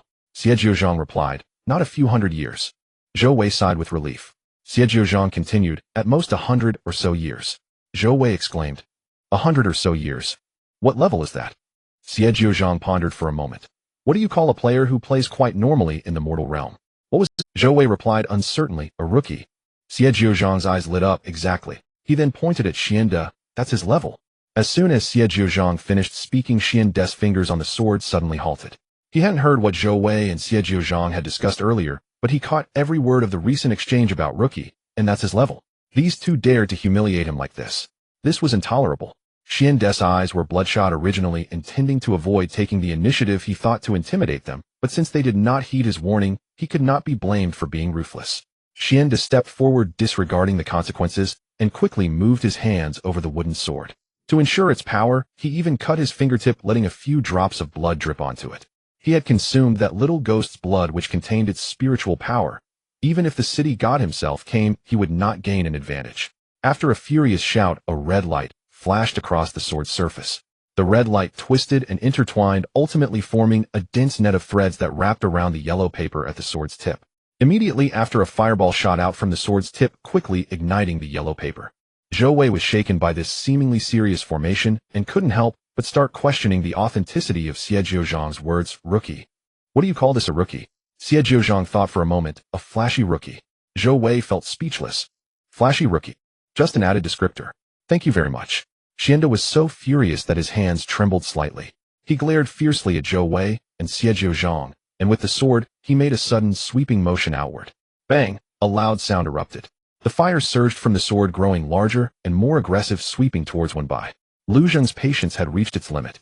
Initially, he had been concerned about the spiritual entity and did not wish to stir trouble. It seemed that this Taoist would not divulge the location of that entity without experiencing some hardship. Lu Zheng moved one by behind him and noticed a bronze bell that had fallen to the ground. It was still relatively clean. He formed a finger seal and raised it, causing the bronze bell to float up. Lu Zheng raised his hand and struck it. Xiande sneered, with just that. You underestimate. Lu Zheng, annoyed, did not bother to listen to him and infused a few strands of power into the bronze bell. Then, under everyone's watchful eyes, the fireball that had been rushing towards Wenbai and the others suddenly changed direction and attacked Xiande instead. Moreover, it burned even brighter and moved faster. Xiande's expression changed drastically as he watched the scene before him. How could this be? He had used all his strength for this attack. Even if the city god had come, he would not be able to withstand this direct strike. Who exactly was this person? Before he could think it through, the flames had already rushed towards him with a scorching sensation. Xiande barely had time to evade, retreating while holding the wooden sword in front of him. A loud bang erupted. The flames exploded and fell to the ground, turning to ashes. Xiande fell to the ground, half of his soul lost. He stared blankly ahead. The offering table had split in half, dishes shattered all over the ground. Glutinous rice was soaked with water mixed with the incense ashes, making a chaotic mess. Lu Zheng stepped over the debris and approached Xiande, squatting down. Where is it? Wenbai followed closely behind Lu Zheng. Xiande knew he was no match for this person, but as long as he had the Green Mountain, he would not fear running out of firewood. If he handed over that little ghost, the Green Mountain would be gone, so he feigned ignorance, saying, "What thing?" Lu Zheng directly flicked a flame from his fingertip, looking at Wenbai. No use, burn it. Wenbai quickly blocked Lu Zheng's hand. He had followed closely out of fear of this very scenario. His boss was clearly angry and did not seem in a mood for reasoning, so he had to appease him first. We can't burn it now, it still has use. Meanwhile, Xiande, lying on the ground, was confused. What was going on? What did he mean it still had use and couldn't be burned? Who were these people? Looking at Lu Zheng, who still looked annoyed, Wenbai had no choice but to take the initiative. He half-squatted, looking at Xiande, and gently said, "Taoist Xiande." Xiande felt an inexplicable chill run down his spine. If you want to maintain your dignity, we can allow you to have some dignity, Wenbai smiled. If you don't want dignity, we have ways to ensure you can have dignity. The choice is yours. Wenbei's tone was gentle and his words were polite, but the underlying meaning was no better than Lu Zheng's earlier statement of no use, burn it. Xiande felt he might die here today. Once Wenbai finished speaking, he stood up. He was well aware that people like Xiande had lived for a long time and had dealt with various types of individuals, making them very skilled at reading intentions. As long as they showed a hint of "we're just scaring you, we won't act for real," they would lose the upper hand. Moreover, that spiritual entity was crucial to him. He blamed all his shortcomings on his lack of talent, including his position within the sect, so he was far more eager for this easily attainable technique and would certainly not give it up easily. Thus, he had to be intimidated. Originally, these intimidating words would be best said by Lu Zheng, but clearly his boss was not someone who intimidated others. When he said, "No use, burn it," he genuinely meant he was annoyed and wanted to take action. That was not intimidation, that was a direct threat to eliminate him. Wenbai was fully committed to playing the role of intimidator. When he spoke to Xiande, his expression was somewhat cold. Yet the moment he turned to Lu Zheng, he smiled with a hint of excitement. Clearly, he was quite pleased with his own threat. This was also the first time Lu Zheng had heard Wenbai speak such words. He found it refreshing, and seeing Wenbei's delighted expression felt a bit better. Xiande's will had started to waver. If he handed over that thing, he would never get it back. But right now, he might not even be able to keep his life. As he was unsure how to decide, he suddenly caught sight of the bronze bell at the broken edge of the offering table. Just now it was this very bronze bell that had sent his formation's fire back at him. Xianda was genuinely puzzled, gathering the last remnants of his spirit and scanning the bronze bell from inside to out. Once he sensed the aura of the underworld upon it, his throat tightened. "You are not human." Wenbai thought Xianda had been pushed to desperation, cursing them. To showcase their ferocity, he responded, "Yes, we are not human." Lu Zhang had already sensed Xianda's movements and naturally knew what the statement "not human" referred to. Watching Wenbai, who seemed oblivious yet obediently acknowledged it, he chuckled. Seeing Wenbai agree so readily, Xianda felt as if he was choking on old blood. "You are indeed from—" Wenbai was speechless. Did he mean not human, referring to this? Wenbai turned to look at Lu Zhang, wanting to ask how to respond, but saw Lu Zhang smiling. Wenbai, at a loss, could only reply yes. "So what do you say?" "I've made my choice." Xianda clutched his chest. If he didn't speak, he would die. Even in death, he would still have to go to the underworld. Even in death, he must speak. There was simply no choice. He closed his eyes tightly and began to strip off his clothes. Wenbai and Lu Zhang were both stunned. Just as he was about to pull down his pants, Lu Zhang turned Wenbai away and with a swift motion conjured another flame. Zhou Wei and Lin Xiu both turned their heads to look at Xie Jiuzhang. "Tai Sui. Is it the one we often hear about, the Tai Sui that brings misfortune and should not be disturbed?" Zhou Wei said. Two idioms in a row, neither of which foretold a good ending, which made Xie Jiuzhang chuckle as he nodded. "Can this thing really enhance cultivation?" Zhou Wei lowered his head, glancing at the pinkish-white mass. Anyone who had hidden under the covers reading a few fantasy novels during their school days would surely recognize this thing, Zhou Wei thought. Tai Sui, also known as meat Ganoderma, is said to grant longevity and promote lightness and health. There are even sayings like "when Tai Sui appears, an emperor is born," but most of these are just legends from ancient texts that have been further embellished by later literature. The legends are quite mystical, but in reality it is just a type of slime mold composite.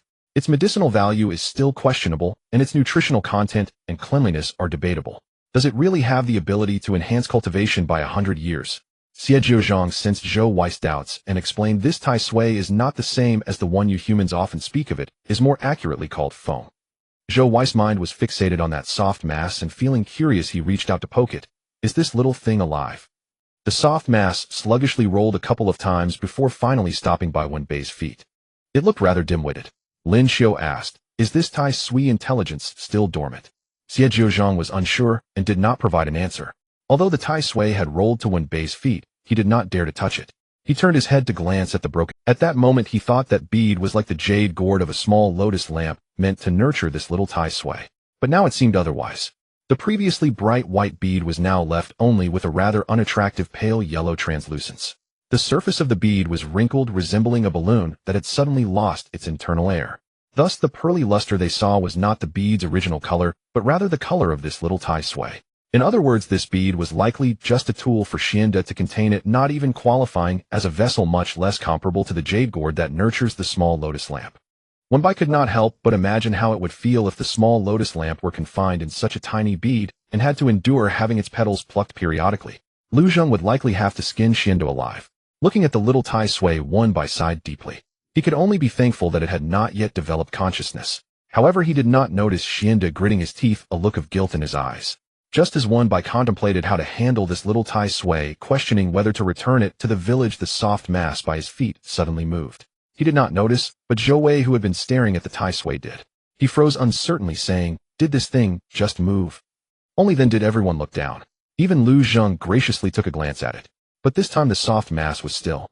Zhou Wei scratched his chin, feeling a bit embarrassed as he apologized. "Maybe I was seeing things." "No, it really moved," Lin Xiu shouted. Immediately after, Wenbai heard a faint sound. The round soft mass suddenly deflated, its body starting to elongate. First a paw emerged, then another. The third and fourth followed, and finally a head popped out, topped with. Strangely, however, the limbs that emerged were entirely black, unlike the original pinkish-white color. Zhou Wei could no longer contain himself. "Is this a panda? With this coloration and shape, how could it be anything but a chubby little panda?" Xie Jiuzhang, having lived for so many years, was seeing such a Tai Sui for the first time. He probed further. It was indeed Tai Sui. But where did the problem lie? Xie Jiuzhang was at a loss, looking up at Lu Zhang and saying, "Boss, what?" Tai Sui, as a naturally occurring spiritual object, is usually entirely pearly white, untainted by dirt. Such cases are rare. Lu Zhang remained standing, replying curtly, "Bring it back to Diting." Wenbai glanced at Lu Zhang. He could not tell if it was his illusion, but he always felt that the boss was somewhat indifferent to this little Tai Sui. Ever since it was released, he had hardly approached it. Wenbai lowered his head to think, just in time to notice Xianda, who was shrinking his presence by the side, and his Taoist robe that was yet to be properly tied. Wenbai. Surely he wasn't still thinking about the previous matter and despising this little Tai Sui for being taken from Xianda's waist right. Wenbai sighed inwardly. He pointed at the already shriveled bead and said, "It was wrapped up by that thing before.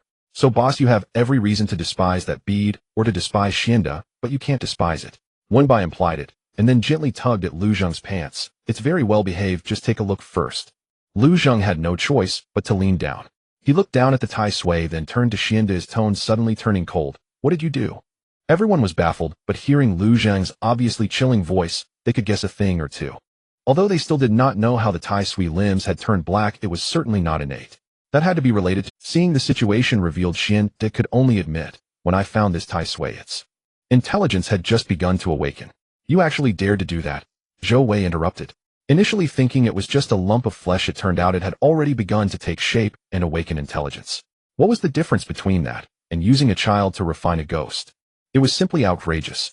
Wenbei's expression also darkened. Xianda dared not breathe, but standing in front of Lu Zheng, he could not lie, so he could only say, "After I brought it back to the temple, it kept running at night, and I had no choice but to use talismans to bind its hands and feet." "So these marks are left by those talismans?" Wenbai asked. Xianda shook his head. "I don't know." "You don't know?" Zhou Wei couldn't help but punch him. Xianda got anxious. "I really don't know. If I had known those talismans would leave marks, I wouldn't have dared to use them." Wenbai frowned. He knew Xianda was not lying. Because Xianda caught this little Tai Sui not to nurture it, but to eat it. Although saying this was very infuriating, he indeed wouldn't casually tamper with his ingredients. Xie Jiuzhang spoke up. Knowing that the Taoist had captured the little Tai Sui, when it had just awakened intelligence, Xie Jiuzhang had basically reached a conclusion. When Tai Sui first awakens its intelligence, its body will be in a chaotic state, needing a large amount of spiritual energy to support its transformation, which is why it would run out at night, to absorb the earth's energy. "But you bound it with talismans." Xie Jiuzhang paused. Without being able to absorb the earth's energy in a state of extreme weakness, it could only turn to those talismans. Although they are meant for binding spirits, they still contain some spiritual power. Xie Jiuzhang poked the little Tai Sui, which is what led to its current condition. To put it bluntly, it was starving and had nothing to eat, so it turned to eating garbage. And the garbage couldn't be digested and ended up staying in its body. But normally these marks shouldn't be this dark. "Did you do something else later?" Xie Jiuzhang asked again. Xianda, realizing he was learning this for the first time, noticed the unsightly expressions of the people around him and shrank back slightly. After struggling for a long time, he finally said, "It always wanted to run away." Wenbai and the others took a moment to react before understanding what Xianda meant. It always wanted to run. He just kept binding it. It could only keep consuming the not so clean spiritual energy from the talismans.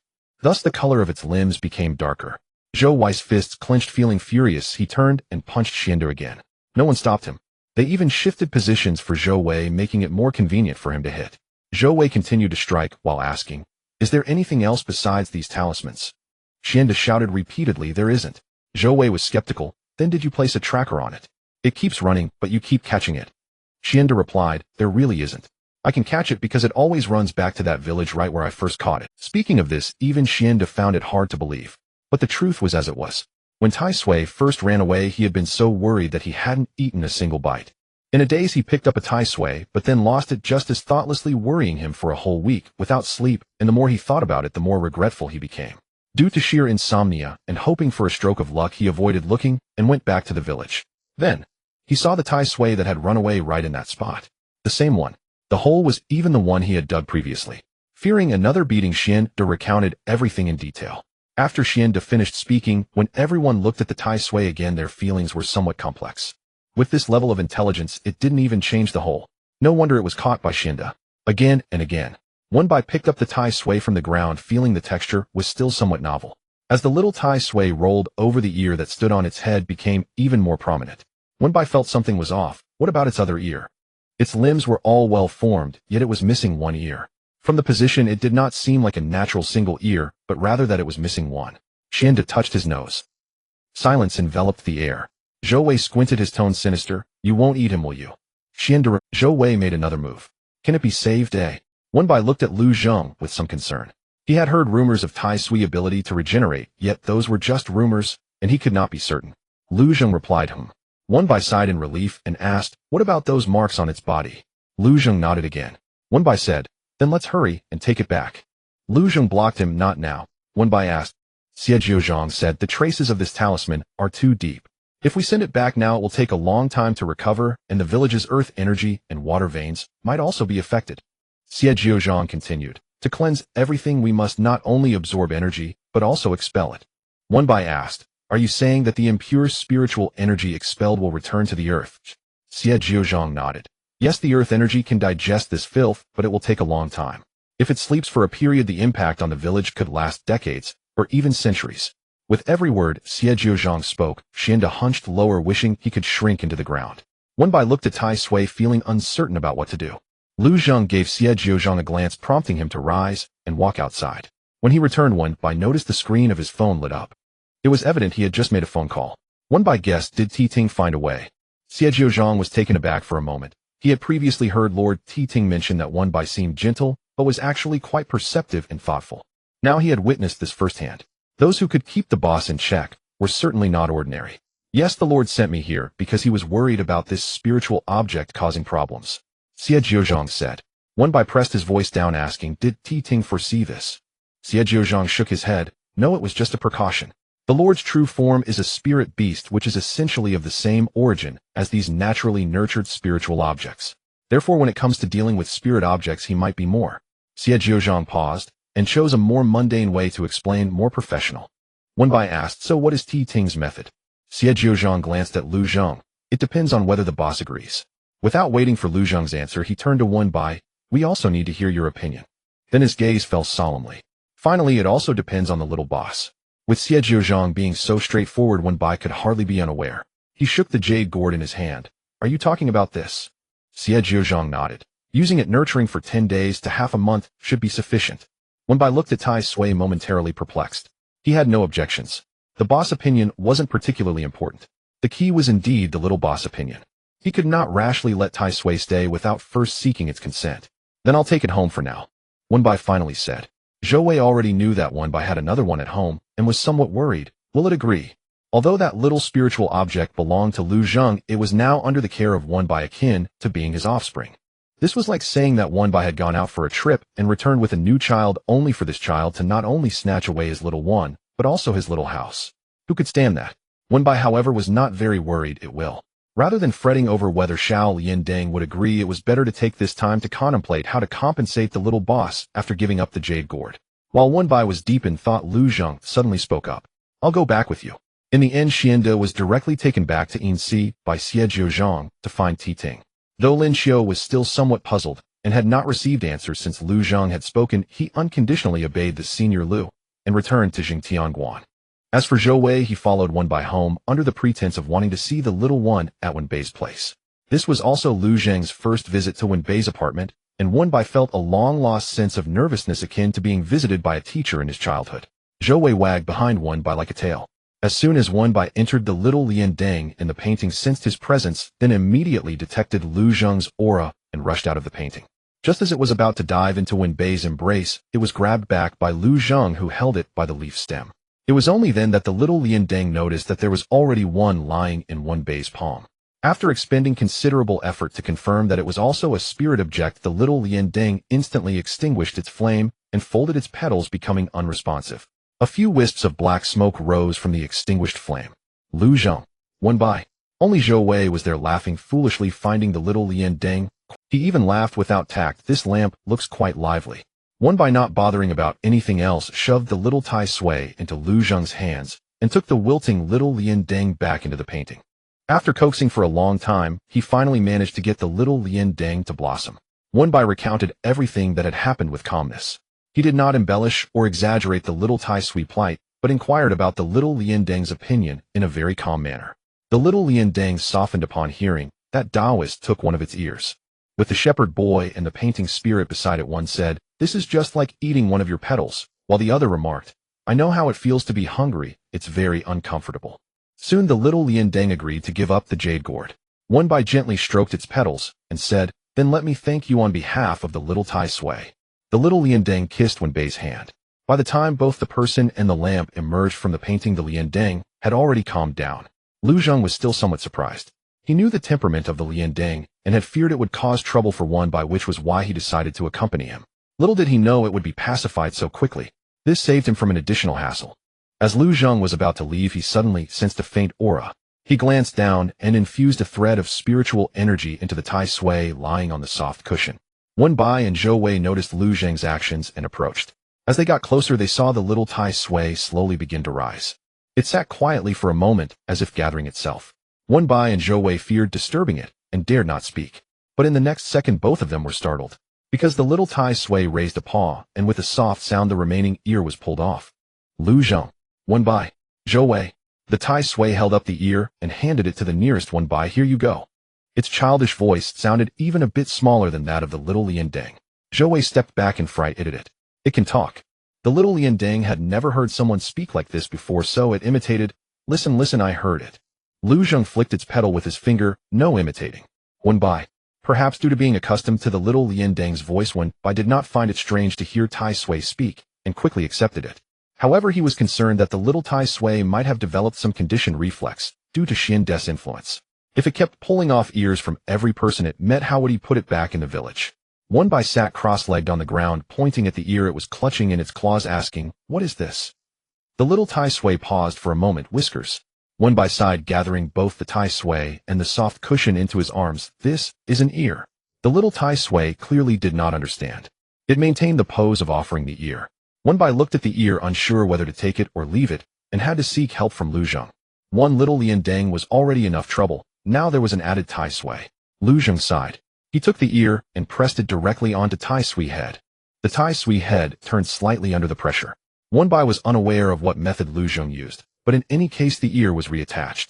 Wen Bai stared at it for several seconds. It seems a bit crooked. Lu Zheng denied it. It's just in this position. Wen Bai. All right, whatever you say. The little Tai Sui raised its hand again to touch the ear, but Wen Bai gently pressed it down, reiterating, This is an ear, not whiskers. Let me ask you, what is an ear for? The little Tai Sui answered quickly, this time to eat. Wen Bai. He had no choice but to start from the beginning. No, ears are not for eating, they are for hearing. The little Tai Sui was silent for a long time, struggling to speak. Hear what? Wen Bai replied, many things. Wen Bai had little experience in teaching children, but he was very clear that if it had not encountered Xian De, the little Tai Sui would have grown up on its own. These things did not require others to teach. It was born and nurtured, and nature would teach it. Wen Bai continued, the sound of the wind blowing, the sound of the rain falling, and the sound of us speaking. He gently covered the little Tai Sui ear, leaving only a small gap, and softly said, Does it sound unclear this way? The little Tai Sui did not speak, but tilted its head. So this is an ear, and it cannot be eaten. You cannot just pull it off, and even more so, you cannot casually give it to others. Do you understand? The spiritual energy provided by Lu Zheng was pure, mixed with a hint of earthly essence amidst the Yin aura. After consuming a bit, the little Tai Sui awoke and felt much better. Awake, but not making a fuss, it was surprisingly well behaved. Perhaps it was due to its recently awakened intelligence. Speaking was still a laborious task, often responding only twice for every 10 sentences spoken by Wen Bai. Yet whenever Wen Bai spoke, it listened attentively. Its remaining little ear would twitch occasionally. Worried that it might strain itself by looking up, Wen Bai simply cradled it in his hands. The little Tai Sui turned around by itself, gripping Wen Bai's fingers, its face pressed against his fingertips, lying on its back and staring at him. It spoke slowly, and its movements were even slower, often making the little lotus lamp beside it anxious enough to want to help it turn over. But Wen Bai did not rush it, waiting until it found a comfortable position, breathing heavily while lying in the palm of his hand before extending a finger to help it settle. In the new environment, the little Tai Sui felt a bit nervous. Wen Bai initially planned to place it in the jade gourd once it fell asleep, but the little Tai Sui kept its eyes wide open, tightening its grip on his fingers whenever Wen Bai moved. Wen Bai decided to let it be. Zhou Wei mentioned that this little Tai Sui seemed not to be easily frightened, showing little caution towards people even after the incident with Xian De. Wen Bai had been worried about that too at first, but gradually he could sense that the little Tai Sui still harbored. Perhaps its understanding was not yet sufficient to grasp the nature of Xian De's actions, but the malice that lingered on a person could not be hidden. Spiritual beings are naturally sensitive to the aura that emanates from humans. However, it had been captured by Xian De right after awakening its intelligence, and its body was weak, so it could not distinguish many things yet. The little Tai Sui was not sleepy, and Wen Bai stayed by its side. It was not until dawn broke and morning light streamed in that the little Tai Sui finally fell asleep. Wen Bai placed it on a soft mat, choosing a suitable spot. Perhaps it was the long-awaited sight of the sun. The little Tai Sui kept trying to burrow under the sunlight. Wenbai thought that too much sun was not good for it since it had always been buried in the earth, so he used a leaf to shield it slightly. Having stayed up all night, Wenbai surprisingly did not feel tired. He glanced back at the little Tai Sui and decided not to sleep. After Xianda had been taken away by Xie Jiuzhang the previous day, there had been no news, and he did not know how to handle the situation. Since it was still early, he thought he could wait for another half an hour to call Lu Zheng or Diting. With this in mind, Wenbai got up to boil a pot of hot water and sat on the sofa casually picking up a book to pass the time. He was somewhat surprised when Zhou Wei appeared with messy hair. "Why are you up so early?" After taking care of the little Tai Sui matters last night, it had already been quite late, and since Zhou Wei lived far away, Wenbai had let him stay over to sleep. Anyway, that study was basically reserved for them to use apart from just looking at materials, and they had grown accustomed to it. Zhou Wei responded with a vague Wenbai took a sip of hot water, didn't sleep well. He who had stayed up all night appeared more spirited than Zhou Wei. Zhou Wei lay down on the sofa and replied, Wenbai asked in confusion, "Don't you have a problem with unfamiliar beds?" Zhou Wei's ability to sleep anywhere was well known. Even if he did have an issue, he should have gotten used to this bed by now. Zhou Wei answered directly, "I had a nightmare." "Wenbai, were you scared by Xianda?" Zhou Wei found it hard to articulate. He was indeed scared, but not by Xianda, rather by Lu Zheng. He suspected that Boss Lu had placed some sort of curse on him after returning home last night. Otherwise, how could he have dreamed of being chased by ghosts all night? Reflecting on last night's events, Zhou Wei felt regret, a deep regret. He should not have impulsively suggested visiting Xiao Bei's home to see the little spirit it raised, and even more so, he should not have readily agreed when Xiao Bei asked him, "It's too late, it's not safe outside, stay here to sleep." Most regrettably, he had agreed in front of Boss Lu. Zhou Wei, breathless, said, "Did Boss Lu leave last night?" Wenbai flipped a page of his book and nodded. "What else?" Zhou Wei, "Did he go back on his own?" Wenbai, "Xie Jiuzhang sent a car to pick him up." Zhou Wei hesitated for a long time before awkwardly bouncing out a sentence. "Xiao Bei, did I interrupt you guys?" "You guys?" Wenbai finally looked up at him. Zhou Wei's face turned slightly red. "Didn't you say last night to let Lu Zheng stay and then share a room with you?" Wenbai was momentarily taken aback. When he came to his senses, he responded, "Last night Wenbai had only remembered Lu Zheng after agreeing to let Zhou Wei stay. What he had told Zhou Wei was, 'It's too late, it's not safe outside, stay here to sleep.' After all, Zhou Wei had not become the city god yet, and with the approaching Zhongyuan festival, he was worried about encountering any wandering souls or evil spirits. But who was Lu Zheng? It would be a blessing if a ghost did not encounter him. Therefore, Wenbai was not worried about his boss' personal safety. However, since he had opened his mouth to Zhou Wei, he felt the need to extend a courtesy to Lu Zheng as well. His boss had indeed worked hard all day, so he casually mentioned to Lu Zheng that it was fine to stay the night.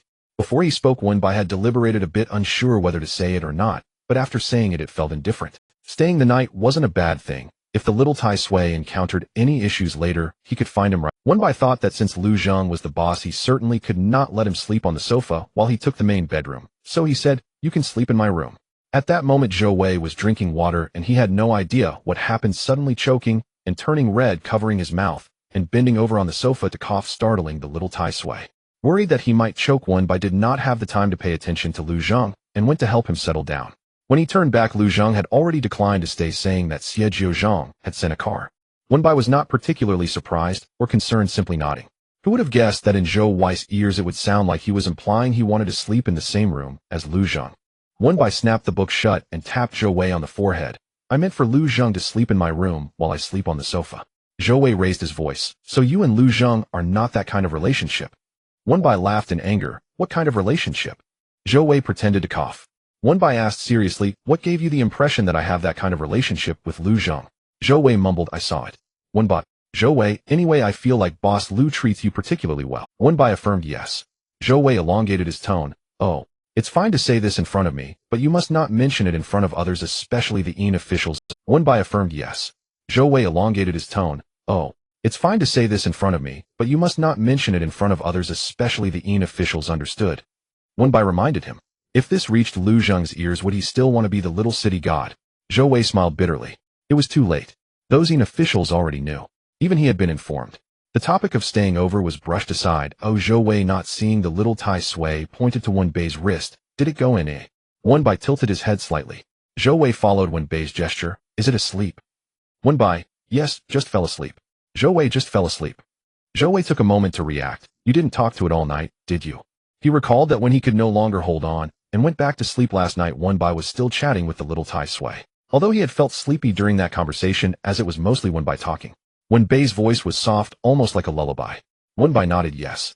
Zhou Wei got up to brew himself a cup of tea and poured a cup for one by two. What did you talk about? Speaking of this, one by felt a bit of a headache. Didn't you say yesterday that it was fortunate it was only an ear that was pulled off, not something else? Zhou Wei replied with an hum. He remembered seeing the little Tai Sui yank off an ear with its claw, and it nearly scared the life out of him. But after the shock, he felt relieved that it was just an ear, at least still relatively intact. If it had pulled off a claw or twisted off its little head, that would have been more than just a scare. That was only Xianda touching its ear, Wenbai explained. Zhou Wei asked in disbelief. He could be that kind-hearted. Wenbai continued. I guess it might be because of those talismans. Zhou Wei pondered. Are you saying that the spiritual energy from those talismans remained in its body, causing its limbs to be a mess of black, and Xianda was worried it might be a problem, so he didn't dare to eat it, thus causing it to escape a calamity? Wenbai, yes. Zhou Wei scoffed. See. Fortunately, I asked, and it doesn't hurt much. Wenbai glanced at the little Tai Sui. This was the best news he had heard all day. When the little Tai Sui told him that removing the ear did not hurt, he was still unsure, fearing it just did not understand the concept or feeling of pain. Later, he specifically confirmed with Xie Jiuzhang and learned that spirits like Tai Sui during their initial awakening of intelligence are somewhat dulled in their sensitivity to external stimuli, which put his heart at ease.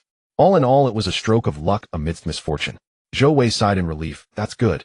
Seeing the light outside brighten, Wenbai took the gourd off his wrist. It's about time. Well, put it in the gourd now. Zhou Wei nodded. Wenbai recited the incantation Lu Zheng taught him to guide the little Tai Sui into the jade gourd when the phone on the coffee table vibrated. Zhou Wei happened to bend over to pour tea and caught sight of the word boss on the screen, almost losing his grip on the cup. His brain told him not to be curious. This wasn't something he should be looking at. But his eyes clearly had a mind of their own, quickly scanning over the message. It seemed to be a picture. He glanced again. The beginning of the second text box read Xianda. Scanning further. He couldn't look anymore. Zhou Wei finally shouted, Xiao Bai boss Lu sent a message, it might be related to Xianda. After successfully storing the little Tai Sui into the jade gourd, Wenbai walked over. He took the phone and was momentarily stunned. Zhou Wei, what's wrong? Wenbai turned the phone around. Zhou Wei jumped in shock at the face on the screen. Who is this? Wenbai, Xianda. Zhou Wei grabbed the phone and looked again. How did he end up like this? The Xianda in the picture seemed to have aged several years, with a face full of creases and graying hair. Even knowing that this person was Xianda, it was difficult to recognize him. Moreover, it was not the unhealthy type of aging resembling a skin drum that had rapidly expanded and then suddenly shrunk, looking terribly slack. Zhou Wei, did they do this over at the Yin realm? Wenbai shook his head. They merely dispersed the cultivation he refined from the Tai Sui. This did not result in karmic retribution, just a bit of backlash. Zhou Wei shivered. If it had resulted in karmic retribution, wouldn't he have gone to report to the Yin realm directly? Wenbai felt that it might be more than that. Zhou Wei was still somewhat upset. He got off easy. Wenbai put down the phone. No, he was sent to guard the villages. The Tai Sui and the village's earthly essence and water veins were related, as it happened to be born at the location of the earth hole, counting as half a whole eye. Now that the village's water vein was temporarily cut off, the Yin realm had sent a small star to occupy the whole eye position, leaving Xianda to guard it. Zhou Wei asked, how long will he have to guard it? Wenbai replied, until it has recuperated. Zhou Wei, what if this little fellow doesn't recover well and Xianda dies first? Mainly because he looked at Xianda's face and felt that he should not be far from death. Wenbai shook his head. I don't know. The Yin realm's stance is that after death one must clear their karmic debts before they can be reincarnated. Zhou Wei clicked his tongue. That meant one had to guard while alive, and perhaps even guard after death. Being low on cultivation was one thing, driving away evil and bringing blessings to the people would earn some merit, yet he chose to engage in crooked ways. Fortunately, the old temple master didn't pass the position to him, Zhou Wei remarked. Wenbai replied quietly, maybe the old temple master realized it long ago, including the city god. The root of insufficient talent once planted would only grow deeper with age. Even if the old temple master truly made him the temple master, the outcome probably wouldn't change much, because there would always be others with higher status and cultivation than him. For those whose Dao heart is not firm, low cultivation might have saved their life. Since the matter had already come to a conclusion, he needed to inform Lin Xiu and the others. Thus Wenbai hurriedly replied to Lu Zheng with a received before stepping out. Then in the name of the city god, he briefly explained Xianda's handling results to Lin Xiu. Meanwhile, inside the mountain villa, Lu Zheng frowned at Wenbai's text received. What Wenbai did not know was that apart from him and the little Tai Sui, Lu Zheng had also not slept for the entire night. After returning to the villa, the words Wenbai had said, "You can sleep in my room," kept replaying in his mind, and he pondered over it all night. He did not understand what Wenbai meant by that, nor did he understand why Wenbai would let him stay overnight and even sleep in his own room. He had no idea if Wenbai was upset after he declined. After thinking about it all night with a headache, he decided to send a message to Wenbai early in the morning. To his surprise, he simply received a received. Lu Zheng thought to himself that he might have really upset him. Lu Zheng decided to take a step back. About the Zhongyuan holiday we discussed yesterday, I approved it. One day, when Wenbai saw Lu Zheng's message, he was just about to go to bed for some sleep. He read those two sentences back and forth. Hadn't they just been talking about Xianda? How suddenly did it shift to discussing the Zhongyuan holiday? Wenbai seriously reflected on himself. In fact, the current work apart from dealing with ghosts and evil had little to complain about. For instance, today was technically a work day, yet he could lie in bed. Thinking about taking a holiday was his fault. Moreover, it was during such a busy time as Zhongyuan. He had heard from Xie Jiuzhang that on Zhongyuan Day, all the Yin officials also had to be on duty preventing evil ghosts from harming people, which did not sound easy. Everyone couldn't be busy while he was idling at home. Lost in thought, sleepiness gradually engulfed him. Wenbai could no longer hold on, and after replying with 2 words, he placed his phone beside his pillow. On the other end, Lu Zheng stared at the screen displaying the blunt and emotionless 2 words. No need. Wenbai could not recall how he spent the previous Zhongyuan festival. It wasn't that the festival lacked a sense of ritual, rather during the Zhongyuan festival every year around mid-August in the Gregorian calendar, it coincided with the summer vacation. During nearly 2 months of vacation, the sense of existence faded to almost nothing. At most, family members would remind him that the ghost festival was approaching, advising him not to wander out at night. For someone like Wenbai who rarely went out and preferred to stay at home, the only sense of ritual might be stopping to watch a documentary on the educational channel while watching television. It was his first time specifically celebrating the Zhongyuan festival. The class group chat was unusually lively. Dai Xiaolu, I used to feel that going to work was like visiting a grave. Today, it truly feels like that. Zhongyuan brothers. I only remembered what day it was this morning when I saw a bronze basin at the entrance of the community, and thinking back, I almost worked overtime until dawn last night. No wonder a few of the older folks in the office left early yesterday. Qitian Dam, I was wondering why there was incense burning in the first floor corridor, filling the air with fragrance. I thought it was for pest control. Turns out today is Zhongyuan. Lu and you guys weren't this scared during Zhongyuan before, especially you Dai Xiaolu. Weren't you the one barbecuing outside in the middle of the night last year claiming you feared no ghost? Dai Xiaolu, is it the same? Last year, I was still a vibrant flower of the motherland. This year, I have become a humble wage slave. You don't know what inhumane life I've been living these past 2 weeks. I would be grateful to leave work by 10. If I really did encounter a ghost, they wouldn't do anything but stroll around. I would have basically disappeared, and they might think I was faking it, begging me not to die. Fong Lemming, don't say that. Ghosts really do prefer people like you who look capable, but are actually not. Qian Minglin, but seriously, there are a lot fewer people on the streets these days. After all, it is a ghost festival, and there are taboos. It's better to go home early today and not stir things up outside. Zhou Wei Minglin is right, but don't wander on the road. If you encounter anyone burning copper basins or scattering rice, and they are talking with conviction, remember to keep your distance, and don't look around too much. If you can go home early, then do so. Qitian Dam, Wei, are you trying to scare us? I wasn't that scared at first, but hearing you guys talk so vividly is making me feel uneasy. Wenbai Xiaobai, come out and greet me. I need to absorb some luck from you. Qian Minglin Wenbai. Dai Xiaolu Wenbai. A string of notifications made Wenbai's phone vibrate non-stop. After scrolling through the message log, Wenbai felt a mix of amusement and helplessness. This luck seems to be mistakenly sought from the wrong person. Wenbai, I need to seek luck from Wei. Oh, I can't handle it. After all, he is the little city god. Wenbai, I have to go out for work tonight. Going out for work on the night of Zhongyuan is something that no living person should do. Everyone's heart sank. The fact that this situation was a bit against reason caused everyone to directly overlook Wenbai's previous remark about seeking luck from Wei. Qitian, going out for work on Zhongyuan. What does your boss think? Yang Wenxian. Fong Lemming. Dai Xiaolu Xiaobai, don't be too obedient. Just because your boss tells you to go out for work, you have to go. Find a place to hide. There are countless jobs out there. If this one doesn't work, we can change. Qian Minglin, after working overtime for half a month, what makes you a humble wage slave, begging a ghost not to let you die, so carefree, as to say there are countless jobs? Wenbai, listening to Wei is correct. Everyone should go home early tonight. I will try my best. After Wenbai responded, the topic in the class group shifted from Zhongyuan festival to the unusual practices of bosses in those years, and it never returned to the original topic. However, Fong Lemming and Yang Wenxian specifically sent a message reminding Wenbai to be careful when going out. After Wenbai replied to them, just as he exited the chat, Zhou Wei's voice message popped up. There was even a following it. Wenbai opened it to listen. Zhou Wei's voice sounded somewhat sharp after being compressed, and he seemed exceedingly excited. Xiaobai, I have to tell you something. You mustn't get scared. Do you remember when Boss Lu came to my house before and mentioned something about the city god? At that time I said there wasn't a city god temple around here, right? Who would have known there really is one? It's right behind my house. Saying that, Zhou Wei sent a photo. Although some restrictions prevented him from taking a picture inside, just by looking at the outer half one could roughly guess what it was. The candlelight was bright, and the incense smoke was swirling. It was clearly a city god temple. Zhou Wei continued, moreover, I just found out that my grandfather used to assist the city god. This city god temple is now managed by him. It seems my grandpa is planning to help the little city god rise to power, Wenbai thought. So how did you get taken there today? Wenbai replied. Zhou Wei, I don't know either. Since last night, I've been outside my shop burning paper money and making offerings to those lost souls. I just took a nap this morning preparing to continue tonight when my grandpa called me saying the temple would be busy today and needed my help. And then I was brought over.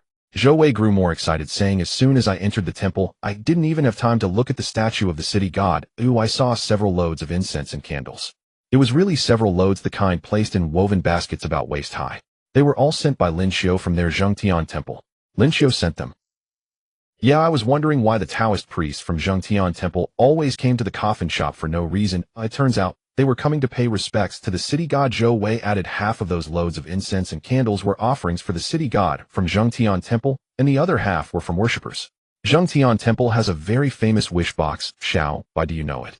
One by the one that only accepts wishes and doesn't burn incense. Yes, the wish box at Zhengtian temple is quite famous in the southern city. The reason for its fame is that the incense inside is not burned. Everyone knows that the ceremonial burning of incense requires burning incense and bowing to Buddha, but this box seems to be specially designed for storing incense. Devotees would make wishes and then seal their incense inside. Moreover, each person can only put in 1 stick per year and no more is allowed. Year after year it remains empty, attracting new worshippers each year. After Zhou Wei responded a couple of times, he lowered his voice and said the incense inside is sent to the city god temple. It's a co-branded incense candle. How impressive is that? Wenbai was stunned for a while before chuckling. He knew that Zhengtian temple and the city god were closely related, but he was hearing about this layer of connection for the first time. Previously he had asked Lu Zheng how a city god temple opened in such a location where, aside from some local old folks, no one knew about it. How could they offer incense? Lu Zheng did not give him a specific answer, only stating that there were countless more remote city god temples, even in desolate places. Each had its own way of doing things, relying on their own capabilities. It turned out that each truly had its own methods. Instead, he was the one lagging behind. But if all of it eventually has to be sent to the city god, why not send it here directly instead of storing it at Zhengtian temple first? It's troublesome to carry it back and forth. Sending it here directly might even boost our village's tourism economy. Zhou Wei looked puzzled. Wenbai could roughly guess the reason the city god temple is considered a place for religious activities. How easy is it to establish one? You don't even know how long the process takes. Wenbai joked, even if the city god himself goes to negotiate, he still needs to obtain approval, otherwise it's just considered an illegal gathering. Zhou Wei had not thought about that. I almost forgot that we are now in a society governed by law. Wenbai. They had not chatted for long when Zhou Wei was called away by his grandfather, and Wenbai tidied up and took a taxi to the first mountain villa. I almost forgot that we are now in a society governed by law. Wenbai. They had not chatted for long when Zhou Wei was called away by his grandfather, and Wenbai tidied up and took a taxi to the first mountain villa. Wenbai rarely took it out. Since it was Zhongyuan festival, the little lotus lamp's wick lit up a circle occasionally, bursting a small star to show Wenbai. Wenbai gently stroked its petals. Are you that happy? Yes, I'm very happy. When I'm with you, the little lotus lamp replied. Wenbei's heart softened immediately. He hadn't taken it out before, because he was afraid it would get into trouble. Later, when the jade gourd was borrowed by the little Tai Sui, he was even more reluctant to take it out for fear that the lamp would get tired and have nowhere to rest. Though he always had reasons, it was true that he had not been accompanying it much lately. Wenbai felt a bit guilty. I will stay with you all day today. The company was just as Xie Jiuzhang said. Most of the underworld officials had gone out on duty, and those guarding the company were coming and going quickly. When they saw Wenbai and the little lotus lamp, they all greeted them while running. Wenbai felt an inexplicable sense of guilt and could not help but quicken his pace. When he reached the door of Lu Zheng's office, he knocked. The one who opened the door was Di Ting. Upon seeing Wenbai, Di Ting naturally said, "You're here." Wenbai. Wenbai instinctively glanced inside, and Di Ting noticed his action, directly stating he's not here. The little lotus lamp had not seen Di Ting for a long time and quickly circled around him. It floated so fast that its leaves got tangled together. So while winding, it lay in the palm of Wenbai. Wenbai had no choice but to lower his head and untangle the leaves for it. Has it grown a bit again? Di Ting originally wanted to say fat, but held back. Wenbai did not think so. Is it? Wenbai untangled it quickly but carefully, and since Lu Zheng had not yet arrived, he raised his head and asked, "Has the boss been in a bad mood lately?" Di Ting did not know why he asked that. What happened? Wenbai shook his head, just asking. Wenbai did not know how to. Ever since that day when Lu Zhang said he would give him a day off for Zhong Yuan, he seemed a bit strange. What exactly was strange? Wenbai couldn't quite put his finger on it. During those days he was busy. Although the matter of Xian seemed to be resolved, there was still a pile of things waiting to be handled, so he did not pay attention. By the time he noticed the boss mood was off, it was already several days later. He suddenly realized that Lu Zhang had sought him out a bit more often than usual. It wasn't excessively frequent, but compared to before it was quite unusual. The most crucial point was that when Lu Zhang approached him, there was never anything of importance. Finally, he directly said, "If you don't want a day off, what do you want?" Wenbai was puzzled. What did he mean by what do you want? He hadn't wanted anything, and when he asked if there would be a day off for Zhong Yuan, it was largely just a casual inquiry. While Wenbai was still contemplating what the issue was, the little lotus lamp suddenly floated up from his hand, calling out Lu Zhang. Wenbai turned around. Lu Zhang was standing at the door. Their eyes met. A moment of silence passed. In the end, it was Wenbai who spoke first. "Boss." Lu Zhang paused for a moment before responding. Wenbai was also somewhat unclear about whether Lu Zhang was actually angry, but the atmosphere felt a bit tense. Even the little lotus lamp did not speak, let alone Di Ting beside them. Wenbai had no choice but to change the topic first. "By the way, Di Ting, I came over today to ask you something. Before, the little lamp told me that it was born in the human world during Zhong Yuan, right?" Di Ting raised an eyebrow, seemingly interested in this topic, and nodded. Wenbai, so is there a rule in the underworld? Why has it never been given a name? Upon hearing this question, the little lotus lamp immediately perked up its petals, and Lu Zhang looked over. Di Ting glanced at the little lotus lamp and asked Wenbai, "What did it tell you?" Wenbai had said it was too young and not yet time to be named. "I just wanted to ask." Before Wenbai could finish, he was abruptly interrupted by Di Ting. "It can be done." Wenbai. "What can be done?" Di Ting, "Today is fine. Today is Zhong Yuan, it's grown a year older, so it's time." Wenbai.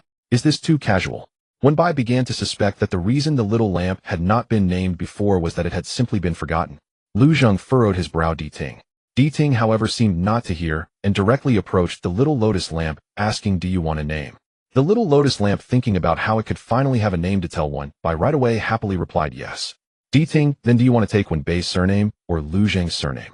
Upon hearing this, both Wenbai and Lu Zhang turned to look at Di Ting. Especially Wenbai, he could not understand why Di Ting would ask such a question. Although he had been taking care of the little lotus lamp recently, it was still Lu Zhang who had found it and granted it spiritual awareness. Even if it didn't take Lu's surname, it shouldn't take his surname one. The little lotus lamp, however, did not comprehend Wenbai's expression. Hearing Di Ting's question, it nervously asked, "Can I take White's surname?" Wenbai, hearing the little lotus lamp's words, realized it might not understand what a surname meant. Just as he was about to explain, Di Ting had already nodded yes. Wenbai. With Di Ting's affirmation, the little lotus lamp immediately flew onto Lu Zhang's shoulders, shouting like a little trumpet, Lu Zhang, did you hear?" Di Ting said, "I can take White's surname." "Lu Zhang, I heard." Wenbai lowered his head momentarily, not daring to look at Lu Zhang. When the little lotus lamp floated back, Wenbai gently coaxed, "No, you can't." Before he could finish his words, the little lotus lamp suddenly wilted. Wenbai. He had never felt this much headache before, and was a bit at a loss, so he could only hold it, and walk towards Lu Zhang. "Boss." Wenbai carefully called out, holding the curled-up little lotus lamp in his hands, and looking at Lu Zhang. Lu Zhang took the withdrawn little lamp, and said softly, "Give it a name." "Me." Wenbai pointed at himself. Lu Zhang nodded. Compared to surnames, giving a name was relatively easier. Wenbai thought for a moment, since it's born on Zhong Yuan, let's keep it simple, just one character, Yuan. Is that okay? The nickname will be Yuan, mainly because the two characters Yuan also matched the little lamp quite well. Wenbai looked up to seek the boss' opinion. "Is that okay?" Lu Zhang's gaze slowly fell. "Ask it." Wenbai gently rubbed the little lotus lamp with his fingertip. Yuan. The little lotus lamp's petals instantly turned red. It was clearly a sign of agreement. Di Ting also walked over and flicked the little lamp's head. "The name is decided. What about the surname? Whoever names it, it follows their surname." Lu Zhang glanced at Wenbai, his voice very calm. Wenbai was entirely focused on coaxing the little lamp to bloom, and did not pay attention to Lu Zhang's words, and in his heart, he had already defaulted to the little lotus lamp taking the surname, Lu directly nodding in agreement to him. A few seconds later, he suddenly raised his head, but Lu Zhang had already turned around, and all that was coming his way was a small milk lamp. Wenbai embraced it tightly. One person and one lamp looked at each other, and in the end, Wenbai lost the battle. The little lotus lamp had a new name, and was restless all day. As night fell, whether it was because of something Di Ting said, or something the returning underworld officials mentioned, it kept saying it wanted to go out to see the streets. The peak of summer heat had passed, the beginning of autumn had just been proclaimed a few days prior, and the Mid-Yuan festival, the Ghost Festival, added an extra weight to the night air which blew cool against the skin. Wenbai glanced at Lu Zhang beside him, bewildered as to how things had come to this. Xiao Liandang had announced she wanted to go out and play. Wenbai agreed. Di Ting, uneasy about her going alone, pushed Lu Zheng forward, and thus the senior director truly accompanied the young master on an off-site excursion. The streets during the Mid-Yuan festival bustled with unusual energy, but this liveliness did not belong to the living. It belonged to, my family hasn't burned paper offerings for me this year. If I don't secure a rebirth number soon, this year will be unbearable. You're due soon, aren't you? Yes, next month. Should I buy a burial plot? A new batch just launched. I've already visited. The feng shui, the view, absolutely unparalleled. The supporting facilities are also remarkably comprehensive, and crucially, it's a special price listing. Have you thought this through? Special price plots are non-refundable. What if you're reborn before even settling in? Let me tell you, I've tested it. Burning joss paper matters less than choosing the right hour. Between midnight and 2 a.m.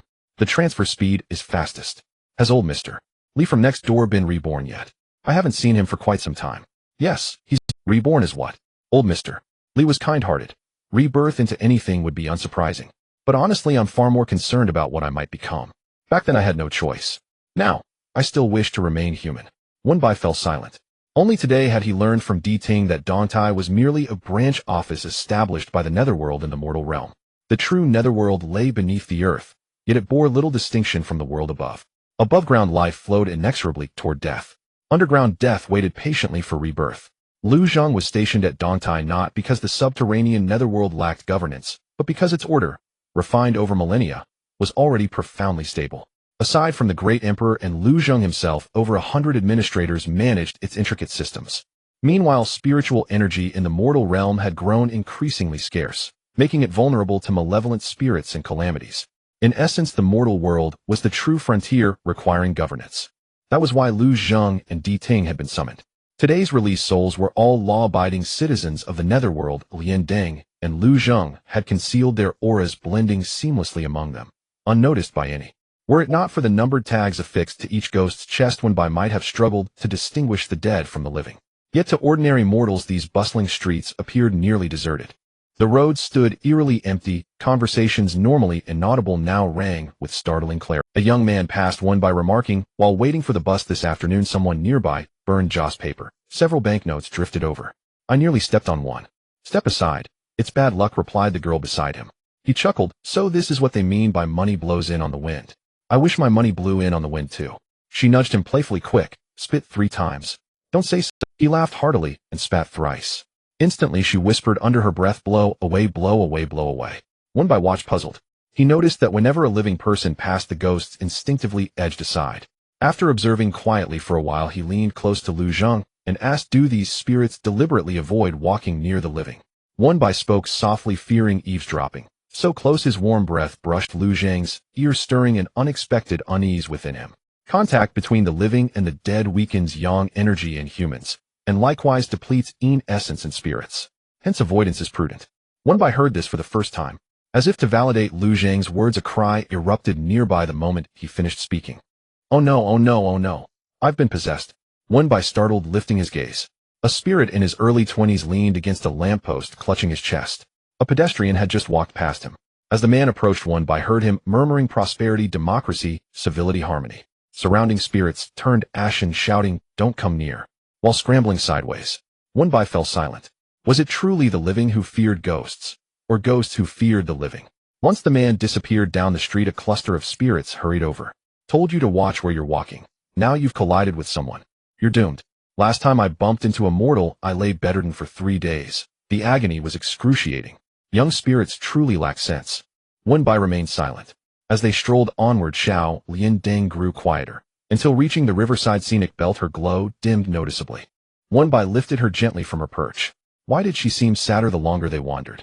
What's wrong? He asked, perplexed. Xiao Liandang gazed silently at the river for several seconds. It wasn't like this before. Wenbai tilted his head in question. She settled slowly onto the railing, extending a leafy tendril to point downward. Before people floated lotus lanterns upon the river. Entire cities shimmered with light. Only then did Wenbai realize, before mint centuries ago, not merely a brief slumber as it felt to her. In ancient times, the Mid-Yuan festival was indeed a celebration, honoring ancestors, expressing filial piety, and rejoicing in the autumn harvest. The entire 7th lunar month was considered auspicious, not the ghost festival spoken of today. Yet festivity hadn't vanished entirely. Buddhist temples and Taoist monasteries surely held ceremonies today. Shall we visit Jingtian Monastery? Wenbai suggested. Xiao Liandeng shook her head and asked Bai why aren't there river lanterns tonight? There aren't even paper lanterns hung outside. Nothing feels festive. And everyone seems unhappy, even spitting repeatedly. Wenbai faltered speechless. He didn't know how to explain. River lanterns, such customs had faded long before his childhood. Today even temple or monastery-led observances would bear little resemblance to Xiao Liandeng's memories. He couldn't cite safety hazards as reason, nor could he articulate why people felt so joyless. Today was her birthday, a day meant for pure delight. Let's go release a river lantern, Wenbai declared finally, and stepped toward the riverbank. Lu Zheng seized his Wenbai looked up puzzled. What is it? Lu Zheng asked. Where are you going? Wenbai pointed toward the stone steps to release a river lantern. To cheer Yuan up. And quickly. We're running out of time before mid-Yuan ends. Lu Zheng sighed exasperated. And where exactly is this river lantern? Wenbai's gaze dropped. He'd been so preoccupied with explaining things to Xiao Liandeng he'd forgotten. There was no lantern. No papercraft shop stood nearby. Malls abounded, but none stocked such items. Wenbai hesitated, even considering calling Lin Xiu for help. Seeing Wenbai drift into thought again, Lu Zheng tapped his forehead lightly with a curled finger snap out of it. Wenbai rubbed his brow and sighed. Releasing a single river lantern sounded trivial, yet proved astonishingly difficult. Not only was the river unlikely to permit it, but finding a lantern itself remained uncertain. Even if fortune smiled and one materialized, it would likely need to be released covertly. Wenbai gently touched Xiao Liandeng's pedal. The mid-Yuan nights of old must have been breathtaking. That's why you remember them after sleeping for so long. Xiao Liandeng nodded vigorously. Besides river lanterns, there were night markets and acrobatic performances, so dazzling. Lu Zheng once took me to one. Wenbai felt a pang of guilt. This was Xiao Liandeng's first birthday since receiving her name, a milestone deserving solemnity and joy. Yet now intention outstripped capability. His mood sank in tandem with hers.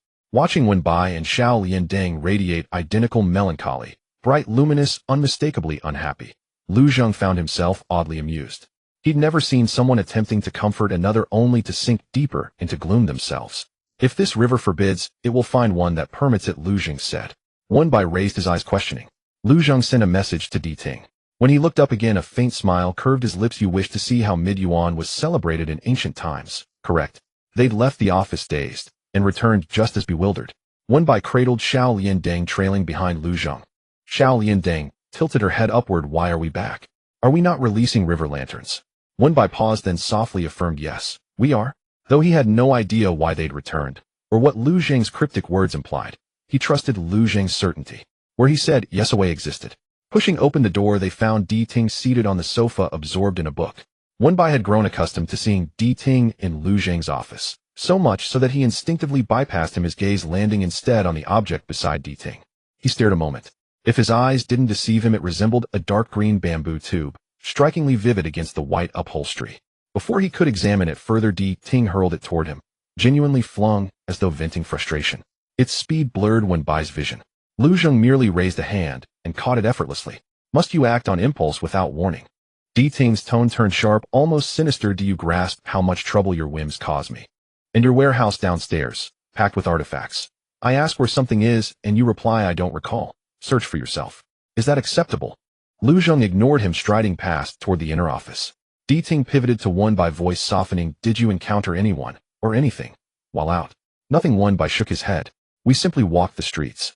If pressed, Yuan wished to see river lanterns. We searched, found no suitable place, and returned. Is that so? Di Ting studied Wenbai intently. Unlikely. Lu Zheng wouldn't expend such effort over a child's whim. Wenbai's gentle nature made him susceptible to such appeals, but Lu Zheng remained unmoved. Di Ting tapped his fingers twice on the sofa, eyelids half-flowered, voice languid. Was it you who desired river lanterns? Or Yuan? Wenbai's arms tightened around Xiao Liandeng, baffled him. Di Ting waved dismissively enough. In that case, this outing wasn't wasted. Wenbai grew even more confused. Di Ting offered no further explanation, gesturing inward. He's looking for you. Wenbai followed his finger. Lu Zheng had lifted his head, watching them. Wenbai approached. First he saw the dark green bamboo tube, resting on a low step, its lid removed. So the tube served merely as a container, now empty, its contents already retrieved. Given Di Ting's earlier complaint, retrieving it had clearly demanded effort. Curious, Wenbai quickened his pace, reaching Lu Zheng's side just as he bent down and beheld a painting. Calling it a painting felt inadequate. Strictly speaking, it was a scroll, unfurled across the entire deck. Its overwhelming vitality and dynamism struck one by speechless. During university, one by had visited museums wherever possible. He'd attended exhibitions with Professor Lee and even hung an original piece at home. Yet none possessed the visceral impact of this work. Figures thronged the scene, each uniquely expressive of a slender river, spanning the scroll's full width, wound from left to right bisecting the composition. Lotus lanterns floated densely upon its surface. Was this the Midyuan Night? One by scarcely speculated before Lu Zheng answered the Midyuan ancestral rite scroll. Di Ting ambled over. What do you think of it? One by nodded fervently. Who painted it? Lu Zheng replied, Sun Lin. Di Ting leaned against the table. Sin. As in Lang Feng Sin from last night's corridor. Lin. As in 3-foot children revere Lien from when clarity falls short of heroic virtue. Sun Lin. One by grasped the characters, but the name Sun Lin evoked nothing. He scrutinized the painting again. Logically, an artist of such transcendent mastery should be renowned, yet he drew a blank. One by didn't presume expertise, nor did he consider ignorance abnormal. Throughout history, countless luminaries remained uncelebrated, brilliant scholars faded into obscurity. Yet judging by this scroll's sheer power, obscurity seemed impossible. Even the most untrained eye would recognize its technical supremacy. Di Ting raised an eyebrow. You don't know Sun Lin. One by shook his head and reached for his phone to search. Lu Zheng pressed his hand down, shooting Di Ting a warning glance. No need. You won't find him online. His meaning hung heavy. One by glanced between Lu Zheng and Di Ting, who suppressed a smirk, and realized he'd been misled. If no records existed, Sun Lin was unlikely mortal. One by ventured, a denizen of the netherworld. Lu Zheng responded plainly, a human immortal. Half human, half immortal, classified either way. Currently, he serves the celestial bureaucracy. Di Ting added, compared to him, today's Taoist priests barely merit the title, let alone cultivators. One by grasped Di Ting's implication and breathed awestruck. He cultivated to immortality. Xiaohua Ben had told no lies. Di Ting paused, thoughtful. He carved out a mountain retreat, sat in seclusion for a century, abstained from earthly grain and severed worldly ties. Cultivated to immortality fits precisely. He nodded. Yet this Midyuan ancestral rite scroll was sketched casually during his descent from the mountain, coinciding with the 7th lunar month's 15th day, when the earth official pardons sins. He gifted it to the netherworld. Understanding the scroll's provenance, one by suddenly recalled Lu Zheng's earlier words, and a realization flashed through his mind. Could this scroll harbor a painting spirit, as the ox-herding scroll did? Had Lu Zheng meant, if not here then within the scroll itself? Startled by his own thought, one by lifted his head sharply. When you spoke of ancient humanity, what did you mean? He tapped the scroll twice. Is it here? Lu Zheng gave a calm, quiet You wish to see it, so you shall. One by fell silent. He desired it, but never imagined this method. He struggled to steady his voice. Does this ancestral rite scroll possess a painting spirit? Lu Zheng, no. One by then, Di Ting's voice cut in. The ox-herding scroll cannot compare. Its animation stems solely from the painting spirit. Only the ox and shepherd boy move, all else remains static. Here, everything is alive. As Di Ting slowly infused spiritual energy into the scroll, one by felt sudden dizziness. A coolness brushed his palm. Lu Zheng had taken his hand. Instinctively, one by closed his eyes. Di Ting's voice receded, growing ethereal. It is not a barrier, but a microcosm. The sound of listening gradually faded away, replaced by the increasingly chaotic voices of people. It was a mix of shouts, conversations, and laughter. Everything was there. One by could not hear clearly, but he could distinctly feel the lively atmosphere within. When he opened his eyes again, he was firmly shaken by the scene before him. Crowds and carriages flowed past his feet, the streetlights lit up like day, and children no taller than knee-high waved their pinwheels, humming tunes he had never heard before as they walked in a line over the cobblestones. It was the streets of the city depicted in the painting. A little girl with a small round bun bit into her pastry and ran past him. She giggled, running a bit too fast, and in no time she was right in front of him. One by was still somewhat dazed, and just as he was about to collide, he felt a firm grip on his hand. He was gently pulled down by a force. The moment he saw Lu Zheng, he finally felt a sense of reality. It turned out that he had not been imagining things. Lu Zheng had really held on to him. This was not a dream. He had truly entered the painting, that piece titled The Night of the Zhongyuan Festival. To be more precise, he had arrived in the human realm from many years ago. Bye-bye, look. Lantern street performers and river lanterns. I wasn't lying to you, as I. The little lotus lantern spun excitedly several times. One by took a long time to reply him. Only now did he realize what the phrase "the Qian Tu" cannot compare to this from Di Ting meant. In the Qian Tu, only the shepherd boy and the yellow cow possessed consciousness. Mr. Palu was not skilled in backgrounds, nor did he paint them, but here not just the people, but also the shops, taverns, and every blade of grass and tree had its own distinct shape. Even intangible things seemed vibrant. For instance, the wind passing through the alleys swayed the welcoming lanterns hanging beside the shops. This was not something a painting could achieve. It was as Di Ting said, this was a small world, a world unto itself. If seeing the painting before had left him in awe of its artistry, now Wenbai was utterly astonished. The breeze from 1,000 years ago brushed against him, and that tangible feeling could not be compared to any well-preserved historical site in the modern world. Moreover, it was during the Zhongyuan festival, a time filled with festive activities. Lu Zheng stood beside Wenbai watching as his eyes grew brighter, yet he was not in a hurry. To him this scene was quite ordinary, even a bit noisy. However, he hadn't been particularly interested in opening this painting of the festival night. If one had to say what it depicted, it was simply the joy of a person and a lantern before him. This place really is. When Bei's words came out in a stammer lacking coherence, Lu Zheng understood him immediately and simply responded with an Lu Zheng said, there are a few hours left to explore. Where do you want to go first? Wenbai immediately replied, anywhere is fine. After responding, Wenbai recalled Lu Zheng's previous statement. There were a few hours left to explore. Wenbai did not understand what this meant and asked, is there a time limit? Lu Zheng simply explained, this is a small world created by Chenlin. The people and things inside truly existed, but time does not. Wenbai frowned slightly. Lu Zheng countered with a question, what is the name of this painting? Wenbai answered, the night of the Zhongyuan festival. Lu Zheng nodded, the night of the Zhongyuan festival, so at dawn everything here will start anew. Wenbai paused for a moment before quickly realizing. Although he was not very clear about the concept of this small world, he understood that if time continued to extend here, it would create another space-time. It would no longer be the so-called the night of the Zhongyuan festival.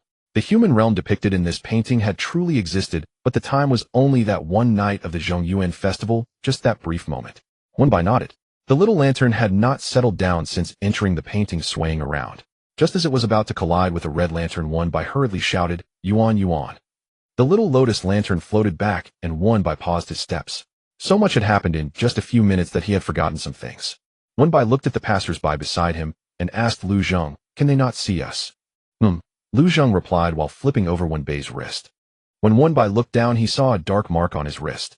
Upon closer inspection, it seemed to be a leaf. The little lotus lantern had already landed on Wenbei's shoulder. I recognize this, it's Di Ting's leaf imprint. It can conceal the aura on a person so others cannot see us. Lu Zheng added, this festival night painting is being used for the first time, so the exact landing position is still unknown. Wenbai nodded. No wonder they had landed directly in the busiest street. Di Ting had planned well. If they did not conceal their auras, appearing out of nowhere in strange clothes would be no different from truly encountering a ghost. Lu Zheng looked at the dark mark on Wenbei's wrist. If you want to play, you can wipe off that leaf imprint. Wenbai quickly shook his head. No, this is great. This leaf imprint from Di Ting likely only sealed their aura and did not hinder other sensory experiences. It sounded similar to a ghostly state, but in reality, it was quite different. He could touch real objects, feel warmth and coolness without any issue, and even had to pay attention to the road while walking. This was something Wenbai had just learned, as he had inadvertently bumped into someone when he called out to the little lotus lantern. Although he had only bumped shoulders, the other person likely noticed and turned to look at him. Luckily, there were many people on the street, so it wasn't a hard bump. The person simply touched their shoulder and did not think much of it. This way it might actually be more comfortable. Lu Zheng continued to watch him, frowning slightly. With just a glance, Wenbai could guess what Lu Zheng was thinking. He probably thought his remark, this is great, was made casually. The boss might not have truly taken these concerns to heart, and his words were also about playing, suggesting it could be fun. Wenbai had no choice but to say earnestly, this is really great, but doesn't affect our fun at all. And even if they could see us, they wouldn't see Yuan. So when we talk to Yuan, we still need to be cautious of those around us. But now we don't have to worry about that. We can say whatever we want, which is convenient too. The little lotus lantern happily chimed in yes. Only then did Lu Zheng respond. Wenbai looked around, finding everything fresh and unusual, so he excitedly asked, where should we go first? Lu Zheng was momentarily taken aback by the question. Although he had brought the lotus lantern to the human realm before, it had been many years ago. At that time he hadn't been interested, it was purely that he couldn't resist its antics. Not long after arriving in the human realm, he had thrown the lantern to someone else and found a quiet place to sleep. So now that Wenbai asked where to go first or what new things to see, he truly didn't know. Lu Zheng pondered for a moment and said, the Chenghuang Temple. The little lotus lantern was quite pleased. Let's go find the Chenghuang grandpa. Wenbai looked at it and smiled. Do you know him? The little lotus lantern replied, I don't know if it's the Chenghuang grandpa I know. Last time when Lu Zheng brought me to the human realm, it was also Chenghuang grandpa who played with me. Wenbai instinctively asked, what about Lu Zheng? The little lotus lantern replied, I don't know a Chenghuang grandpa, said he was very busy, but I had a lot of fun. Wenbai felt something was amiss, so he glanced at Lu Zheng. Lu Zheng paused for a moment and turned his head away. Wenbai. Sure enough, he had that guilty look. He didn't know if it was their good luck, but the Changwang temple was right on their street. The further they went in, the more bustling the voices became. The moment Wenbai saw the intricately carved Changwang temple, he experienced for the first time what Lu Zheng meant by gradually declining. The flourishing incense almost obscured the statue of the Changwang, but from the contours that occasionally appeared one could see the exquisite craftsmanship of the statue. Everything was adorned in bright gold, and on the outermost plaque were the 3 large characters, Changwang Temple. This was merely the outermost entrance. Looking further inside, there were several plaques with phrases like Xian Guangbu and Wei Xianhe, all shining in pure gold. Under the lighting of the incense candles, they appeared even more vibrant. Not to mention the endless stream of worshippers. The few loads of incense and candles that Zhou Wei had just lamented about in the morning would likely not fill even one wall of the outer courtyard here. If conditions allowed, Wenbai even wanted to take a photo to show Zhou Kingwen. Wenbai looked at the dense crowd of heads and asked, "How do we get in?" Lu Zheng glanced around, and perhaps also found the throng of people a bit troublesome, so he simply said, "If we can't get in, let him come out." Wenbai had a bad feeling. Come out. On the other side, Lu Zheng had already waved his hand. Then, a person appeared before Wenbai. With a long beard adorned in brocade, and wearing a heavy crown, it was a giant version of the statue of Changwang, standing in the highest position inside. The moment the Changwang saw Lu Zheng, he immediately bowed and called out, "My lord." The crown, which was at least 3 times the size of Wenbei's head, made him feel a bit frightened. Lu Zheng responded indifferently. After the Changwang stood up, he noticed Wenbai beside Lu Zheng and smiled, bowing as well. Ignoring the cumbersome attire, he had a kind expression like a friendly grandpa. Wenbai hurriedly returned the greeting. Lu Zheng seemed to have said something to him, and in the blink of an eye the Changwang had already changed into casual clothing. Dressed in simple clothes with a walking stick, the golden crown on his head was replaced by a wooden stick. Seeing Wenbei's serious expression, Lu Zheng casually remarked, "The jade gourd in your hand has the seal of the underworld. When necessary, you can use it to summon the local Changwang." Wenbai was taken aback. "You can summon the Changwang?"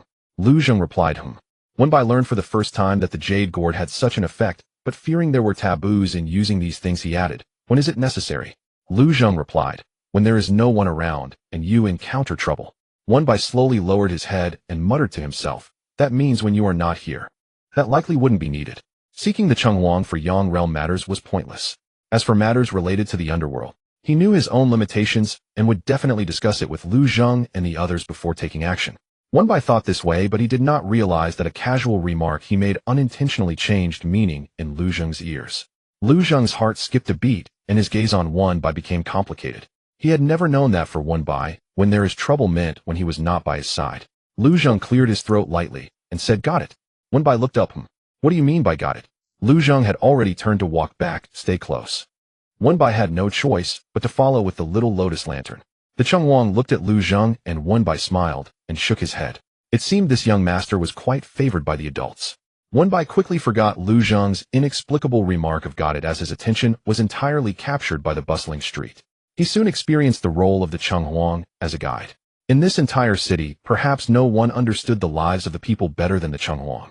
That is called Ma Gu Kir. The Changwang pointed to the hemp seedlings tied to the legs of the stalls and said, "It signifies a good harvest this year for the ancestors." To announce the autumn harvest, the common people will tie some seedlings to the legs of the table's pillars or the front door of their homes. The little lotus lantern couldn't help but be curious, picking up a millet seedling that had fallen on the ground. The millet seedling lightly drooped, brushing against it and snagging its petals. With fine hairs on top, it made the little lotus lantern giggle. Wenbai reached out to remove it and twisted the millet seedling in his hand. "I saw this in a book before, so this is what it looks like." The Changwang was completely unconcerned with Wenbei's somewhat bizarre attire. "That's just the tip of the iceberg. There are many more customs." If only the young master had come a day earlier. Besides these Maguk here, he could have seen many people selling neem leaves. When you go to the homes of the common people, you will see them displaying millet and making festive cakes, bustling with excitement. The little lotus lantern perked up at the mention of cakes and asked, "Are they delicious?" The Changwang pointed ahead with his cane. "Just ahead. Do you want to try some, young master?" Wenbai replied, "Can we really taste them?" Although Lu Zheng had mentioned that the things inside the painting were real, Wenbai had not realized they could actually be eaten. The Changwang laughed heartily, of course. As he spoke, he pulled something from his sleeve. When he extended his palm, a bright yellow cloth bag appeared in his hand, signaling Wenbai to reach out. Wenbai wondered what it was, and when he opened it, he found it filled with small copper coins. Whatever you want to eat, whatever you want to buy, just enjoy yourself, young master, he added, fearing Wenbai might be worried. Concealing your aura is no big deal. While they can't see us, it just saves some effort. Just pay the money, and it's fine. We often do this when we want to satisfy our cravings. Today, there are many people on the street, so they won't pay much attention. Wenbai held the heavy little bag of coins and exclaimed. He truly could not treat this bag of small copper coins with a normal mindset. Because he had seen these coins in the net, there were only a few of them. Professor Lee had a course project specifically explaining ancient coins, and during the final exam period he had gone through all the books about ancient coins in the library. He would not mistake them. He had thought at the time that it would be great if he could find a single one to look at. But now he had an entire bag. Wenbai was momentarily stunned. Previously, because everything around him, ranging from the taverns and stalls to a bundle of hemp seedlings, was so full of life, he had somewhat neglected a fact. No matter how lively it was, this was still 1,000 years ago. Everything here, regardless of what it was, if brought to the real world, would be items that had to be placed in the National Museum. Wenbai held the bag of coins and nodded earnestly under the Qing Huang's gaze. Then he hugged the little antique tightly. In the end, Wenbai first exchanged 4 small antiques for 2 fist-sized rice cakes. He gave one to the city god and pinched a small piece from his own rice cake to give to the little lotus lamp. Before buying, Wenbai was a bit worried that the vendor would notice the 2 rice cakes mysteriously disappearing. But the city god demonstrated through his actions that he wouldn't. The city god was very skilled as he slipped 2 copper coins into his hand, even while keeping his eyes on the stall, carefully selecting the rice cakes, managing to pick out the best one. It was clear that he had done this many times before. Meanwhile, the vendor was holding a fan and chatting with the vendor next door, occasionally fanning away non-existent flies from the pastries on his stall. After selecting the rice cakes, the city god stuffed the 2 copper coins into Wenbei's hand, looking as if to say, now that you've learned, give it a try yourself, and led him to the stall. Thus Wenbai accomplished his first act of stealing something under someone else's nose. It was quite amusing. Fortunately, the eating leaf seal not only concealed his own aura, but also allowed him to hide the items in his hands, so he didn't have to worry about startling others. The rice cakes made from new rice were wrapped in reed leaves, but after being exposed to the wind for some time at the stall, they had already cooled down a bit. They weren't particularly soft or sticky, and the fruit filling inside had a slight sourness. But Wenbai found it quite fresh. He looked at Lu Zheng and said, "It's really delicious, aren't you going to try some?" Lu Zheng responded with little enthusiasm. Wenbai, wrapping the rice cake in the reed leaves, broke it in half, lowered his gaze, and softly called out, "Lu Zheng." Lu Zheng lowered his head in response. Then before he knew it, half a piece of rice cake was shoved into his mouth. "Lu Zheng." Wenbai smiled with his eyes narrowed. "It's really quite tasty, you should try it." The little lotus lamp had somehow rolled the piece of rice cake into a small dumpling and was holding it in a leaf, sitting on Wenbei's shoulder, giggling at Lu Zheng. "Since you're here, don't be so unsociable," Wenbai said with a smile. "Look, everyone else is having some. I only ate this half. Your half is untouched, very clean." Wenbai, afraid Lu Zheng would be disgusted, immediately assured him. A few seconds later, Lu Zheng sensed the rich sourness in the filling. After barely biting off the piece in his mouth, Lu Zheng took down the rice cake, imitating how Wenbai called him, and lightly said, "Wenbai." But Lu Zheng was different from Wenbai. Even when Wenbai lowered his voice, it sounded warm and gentle, while Lu Zheng's low tone felt heavy and even a bit dangerous. Wenbei's alarm bells went off in an instant. Although he thought the vendor wouldn't retaliate by putting the already bitten rice cake back, he still instinctively pressed his lips together. After all, he had just done that himself. Lu Zheng chuckled silently in his heart, though it didn't show on his face. He glanced at the half of the clearly fillingless dumpling in Wenbei's hand, then at his own, which was full of filling and had a strong sour taste. "Do you really think it's delicious and want me to try it?" Lu Zheng paused, his eyes slightly closing. "Or do you think it's too sour for you to handle? So you split such a large piece for me." Wenbai felt guilty. "Is it sour?" Lu Zheng chuckled lightly. "What do you think?" The city god couldn't help but chuckle from the side. The young master and little sir have such a good relationship. 4 festive cakes like this in our area, only very close people would share them. Lu Zheng and Wenbai both paused in their actions. Wenbai rubbed his nose, feeling even more guilty. Others thought to share food only with those they were close to. He simply wanted to tease the vendor. He was guilty. "If it's too sour, then don't eat it. I think I saw a candied fruit stall earlier. Let's buy some to cleanse our palate." Wenbai tried to salvage his dignity. Lu Zheng, however, didn't seem to be listening, closely glancing at the little remaining rice cake in Wenbei's hand. "Finish it." The little lotus lamp also held the diminishing dumpling, saying in a milky voice, "Right, we shouldn't waste it." After saying that, it began to eat with great effort. Wenbai wasn't surprised that the little lotus lamp could finish it, as he was afraid it would get too full and had pinched a small piece for it. But it was unexpected that Lu Zheng also finished his. It was the first time he realized that the vendor might actually enjoy sour food. However, the lingering aftertaste of the rice cake was strong, and the fruit filling likely contained no other ingredients being pure fruit mash with the sourness lingering. Fortunately, they didn't walk far before they came across a candied fruit stall. Following the city god's recommendation, they picked out some sweet fruit preserves to quell the sourness. What intrigued Wenbai was that right next to the candied fruit stall was a paper horse stall. The paper horse stall sold paper offerings for the deceased. Can these stalls be set up directly on the street? Wenbai remembered that paper offering shops were usually located in. Even Grandpa Zhou, who ran the local city god's coffin shop, was located at the end of an alley. Although there were some restrictions like business and rent, there was a certain intention to avoid being too public. He found it hard to imagine what it would be like to set up a paper offering shop directly on the street in the real world. Moreover, it seemed that the people passing by on the street were not avoiding it at all. One moment, they were choosing celebratory rice cakes, and the next moment, they turned and stopped at this paper offering stall. Yes, one street can have about 10 stalls. The city god said as he walked to the stall picking up a willow fan when no one was looking. Don't underestimate these paper offering craftsmen, they are quite skilled. They must know how to fold, paste, sculpt, and paint. The figures in my temple were made by them. What's on the stall are just small decorations like shoes, boots, and colorful cloth. If you want to see more elaborate items, you'll have to go to the shop. From large ceremonial boats and underworld houses to small soul banners and offerings of cattle and horses, there's nothing they can't make. Wenbai was hearing this for the first time. He also understood the purpose of these paper offering craftsmen's skills, as he had followed a ghost messenger to learn how to fold paper ingots. When the city god reached him, he continued. The Lantern Festival and the Ghost Festival are actually not much different. Although one entertains the living and the other the dead, ultimately, they both serve the people and seek peace. When the common people worship their ancestors and reverence the heavens, it's the same reasoning. So on this day, there's nothing to avoid. Wenbai nodded, slowly glancing at the little lotus lamp. He only now understood why the little lotus lamp had asked him the question earlier. Why does everyone not seem very... In its memory, the Ghost Festival was like this. Perhaps it should be like this. Serving the people and seeking peace, life, and death, as usual, with nothing to avoid. Up ahead is the stall selling the Yulan pen and river lanterns. If the little sir is interested, you can take a look. The city god pointed ahead. Not long from now, it's time to burn the ceremonial boats and honor the lonely souls. It will be quite lively. If you go early, you can also choose a good spot. The little lotus lamp couldn't sit still at the mention of the river lanterns and immediately called out, "Release the river lantern. Release the river lantern." Wenbai looked up, seeking the vendor's opinion. "Shall we go?" Lu Zheng replied calmly, "If you want to go, then go." With Lu Zheng's approval, Wenbai smiled and hugged the little lotus lamp as they walked ahead. Speaking of ceremonial boats, Wenbai remembered something, is the honoring of the lonely souls conducted by the government. He had seen it in books while studying for the Ghost Festival. Honoring the lonely souls and memorializing the deceased is one of the largest activities of the Ghost Festival, mostly conducted by the government, with Buddhism and Taoism setting up special altars for the purpose of honoring the souls that died unjustly, including natural disasters, calamities, and massacres, especially soldiers who died in war. It's usually presided over by the government for this reason. With each change of dynasty, countless souls are lost, especially the soldiers who guard the borders, most of whom die in their prime, without families, leaving no complete corpses and no descendants to carry on their lineage. The Ghost Festival is a day for descendants to honor their ancestors. For these souls, without descendants, being unhonored means suffering from hunger and cold, and if their anger does not dissipate, they might roam among the living to cause trouble.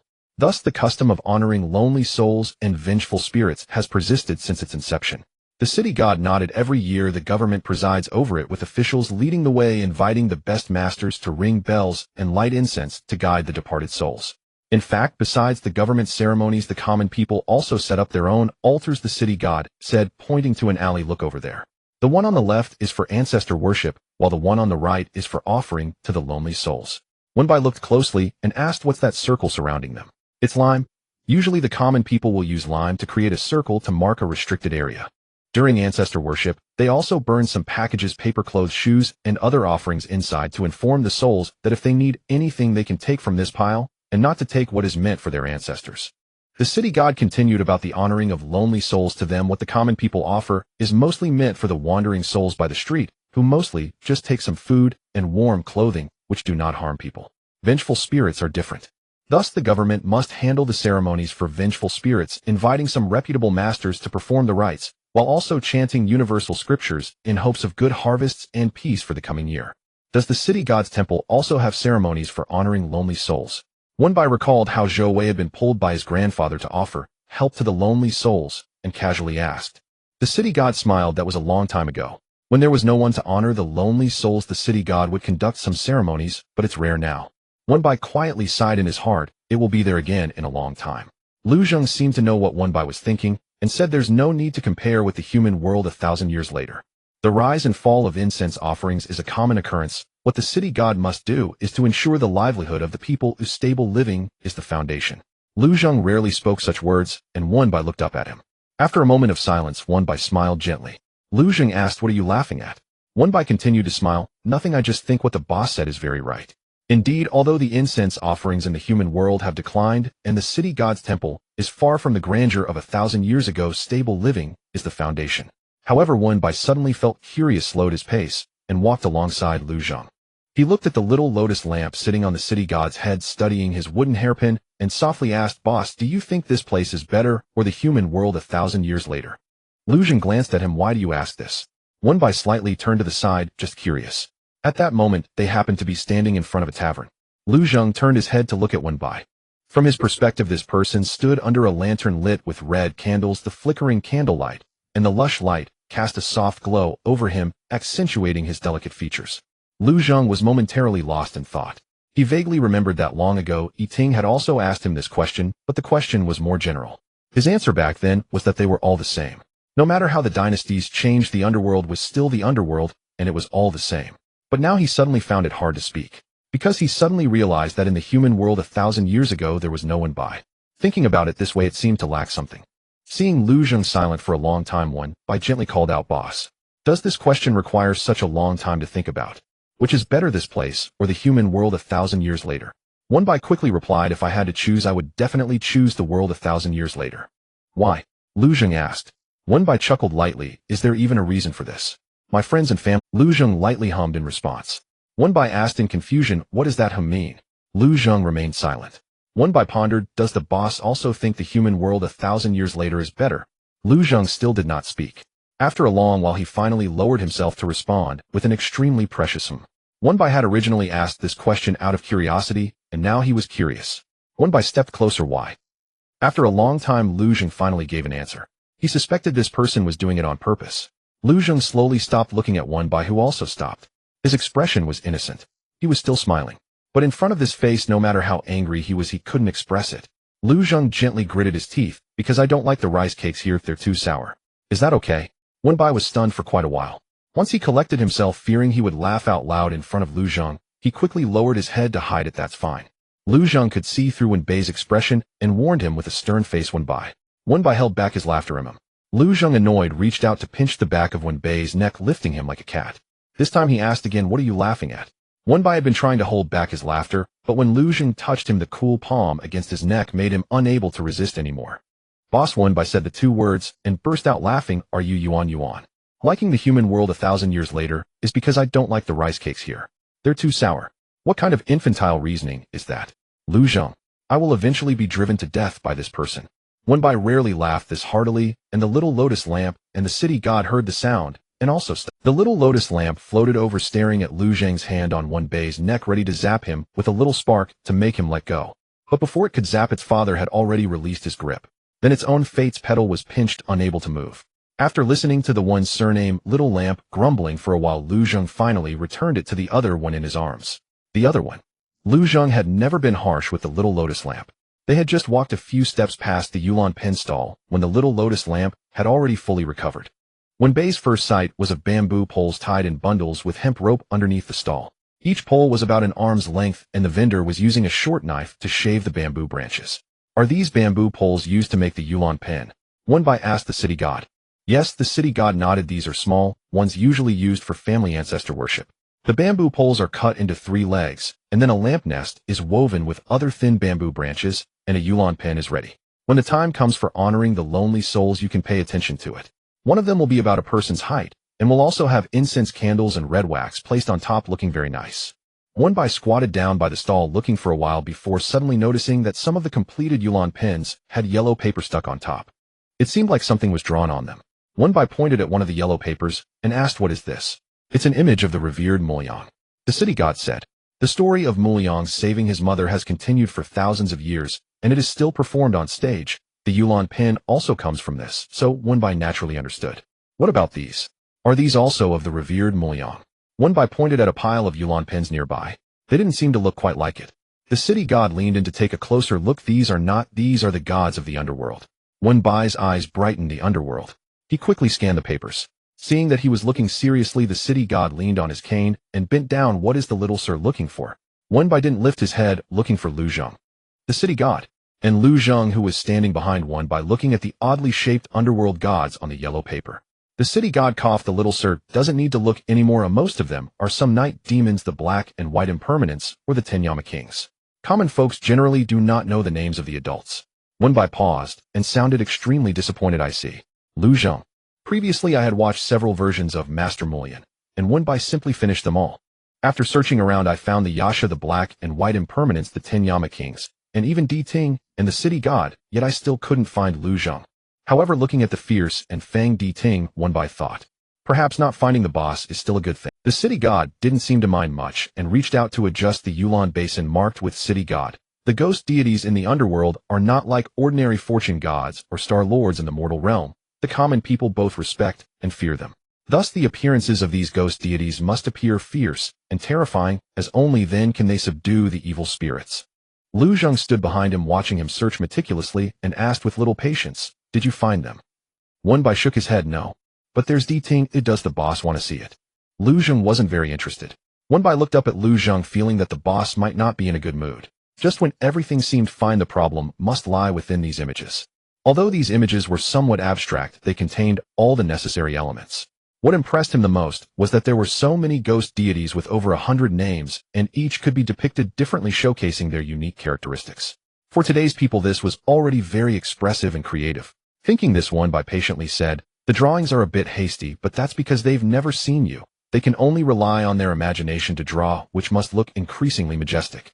Listening to Wenbei's serious explanation, Lu Zheng felt both amused and annoyed. Did this person really think he was arguing with these folk artists? Do you think I look like this? Lu Zheng casually pointed at one of the images. Wenbai replied, naturally not. The boss is much more handsome. Lu Zheng. It seemed that he was fast when he shouldn't be and slow when he should be. The city god found it quite amusing to watch. Although he didn't know Wenbei's identity or where this young master came from, he considered him the most capable person he had ever seen. Having been the city god for so many years, he had rarely seen an adult in such a disadvantaged position. Moreover, it seemed this disadvantage was quite enjoyable for him, as he hardly showed any temper. Next to the Yulan basin was a stall selling river lanterns. The location was good, and just a few steps away was the riverbank, resulting in a lot of foot traffic. A group of children dressed in hemp clothes walked over from the ferry, holding river lanterns in their hands. As they passed by Wenbai, he heard the nursery rhyme they were humming. The tune varied, but the lyrics kept repeating, lotus lantern, light it today, and throw it tomorrow. The little lotus lantern was following behind the group of children, swaying its head. Once it heard the lyrics clearly, it immediately hid on Wenbei's shoulder. Wenbai found it amusing. For these children, they might not fully understand the significance of the Zhongyuan festival. Though Zhongyuan is a festive occasion, it is ultimately a day to remember the deceased, and the liveliness of the day is merely temporary. After today, taking these river lanterns home would be taboo. It seemed inappropriate to explain this to them, so they made up these nursery rhymes to help them remember. Who would have thought that little lotus lantern would overhear it by coincidence? They don't mean to throw you away, Wenbai said as he lifted it off his shoulder, telling a small lie. They mean to say that if the lotus lantern is put into the river today, it will float to where it should go tomorrow. Wenbai thought for a moment and found a more concrete explanation, just like how you floated to the Yellow Springs and were picked up by Lu Zheng back then. The little lotus lantern understood half of it. Then will those small lanterns be picked up by others? Wenbai thought for a moment, maybe they will. The little lotus lantern asked, will you also pick them up? Wenbai replied, He didn't quite understand at that moment. The little lotus lantern nervously curled its petals. Will you pick up other small lanterns? Wenbai replied, of course not. I already have Yuan Yuan. To cheer it up, Wenbai added, Yuan Yuan is the prettiest little lantern. The little lotus lantern's heart blossomed with joy, and it immediately floated up, giving Wenbei's side face a kiss. Just as it was snuggling in Wenbei's neck, Lu Zheng flicked its head. Get down, his father said mercilessly. The one family little lantern covered its plump petals and complained to Wenbai, Lu Zheng hit me. What can I do? I can't beat him, Wenbai said with a smile. The little lotus lantern fell into deep thought. Wenbai and Lu Zheng didn't speak, just waiting to see what it would come up with. Eventually they heard a soft voice. Then let's go see the river lanterns. Immediately after, the little lotus lantern leaned into Wenbei's ear and whispered in what it thought was a very quiet voice. Don't bring Lu Zheng. Lu Zheng. Wen Bai. After waiting for a long time, they finally heard such a line. Wen Bai couldn't help but laugh. Lu Zheng pinched a leaf tip. Who are you not bringing? The little lotus lantern was shocked and buried itself in Wen Bai's embrace. Lu Zheng eavesdropped on our whispers. Lu Zheng began to self-doubt for the first time, wondering if he had been too casual when raising it, resulting in such a troublesome nature. Next time you can make your voice a bit louder, Lu Zheng said. Wen Bai rubbed the little lotus lantern's head as a form of comfort. The little lotus lantern had a short memory but got angry quickly and calmed down even faster. In no time it was already lying on Lu Zheng's shoulder, unable to float anymore and needing Lu Zheng to carry it. The crowd by the riverbank suddenly became lively. Wen Bai followed the sound and saw a paper figure rising into the air from afar. The sky was somewhat dark and he couldn't see the figure clearly, but he could see the flames on the branches behind it and the increasingly short fuse. Although the craftsmanship wasn't particularly detailed, Wen Bai could roughly guess what it was. A group of children who had just run away while humming the nursery rhyme had already returned from the street. The city god stepped forward and said, "This is called a fireworks stand, and the paper figure depicted above is a ghost envoy. When the ghost envoy opens the way, the ceremony for honoring the lonely officially begins." Indeed, as soon as the city god finished speaking, dozens of ghost envoys leapt from the riverbank. Propelled by the fireworks, they spun in the air. Following that, the sounds of chanting and ringing bells echoed from the center of the river. The crowd surged toward the riverbank, and the city god hurriedly led Wen Bai and Lu Zheng to the side. The little lotus lantern saw the group of children who had just sung, "Light it today and throw it tomorrow," one by one being lifted overhead, sitting on their father's shoulders, competing to see who could sit higher. It then looked down at Lu Zheng. It seemed like it was sitting the highest. Thinking this, it suddenly became happy and used its leaves to poke at Lu Zheng's neck, cooing, "I want to be even higher." Lu Zheng glanced over and immediately understood what it was thinking, speaking softly, "Fly by yourself." The little lotus lantern replied, Yuan can't fly anymore." Just having learned the name, Lu Zheng found it amusing. He casually formed a hand sign and created a small suspension array, lifting the lotus lantern high like a lotus seat. Wen Bai looked up at it. "What do you see?" The little lotus lantern replied, "A really big ritual boat." The city god explained, "Ritual boats generally float down the river. Since it's already here, it means the memorial ceremony for the fallen soldiers at the city head has begun. Once the ritual ends, someone will ignite the ritual boat, and then the common people can release river lanterns along the way." Hearing the term ritual boat, Wen Bai suddenly recalled something and turned to look at Lu Zheng. Yuan said it floated to the yellow springs along with the ritual boat and was picked up by you, right?" Lu Zheng replied, Wen Bai continued, "So these river lanterns and ritual boats can really float to the yellow springs?" Lu Zheng nodded. At this moment, Wen Bai was genuinely surprised. It was said that river lanterns illuminate the netherworld and ferry the dead. He had originally thought it was merely a way for the living to express their grief, but it turned out to be true. The city god tapped the ground with his staff on the riverbank, but they can only float to the yellow springs and cannot reach the underworld. Once the candle flame inside extinguishes, it will sink into the yellow springs. Wen Bai paused for a moment. When he looked up, he saw the little lotus lantern burning brightly and said, "It's a good thing you found Yuan." Although it was Lu Zheng who granted it consciousness before meeting Lu Zheng, it was just one of many river lanterns without any thoughts, unable to cry or make noise. Yet thinking that it might have sunk into the yellow springs with those river lanterns, Wen Bai felt a bit scared. Fortunately, it met Lu Zheng. Lu Zheng said nothing and simply glanced at Wen Bai. Flames had already ignited in the middle of the river, and as the ritual boat burned, the once noisy riverbank gradually quieted down with only the sounds of burning paper and reeds crackling. After the ritual boat burned out, someone shouted, "Release the river lanterns," and the crowd began to move again. Once everyone walked toward the riverbank, Wen Bai returned to the stall selling river lanterns. "Which one do you like?" Wen Bai asked the little lotus lantern while looking at the many river lanterns on the stall. "This one." The little lotus lantern landed in front of a river lantern. As it floated away, Wen Bai could finally see the lantern's appearance. He had never seen such a river lantern before. The base was a very ordinary lotus leaf, but the middle of the petals wasn't a wick, but a piece of white wax. The white wax was quite eye-catching, wrapped in a layer of red velvet. Wen Bai couldn't see it clearly and was about to reach for it when the city god hurriedly stopped him. "Young master, perhaps you should look at another one." Wen Bai asked, "What's wrong?" The little lotus lantern also looked over. The city god smiled and said nothing. Lu Zheng spoke slowly from the side. "This is a child-seeking lantern." Wen Bai, "Why would they release child-seeking lanterns during the Zhongyuan festival?" The city god laughed heartily. "This is a custom from our side called Huasheng. The white wax in the middle isn't ordinary. Oh, look, isn't it shaped like a baby? There are generally only a few of these. They aren't sold in large quantities." Wen Bai, Only a few, not many, sold, and it just so happened that the little lotus lantern liked it. For some reason, Wenbai felt a bit timid about looking at Lu Zhang.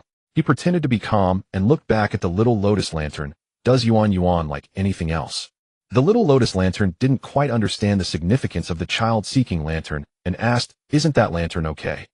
Before Wenbai had thought of a response, Lu Zhang spoke first, not okay. Although the little lotus lantern still thought that lantern looked nice after hearing both Lu Zhang and Wenbai say so, it didn't insist on having it, merely responding with an oh. Soon it discovered a new target. This one. I want this golden ingot. Wenbai looked over in response and saw a paper ingot. Although it was made of paper, both the color and shape of the ingot were exquisite.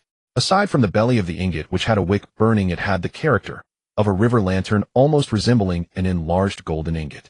Wenbai picked it up and weighed it in his hand. It was a bit heavy. Holding the golden ingot, Wenbai frowned, slightly contemplating. Previously, he had hurriedly glanced over all the lanterns at the stall and hadn't remembered seeing this one. But since the little lotus lantern liked it and had clearly forgotten about the child-seeking lantern, Wenbai thought it was fine and took out a small antique to prepare to pay. However, the city god waved his hand. No need. Wenbai. The city god explained, this ingot was just sent by an adult from the temple. Wenbai asked, city god temple? Yes, the city god nodded. The adult said, the little young master likes these shiny things. Wenbai.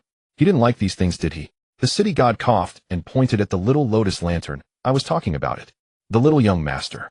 Wenbai. But ultimately, he had successfully placated the little lotus lantern, and very effectively. This golden ingot clearly suited its taste much better than the child-seeking lantern. Wenbai looked at the little lotus lantern holding the golden ingot, and then at Lu Zhang. It was one thing for Wen Yuan to be easy to placate, but whether the boss would know how to do it was another. Clearly the boss was quite adept at soothing. Though he often appeared to dislike its antics and fussiness, in reality, he understood its temperament, and Lu Zhang had hardly ever let it suffer. The little lotus lantern holding the golden ingot was about to head toward the riverbank when it noticed that Wenbai was still standing at the stall, not moving. Bye-bye. The little lotus lantern called out. Wenbai scanned the stall and finally took out 3 copper coins, placing them in the vendor's money jar in exchange for a lotus lantern. The little lotus lantern presented the golden ingot to Wenbai. I have this one. Wenbai, worried it was heavy, took the golden ingot. I know. This one belongs to someone else. The little lotus lantern nodded. Lu Zhang and the city god glanced at Wenbai, but didn't think too much about it. Under the city god's guidance, the group reached a secluded and clean spot. The little lotus lantern and Wenbai descended the steps, while Lu Zhang stood protectively beside them. The city god took out a pen from his sleeve and handed it to Wenbai, saying, when the common people release river lanterns, they usually write the birth date or name on it, believing that this way the lanterns can float down the river to the Yellow Springs. Wenbai took the pen and casually asked, is that true? This really stumped the city god, who shook his head. Since the advent of river lanterns, this has been the custom. Many lanterns have floated to the Yellow Springs, but we cannot check if each one has a name on it. I really don't know. Wenbai chuckled. The little lotus lantern, listening to the city god, perched on the golden ingot. Wen Yuan, this one needs to be written as Wen Yuan. Wenbai, without rushing, put down the 2 paper lanterns in his hand, sat on the steps, and asked the little lotus lantern, does Yuan know how to write the 2 characters Wen Yuan? The little lotus lantern paused for a moment, shaking its head. Wenbai gently patted his knee, and the little lotus lantern immediately floated over, sitting on his lap. Fortunately, the steps were clean, and the city god had somehow brought over a lantern, so it wasn't too dark. Wenbai bent down, fearing that the ink would leave marks on the steps, dipped his fingertip in water, and wrote the 2 characters Wen Yuan neatly. The city god stepped down a step, wanting to bring the lantern closer for them to see clearly, but Lu Zhang had already reached out. The city god paused, then understood Lu Zhang's intentions, slightly bowing and handing over the lantern. Lu Zhang naturally accepted it, stepped closer, and gently pressed the lantern down. Wenbai felt the brightness beside him and turned to glance at Lu Zhang. When he saw the lantern in Lu Zhang's hand, he smiled. Wenbai's brows and eyes were already beautiful, and under the flickering candlelight, he appeared even softer. Lu Zhang momentarily couldn't tear his gaze away.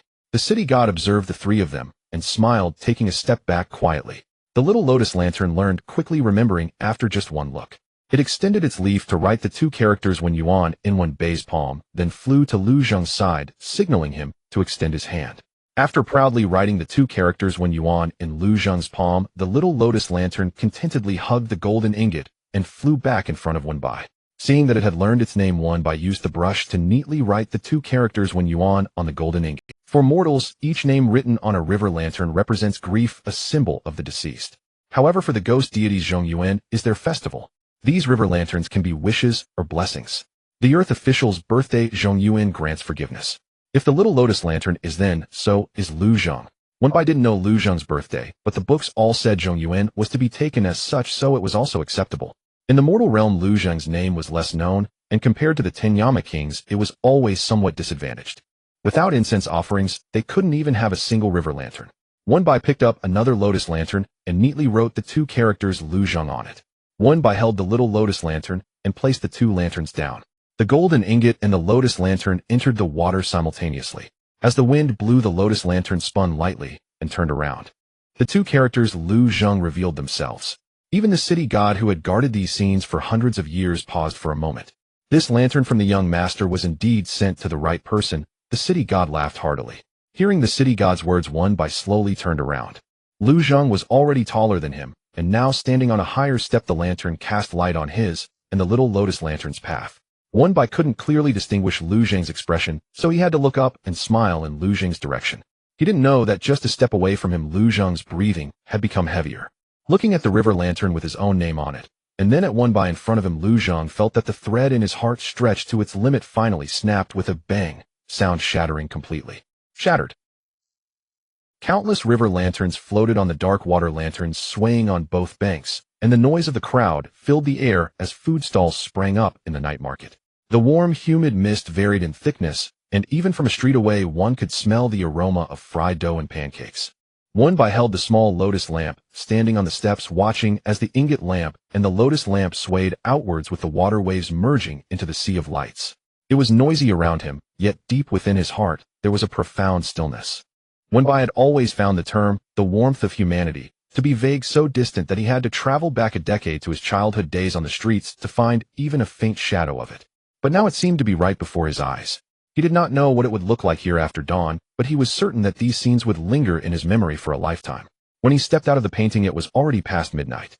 The consequence of wandering from a bustling commercial street to a market from 1,000 years ago had manifested itself in his body. Wenbai could barely keep his eyes open. There might not be many other guests in the villa, but there were certainly plenty of room. This time Wenbai did not decline the boss kind offer. Drowsily he bowed slightly and said, "Good night," before heading upstairs. Lu Zhang stood downstairs for over 10 minutes before realizing something. He went upstairs, paused at Wenbei's door for a moment, and finally knocked. However, the response he received was not from Wenbai, but from the small lotus lamp. The little lamp floated through the door, and upon seeing Lu Zhang, happily shouted Lu. The word Zhang was promptly muffled by Lu Zhang's hand. Lu Zhang looked at it and said, "Be quiet." The thing he had forgotten before was this little chubby lamp.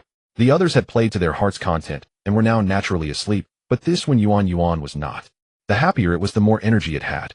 In the past, he could have directly sent it into the jade gourd, but that wasn't possible today as a smaller one was still residing in the gourd. Fearing it would disturb the person inside, Lu Zhang had no choice but to follow it. "Is he asleep?" Lu Zhang asked. The small lotus lamp rolled in Lu Zhang's palm and replied, "What were you doing just now, eh?" Lu Zhang asked, noticing the small lamp's slightly flushed petals. The small lotus lamp continued to blush and said, accompanying bye-bye to sleep. As it spoke, it tugged at Lu Zhang's finger with its leaves, half of its body already passing through the door, looking as if it wanted to pull Lu Zhang inside. Lu Zhang felt a throb in his temple and pulled back the restless when Yuan. "What's all the fuss about?" Lu Zhang said softly. The small lotus lamp stumbled a bit, rolling twice before settling back in Lu Zhang's palm, still a bit dazed. Accompanying bye-bye to sleep, the small lotus lamp repeated. It patted itself and pointed at Lu Zhang, saying, Yuan, and Lu Zhang. Lu Zhang raised an eyebrow. Seeing that Lu Zhang had not spoken, the small lamp added, "Isn't Lu Zhang here to accompany bye-bye to sleep?" Lu Zhang was left speechless. He grabbed Yuan, and while walking downstairs with a dark expression said, "Who taught you that? Was it Di Ting or that painting spirit?" He knew that this little chubby lamp had recently become close to that painting spirit and often mimicked its speech. The small lotus lamp did not realize how it had been caught by Lu Zhang, and now no one was there to complain. After being dazed for a moment, it noticed that it was getting further away from Wenbei's room, and cried out, Yuan isn't leaving." Lu Zhang, expressionless, held the lamp up with one hand, and said, "Be quiet again. Bye-bye hasn't covered himself with the quilt yet." The small lamp recalled its unfinished task of covering Wenbai with the quilt, and instantly felt heartbroken. "He will catch a cold." Before it could finish, the small lotus lamp felt its head stop shaking. Looking down, it realized that Lu Zhang had stopped. Lu Zhang looked down at it. No quilt. The small lotus lamp could guess the reason Lu Zhang was looking at it, and said, Bye-bye fell asleep right after coming out of the bathroom. He definitely will catch a cold without a quilt."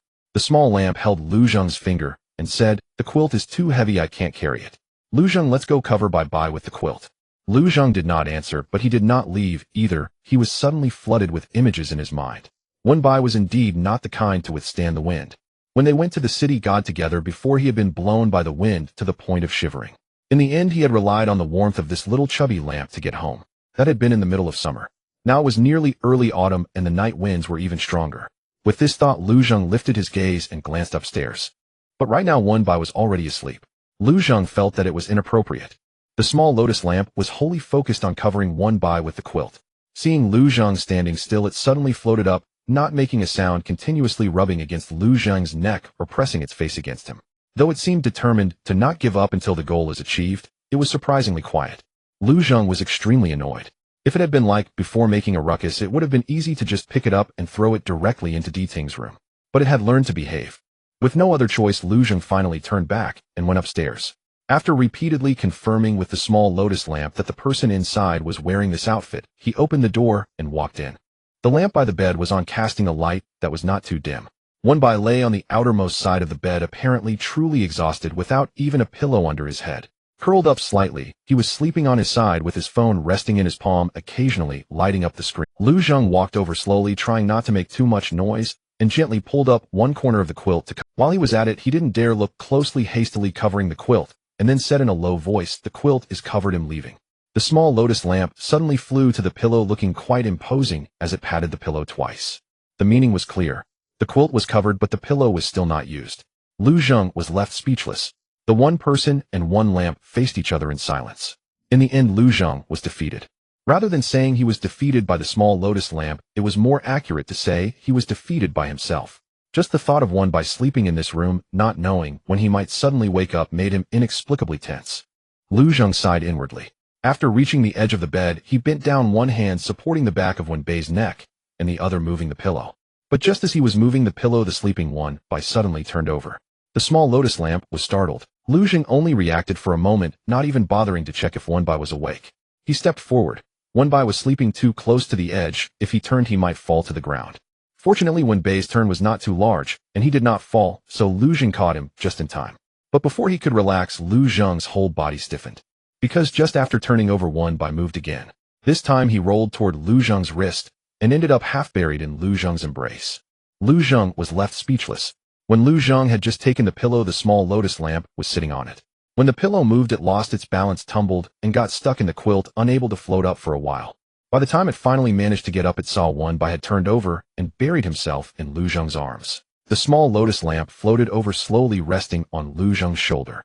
After glancing at the two of them, it quietly asked, "Lu Zheng, why does Bai want you to hug him? Is he afraid to sleep alone?" Lu Zheng was left speechless. By the time he pulled out the small lotus lamp, he was already exhausted. Moreover, the little one wouldn't stop incessantly asking why it wasn't being hugged. Lu Zheng was left without a retort, finally tossing it to the Yin Chai. Only then did his ears quiet down. The Yin Chai, who had been called over, held a small second-generation lamp in their hands, looking at each other in confusion. "At this hour the boss isn't taking his son to sleep. Where could he be going?" one of the Yin Chai muttered. "It seems he went to the office. Old Lu just messaged me saying he saw the boss at the office door." Another Yin Chai asked, "What about assistant one?" "Asleep. Asleep in the boss office." "No, he's upstairs." "Then what is the boss going to the office for?" "Overtime." "When have you seen the boss work overtime?" The principle that the underworld doesn't support idlers applies here. The only idler is the boss, and he's the only one. Quickly spread throughout the underworld regarding the boss leaving his son to go to the office at midnight. It even reached Ting's ears. "Is Bai staying here today?" Ting asked. Xie Jiuzhang put away the documents and replied yes. Ting remarked, but Lu Zheng returned to the office. Xie Jiuzhang did not quite understand the necessity of linking these two matters using the word, but for emphasis, and just replied, he didn't bring the little boss along. Ting turned the pen in his hand for 2 or 3 circles before putting it down. "The night sacrifice painting is still with Lu Zheng. I'll go have a look." With that he stood up. Xie Jiuzhang glanced outside and frowned. "Isn't it still dark?" Though Xie Jiuzhang had never used the night sacrifice painting, he knew that once it was activated, the things inside became alive. They had to wait until dawn for the painting to settle before it could be rolled up, otherwise it would be a waste of effort. Ting yawned and said, "It's precisely because it's not yet light that I need to take a look." Xie Jiuzhang asked. Ting waved his hand dismissively. Upon arriving at the office, he pushed open the door and when he saw no one inside, he already had an idea in his mind and walked straight towards the painting. Sure enough, Ting was not in a hurry. He sat on the sofa outside and flipped through a book. After several minutes, a cold light flashed. Lu Zheng had already exited the night's sacrifice, painting with an additional lotus lamp in his hand. You felt one wasn't enough, planning to add another small one, huh? Ting propped his chin and looked at him. Lu Zheng glanced at Ting and said, "Am I looking too idle?" "Not exactly, but you're certainly less busy than me." Ting walked over, glancing at the lotus lamp. "Do you need me to remind you again? The lotus lamp in your hand only has a few hours left to be lit. At dawn, the night's sacrifice painting would be rolled up, and this lamp would not be able to be kept." Seeing Lu Zheng's expression, Ting became more serious. "Don't act recklessly. This small world was created by Lin. In the night's sacrifice painting, he is the heavenly Tao, and the rules, all regulations are dictated by him. Even you cannot interfere."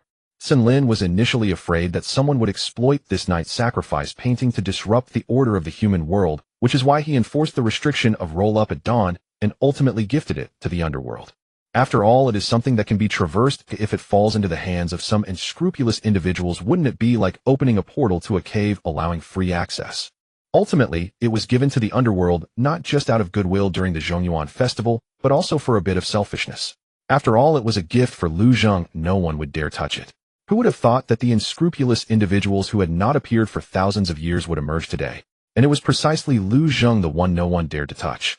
Ting was very clear that trying to take something out of this night's sacrifice painting was not an easy task. Even for Lu Zheng, it would take a lot of effort. But after all that effort, he had only managed to bring out this one lotus lamp.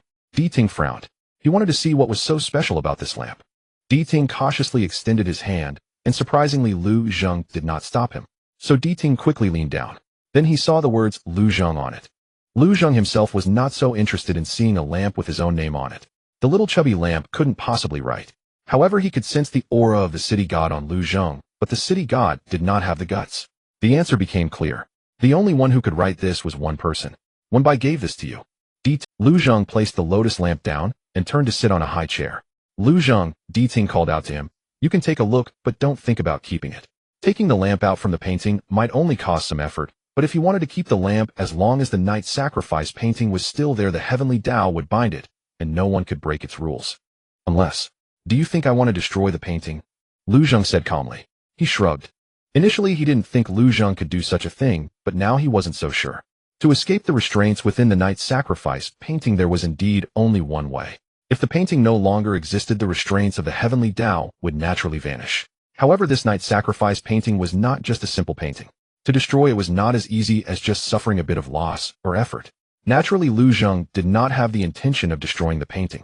He merely wanted to see that lamp that was. Thus he re-entered the painting, searching along the river for over 10 minutes, intercepting it amidst the surrounding noise, and brought the lamp back out. Seeing that Lu Zheng was still in good spirits and had not gone insane enough to destroy the painting for a lamp, Ting felt relieved. "Just taking a look," Ting confirmed once more. Lu Zheng responded with little patience. "That's right," Ting said leisurely. "After all, the painting still has its uses. What if one day one Bai suddenly wants to see it again and it's gone? That would be quite a pity." "Zhou Wei, Xie Jiu Zhang." Zhou Wei's heart raced. "Boss Lu, come quickly. Xiao Bai is being targeted." To raise an. Speaking of which, he tapped the lotus lamp, adding, "I also want to remind you it's best if when Yuan doesn't see that little fat lamp is much more jealous than its size suggests. Having brought back a small Taisue, it has become even more clingy these days. If another lotus lamp were to appear, the entire Yin division would be in chaos." Lu Zheng paused for a moment. Ting chuckled. It was clear that this person had casually thrown the little fat lamp to someone below, and while the noise it made was secondary, he was actually afraid to let it see this lamp. Ignoring Ting, Lu Zheng sat in the chair staring at the two characters Lu Zheng on the lotus lamp. Ting followed Lu Zheng's gaze and raised an eyebrow, saying the writing is quite good. One Bai probably learned some calligraphy. Although the lotus lamp's craftsmanship isn't particularly refined, and the petals are thin and not very smooth, the characters are fairly uniform. Lu Zheng rubbed his forehead. Perhaps he had been staring for too long, and his eyes were playing tricks on him. He felt that the writing resembled that from the time of the little fat lamp. This lamp. Lu Zheng had just begun to speak when the first rays of light broke through the horizon. Dawn arrived, and the ritual night scroll was rolled up. Ting, having only listened halfway, asked what's wrong with this lamp. Lu Zheng shook his head and ultimately said nothing. The figures moving in the scroll, the flowing river lamps, froze at this moment as a beam of golden light slowly rose from the left end of the scroll, restoring everything to its former state. The lotus lamp on the table turned to dust in an instant. Di Ting placed a hand on the back of his neck, relaxed his shoulders, walked over from the other end, rolled up the scroll, and with a thud tossed it into the bamboo tube, for scrolls moving quickly, as if fearing Lu Zheng would have some inappropriate thoughts again. It's already dawn, and you're not going to sleep. Di Ting initially intended to hurry away with the ritual night scroll, but upon turning around and seeing Lu Zheng deep in thought, showing no intention of getting up, he paused. Leaving Lu Zheng alone here was clearly not a wise decision. Heaven knows what else he might come up with. But he couldn't pry any information out of him. Di Ting pondered for a moment. If the direct approach doesn't work, then let's try a subtle one. It's difficult to probe into Lu Zheng's heart, but it's not entirely impossible. Occasionally when Lu Zheng was unguarded, he had succeeded once or twice. Di Ting made up his mind and quickly took action. Focusing his thoughts, as soon as his fingers moved, Lu Zheng's voice sounded deeply, saying, "If you want to fight, just say so." Clearly caught in the act. Having failed in his attempt, Di Ting shook his head, feeling somewhat disappointed. He thought he would succeed this time. Since the subtle approach didn't work, he would have to use a direct one. Di Ting casually asked, "So what's with your troubled expression over feelings?" As soon as Di Ting's words fell, Lu Zheng shot him a cold glance. "Don't you believe me?" Di Ting shrugged, going for broke. "Do you want me to get you a mirror to have a look?" Lu Zheng. He hadn't intended to discuss Wenbai with Di Ting. They both knew each other's temper. Such conversations would inevitably lead to a fight. But aside from Di Ting, it seemed there was no one else to talk to about these matters. He couldn't exactly go discuss it with Wenbai. After a long silence, Lu Zheng finally spoke up. "What do you think of Wenbai?" Di Ting chuckled. "What opinion could I have of Wenbai? Shouldn't it be you who has thoughts about him?" Lu Zheng. As soon as he opened his mouth, he already wanted to fight. "What I mean is, how do you feel about Wenbai as a person?" Lu Zheng gritted his teeth. Di Ting thought for a moment. "He's great, very perceptive, and smart. He can handle both big and small matters. Such capability is hard to find anywhere in heaven or earth." Di Ting looked at this big matter. "What do you find wrong with him?" Lu Zheng remained silent. After a long pause, he finally said nothing. Di Ting casually responded him. After saying that, he stopped talking, waiting for Lu Zheng to continue. His expression still showed a demeanor of whether you want to talk or not is up to you. I really don't care. Under normal circumstances, Lu Zheng might have dispatched a gust of wind towards him, but today was different. Lu Zheng finally gave in. "What does it mean that Wenbai sent me the river lamp?" Seeing him finally ask, Di Ting almost couldn't contain his laughter. Had Lu Zheng not shot him a warning glance after finishing, Di Ting might have burst out laughing. "What do you think?" Di Ting asked. Lu Zheng replied coldly, "If I knew what I need to ask you." "Is that so?" Di Ting dragged out the words, "How come I feel like you already had the answer in your heart before asking me?" Lu Zheng said nothing, but he didn't deny it either. Di Ting kept his expression neutral, but inside, he was about to explode. After all these years, he had never seen Lu Zheng like this. This was quite refreshing. You for the next few hundred years, he might just have to rely on this for amusement. Wenbai. Lu Zheng ultimately couldn't bring himself to finish the sentence, merely uttering Wenbai's name before trailing off. But Di Ting generously completed his thought. "You think Wenbai likes you?" Lu Zheng. "Is it you who likes him, or him who likes you?" Di Ting's tone became even lighter. Lu Zheng. "Have you considered that this lotus lamp might be him sending you a lamp while giving Yuan the river lamp?" Di Ting continued. Lu Zheng. "And you might not know this, but in the human realm, if you want to express feelings, you usually don't send lotus lamps. People often send real flowers." Di Ting pressed on. Lu Zheng. "And Wenbai?" TSK. Before Di Ting could finish, Lu Zheng already sent a gust of wind towards him, and Di Ting dodged his head. Not knowing whether to ask or to be angry, no one was more difficult to deal with than Lu Zheng. Only Wenbai could handle him. Thinking of this, Di Ting felt it was better to tell a few lies to get this deity out of here, so he adjusted his demeanor. However, Wenbai's nature is gentle. He thinks things through and acts subtly. Even if he truly has feelings, he probably wouldn't say it directly. Di Ting said thoughtfully. "You have to take the initiative a bit more." Lu Zheng raised his gaze and looked at him. "Why are you looking at me like that?" Di Ting unfazed smiled. "Now that you're awake, you might not realize, but the mortal realm isn't like before. Expressing feelings can often be straightforward, with just a bouquet of flowers or a few words. And don't think that just because the person is right in front of you, others won't have a chance. For someone like Wenbai, the number of people with feelings for him will only increase, not decrease." This line Di Ting didn't dare to say directly. He softened it considerably when he finally spoke, saying, "So you need to be more proactive." Lu Zheng didn't understand why the topic suddenly shifted to him needing to be more proactive, but he had to admit that when he heard Di Ting's words only increase, not decrease, his heart sank. He hadn't thought too deeply before, but Di Ting's comment made him realize that Wenbai seemed to be quite good to everyone around him. Whether it was Zhou Wei or Lin Xiao, even the Yin messengers got along very well with him. Especially Zhou Wei. He had even stayed at his home. More than once. As he thought about it, Lu Zheng felt that perhaps Wenbai didn't seem to care for him as much. Di Ting's voice continued, without pause given your, and when Bei's age is in the human realm this would be called an age gap romance. If you really want to pursue him the first thing to do is to rein in your temper. Lu Zheng. A few seconds later the entire Yin division felt a powerful pressure.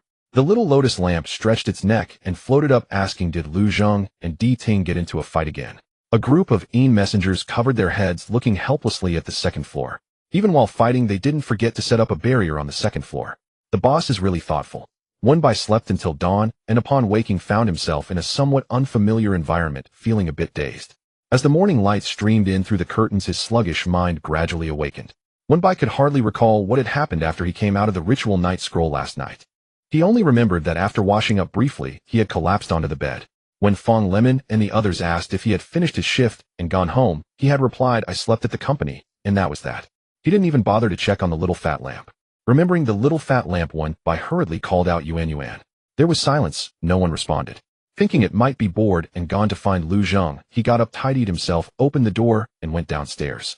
This was also Wenbei's first time on the second floor. He was surprised when he looked down from the room. From the outside Dongtai looked like any other standalone villa. But upon entering one would find the layout on the first floor quite strange, and the space appeared much larger than it actually was. Wenbai had even seen several Yin messengers coming up directly from underground or passing through walls, as if every corner was a door. As soon as Wenbai came down from the second floor a few Yin messengers spotted him. Good morning Xiaobai. After repeatedly reminding them that he couldn't stand those odd nicknames the Yin messengers finally switched to calling him Xiaobai. But they only dared to call him that in front of Wenbai, though in front of Lu Zheng, they still had to respectfully call him Assistant One. Seeing them all looking listless Wenbai felt somewhat apologetic. You were busy yesterday, right? Just thinking about how busy they were made him feel a bit guilty for tagging along with the big boss and the little boss to celebrate the Zhongyuan festival and release river lamps. The Yin messengers gave a dry laugh. It's not yesterday, it's today. Wenbai today? Just as he was about to ask, he heard the little lotus lamp's voice. Wenbai turned around and embraced it. Looking at the direction from which the little lotus lamp flew over, he paused. It seemed to have come with the Yin messengers. Did Bai sleep well? The little lotus lamp rubbed against Lu Zheng's neck. Wenbai smiled. Yes, very well. Where's Yuan Yuan? Yesterday he had fallen asleep from exhaustion and didn't know if the little lotus lamp had been bored. The little lotus lamp replied. Yuan Yuan didn't sleep. Ooh, after covering Bai with the quilt, he came out with Lu Zheng. Lu Zheng, covering the quilt. Wenbai was puzzled. The little lotus lamp nodded. Yesterday Bai didn't cover himself with a quilt. It was Lu Zheng who covered you. You mustn't catch a cold. Suddenly a group of Yin messengers heard something they shouldn't have and instantly turned crimson, choking in embarrassment. How could such matters be discussed in broad daylight? Wenbai, he could roughly guess the situation from last night. He knew how mischievous the little lotus lamp could be, especially around Lu Zheng. If Lu Zheng hadn't helped him cover the quilt last night, he probably wouldn't have had any peace.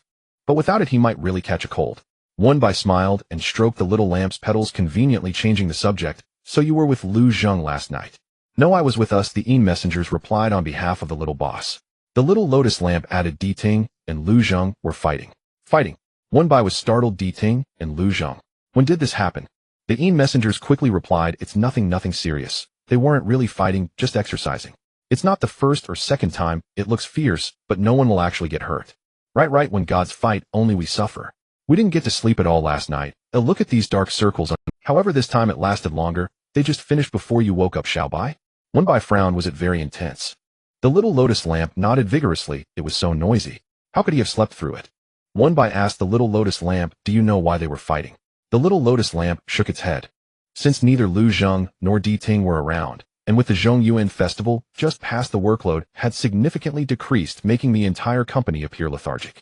During his time at the Yin division, Wenbei's routine had mostly revolved around 2 points: the entrance and Lu Zheng's office. Adding the room he slept in last night, he could barely count it as 3 points. He hadn't been anywhere else. Taking advantage of Lu Zheng's sleep, Wenbai wandered around the company.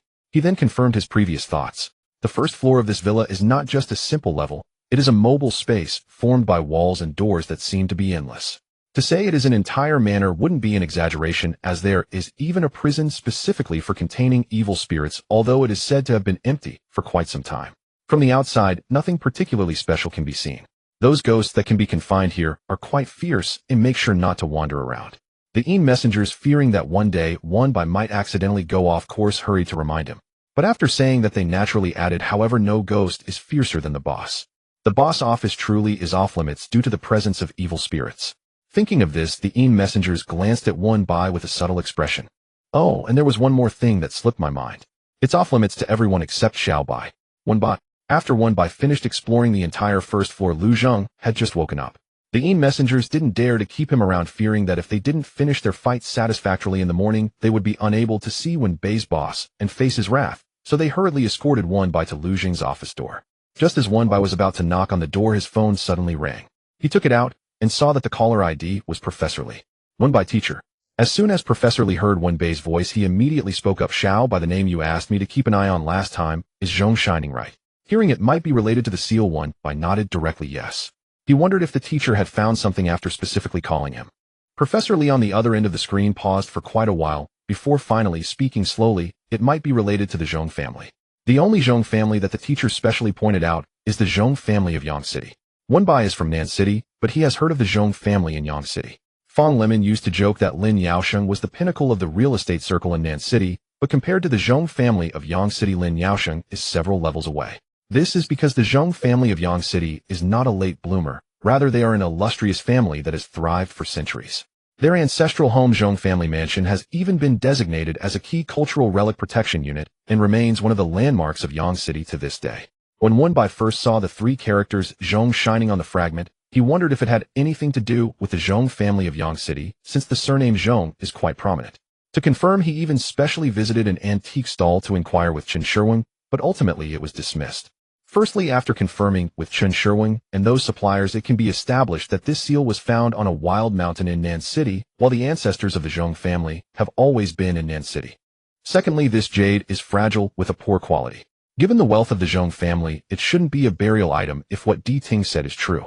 Thirdly, a supplier who is a local from Yang City, after hearing Wen Bai's questions, shook his head and said that while the surname Zhong may be rare in Nan City or other places, it is definitely not rare in Yang City. It is actually quite common. However, this is not an issue of population migration or the formation of same surname villages due to clans gathering, but rather an act of gratitude through a name change. This gratitude refers specifically to the Zhong family of Yang City. The ancestors of the Zhong family were well-known, benevolent people who during times of natural disaster opened their granaries to help save the people of 3 entire villages. Such benevolent families should lack for nothing. The Zhong family indeed lacks for nothing except for a thriving lineage, having had only single heirs for 2 generations, which was quite rare at that time. For the people of that era, the help of grain was tantamount to a life-saving grace. Grateful for their kindness, many families chose to change their surnames in hopes of helping the Zhong family prosper and increase their population. Thus, the surname Zhong spread in Yang City and remains one of its major surnames. Therefore, simply relying on the surname Zhong cannot confirm anything. Most importantly, no one has ever heard of the name Zhong Shining. Given the Zhong family's prominence in Yang City and the fact that their descendants have excelled across various fields such as business, politics, and scientific research, any random member would be well known, and if they were truly from the Zhong family, it is impossible that no one has heard of them. Considering all this information, One Bai decided not to pursue the Zhong family of Yang City any further. The reason he sought Professor Li's help to keep an eye out was that he felt he had seen or heard this name somewhere before. The fragment looked like it was from some years back, not something recent. Who would have thought that it would eventually circle back to the Zhong family? Teacher, are you sure it's the Zhong family from Yang City? One Bai asked. The Zhong family is indeed the Zhong family of Yang City. There is also a Zhong Shining in the family, but I don't know if the Zhong Shining you mentioned is the same person as this one. Wait, Professor Li paused mid-sentence, then continued. One Bai, may I ask where you heard the name Zhong Shining from? Why are you suddenly inquiring about him? One Bai had initially brought it up with a stroke of luck in mind, and hadn't mentioned the fragment, so Professor Li was still unaware. One Bai pondered for a moment. I found a seal at an antique stall that looks quite old, and the fragment has the 3 characters Zhong Shining engraved on it. I feel like I've heard this name somewhere before, but I can't recall, so I wanted to ask you. The phone remained silent for a while, before finally responding. It's been some years. Do you know approximately how many years? Or did the stall owner mention anything? One Bai couldn't recognize how old the fragile jade was, but he knew how long the dead energy had been on it, because Lu Zheng had mentioned it once. At that time, he said the dead energy on this fragile jade had lingered for 50 to 60 years, and considering the age of the seal's owner, One Bai roughly guessed about 60 to 70 years. I don't know the exact year, but it should be at least 50 years if not more. After all, it was a seal personally stamped by Lu Zheng. Then it seems the Zhong Shining you mentioned is indeed the one from the Zhong family of Yang City. Professor Li said slowly. One Bai had a rough idea, but still felt confused. Teacher, actually I had thought before that it might be related to the Zhong family of Yang City, so I researched a lot of information, but Professor Lee interjected, but you couldn't find any information on him. Yes. Wenbai nodded. Because Zhong Shining went missing when he was just a baby and didn't even make it into the family tree, Professor Lee explained. Just a baby. Missing. Wenbai had considered many possibilities, but had never thought of this one. You want to ask how I know? Wenbai chuckled. It seemed like the teacher always knew what he was going to say next. It was precisely for this reason that he revealed the matter about the seal. Originally, he could have made up an excuse, but in the end he told the truth. The professor, with great composure, didn't ask further. The school is preparing for its centenary celebration and plans to invite Zhong Yun to hold the unveiling ceremony for the school history museum. During this busy time, Wenbai had almost forgotten about the school's upcoming centenary celebration. Naturally, he recognized Zhong Yun. Although he had never seen him in person, he was listed as the first figure on their university's honor alumni wall and is also the current heir of the Zhong family. Hearing this, Wenbai recalled another matter. Isn't Zhong Yun's son also attending our school? The news is quite accurate, Professor Lee said. His name is Zhong Hao, and coincidentally, he is majoring in finance, making him your direct junior. Wenbai laughed a bit. It wasn't really a coincidence. For someone like Zhong Hao, who is destined to inherit the family business, he couldn't escape the finance major. Wenbai was not surprised that the school invited Zhong Yun for the unveiling of the school history museum. Since last year, preparations for the centenary celebration had already begun, and the first rule established was that no national research funding would be used. All expenses would come from alumni or other social donations. If there are ample funds, the celebration can be grand. If not, it will be simple. The school was prepared for a simple celebration, but the 100-year-old university underestimated the enthusiasm of its peach and plum students, and once the news was released, donations came pouring in, providing enough funds to renovate the school buildings. During this centenary, Zhong Yun directly funded the expansion of the school history museum, so it was natural for him to attend the unveiling ceremony. The school merely plans to invite him, but it ultimately depends on his schedule. So I called him this morning. It was only when the call was nearly over that he remembered Wenbei's request and casually asked a question. Who would have known that Zhong Yun, who usually remained calm, suddenly became anxious, and he hastily brushed it off before calling Wenbai. Professor Lee briefly explained the situation, and Wenbai finally asked, Teacher, who is Zhong Shining to the Zhong? There was a young master in the Zhong family. As soon as he heard this, a gust of wind rushed in through the window, choking. Wenbai almost coughed his breath away at the mention of young master. Young master. He finally managed to by generational calculation, he is Zhong Yun's grandfather and Zhong Hao's great-grandfather, Professor Lee stated. As for what happened, Zhong Yun did not elaborate, only mentioning that his grandfather was stolen away when he was just a baby. At that time, the Zhong family grandparents were considered old when they had this son, and they were very fond of him, especially the grandmother, so it was a significant shock, and they later avoided discussing this matter. The family tree was only added after the grandmother's passing. I see, Wenbai murmured softly. It was no wonder that nothing could be found. It turned out to have been deliberately concealed. According to Zhong Yun, the old man of the Zhong family kept thinking about his missing younger brother before he passed away, ultimately leaving with regrets. If the seal you mentioned truly belongs to the young master of the Zhong family, it would fulfill a wish of theirs. The topic suddenly grew heavy, and Wenbai was silent for a moment before saying, Teacher, we may need to hold off on discussing the seal for a while. Are you saying we can't tell the Zhong family yet? Professor Lee asked. Yes. Wenbai had his concerns. If this was just an ordinary seal, once it was confirmed to belong to the young master of the Zhong family, it could be returned immediately. But the issue is, this seal is not ordinary. The seal is broken, and there is still dead energy on it. If returned hastily to the Zhong family, any mishap that occurs would lead to regret. Moreover, if this seal is indeed a burial item, it might also lead to the discovery of more things. Although Professor Lee did not understand why Wenbai said this, he knew Wenbai well, and thought it best to be cautious to avoid disappointment. So, he said, it's fine, you handle it first, and he'll stall the Zhong family for now. Thank you, teacher. After hanging up the phone, Wenbai stared blankly at his phone. Zhong Shining is Zhong Yun's grandfather, and also a child born late to the Zhong family, so by age he should be at least 10 years younger than Zhong Yun's grandfather. And since Lu Zhang said that the dead energy on the seal has been lingering for 50 to 60 years, does that mean Zhong Shining was only in his 20s when he passed away? Wenbai was lost in thought, and Xiao Lian Deng called out to him twice without him hearing. It was only when the office door swung open with a bang that he came back to his senses. From the moment Wenbai stood at the office door, Lu Zhang had already sensed him. Initially, he felt irritable, but this irritation was not directed at Wenbai. It was aimed at Di Ting, who had just gotten into a fight. Just thinking about what Di Ting said ignited a fire in Lu Zhang's heart. He didn't even know why he was anxious. He only knew that the feeling intensified when he sensed that the person was right at the door. He even contemplated whether he should calm down first. And then he really did calm down for half a day. But it wasn't him calming down, or it was the person outside who left him hanging for a long time. Then it turned into the current situation. Wenbai looked at the suddenly opened door, and at the suddenly appearing boss, then at the boss not so good expression.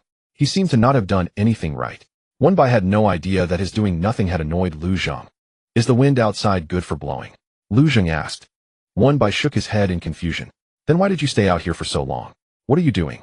Lu Zhang said. Wenbai raised his phone. I received a call from my teacher. Did I disturb you? Wenbai asked quietly. He originally thought that standing by the window was far enough. Did he still hear that? Right, he almost forgot that his boss wasn't human. After rethinking the boss isn't human setup, Wenbai said, I will be more careful next time. Lu Zhang. Di Ting said the person in front of him is perceptive, but where exactly is he perceptive? He clearly knows nothing. Come in. After Lu Zhang finished speaking, he turned around and entered the office. Wenbai followed in behind holding Xiao Liandang. The ritual night painting that had once covered the entire table was gone, or if it weren't for the particularly vivid scene of the Blackwater River lantern, Wenbai might have doubted whether he had just dreamt it. Has the ritual night painting been taken back? Wenbai broke the silence. Lu Zhang could not quite hear Wenbai's tone, and thought he was still unsatisfied. Do you want to see it again? No. Wenbai shook his head. Things like river lanterns can't be displayed every day. Moreover, considering the effort it took Di Ting to find the ritual night painting, he couldn't trouble him again, so he said, I just wanted to check in to see if the painting is gone. Recalling the ritual night painting, Wenbai remembered that he had forgotten to express his gratitude. I had a great time yesterday, thank you, boss. What he should have said last night. He had been so tired that he forgot.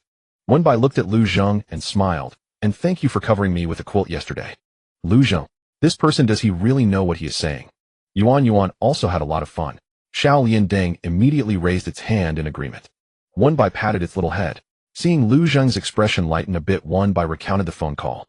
That fragile jade. Lu Zhang's only impression of this matter was this. Yes.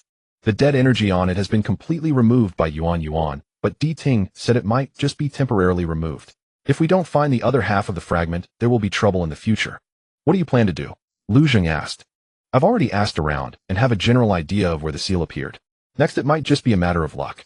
Lu Zhang frowned. Is there no record of Zhong shining in the netherworld? No.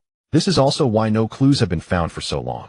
Before finding the other half of the seal, Wenbai still wanted to gather some information about the Zhong family for easier identification of Zhong shining later. Moreover, if the previous investigation was correct, the location where the seal appeared was on a desolate mountain in Nan City with little foot traffic. Wenbai gazed at the two characters Lu Zhang written on the paper, unstartled. After all, the name Lu Zhang was not truly misspelled in Xiao Liandang's eyes, merely rendered in two forms, one in traditional script, the other in simplified. Compared to the ornate strokes of Lu Zhang, Yuan's name appeared almost disarmingly plain, especially since neither his own surname, nor Zhong Yuan's given name Yuan possessed distinct traditional or simplified variants. What delighted Wenbai, however, was that Xiao Liandang had memorized the intricate character forms of Lu Zhang with astonishing fidelity, and had mastered Yuan after only a single demonstration the previous night. Observing Yuan's newly acquired skill, Wenbai asked a few more questions, only to discover that this talent remained for now imperfectly honed. Beyond Lu Zhang, his own name, and the freshly learned Yuan recognized no other names, not even Di Ting, whose characters it could barely approximate. Coincidentally, Di Ting sent a message inquiring about the seal. Wenbai seized the opportunity to mention Yuan's progress. It's not that we haven't taught it. We simply never got around to it. Xiao Liandang had recounted how it drifted to the Yellow Springs aboard a spirit vessel stranded ashore amid the congestion of Zhong Yuan and subsequently rescued by Lu Zhang, yet never once mentioned injury. Wenbai felt a pang of concern, unconsciously overlooking the quotation marks encasing the word injury in Di Ting's message. Lu Zhang never told it, and it doesn't know itself, Di Ting explained. What kind of injury? Wenbai wondered aloud, baffled what harm could possibly befall an ordinary paper lotus lamp before Lu Zhang bestowed upon it spiritual awareness.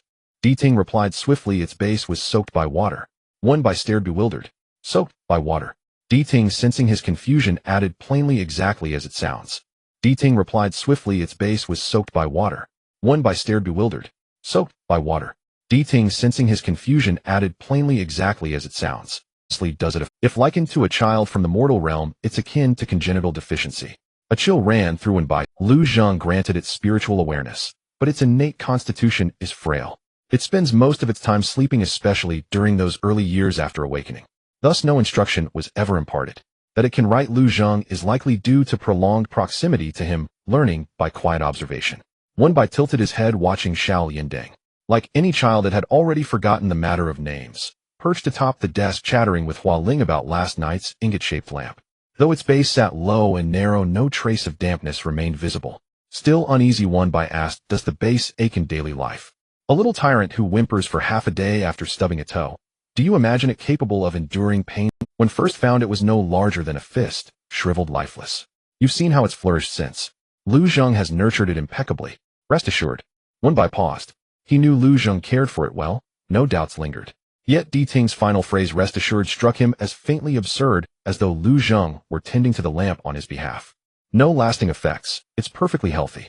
Though the upper portion is somewhat blurred, the base remains steady. One question answered another instantly arose. One-By reread Di Ting's message, perplexed. There's something. Xiao Lian Deng gleamed pristine from tip to toe.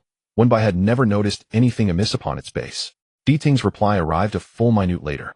Nothing consequential, perhaps picked up inadvertently while drifting along the yellow springs.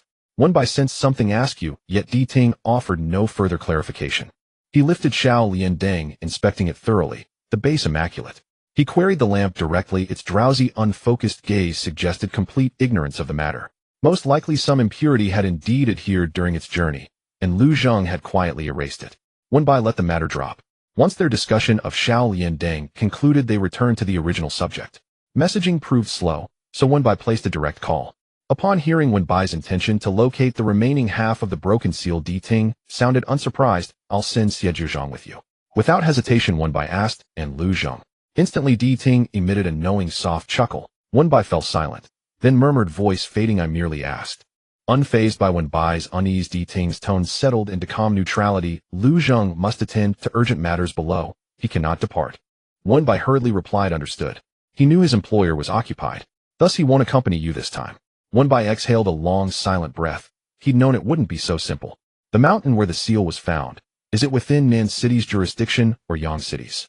Di Ting asked. Nan City, One-By confirmed. Then you may bring one additional person. Who? The city god. To locate someone, the city god acts swifter than the underworld bureaucracy and possesses deeper familiarity with local affairs within his domain. Lu Zheng had voiced similar counsel before. One-By asked, shall we seek Zhou Wei's grandfather? Di Ting drew out the syllables slowly either way. Whenever Di Ting spoke, thus layered meaning hovered beneath. One-By grasped it instantly. Do you mean Zhou Wei himself is acceptable? Di Ting neither affirmed nor denied, merely repeated, either way. After hanging up, One-By sent Zhou Wei a message. As he typed, One-By reflected on Di Ting's words, his gaze lingering on the characters Zhou Wei displayed on-screen, thoughts deepening. Di Ting's suggestion carried weight. Had grandfather Zhou taken Zhou Wei solely to assist at the city god temple, or had he also disclosed the truth? Perhaps even revealed the city god's very existence. Yet Zhou Wei did not reply. By evening, One-By stared at his silent phone, until finally he dialed. The call connected only to be abruptly terminated. Immediately a WeChat notification appeared. Xiaobai. I'm tied up right now. Oh, I'll get back to you when things settle. The haste was palpable. Even punctuation had been sacrificed. One-By felt no urgency. Zhou Wei had obligations, and so did he. Earlier, while researching the Zhong family, One-By had conducted only cursory inquiries, not even uncovering the tale of Zhong Shining, nor the detail of gratitude-driven surname change. Delving deeper, he discovered relevant records within an ancient local gazetteer of Yang City. Though brief, the entry was incisive, and crucially contained this sentence: the Zhong family's youngest son suffered congenital deficiency and died young. That single line, contextualized by the era of recording, almost certainly referred to Zhong Shining. Thus the family likely announced his premature death publicly, while the truth remained known only to them.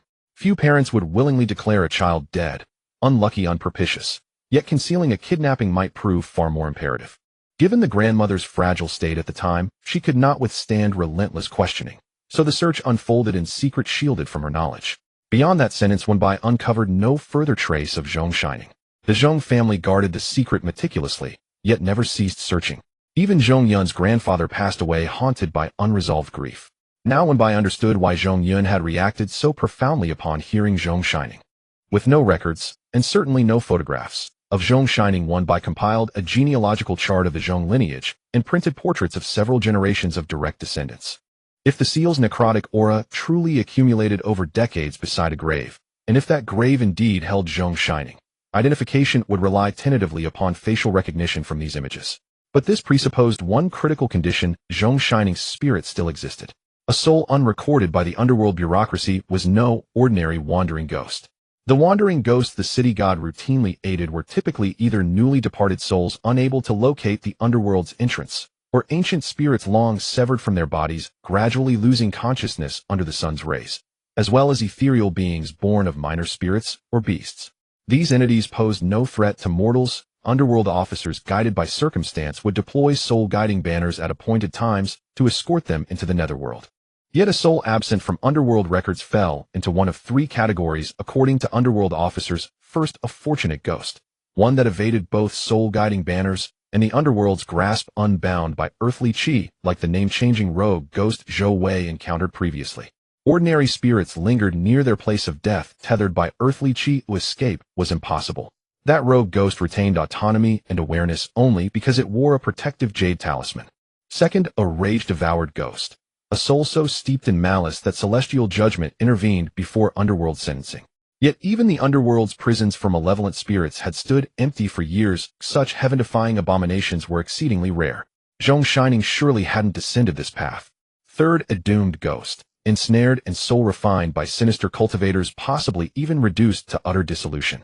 One by struck rage-devoured ghost from his notes, but both fortunate ghost and doomed ghost promised arduous investigation. Between them, one by leaned toward the former. The rogue ghost that had bound Zhou Wei to burn ingots likewise bore jade protection, allowing it to evade detection for years. Zhong Shining too possessed a jade seal. If so, his spirit had likely wandered far from that desolate mountain, surely not lingering foolishly for decades. His pen circled fortunate ghost, and just then Xiao Liandang drifted over, trailed closely by Hua Ling.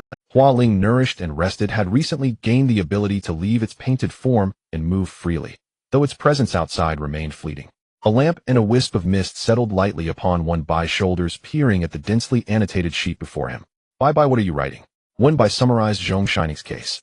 Xiao Liandang listened uncomprehending, but Hua Ling grasped it instantly. So you suspect Zhong Shining falls into the third category, ensnared and soul-refined like that year-stealer fungus. One Bai nodded. After a long silence, Hua Ling spoke with unexpected gravity. I believe there may be a fourth possibility. One Bai turned intrigued, elaborate. Zhong Shining, protected by jade, untethered by earthly chi, roamed freely, until captured by a Taoist master. Discovering his spirit's indestructibility, the master proceeded to refine his soul. One Bai stared wordless. By the time Zhou Wei was free to reply, it was already the next morning. After sending a message saying, Xiao Bai, is it convenient for you to make a call? If it's convenient, let's call, as I'm seeing double. There was no further news. In the end, it was One Bai who called him back. Zhou Wei weakly shouted Xiao Bai, his voice even more frail than when he was held captive by a wild ghost to burn spirit money. One Bai was startled. What have you been doing? What was that voice? I haven't slept for 2 days. 2 days? Was it from the Mid-Autumn Festival until now? One Bai thought to himself, could it be that Grandpa Zhou entrusted him with the city god's affairs? One Bai tentatively asked, what about your grandfather? As soon as this was mentioned, Zhou Wei's spirit lifted a bit. He ran away. Speaking of this makes me angry. On the day of the Mid-Autumn Festival, my grandfather took on some kind of task from somewhere, saying he needed to go out to handle something, and left the matters of the city god's temple and rituals for me to watch over, and now he hasn't shown his face at all. I haven't slept for 2 full days. I just finished tidying up the city god's temple and lay down.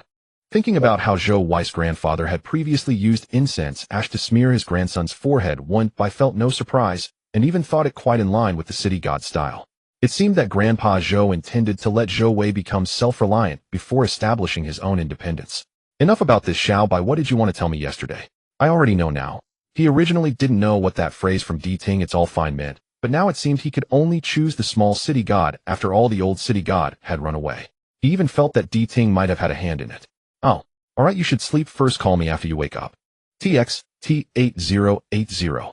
If possible, set some time aside for tomorrow. Looking at his current state, he couldn't make much sense of things. After hearing about Zhong Shining, he might not be able to sleep. What are you doing? What? Taking you out to play. Play? Where are we going? Zhou Wei sounded excited. If Xiao Bai talked about this, he wouldn't feel sleepy. A good place. The next day, Zhou Wei stood at the foot of Mount Xiang looking up at the rugged path with a face full of indignation. You call this place a good place? Isn't Mount Xiang bad? This Mount Xiang. Are you talking about this Mount Xiang, or that Mount Xiang? The one with the red leaves. One Bai patted his shoulder reassuringly. Exercise. It indeed was exercise in various senses of the word. Climbing a mountain to strengthen the body, looking for ghosts to sharpen the mind. Zhou Wei. This Mount Xiang in the South City was different from the tourist destination known for its red leaves. Not just different, it could be said to be a world apart. It was already autumn, and soon it would be the best time for leaf viewing. Over there the Mount Xiang tourists were increasing, but here it was desolate. Saying it was desolate at this time wasn't quite accurate, because strictly speaking this place had been deserted all. Why is it named Mount Xiang? Xie Jiuzhang casually asked. Zhou Wei had never thought about this. Maybe it was called Mount Xiang before that. Wenbai shook his head no. Both looked over. Wenbai knew why Xie Jiuzhang asked. Mount Xiang sounded quite poetic, but the meaning behind the name wasn't as elegant as it appeared, and was even somewhat eerie. Because this was a grave hill. Most of them were hastily gathered bones without descendants to erect a tombstone. Before coming, Wenbai had already researched a whole stack of information. Mount Xiang is located at the junction of the South City and Yang City in a remote area. Decades ago, when the regions were not properly defined, both cities were reluctant to take over this grave hill. Zhou Wei nodded. I think I heard my grandfather mention this before. He seemed to say the government originally wanted to develop it, but there was no particular value, and even based on its original nature as a graveyard, not many people were willing to build family graves in such a place. After all, it's a chaotic burial site left by history, and the feng shui isn't good. Wenbai nodded. It was precisely for this reason that even after the areas were defined and assigned to the South City, it became an abandoned mountain. Secondly, this Mount Xiang wasn't named before it became a grave hill. On the contrary, it was only after it became a grave hill that it was named Mount Xiang. Wenbai said as he walked up the mountain path. Mount Xiang didn't have a name before it was named Mount Xiang because some unfortunate events occurred here. Zhou Wei hesitated for a moment. Unfortunate events. Nothing major, Wenbai succinctly explained, just some ghost disturbances. Zhou Wei. Xiao Bai had indeed moved beyond the thinking of a living person. Ghost disturbances were nothing major. Later it was said to have been clarified, but in fact it wasn't clarified, it was suppressed by the government. Zhou Wei, you know this. Zhou Wei was aware of how meticulous Wenbai was in research. Some things took time to investigate, but others were not so easily found out, such as the news about the government suppression. Wenbai explained. I asked Lin Xiu. Xie Jiuzhang understood. Zheng Tianguan. Wenbai nodded. The government was afraid of incidents, so they invited the then head of Zheng Tianguan and the abbot of Fo Guang Temple to perform rituals for this grave hill. But it has been many years, and the yin energy is heavier than that of ordinary graveyards, and since there are no visitors, the yang energy is insufficient. Hence the rituals have been performed annually using a lot of incense and paper money. During the rituals, they didn't avoid the nearby villagers, which was also the government's intention, trying to reassure them, because although it was clarified at the time, it just hadn't spread. The nearby villagers all knew. So during the rituals at Zhengtianguan and Fo Guang Temple, some villagers would also burn incense. When burning incense, they didn't dare to call it a grave hill, fearing to offend taboos, and over time this grave hill became known as Mount Xiang. Later, after open flames were strictly prohibited on the mountain, fewer and fewer people burned incense, and the number of people gradually decreased. Zhou Wei, does Zheng Tianguan still perform rituals there? Wenbai knew that Zhou Wei was hinting at whether there were still ghosts around. Wenbai did not expose him. They haven't done it in recent years. Zhou Wei felt relieved, and then asked what kind of disturbances did they have back then? Did anyone get hurt?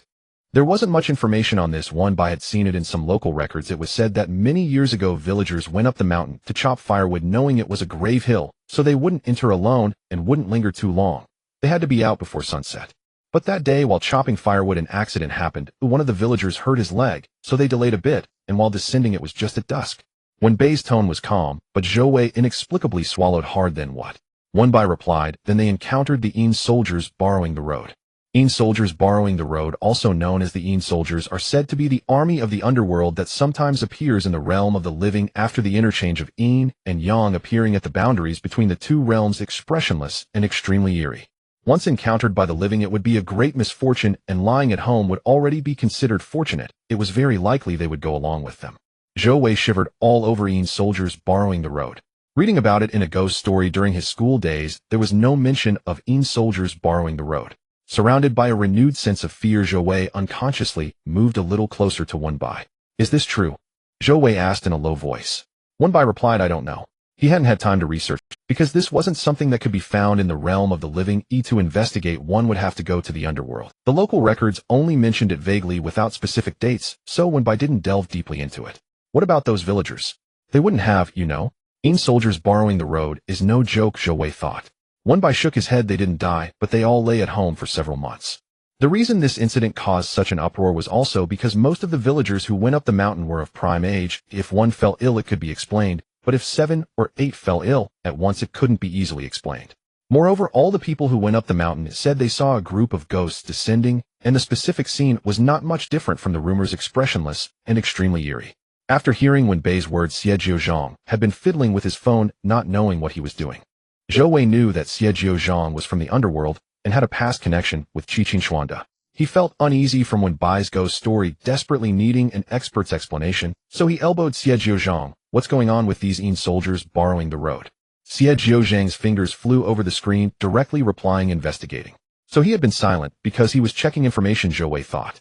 While Xie Jiuzhang was checking, he spoke to Wen Bai somewhat apologetically. It's my fault, I didn't prepare in advance. Wen Bai looked at Xie Jiuzhang and smiled. It's not your fault, I didn't discuss it with you beforehand either, it was also a last-minute preparation. Zhou Wei suddenly interjected, then who did you discuss it with before? Wen Bai. Seeing Wen Bai's expression, Zhou Wei understood. Oh right, Boss Liu. If Boss Liu hadn't been busy these past few days and had come with Xiao Bai, it probably wouldn't have been just him and Xie Jiuzhang. No, it was understandable that Xiao Bai invited Xie Jiuzhang. After all, he seemed to have a high status in the underworld and could handle some fierce ghosts, but why did Xiao Bai invite him? Encountering a ghost unable to lift a shoulder or raise a hand might even cause trouble. Since inviting him served no purpose, he might as well think in reverse what would happen if he didn't come. It seemed there wasn't any, except for one thing. Zhou Wei began to doubt whether it was Xiao Bai's idea to invite him or Boss Liu's. Could it be that Boss Liu didn't want Xiao Bai and Xie Jiuzhang to be alone together? Seeing Zhou Wei's increasingly dazed expression, Wen Bai said helplessly, focus. Oh, Wen Bai, what were you just thinking? Zhou Wei, without a flushed face or racing heart, replied, Yin soldiers borrowing the road. He would never admit he was thinking about Xiao Bai and Boss Liu. Wen Bai clearly didn't believe it really. Zhou Wei avoided Wen Bai's gaze, feeling guilty as he looked at Xie Jiuzhang. Fortunately, at that moment, Xie Jiuzhang spoke up, I found something. You all keep records of this. Naturally, when the underworld and the living collide, it's what the living often call bumping into a ghost.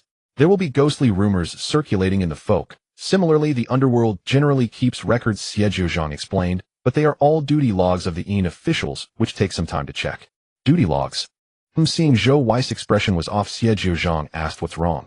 Zhou Wei shook his head. He hadn't expected that even the Yin officials had to write duty logs. It turned out this work was not only grounded, but also connected to the underworld. What did they write? Xie Jiuzhang paused for a moment, then rubbed his nose before reading out loud. Today, we went out to Mount Xiang for duty, and while leading a group of ghosts down the mountain, we encountered a group of people and a very fierce old yellow dog. We were startled, but luckily ran fast. Zhou Wei. Wen Bai. The path of Mount Xiang was easier to walk on than the mountain path of the deep mountain village they had visited before.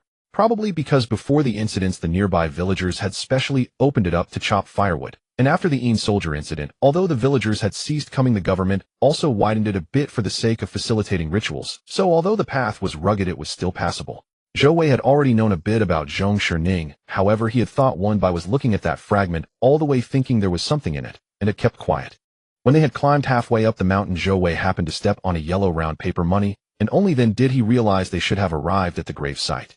The yellow paper beneath his feet was half buried in the soil, half exposed. With one step down, he could tell from the sound that it had been there for many years, as the paper had dried and become brittle, rustling in a flurry. If it weren't for his long-standing dealings with these things, he wouldn't have been able to recognize it as paper money. Zhou Wei relaxed his foot, and the brittle yellow paper crumbled to pieces. Xiao Bai, Zhou Wei whispered, have we already arrived? Wen Bai couldn't say how above the waist of Mount Xiang it was indeed all abandoned graves. They had reached the graveyard, but where the grave of the owner of that fragment was still unknown. Right beneath your feet, Xie Jiuzhang said. Zhou Wei's back suddenly felt cold. What do you mean? Beneath his feet, what did that mean? You're stepping on his ankle. He said this while pointing at Zhou Wei's feet. Zhou Wei. Seeing Zhou Wei's pale face, Xie Jiuzhang remembered that he was a city god who feared ghosts and reassured him, although Mount Xiang is a grave hill with abandoned graves and no tombstones, there are indeed bones buried beneath your feet. The feng shui isn't bad and is different from those densely packed mass graves and chaotic burial sites, so there's no need for excessive worry. To prevent Zhou Wei from becoming too scared, he added, no matter who it is, after death the soul must return to the underworld and the body must return to dust. Strictly speaking, there's no piece of land that is. Before Xie Jiuzhang could finish his words, Zhou Wei covered his mouth. Thank you, I understand, to stop talking. Xie Jiuzhang looked innocent and ultimately chose to remain silent. With such a large mountain and no tombstones, where should we look? As Zhou Wei spoke, he looked up. Why are you both looking at me? Xie Jiuzhang and Wen Bai didn't say anything. Immediately after, Wen Bai placed that fragment in Zhou Wei's hands. And no, Zhou Wei held the fragment, as if holding a Buddha statue, his mouth trembling. Xiao Bai, why are you putting this stamp in my hands?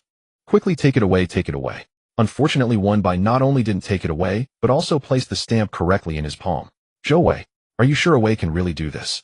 Looking at the terrified expression of the child, Wen Bai felt a pang of guilt, so he turned to Xie Jiuzhang and spoke in a low voice.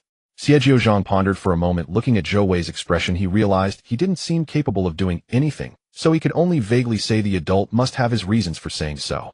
Wenbai also felt puzzled as to why Di Ting would want him to bring Zhou Wei, saying that the city god was more accurate than the underworld. Now this little city god clearly understood nothing. Perhaps he misunderstood Di Ting's meaning. It should be Zhou Wei's grandfather who was supposed to be brought along. Wenbai sighed in his heart, resigning to trying anything out of desperation. Do you feel anything? Wenbai looked at Zhou Wei and asked. Zhou Wei's voice was laced with tears. It's very cold. Xie Jiuzhang thought Zhou Wei really sensed something. What's cold? It's very cold. I'm also cold. Zhou Wei looked at Wenbai. Xiaobai, you wouldn't be planning to sacrifice me to find that Zhong Shining, would you? What kind of bizarre ritual is this? Wenbai. Xie Jiuzhang. Watch less television dramas. Wenbai flicked Zhou Wei's forehead, fearing to truly scare him. He explained it's because Lu Zhang said you might be able to find Zhong Shining's location, so he wanted you to give it a try. What Boss Lu said? Zhou Wei's tears were welling up in his eyes. Boss Lu said, I could find Zhong Shining's. Wenbai was extremely serious. Maybe. Why can I find Zhong Shining's location? Zhou Wei voiced a profound question. I'm not a member of the Zhong family. Before you told me about Zhong Shining, I didn't even know about the Zhong family in Yang City. Wenbai contemplated for a moment. It's a long story. Zhou Wei, make a long story short. Wenbai, then let's Zhou Wei. Seeing Zhou Wei regain his composure, Wenbai smiled. Lu Zheng only said this, nothing more. Maybe you have some connection with the Zhong family. Who can say for sure? Since both Lu Zheng and Wenbai said so, Zhou Wei could only agree, carefully holding the fragment while walking in the mountains. Xie Jiuzhang occasionally asked, do you sense anything? As the questioning continued, Zhou Wei became almost numb. He felt many things. His feet hurt, his waist ached, his hands were sore, and his back felt cold. But he had no idea what Zhong Shining's location was. The three continued walking apart from the elevation getting higher and the mountain wind getting stronger. The scenery still looked almost the same. Similar small earth mounds, similar trees, similar stones. I can't go on, Xiaobai. I need to sit for a while. My legs feel like they're going to break. Zhou Wei truly couldn't walk anymore, panting heavily. Wenbai nodded, handing Zhou Wei a bottle of water. You rest here for a bit. I'll go see where we are now. Be careful, and don't wander off, Zhou Wei said. Wenbai turned and walked out. Zhou Wei thought about what Xie Jiuzhang had previously said, you're stepping on his ankle, and didn't dare to wander off, let alone sit down, fearing he might sit on someone's grave. So he walked around for a while before choosing a relatively flat stone. He loosened his shoulders, preparing to sit down and take a break. But before he could even sit down, the shoelaces he had tied all the way had come undone. Oblivious, Zhou Wei stepped right on it. Wenbai was momentarily at a loss, unsure whether to cry or to laugh. After helping Zhou Wei up and seeing that he wasn't hurt, he walked toward the small mound of earth. The mound was not tall, merely a low rise barely above the ground. If it hadn't been for the seal rolling here, one might not have noticed it while passing by. Zhou Wei, his heart still trembling with fear, stopped a meter away from the mound, hesitant to move closer. Is this really Zhong Shining's grave? If this is truly the grave of the young master of the Zhong family, then his fate was indeed tragic, thought Zhou Wei, gazing at the overgrown mound of earth. Xie Jiuzhang stepped forward and bent down to pinch a bit of earth. Wenbai looked at him, puzzled. Xie Jiuzhang replied, it is indeed a grave, but whether it is Zhong Shining? He shook his head. He couldn't be sure. Is there a presence of ghosts here? Wenbai asked, surveying the area. Xie Jiuzhang shook his head again, saying no. The area of Xiangshan has indeed been problematic in the past, with many wandering souls, but they have all since been drawn into the underworld, Xie Jiuzhang confirmed after checking his phone. Zhou Wei asked, so we didn't see any ghosts while climbing the mountain? Xie Jiuzhang replied, But doesn't the underworld have records of Zhong Shining? Zhou Wei frowned. Xie Jiuzhang turned to look at the seal quietly resting in Wenbei's palm, and cautiously said, with this jade seal as protection, Zhong Shining may have already left Xiangshan. Zhou Wei scratched his head and circled the small mound, cautiously pointing with a finger. Xiaobai, what about him? Not having found Zhong Shining's ghost, and unable to ascertain the identity of the one inside, they certainly couldn't recklessly dig up a grave. Although according to Xie Jiuzhang, all souls on this mountain had already returned to the underworld, and the rest had returned to dust. Life and death are significant matters. Since he has been laid to rest, they shouldn't disturb the ancestors' peace. Most importantly, Zhou Wei himself couldn't be sure whether the position he found was indeed correct. He had merely stumbled, and the seal just rolled randomly. Who could have known it would stop right in front of this small mound? If Zhong Shining were indeed inside, that would be one thing, but if not, they definitely couldn't disturb it. Seeing Wenbai silent, Zhou Wei weakly mimed, digging, asking, should we? Wenbai was at a loss for words, saying, what do you think? If we really do disturb this grave, should we use our hands, or the snacks in your bag? Zhou Wei snapped back to reality. Indeed, there were no suitable tools at hand. So you never intended to disturb these graves from the beginning. Zhou Wei realized, what if it really is Zhong Shining inside? Regardless of who it is, even if it truly is Zhong Shining, it won't do. One by softly replied, aware of Zhou Wei's thoughts. My family runs a coffin shop. You should understand this better than I do. Zhou Wei naturally understood. In fact, when Xie Jiuzhang bent down earlier, he had wanted to say that opening a coffin or moving a grave must be done at an auspicious time. At first he thought Xie Jiuzhang was about to disturb the grave directly, but seeing him only pinch a bit of earth, he considered from the perspective of the underworld that since the soul had already been taken back, many years had passed, and perhaps the difference between whether there was anyone inside the grave was just a grain of dust versus a handful of earth. Thinking this way, he had remained silent. Hearing Wen Bai now, Zhou Wei let out a sigh of relief. Wen Bai smiled, saying, if it really is Zhong Shining inside, then this grave is not ours to disturb. The Zhong family has erected a ceremonial grave for him right in the Zhong family cemetery, waiting for the day he can be brought back home. Zhou Wei asked, so what do we do now? Wen Bai also felt a bit of a headache. Before coming here, he had a rough idea because Lu Zheng mentioned that souls protected by jade and similar items, even if they escape the underworld's tracking, would mostly be bound near the earth coffin. Especially for someone like Zhong Shining, whose jade had broken into 2 pieces, it would be difficult for him to leave Xiangshan. If they couldn't find him, it was very likely that he had been captured. Just thinking of this possibility, Wen Bai let out a heavy sigh. At that moment, however, Zhou Wei suddenly called out, Wen Bai. Wen Bai looked up in response. Zhou Wei's eyes widened in shock. That seal in your hand? Wen Bai asked. He looked down and saw that the seal was already surrounded by a mass of black mist. If the black mist seen earlier at the antique stall was only a light layer covering the surface, this time it was firmly entwined around the seal. Zhou Wei was alarmed and moved forward, only to be pulled back by Xie Jiuzhang. Don't move, Xie Jiuzhang said, frowning. It's just a bit of death energy, so it won't harm you. Xie Jiuzhang reassured Wen Bai and Zhou Wei. Has it been here before? Zhou Wei asked. It has, Wen Bai replied, keeping his gaze on the seal. Yuan found this seal by following the death energy from it. Is this the first time since then? Zhou Wei stared intently at the seal. It had been quiet for so long, and now that they had just arrived at Xiangshan, it was triggered. There must be a triggering condition. None of them spoke, and as their thoughts deepened, Wen Bai felt a chill. After the chill passed, the black mist began. The seal, which had been obscured to the point of being unrecognizable, gradually revealed its outline. The black mist covering it became lighter, eventually turning into a very thin, faint vapor that hung down like silk. Once the mist completely disappeared into the earth, Zhou Wei exclaimed, half in shock and half in excitement. It really is Zhong Shining in there. Xiao Bai, we found him. This? Zhou Wei began, but was silenced by Wen Bai's hand over his mouth. Zhou Wei thought. Wen Bai's attention remained on the grave while Zhou Wei followed his gaze down and saw the mist rising again from the ground. The mist hovered quietly for a moment before suddenly turning and drifting in a specific direction. Wen Bai's heart skipped a beat as he hurried to follow. The black mist twisted and turned before finally stopping beneath a tree. Wen Bai and Xie Jiuzhang halted in their tracks. Zhou Wei, bringing up the rear, finally caught sight of the tree. It was a locust tree about 10 meters tall. The locust tree, also known as the ghost tree, carries heavy energy and easily attracts spirits. How can there be a locust tree here? Zhou Wei exclaimed. Not only was there one, but as he looked around, it was the only one in sight. As he was about to look up, Wen Bai pressed down on his head, forcing him to lower it. Don't look up. Zhou Wei asked, huh? But it was already too late. Zhou Wei caught a glimpse of something white out of the corner of his eye. Instinctively raising his gaze, he was met with the sight of a person hanging from the locust tree's branches. The person wore tattered old cloth shoes and had long blackened nails. Their blood-red eyes were fixed intently on the ground, staring at their faces. Zhou Wei faced this shock and, covering his heart, turned his back to the ghost as he sat down. He considered himself quite familiar with the concept of seeing ghosts and could even calmly burn some offerings for them. But he forgot that all the ghosts he had seen before, even the first one that had coerced him into burning paper money, looked somewhat dignified. He had never seen such a canonical ghost. It was unbearable. His heart ached. Xie Jiuzhang waved a hand, and Wen Bai heard a thud. The ghost dropped from the tree like a kite, yet the sound of landing was sharp. In that instant when the ghost landed, Wen Bai felt a chill at his feet.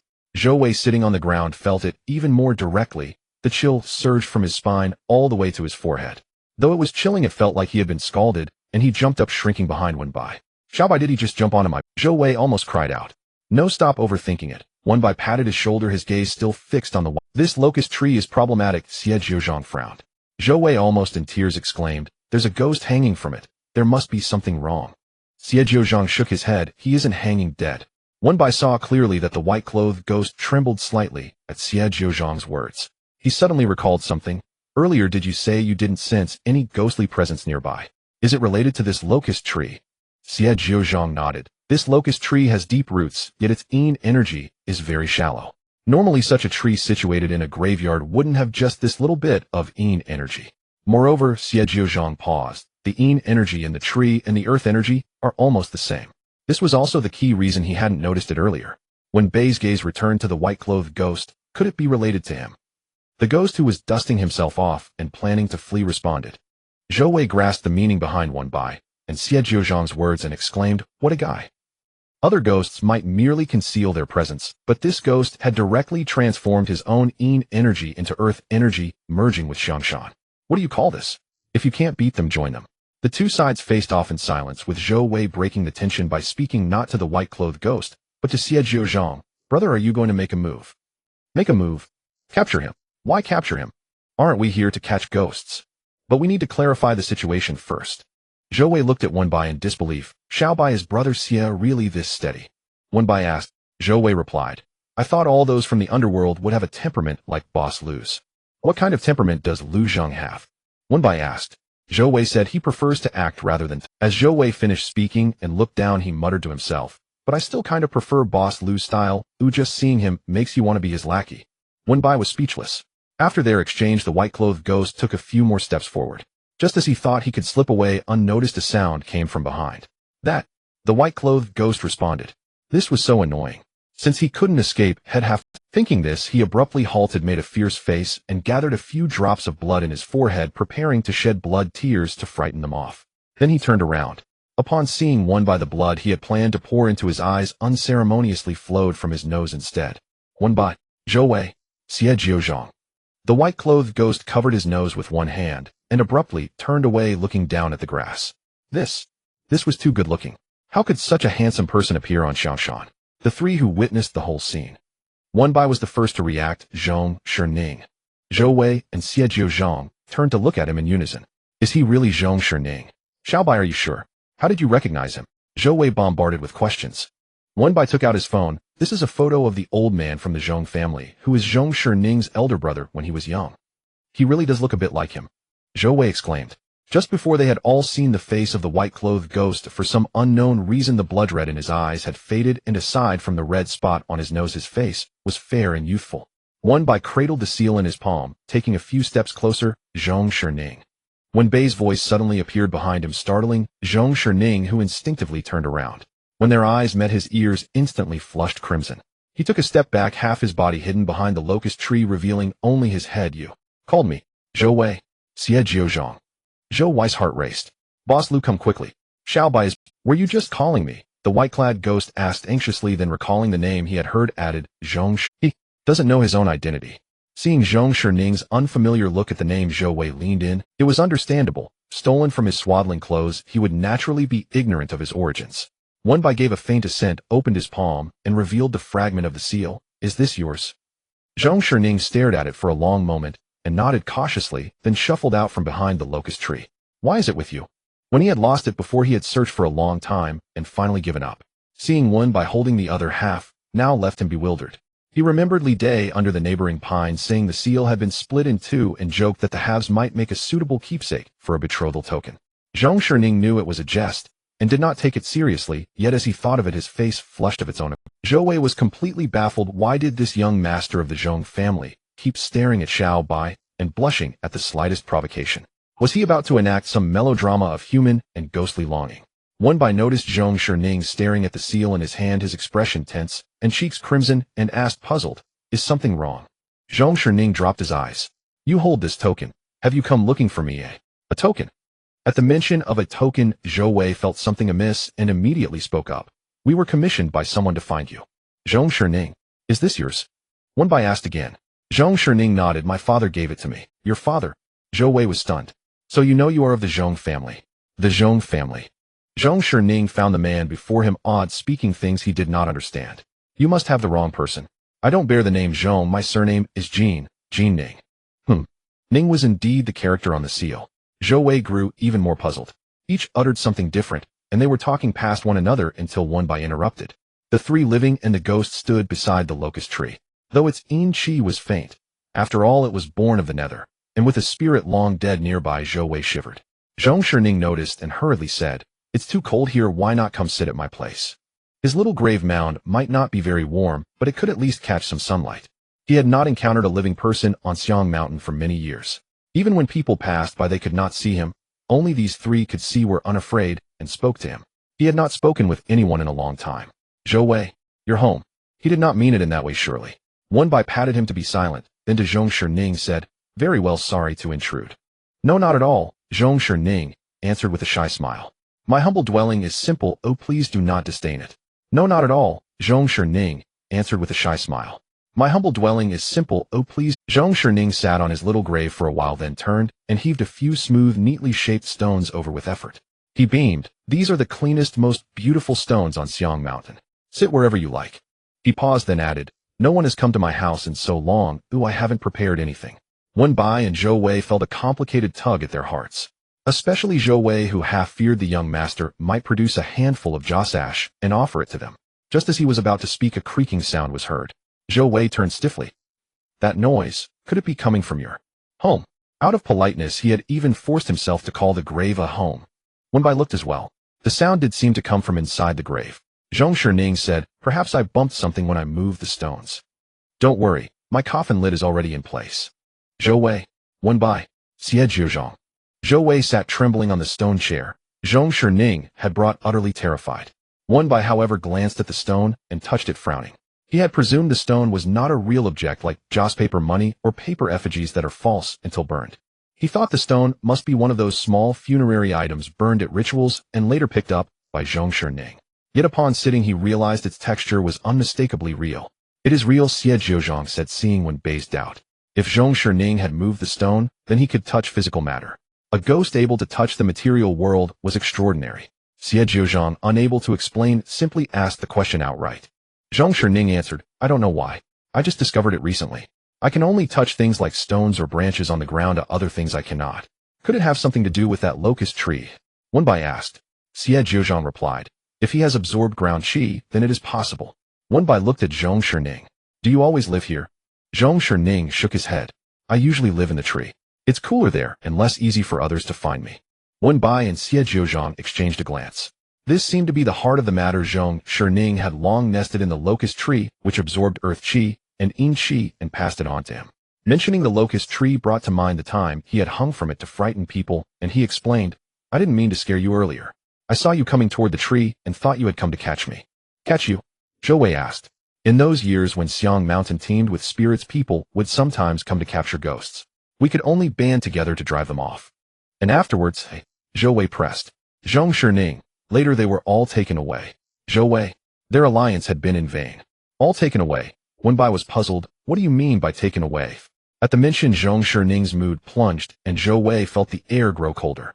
I don't know, Zhong Shining sighed. That day I slept in the locust tree all day. When I woke, I found I was the only one left on Xiang Mountain. He looked toward a nearby pine and said, I've lived on Xiang Mountain for many years. Although the ghosts who lived here came from different places and spoke different accents, everyone was kind, and we were happy. But gradually they seemed to forget things. At that time he felt as if Xiang Mountain had become only his. In time Xiang Mountain truly was left with only him. He searched for long, but he could not leave the mountain. Since then no more ghost-hunting sorcerers had come.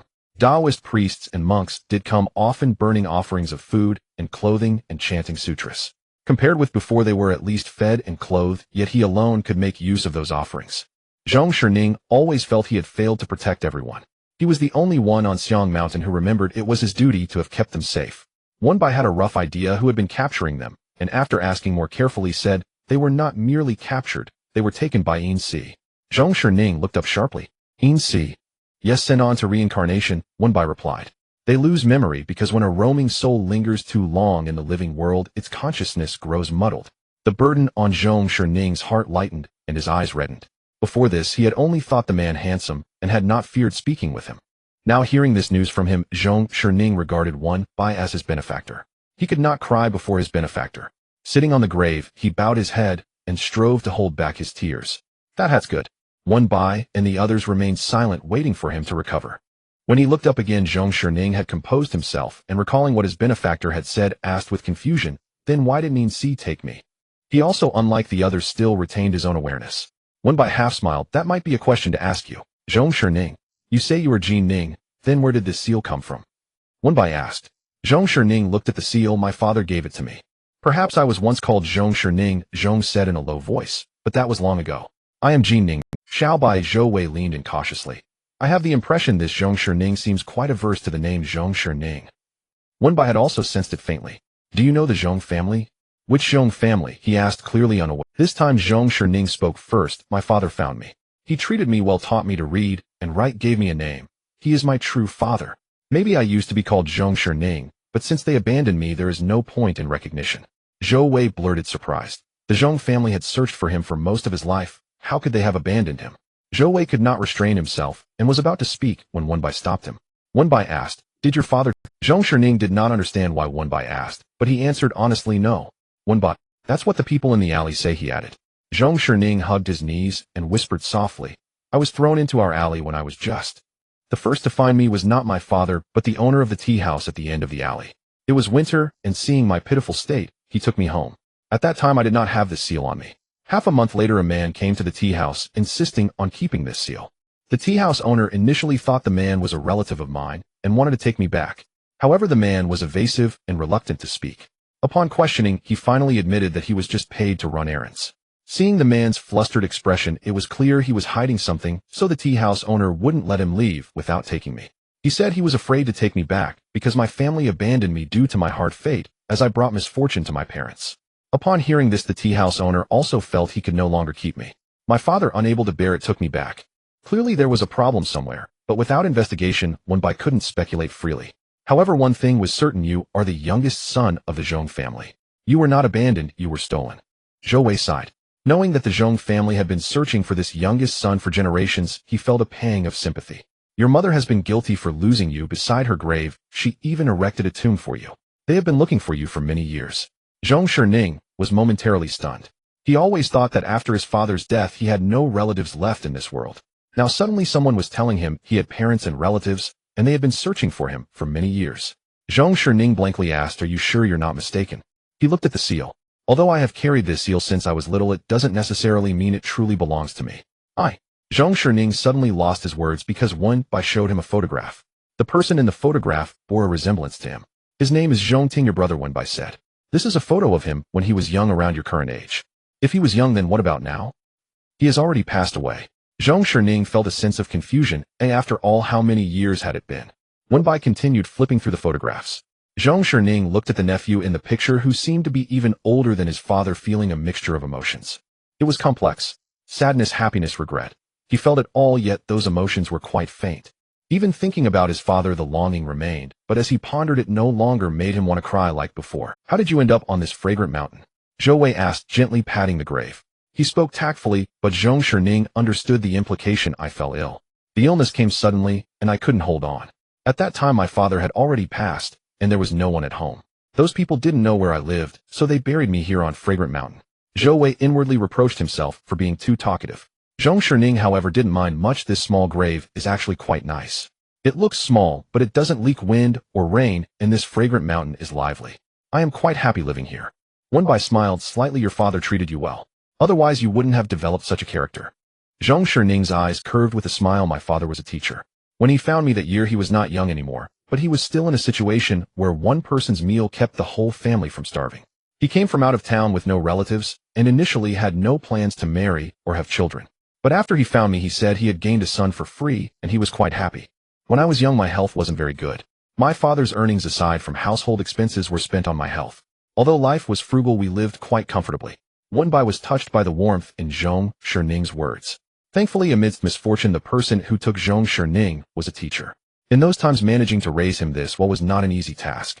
If the matriarch of the Zhong family knew in the afterlife, she would surely be pleased. Wenbai recounted the story of the seal from beginning to end. Zhong Shining listened attentively, but it felt unreal, as if someone was just telling him a story in which his name was used. By the way, do you have the other half with you? Wenbai pointed to the broken edge of the seal. Yes, Zhong Shining nodded, but I can't take it out. Zhong Shining pointed. It's buried under that locust tree. Zhou Wei asked, did you bury it yourself? No, the seal was broken later. When I was buried, it fell from me and landed by the locust tree, breaking into two. At that time, the locust tree had just been transplanted not long ago, and the soil was still loose. One half sank in and became firmly lodged. The half you have was picked up after I discovered I could touch physical objects, but somehow I lost it afterward. Zhong Shining lost it, and it was picked up by nearby villagers who sold it to a supplier, eventually circulating to an antique stall, thus completing its journey. Wenbai looked at Xie Jiuzhang. The earth energy from the locust tree may be related to this seal. The matter was not yet fully resolved, and there were still many questions such as why Zhong Shining was not taken by the underworld, why he retained his consciousness, and most importantly Xie Jiuzhang had just said that before clarifying Zhong Shining's information, he was a small black household, and temporarily could not go to the underworld or reincarnate. But these issues were for the underworld to investigate. Zhong Shining's identity was basically clear. Once confirmed, the first task was to notify the Zhong family. Wenbai looked at the small black household before him. Tomorrow, we will bring the Zhong family members to see you. Zhong Shining scratched his chin. So soon? Zhou Wei laughed. You don't want to hurry. The Zhong family has a cemetery giving you a large house with 3 entrances. Zhong Shining blushed slightly. Actually, this house is quite nice. He glanced at Wenbai. So Xiaobai, will you come? When he called out Xiaobai, Zhong Shining's ears turned crimson. Zhou Wei knew Xiaobai was attractive and many liked him. However, just judging by looks, Xie Jiuzhang was not lacking either. Yet the young master of the Zhong family would never blush so easily around Xie Jiuzhang. Zhou Wei was unaware that Zhong Shining was only 20 when he died, younger than them by several years. Apart from the alley where he had always lived, he had never been anywhere else, and after his death, he came to Fragrant Mountain. For so many years he hadn't even spoken to anyone. Seeing Wenbai for the first time made it easy for him to lower his guard. Wenbai was gentle like an ancient jade, yet had a clear sense of boundaries. He liked him, but this liking was very childlike, devoid of any other complexities. Zhou Wei didn't notice, but Wenbai understood and smiled. I will. Zhong Shining joyfully saw the 3 descend the mountain until he reached the boundary he could not cross before stopping. Wenbai looked back. He remained standing there unmoving. Perhaps after all these years, he had watched many people come and go from that spot, becoming accustomed to it. Though he said nothing, he seemed to find some joy in it, yet it was still somewhat difficult to bear. Wenbai thought he should take him back soon. After descending the mountain, Xie Jiuzhang immediately returned to Dongtai, while Wenbai obtained the Zhong family's contact information through Professor Li. Not wanting to directly mention the underworld, Wenbai used the name of the Zheng Tianguan to discuss the matter of the seal, and that they had already found Zhong Shining's grave, asking the Zhong family to confirm. There was silence on the other end of the phone for a long time. When they spoke again, it was no longer Zhong Yun, but Zhong Yun's father, the elderly chairman of the Zhong family. Since Zhong Yun took over, the elderly chairman had not appeared before the public. It was said that he was not in good health and had been recuperating. This was Wenbei's first time hearing his voice. The elderly chairman of the Zhong family was quite advanced in age, and his voice trembled throughout the conversation. Had it not been for Wenbei's continuous persuasion, the Zhong family might have rushed to Fragrant Mountain that night. On the other end, Xie Jiuzhang, who had returned to Dongtai, briefly told Di Ting about Zhong Shining. As he was about to leave, he suddenly remembered Zhou Wei's instruction and paused. Di Ting caught him at the right moment and asked softly, "What's wrong?" Xie Jiuzhang hesitated. "The city god has a message for me to pass to the boss." "A message for Lu Zhang?" Di Ting became interested. He knew how much Zhou Wei feared Lu Zhang. If he was unprompted to convey a message to Lu Zhang, it surely was suspicious. "What message?" "It's nothing much, I'm just curious." He asked if the boss would accompany Xiao by tomorrow. Xie Jiuzhang didn't understand, but Di Ting quickly grasped it. Di Ting waved his hand. "Got it." Lu Zhang himself was unreliable, but the people around Wenbai were worrying for him. "That's good." Di Ting opened his phone and slowly sent Lu Zhang a lengthy message. Wenbai is getting along well with this young master of the Zhong family and is quite concerned about his situation. Tomorrow he plans to bring the Zhong family to the mountain. If you're unavailable, let Jiuzhang accompany them instead. Wenbai should have contacted you these past few days, so you should be aware of Zhong Shining's matter. I won't elaborate. Di Ting knew very well that Wenbai had not contacted Lu Zhang in the past few days, which was why he sent this message. When dealing with Lu Zhang, being too straightforward was not advisable. This was sufficient. Sure enough, on the other end, Lu Zhang's expression darkened the moment he received the message.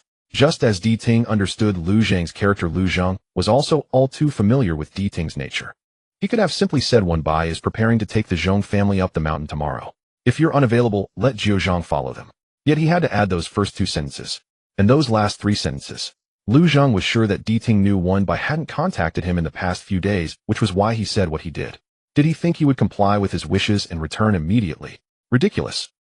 Minutes later, Lu Zhang appeared at Dongtai, his face stern. Early the next morning, when Wenbai learned that the entire Zhong family, from the elderly chairman to the young grandson Zhong, how had all driven over, he worried that their large number might intimidate Zhong Shining, so he went to Shangshan in advance. As he descended from the mountainside, he saw Lu Zhang getting out of Xie Jiuzhang's car, and Wenbai was taken aback for a moment. Yesterday, before he left, he had asked Xie Jiuzhang when Lu Zhang would likely return. At that time, Xie Jiuzhang had replied that it would probably take another 2 or 3 days. How could he have come back so soon after just one night? Wenbai didn't have time to think too much and walked up. Even from a distance, he could feel the low pressure surrounding his boss. Wenbai paused, and Xie Jiuzhang standing behind Lu Zheng shook his head at him. Wenbai didn't know that his moment of hesitation had been caught by Lu Zheng. His face darkened further. After returning yesterday, Lu Zheng had been waiting for Wenbai's call, especially knowing that Wenbai had spoken with Di Ting in the past 2 days. If this person could think to call Di Ting, why couldn't he think to call him? The more he thought about it, the lower his mood sank, until he found an excuse about the vase being empty and got into a fight with Di Ting. The fight continued until dawn, and it was only when Di Ting mentioned that Wenbai was going up the mountain that he stopped. By the time he arrived here, Di Ting had already come down from the mountain. Wenbai walked over boss. Lu Zheng remained silent and glanced at him as if saying, "You still remember that I am your boss." Wenbai, as he turned his gaze preparing to seek help from Xie Jiuzhang behind Lu Zheng, he tilted his head and found Lu Zheng pinching his face. Lu Zheng's thumb and index finger pinched Wenbei's cheeks, lightly applying just enough pressure to render him unable to speak well. It didn't hurt, but it was hard to talk. Wenbai. Lu Zheng held his face and said nothing. With his face caught like this, Wenbai spoke in a muffled voice, "Boss." At that moment, Xie Jiuzhang, who had been by Di Ting's side for many years and had acquired a keen sense, suddenly took action. He bent slightly towards Lu Zheng, stepped back, opened the door, took a seat, and started the engine, quickly disappearing with both car and person at the foot of the mountain. Wenbai instinctively turned to the sound. Lu Zheng said with annoyance, still looking. Wenbai pursed his lips and blinked. Only then did Lu Zheng release his grip. As he did, he asked, "Where has your meal gone?" Wenbai didn't understand the meaning behind Lu Zheng's words, rubbing his slightly sore face. Although Lu Zheng's grip wasn't hard, Wenbai was used to being heavy-handed with himself. When he looked up again, his entire cheek was already flushed, contrasting vividly with the watery color in his eyes. Lu Zheng averted his gaze awkwardly. Why did Jiuzhang leave? Wenbai, oblivious to Lu Zheng's disgust, he had something to do. So this year is the boss going up the mountain with us? Lu Zheng's gaze swept over. You're not happy about that? Wenbai smiled slightly. Of course not. Following the workplace principle of no flattery goes unpunished, Wenbai continued. I haven't seen the boss for days, so I am naturally happy about it. Liar. Lu Zheng thought to himself. Not a single call in days, and now that he was right in front, he was happy. Wenbai guessed that Xie Jiuzhang must have informed Lu Zheng about Zhong Shining, but to be safe, he still briefly explained the situation. After listening, Lu Zheng's first words were, "You just came down from the mountain." Wenbai, puzzled, replied, "Yeah." Lu Zheng alone. Wenbai, "Yeah." Lu Zheng laughed lightly, but his tone was somewhat cold. Quite hard work. Alone early in the morning going up the mountain to find someone really shows dedication. Wenbai. Lu Zheng actually wanted to meet Zhong Shining and turned to head back up the mountain. Wenbai called out to stop. Wait. Ah Wei and the others are coming soon. Oh, let's wait and go up together. They oi. Ah Wei, Lin Xiao, and the people from the Zhong family. Lu Zheng paused. Lin Xiao. Is there still business with Zheng Tianguan? Wenbai nodded. This matter was somewhat coincidental. At that time, Wenbai was worried that his identity was not appropriate and couldn't openly mention the Yinsi, so he borrowed the name of Zheng Tianguan, as it was well known not only in Nanchang, but also had a significant impact nationwide, including in neighboring Yangcheng. He originally just wanted to make the statement more credible, but unexpectedly the Zhong family had always had dealings with Zheng Tianguan, especially after learning that Master Zhongji's divination skills were unparalleled. They had visited Zheng Tianguan multiple times to ask Master Xuanji for a reading for Zhong Shining. However, due to various reasons, the divinations had never succeeded, as Master Xuanji said the time had not yet come. Though they returned empty-handed each time, since the old master of the Zhong family, they frequently went to Zheng Tianguan to pray for blessings, hoping to create a good fate for Zhong Shining. Thus the Zhong family became one of Zheng Tianguan's regular patrons. Wenbai was unaware of this beforehand until last night, when Lin Xiao called to inquire about the truth of the matter. He learned of this situation. The cause was that the Zhong family had urgently sent someone to donate a large sum to the merit box overnight, and even wanted to donate 3 statues of the 3 purities, which startled everyone at Zheng Tianguan. Master Xuanji personally called the Zhong family to inquire about the reason. Upon hearing the name, Wenbai, the temple master, had an inkling of what was happening. Lin Xiao was unaware of the identities of Wenbai and Lu Zheng, but the old temple master had frequent dealings with the city god, who had not made it explicit yet implied enough for Lin Xiao to hurriedly affirm Wenbei's identity, and advised him to visit the next day to see how he could help. Just as Wenbai finished explaining the entire situation, the Zhong family's car convoy arrived. When Zhou Wei was helped down from the car by the driver, he was still somewhat dazed. He had no idea what was happening. Lin Xiao had just come over, and shortly after the Zhong family's convoy arrived. It was said that to be cautious, the Zhong family had taken the most inconspicuous car from the garage, but after all, a distinguished family was still a distinguished family, and when that row of shiny luxury cars parked at the doorstep, it still attracted the attention of the crowd. Not to mention the drivers who greeted them with the utmost respect. If it weren't for the fact that the old Zhou family had said this shop was about to be handed over to the grandson, the villagers would have thought Zhou Xiaowei was making some big business and had met a major boss. Zhou Wei was led to the car amidst everyone's gaze. As soon as the car stopped, he stepped out and ran straight. Just as he was about to reach out to Wen Bai, he spotted Lu Zheng beside him and abruptly hit the brakes. Wait. How is it, Boss Lu? From a distance, he had thought it was Xie Zhang. Zhou Wei thought to himself, relieved that he stopped. Lin Xiu's eyes lit up when he saw Wen Bai and Lu Zheng. He had already started moving his feet, but remembering that he had previously communicated with the small city god, thinking that Wen Bai and Xie Zhang were coming today, he simply introduced Wen Bai to the Zheng family, without mentioning Lu Zheng. Lin Xiu knew that Lu Zheng was somewhat aloof, and fearing that the Zheng family might offend him, he decided to pause for a moment to greet the Zheng family. Zhou Wei discreetly glanced at Lu Zheng. He looked again. After another look, he felt that he could basically confirm that Boss Lu truly had feelings for him. Otherwise, a person who said he would come back in 2 or 3 days yesterday wouldn't show up here today. He was anxious. Wen Bai observed Zhou Wei's changing expressions and knew he was overthinking. Snap out of it. Wen Bai gave him a light tap. Zhou Wei covered his forehead and grinned. Wen Bai, what's up with the whole Zhong family is here? You better be mentally prepared. Zhou Wei said, his tone becoming a bit stiff when mentioning the Zhong family. Zhong Yin, Mr. Zhong actually shook hands with me, can you believe it? At that moment, Zhou Wei felt a little weak. If Lin Xiu hadn't been standing next to him, he might have fallen right there. Just thinking of Lin Xiu made Zhou Wei feel somewhat amazed. When Lin Xiu met the Zhong family, his calm and steady demeanor was even more composed than Zhong Yun's, and Zhou Wei still vividly remembered it. Because at that time he could clearly feel that his dignity as a reliable adult male was being thoroughly crushed by Lin Xiu, who was not yet 18. Zhou Wei briefly shared the story, and unexpectedly both Wen Bai and Lu Zheng laughed. Zhou Wei, do you think Jing Tianguan only receives ordinary patrons? Wen Bai said softly. In such a large temple, patrons come from all over the world, and among them are certainly some distinguished individuals just like the Zhong family. Lin Xiu is the direct disciple of the temple master, and decades later he might just become the temple master himself, so he must handle these situations with ease. Having seen many things, he's used to it now. At this point, Wen Bai glanced at Zhou Wei. You will get used to it too. Zhou Wei felt that Wen Bai's words had deeper meaning, but he felt somewhat reassured. Just as he was about to ask about Zhong Shining again, he turned his head and saw Zhong Yun and the others approach. The old chairman of the Zhong family stood in the middle, leaning on a cane. Zhou Wei, who was not yet accustomed to this, Lin Xiu jogged over a few steps ahead of them, looking at Wen Bai and Lu Zheng, and seriously performed a Taoist greeting, exclaiming joyfully, "Long time no see, seniors." Although the Zhong family had previously heard Lin Xiu's brief introduction and knew that the two in front of them were high-level practitioners and were prepared to greet them, when they got closer and saw the young appearances of Wen Bai and Lu Zheng, they were taken aback. This is too young. Especially Zhong Hao, who stood at the very end of the line. He had thought that after more than half a century, finding someone of such high caliber without any clues would mean they should be of similar age to the temple master, who knew that they looked only slightly older than him. Yet Zhong Hao did not doubt the identities of Wen Bai and Lu Zheng. Not only him, but everyone in the Zhong family was momentarily shocked, but they dared not question Wen Bai and Lu Zheng, because they had never seen the kind of gaze that Lin Xiu had. Due to Zhong Shining's situation, the Zhong family often needed to visit Jing Tianguan, and the temple master often went out to preach, so most of the time, it was Lin Xiu who received them.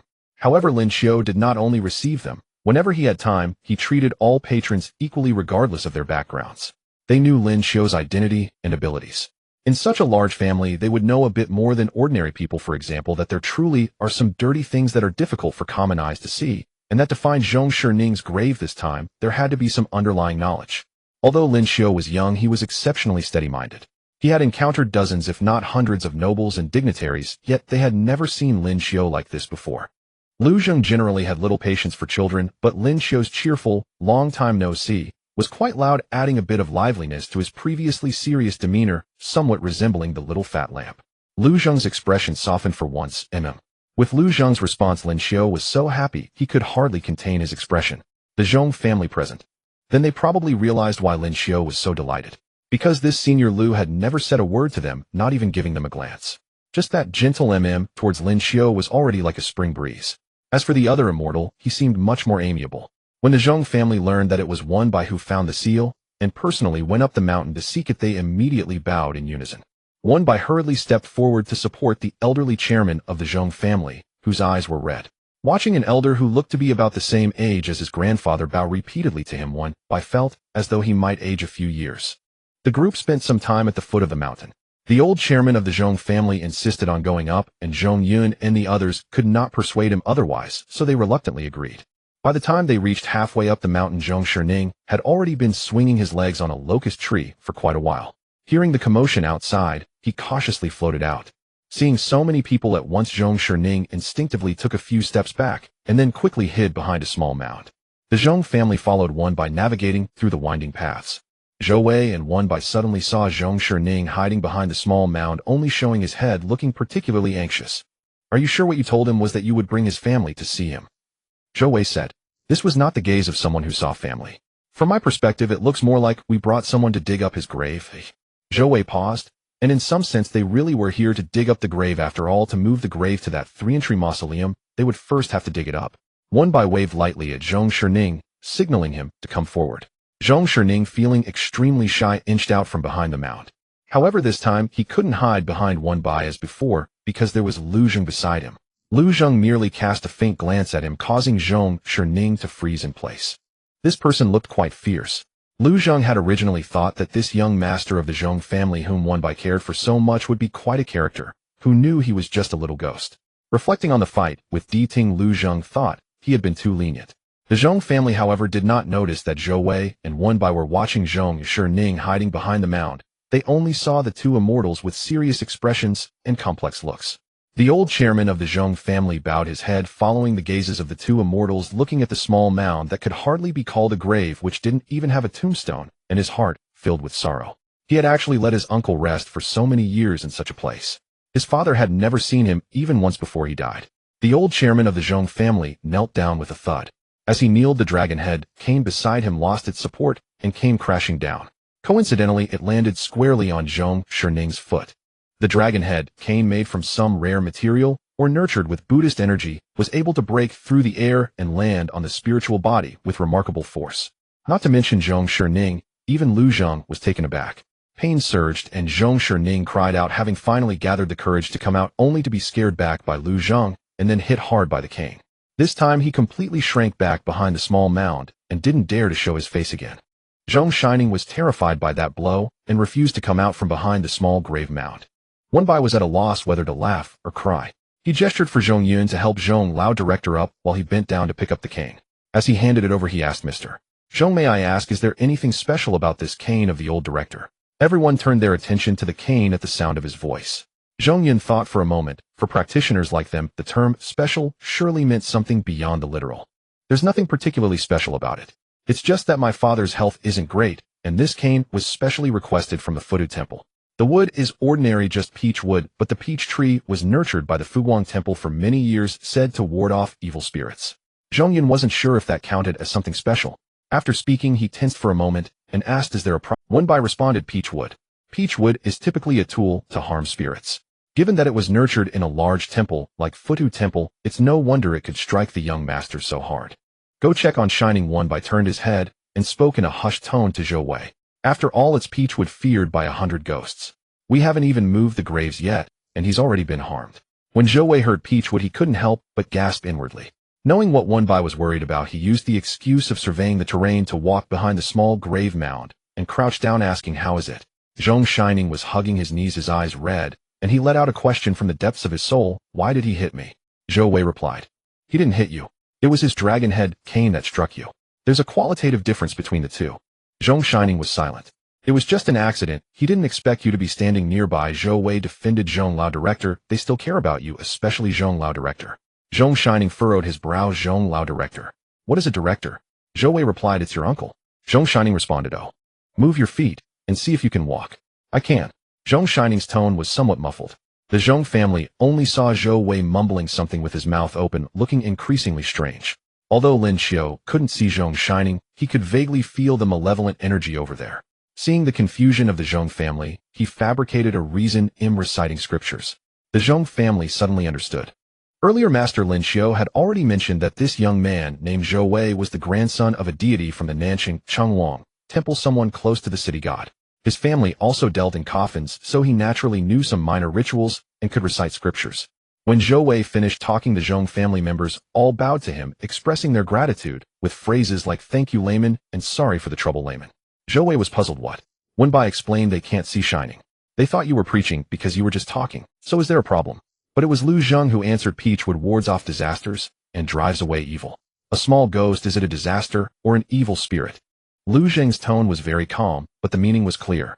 Although Zhong Shining had lived for a long time, he had no cultivation, just a small ghost. It's neither a disaster nor an evil spirit, so naturally it couldn't harm the soul. At most it would cause some flesh wounds. Zhou Wei's words confirmed this point. Only the ankle is a bit swollen, but it's not a problem. Wenbai breathed a sigh of relief. However, looking over Zhou Wei's shoulder, he glanced back. Thanks to that cane, it seemed difficult to invite this young master. Wenbai looked at the head peeking out from behind the grave mound, and then at the cane in Zhong Lao director's hand. He found it hard to speak. But after all, the Zhong family was here for Zhong Shining. Everything was prepared. They couldn't scare away their ancestors just because of a cane. As Wenbai was organizing his words, Zhong Lao director spoke. "First, sir, is there something wrong with this cane of mine?" Wenbai paused. Although he was surprised by the old director's keen observation, it was naturally more appropriate for the old director to mention it himself than for him, as a junior, so he nodded yes. Lin Xiao, who was nearby, sensed something and turned to ask, "Zhou Wei, has this cane affected the young master of the Zhong family?"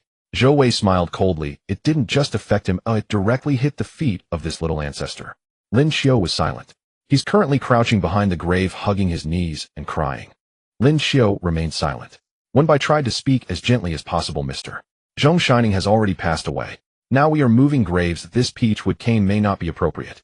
The youngest Zhong Hao, standing at the back of the group, reacted first. "Right, Grandpa, peachwood cannot be approached by evil spirits. Of course, I'm not saying the young master is evil, but holding it is indeed not very appropriate." The Zhong family had prepared for everything, even dressing in plain clothing and bringing black umbrellas, fearing they would offend their ancestors. But who would have guessed that one small mistake could lead to a big issue? This. Zhong Lao director was so anxious that he stamped his foot. "I made a mistake, I forgot about this." Saying that, he threw the dragon head cane to Zhong Yin. "Quick, take it away and throw it as far as possible." Wenbai stopped him. "That's not necessary. This cane was requested by the descendants from the temple." Although it had just struck Zhong Shining without distinction, it also indirectly proved that this cane could indeed protect. Throwing it away would be too wasteful. If Shining is afraid of this cane, would keeping it at a distance be better? Wenbai looked at Lu Zheng and proposed a solution. Hearing the name Shining, Lu Zheng reminded him with little patience, "Do you think this is the cane's problem? Then what is it?" Lu Zheng shot a glance at Zhong Shining. "It's that little ghost who approached this thing." Wenbai was silent. Although what he said was true and it made sense, he found Lu Zheng a bit strange. Although to Lu Zheng, Zhong Shining was merely a small ghost, perhaps not even worthy of that title, the boss seemed particularly concerned about this small ghost. Wenbai was puzzled. "Are you trying to contend with a little ghost?" Lu Zheng replied. His expression darkened as he warned Wenbai. Wenbai turned his head and pretended as if nothing had happened. After simply indicating that the cane didn't need to be thrown away, just kept at a distance, Zhong Lao director stuffed the cane into his grandson's hands and hurried him down the mountain. The dragon head cane, along with the little great-grandson, disappeared, and only then did Zhong Shining come out from behind the grave mound. "Mr. When apart from that cane, is there anything else that needs improvement?" Zhong Yin said. Wenbai looked at Zhong Shining and shook his head. "The time is also about right. Do you think we can open the coffin now?" Zhong Yin said. Zhou Wei was startled. So soon? He originally thought it would take a few days. Moving a grave is a significant matter. They should be calculating auspicious dates and times. With such haste, Zhou Wei suspected they wanted to verify the identity inside the coffin first. This was not unreasonable. After all, that was the Zhong family cemetery, and Zhong Shining had been connected to the Zhong family for 3 or 4 generations. They couldn't be careless. But it was too rushed. Even if they wanted to open the coffin to verify identity, they still needed to choose the right time. Wenbai also felt this was a bit hasty. "Mr. Zhong, are you trying to verify the identity inside?" As he said this, Wenbai glanced at Zhong Shining, worried he would feel uncomfortable.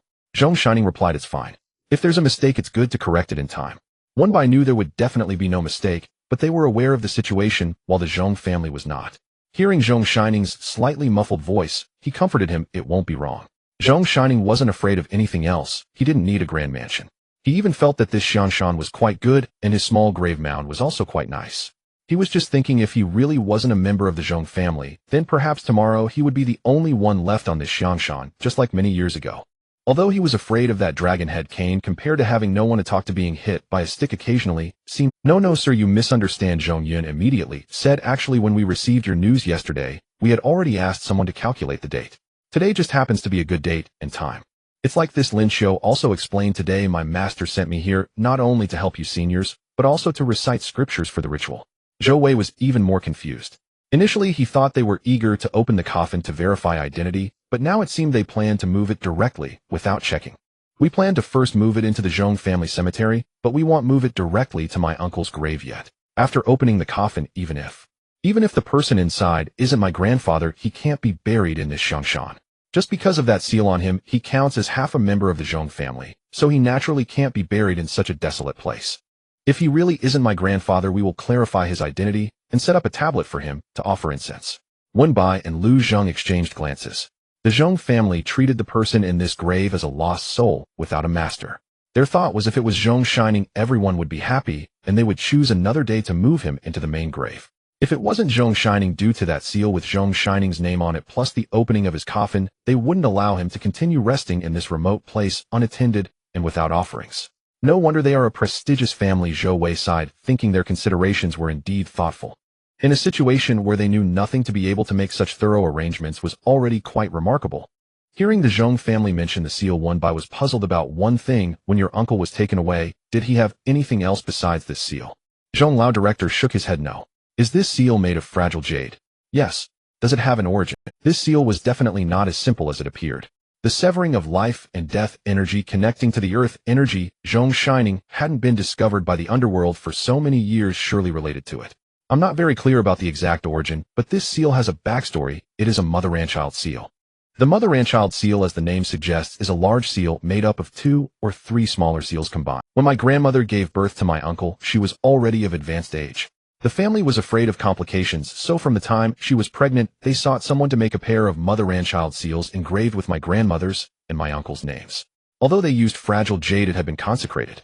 After making the seal, it was placed in the family ancestral hall and constantly burned incense, never stopping. When my uncle was born, it was tied to him. Zhou Wei asked a casual question. So Zhong Shining's name was decided before he was born? Yes, because they didn't know whether it was a boy or girl. They pondered for a long time before finally choosing a relatively gentle name.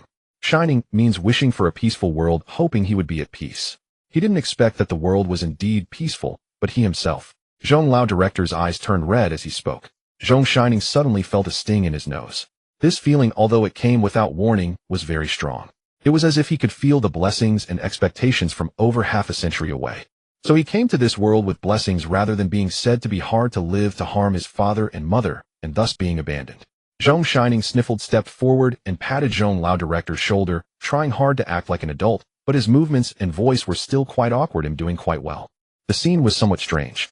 The uncle didn't look like an uncle, and the nephew didn't look like a nephew, yet it was unexpectedly fitting. Wen Bai considered for a moment, and conveyed Zhong Shining's words. He is doing quite well. The Zhong family all turned to look at Wen Bai. Naturally, they knew who this he referred to. It was precisely because they understood that they were even more shocked. This. Zhong Yun looked around this place. Since it was already said, there was no harm in saying a few more sentences. Under Zhong Shining's instructions, Wen Bai briefly explained some matters. Being buried in this Xiangshan was also an accident, Wen Bai concluded. The Zhong family originally thought they had to go through a process to verify the identity, but now upon hearing Wen Bai explain so clearly and mention the seal, although they had no way of knowing how Wen Bai learned this, it was all secondary. Right now, they just wanted to return to the cemetery as soon as possible to console their ancestors. Their hearts were even more agitated. Once the time arrived, they ordered someone to carefully open the coffin. Wen Bai and the others retreated to the side. Earlier, the death energy on the seal was also related to the mother-and-child seal, right? Wen Bai asked quietly. Earlier, when Zhong Lao director mentioned the mother-and-child seal, Wen Bai noticed Lu Zhang's eyes moved. It was inappropriate to speak then, but now that they had retreated, he opened his mouth. Yes, Lu Zhang replied. Wen Bai recounted the events that occurred when Zhong Shining was a child, and had just been picked up by the tea house owner. That person who took the money to run errands insisted on putting the seal back on Shining. Perhaps there was also this reason.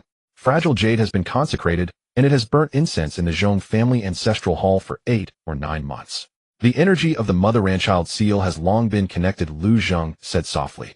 This kind of jade, once it has a name and is offered in the Zhong family ancestral hall, it counts as having recognized its master. It wouldn't easily fall into the hands of others. Wen Bai finally sorted out the reasons behind it. Earlier he had been wondering why they would go through such unnecessary trouble. Since they had taken the jade, it meant they had intentions. Now it seemed it wasn't that they wanted to return it, they had no choice but to return it. Previously they might have wanted to take it for themselves, but after taking the jade, strange occurrences began, and that period just happened to be when Zhong Shining had gone missing for a short while the resentment on the jade was at its strongest. So that person hurriedly came and hurriedly left, insisting on putting the seal back on Zhong Shining. Perhaps he was the one who had stolen the child, or perhaps, as he said, he was just someone who had been paid to run errands. But regardless of who he was, he must have been well aware that this jade could only be returned to Zhong Shining. Fortunately, in the end this jade did return to Zhong Shining. Meanwhile, the grave of Zhong Shining had already been dug open. The Zhong family acted meticulously, covering themselves from head to toe with black umbrellas, fearing even a ray of sunlight might disturb Zhong Shining's eternal rest. They had no idea that their young master was standing nearby, unable to even squeeze in. Lin Xiao stood to the side reciting scriptures. After reciting only a couple of verses, he was quietly interrupted by Zhou Wei. "Are you reciting the Exorcism Sutra?" Lin Xiao nodded, then suddenly remembered that Zhong Shining's soul might still be here, and reciting exorcism scriptures was indeed inappropriate, so he hurriedly switched to a calming scripture. Once they finished collecting the bones over there, and put away the umbrella, Lin Xiao's chanting also happened to finish. "You were reciting the soul-calming scripture, right?" Zhou Wei asked with a frown. Lin Xiao immediately nodded. Zhou Wei's frown deepened. Because after listening to a chapter of the soul-calming scripture, Zhong Shining was squatting at the gravehead, staring blankly at the empty house, looking particularly forlorn. He didn't look like someone who had just listened to a soothing song at all. Zhou Wei comforted him. "Soon you'll have a grand mansion with 3 entrances and exits." Zhong Shining sighed deeply. When One Bai walked over, Zhong Shining finally stood up. He gazed fixedly at One Bai, then lowered his head and began to tug at his fingers. He looked as if he wanted to say something, but hesitated. Zhou Wei was alarmed. Zhong Shining wouldn't want to take Xiaobai away with him, would he? This simply couldn't be allowed. Zhou Wei hurriedly turned his head to look at Lu Zheng, who indeed had a dark expression. Wen Bai didn't pay attention.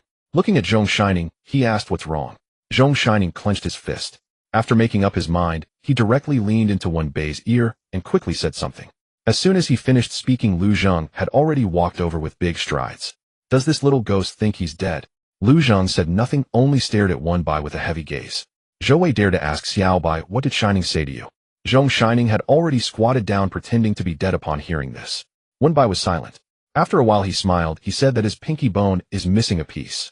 It's still buried inside. Lu Zheng was speechless. Zhou Wei exclaimed, "What? Was this really something to be so tense about?" Now he was nervous too. Wen Bai had no choice but to call Zhong Yun and explain the situation. Zhong Yun was startled, quickly checking, and indeed realized that a piece was truly missing, immediately beginning to rectify it. "It's right under that grass root," Zhong Shining directed from the side. Wen Bai acted as the messenger. When they indeed dug out the remaining little piece of the pinky bone from under that grass root, the gazes of the Zhong family members, including the professionals they had invited for the bone collection, changed as they looked at Wen Bai. "Mister, when can you still calculate the direction?" Wen Bai glanced at Zhong Shining beside him. He wanted to say, "It's not that I can, it was your young master who said it." Once they collected that piece of the pinky bone, the group walked down the mountain. Wen Bai suddenly remembered that he seemed to have forgotten something.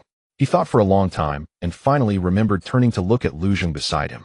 Zhong Shining descended the mountain for the first time, fearing accidents along the way, so several people accompanied. The Zhong family sent people to excavate the other half of the broken chapter under the locust tree. It was unknown if the reason was that this chapter was already complete, but Zhong Shining's remains had been moved to the Zhong family cemetery, and his soul was no longer bound within the cemetery as before. Lu Zheng did not say much about this, and did not impose any restrictions on Zhong Shining. Zhong Shining himself was unaware, but Wen Bai was very clear that the biggest reason allowing Zhong Shining to wander in the Zhong family's mansion before the cemetery was not the mysterious seal, but Lu Zheng.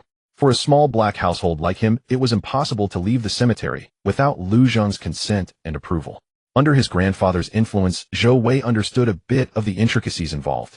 Generally speaking, souls with self-awareness tend to be confined to one place, waiting for the underworld officials to collect them. Even if they managed to escape, they would hide and evade, not daring to let the underworld messengers see them. It was rare for someone like Zhong Shining to be active right under the eyes of the top underworld officials. Watching Zhong Shining move through walls and tread on water in the Zhong family mansion with an expression full of excitement, Zhou Wei couldn't help but exclaim, "Boss Lu has opened a back door for him." Wen Bai smiled. The Zhong family has been searching for Shining for generations, forming many good relationships. Given their face, they turned a blind eye. "You think Boss Lu is considering the Zhong family's reputation?" Zhou Wei's expression was peculiar. "Wen Bai." Zhou Wei politely smiled. Leaving aside the fact that Boss Lu clearly seemed like someone who wouldn't care about others' faces even if he did it was only for the person in front of him. It wasn't that the Zhong family had formed good relationships, it was clearly Zhong Shining's good relationships that mattered, and coincidentally, that broken half-seal had ended up in Xiao Bei's hands. Zhou Wei looked deeply at Wen Bai and casually expressed sympathy for Boss Lu. No one is perfect.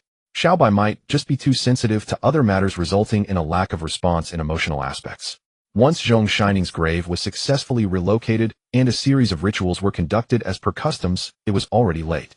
The Zhong family had prepared food and accommodation, but there were still matters in the Zhongtian temple waiting for Lin Xiu to handle, and Lu Zheng had no habit of staying out, so he politely declined the invitation, prompting the Zhong family to send a car immediately. As they walked out of the old mansion, Zhong Shining was amusing his little granddaughter, who had just learned to walk. Looking at the little girl, Wen Bai suddenly recalled something and turned to Lu Zheng. Should we go back to see Yuan Yuan? Wen Bai spoke casually with no particular intention. It was just that over the past few days Lu Zheng had not been in the underworld, and when Yuan had mentioned it several times, promising it that he would take it to see him as soon as Lu Zheng returned. Seeing this little girl reminded him of Xiao Deng, so he spoke up. However, this remark was not perceived the same way by others, especially by Zhou Wei, who had just been doubting whether Wen Bai was obtuse. Should we go back to see Yuan Yuan? This phrase was just their usual way of inviting someone they liked to their home. It was akin to saying, my dog can do backflips, do you want to come see? And Lu Zheng, the one being asked, though not as roundabout, as Zhou Wei, also paused momentarily. But it was just a momentary pause. He soon nodded him. This person is trying to be nice to him, Lu Zheng thought. Although he didn't understand why this person suddenly wanted to be nice to him, even borrowing the excuse of the little fat lantern, since Wen Bai rarely initiated conversation, he naturally couldn't dismiss his sentiments. Wen Bai turned to Zhou Wei. What about you? Should we go to my place first, or straight to me? What me? Zhou Wei clearly sensed that Boss Lu's expression darkened. He shivered, and his mouth moved faster than his brain not going. Zhou Wei was walking beside Wen Bai with this shout. When Bei's ears hurt, speak nicely. If you're not going, then don't shout so loudly. There are still matters at the temple. My grandfather is waiting for me. Saying this, he dashed into the car prepared by the Zhong family. Lin Xiu, with good awareness, said his farewells and followed suit. The Zhong family had prepared 4 cars, Zhou Wei and Lin Xiu each took one. Originally, Lu Zheng planned to return to the first mountain villa, but now he didn't, so he simply shared the same car with Wen Bai. Though Nan City and Yang City were neighboring cities, it still took over 2 hours to drive. After going back and forth, and having gotten up early to climb a mountain that morning, by the time they got home, Wen Bei's eyelids were almost too heavy to keep open. He was glad he had brought Lu Zheng back today. He didn't have the energy to play with Xiao Deng. As soon as Xiao Deng saw Lu Zheng, it sat on his shoulder, swaying its little petals and pestering him to take it out to bask in the moonlight with the Qianyo picture. Lu Zheng indulged its antics. However, when he re-entered from the balcony, Wen Bai had already fallen asleep on the sofa. Xiao Deng was originally mumbling away, but upon seeing Wen Bai lying on the sofa, it immediately fell silent. Lu Zheng Bai has closed his eyes. Lu Zheng responded softly, Where's the blanket? In the room. Lu Zheng unconsciously slowed down his footsteps. Xiao Deng wanted to check on Wen Bai. As it began to move, Lu Zheng grabbed its little head and brought it back. Don't disturb him. Xiao Deng wiggled in Lu Zheng's palm, calling softly, Lu Zheng. Lu Zheng looked down at it. Xiao Deng said innocently, when a boy closes his eyes, it means he wants a kiss from you. Lu Zheng. Lu Zheng halted, lifting his son's head, his tone dangerous. Who taught you that? Xiao Deng answered honestly, Hualing. The next moment, the picture of Qianyo worth millions along with the Hualing was hung on the balcony by Lu Zheng. The Hualing, which was busily eating fragrant dried tofu, exclaimed. Lu Zheng's voice soon echoed inside the painting. If I hear any more nonsense from it, be prepared to starve for the next 10 years. The Hualing. Wen Bai initially only planned to sit on the sofa for a moment, but somehow fell asleep. However, a sofa is still a sofa. Wen Bai did not sleep soundly and woke up after just over an hour. Xiao Deng sensed Wen Bai gradually waking up and flew over, nuzzling against his neck. Wen Bai was already used to the alarm-like Xiao Fat Lantern and lazily got up after rubbing its little petals. When he caught sight of another figure in his peripheral vision, Wen Bai paused for a moment. Still half asleep, he had forgotten that he had brought Lu Zheng back. Boss. Wen Bai spoke apologetically. He had brought the boss back, but left him there while he slept. Wen Bai was typically gentle in speech, and this time, just waking up, he appeared especially soft. Lu Zheng ignored the itch in his heart and looked at Wen Bai. Are you this defenseless toward everyone? When Bei's thoughts were still somewhat sluggish, he didn't comprehend. When you sleep and there's someone beside you, you just sleep soundly. Lu Zheng put down the book he was holding. Wen Bai took a while to process Lu Zheng's meaning. Email. Lu Zheng frowned. He naturally knew. Wen Bai continued, this is my home. Lu Zheng. So there's no need to be on guard against anyone, right? Or what could others possibly do to me? Wenbai asked sincerely. Lu Zheng. Besides, you're not just anyone who I wouldn't let strangers into my home. Wenbei's few light words turned all of Lu Zheng's arguments back on him. Lu Zheng's heart raced suddenly. What did he mean by not just anyone? Lu Zheng's heart was complicated, but in the end he merely asked nervously, what does it mean, not just anyone? Wenbai, it's the boss. Lu Zheng. He would eventually be driven mad by Wenbai. Lu Zheng had also basically recognized a fact: Wenbai did not like him. Showing goodwill was goodwill, but it was merely a subordinate's goodwill toward a boss. In other words, even if it weren't him, anyone else would be no different. This realization caused Lu Zheng's face to darken. The news of the boss returning with a dark expression quickly spread throughout Dong Tai. Though the boss' dark expression was a routine event this time, it was no longer just a dark expression. He was practically exuding an aura of "let me die." The underworld officials didn't even dare to meet his gaze, hurriedly seeking out Di Ting. Di Ting, is that so? A group of underworld officials. So you seem a bit too happy. Is that so? Di Ting repeated. You'd better not seem so happy, the underworld officials collectively said, otherwise there will be a fight until dawn. Di Ting approached Lu Zheng's office door and didn't even speak. As soon as he pushed the door open, a gust of wind came at him. Di Ting dodged to the side. TSK. It seemed this time he was serious. Weren't you going to see Yuan? Why are you back so soon? Di Ting said while walking in. Lu Zheng remained silent. Di Ting sat on the sofa. Your expression doesn't suggest you've had an open conversation with Wenbai, have you? It seemed not only had they not discussed it, but he had also been rejected. Lu Zheng didn't respond and shot Di Ting a glance. Why would it be me talking to him? Clearly Di Ting shrugged. Wenbai definitely wouldn't have an open discussion with you.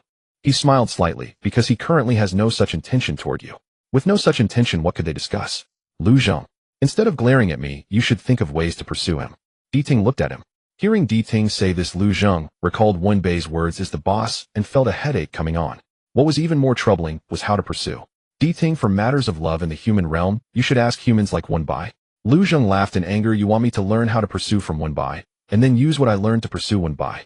Di Ting isn't that perfect. No middleman, straight to the point. Lu Zheng flicked a flame with his fingertip. Di Ting fell silent. However, Di Ting thought for a moment, given Wenbei's character, while he still maintains a subordinate's respect towards you, you'd best not be too direct. Otherwise, whether or not nothing happens, even if something does, he wouldn't easily seek you out. Hearing the deliberately emphasized words respect, Lu Zheng almost wanted to strike him with a gust of wind. But he had to admit that Di Ting's words were correct. If he were to clearly express his feelings, he might even find it hard to have a proper conversation in the future. Di Ting clicked his tongue inwardly and gazed at him. Just because you're not allowed to speak doesn't mean you're not allowed to pursue.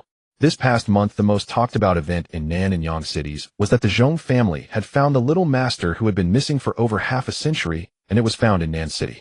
The connection between Nan and Yang cities made Nanda University even more lively. Because everyone knew that Zhong Yun's son Zhong Hao, the future business mogul, had enrolled at Nanda University half a month ago. That day the group was discussing the centennial anniversary. Suddenly the class monitor went on a rampage about Wenbai sending out over 20 messages, each with 3 to 10 exclamation marks at the end. The fervor was such that it seemed like they were about to take over the group. Instead of bringing Wenbai out, it set off a stir among the others in the class. While everyone was expressing that it was less impactful when they said away died, the class monitor suddenly sent Chung Wenbai Xiaobai. Are you familiar with Zhong Yun? Oh, Zhong Yun. Which Zhong Yun? Not the Zhong Yun from the Zhong family, right? For this anniversary, our graduate students need to help out. Today when I went to find old Yang, I overheard the teachers in the office discussing Xiao by saying that the school received a call from Mr. Zhong Yun this morning saying he couldn't attend the unveiling ceremony at the History Museum due to prior arrangements, but would send a gift through someone. The gift was already on the way, but then he heard Xiao Bei's name from somewhere and confirmed that Xiao Bai was one of our Nanda students. He immediately canceled his original schedule, saying he would definitely attend, and even asked if the graduates would return, clearly indicating he wanted to know if when Xiao Bai would attend. The teachers were all in a frenzy. I was caught and asked for half a day before I was let go. The finance major at Nanda is a prestigious program not only at Nanda but also recognized nationwide. The finance industry has high barriers to entry, with half of the students in the warm white class having pursued postgraduate studies. Among those, nearly half remained at the university, so Chengqing's information is indeed firsthand. The class group has exploded with messages. Dai Xiaolu, I can't tell if the class monitor is pulling our leg. Qian Minglin, is this one of the tactics to trick us into attending the centennial celebration? If so, I can confidently tell you that I believe it. Zohua, it's real. Damn, do you all remember Senior Wang Hong? He was a student from a few years back under old Lu, the one who gave us a lecture on course projects. After graduating from his master's, he stayed on as a counselor, and I just bumped into him at the cafeteria. He also mentioned Xiao Bei's situation, and now it's not just the teachers who know, students are almost all aware too. Sun Hongyi, Luan, Dai Xiaolu, dad is actually beside me. I'll call you dad out of respect. Qian Minglan, class monitor, if you don't give me an invitation to this centennial celebration, I won't let this go. Luan, right. Whether it's about Zhongyun being dad or not, it doesn't matter. I just want to see Xiao Bai. While everyone in the class group was discussing invitations, Zhou Wei stared at the invitation letter sent personally by the associate dean, feeling bewildered.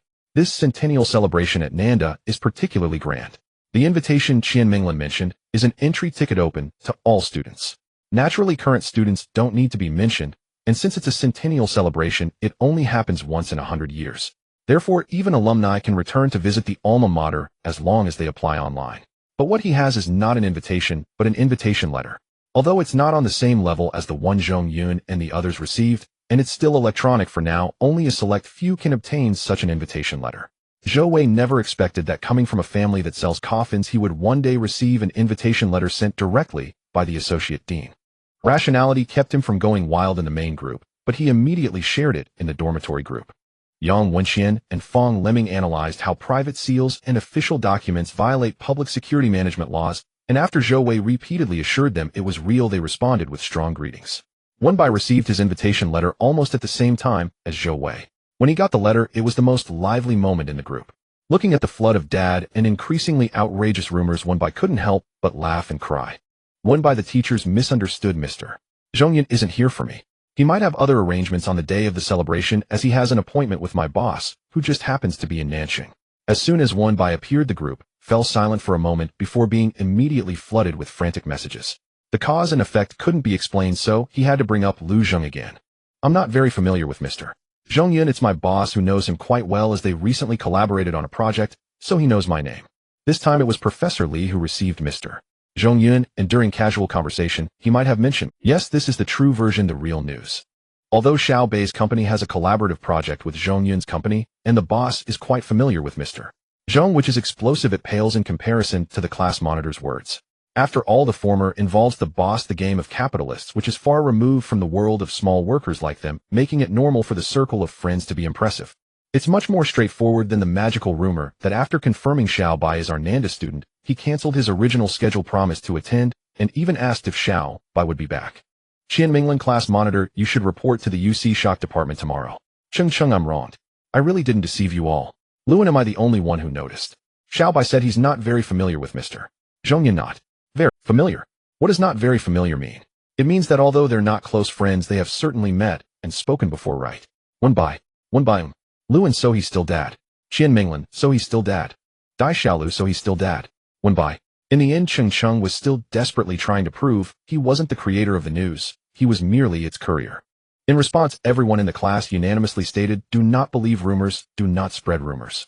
Only Zhou Wei on the other side of the screen expressed deep sympathy for Cheng, because he knew that the seemingly magical news was actually the closest version to the truth. Reality was even more magical. So magical that he didn't even know what to say. Zhou Wei took a screenshot of the invitation letter and sent it to Wenbai. Do you know what the associate dean said to me when he sent this invitation letter? Wenbai could roughly guess that Zhou Wei obtaining the invitation letter should be related to the Zhong family, but he was unsure about the specifics. Zhou Wei, what you just said about Zhongyun collaborating with your company is made up. Here it's true. Wenbai became even more puzzled. I don't know what Mr.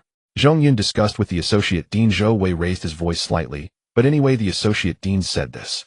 Zhou Wei mimicked the associate dean's tone. Xiao Zhou, even the teachers don't know that your family's business is cooperating with the Zhong family. Why haven't you mentioned it? Mr. Zhongyun holds you in high regard. From what he said, the collaborative project is quite high-end. If there's a chance, you should come back and give the younger students some lectures to help them learn. Zhou Wei almost forgot how he answered when the associate dean asked him what aspect of the collaboration it was. He couldn't just say, I helped him move a grave for his grandfather, right? The teacher even invited me back to give a lecture. Will he teach the young flowers of our country how to fold gold ingots or how to catch ghosts? Wenbai paused for a moment and smiled. During their several encounters, he had always thought Mr. Zhongyun was quite capable and meticulous. Who would have thought his ability to fabricate was not bad either? Creating a pretext isn't actually difficult. The challenge lies in deceiving the person, especially someone as perceptive as the associate dean. If you take it as a project collaboration, it's not wrong at all, Wenbai said with a smile. The Zhong family has been seeking Shining for generations. Everything else must yield to him. No project can be more high-end than this matter. Zhou Wei was taken aback for a moment before coming to his senses. Thinking about it this way, it does seem to be true. What project could be more urgent than finding the young master? Zhou Wei smiled. Are you going on the day of the celebration? When the associate dean asked me, I was also dazed and confused, and I just agreed. Going to a celebration is fine, but Zhou Wei mainly fears being caught by the teachers and questioned about the family business. He is afraid without Xiaobai around. Fortunately, Wen Bei's answer was I will go. It seems Shining has something to do and might meet Mr. Zhongyun. Zhou Wei was taken aback. Huh? Is something wrong? It shouldn't be. I just learned from Teacher Li. Zhou Wei. Professor Li. Yes, Professor Li might have just been discussing the process with Mr. Zhongyun, and at the end Mr. Zhongyun asked if it was convenient to call me, and the teacher conveyed it. Did he say anything specific? No, he didn't make it clear over the phone, just briefly mentioned it was related to Shining possibly. Wenbai was halfway through typing when Zhongyun's call came in. Wenbai had to hastily tell Zhou Wei something, and then answered the phone. Wenbai and Zhongyun had exchanged contact information long ago, but during this month Zhongyun had avoided interrupting Wenbei's quiet cultivation, so they hadn't been in touch often. Even when there was something to discuss with Zhong Shining, it would be through text at relatively fixed times. This phone call was the first in a long time, especially after learning that Wenbai was studying at Nanda. When the Zhong family collectively learned about this news, they were all shocked. Initially, when they heard Taoist Lin Xiu calling Wenbai senior, they instinctively thought Wenbai was a high practitioner at Zhongtian Guan, much older than he appeared. Who would have thought he actually looked that young? He had just graduated this year. He was even Zhong Hao's direct senior. Mr. 1. Zhongyun opened his mouth first. Wenbai had actually reminded him many times before to just call him by his name or directly call him Xiaobai, but Zhongyun never changed how he addressed him. Zhong Hao, on the other hand, would occasionally call him brother after they became acquainted during Wenbei's visits to the Zhong family's cemetery. Once he slipped and called him brother in front of his father and grandfather. The difference in generations resulted in him being grounded at home for 2 days. After a brief chat, Zhongyun got to the point. Mr. When I don't know if this is appropriate to say as it concerns my grandfather, but I wanted to ask you. Please go ahead. Yesterday my dad had a dream where he saw my grandfather. Upon hearing this, Wenbai, that was not just Chairman Zhong thinking about him during the day and dreaming at night, but rather a visitation dream. Although he had previously told Chairman Zhong that Zhong Shining was doing quite well, it was ultimately just what he had said. Chairman Zhong, being older, often thinks a lot. Every time he walks by Zhong Shining's grave, he often ends up crying while talking. Zhong Shining felt uncomfortable about it, and worried that his old nephew would harm his health, so he had mentioned this to Wenbai. Thus Wenbai asked Lu Zhong. After all, words spoken through another's mouth will never have the same persuasive power as those heard directly. Possession, soul attachment. Wenbai gently reminded him that this method was too otherworldly. Was there a more mundane approach? After all, Chairman Zhong was quite elderly, and Zhong Shining's intention was to spare him tears and preserve his health. If Lu Zhong were to suggest possession, it could lead to an unexpected reunion of uncle and nephew. In the end, he decided to suggest a dream visitation. Having made up his mind, Lu Zhong drew a talisman for Wenbai. During their last visit to the cemetery, Wenbai had handed this talisman to Zhong Shining, instructing him to place it behind Chairman Zhong. The talisman contained a special restriction set by Lu Zhong, invisible to the living, allowing Zhong Shining to handle it himself. However, that was a week ago. Wenbai had assumed that Zhong Shining had resolved the matter by now, only to find out that he had acted just yesterday. He guessed that perhaps Chairman Zhong had wept at his grave again yesterday. Did something happen in the dream? Wenbai asked. Not really. When Zhongyun said this, his tone was evidently quite pleased. In the dream, my great-grandfather appeared as a 20-year-old, but my father recognized him immediately, saying he looked a lot like my grandfather in his youth. Yes. Wenbai listened quietly. Mr.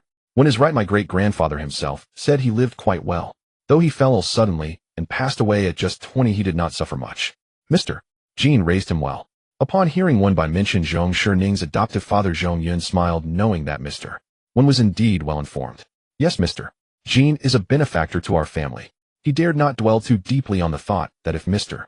Jean had not taken his great-grandfather in during that winter and instead left him to be abandoned again, it would have been a very different situation. My uncle also informed my father of Mr. Jean's burial site. My father originally planned to relocate Mr. Jean's grave, but my uncle refused, stating that it was a spot chosen by Mr. Jean himself peaceful and should not be disturbed. My father agreed, intending to personally tend to Mr. Jean's grave, later repairing the tombstone in honor of my uncle. Wenbai also thought this was better. Moving a grave is indeed a significant matter.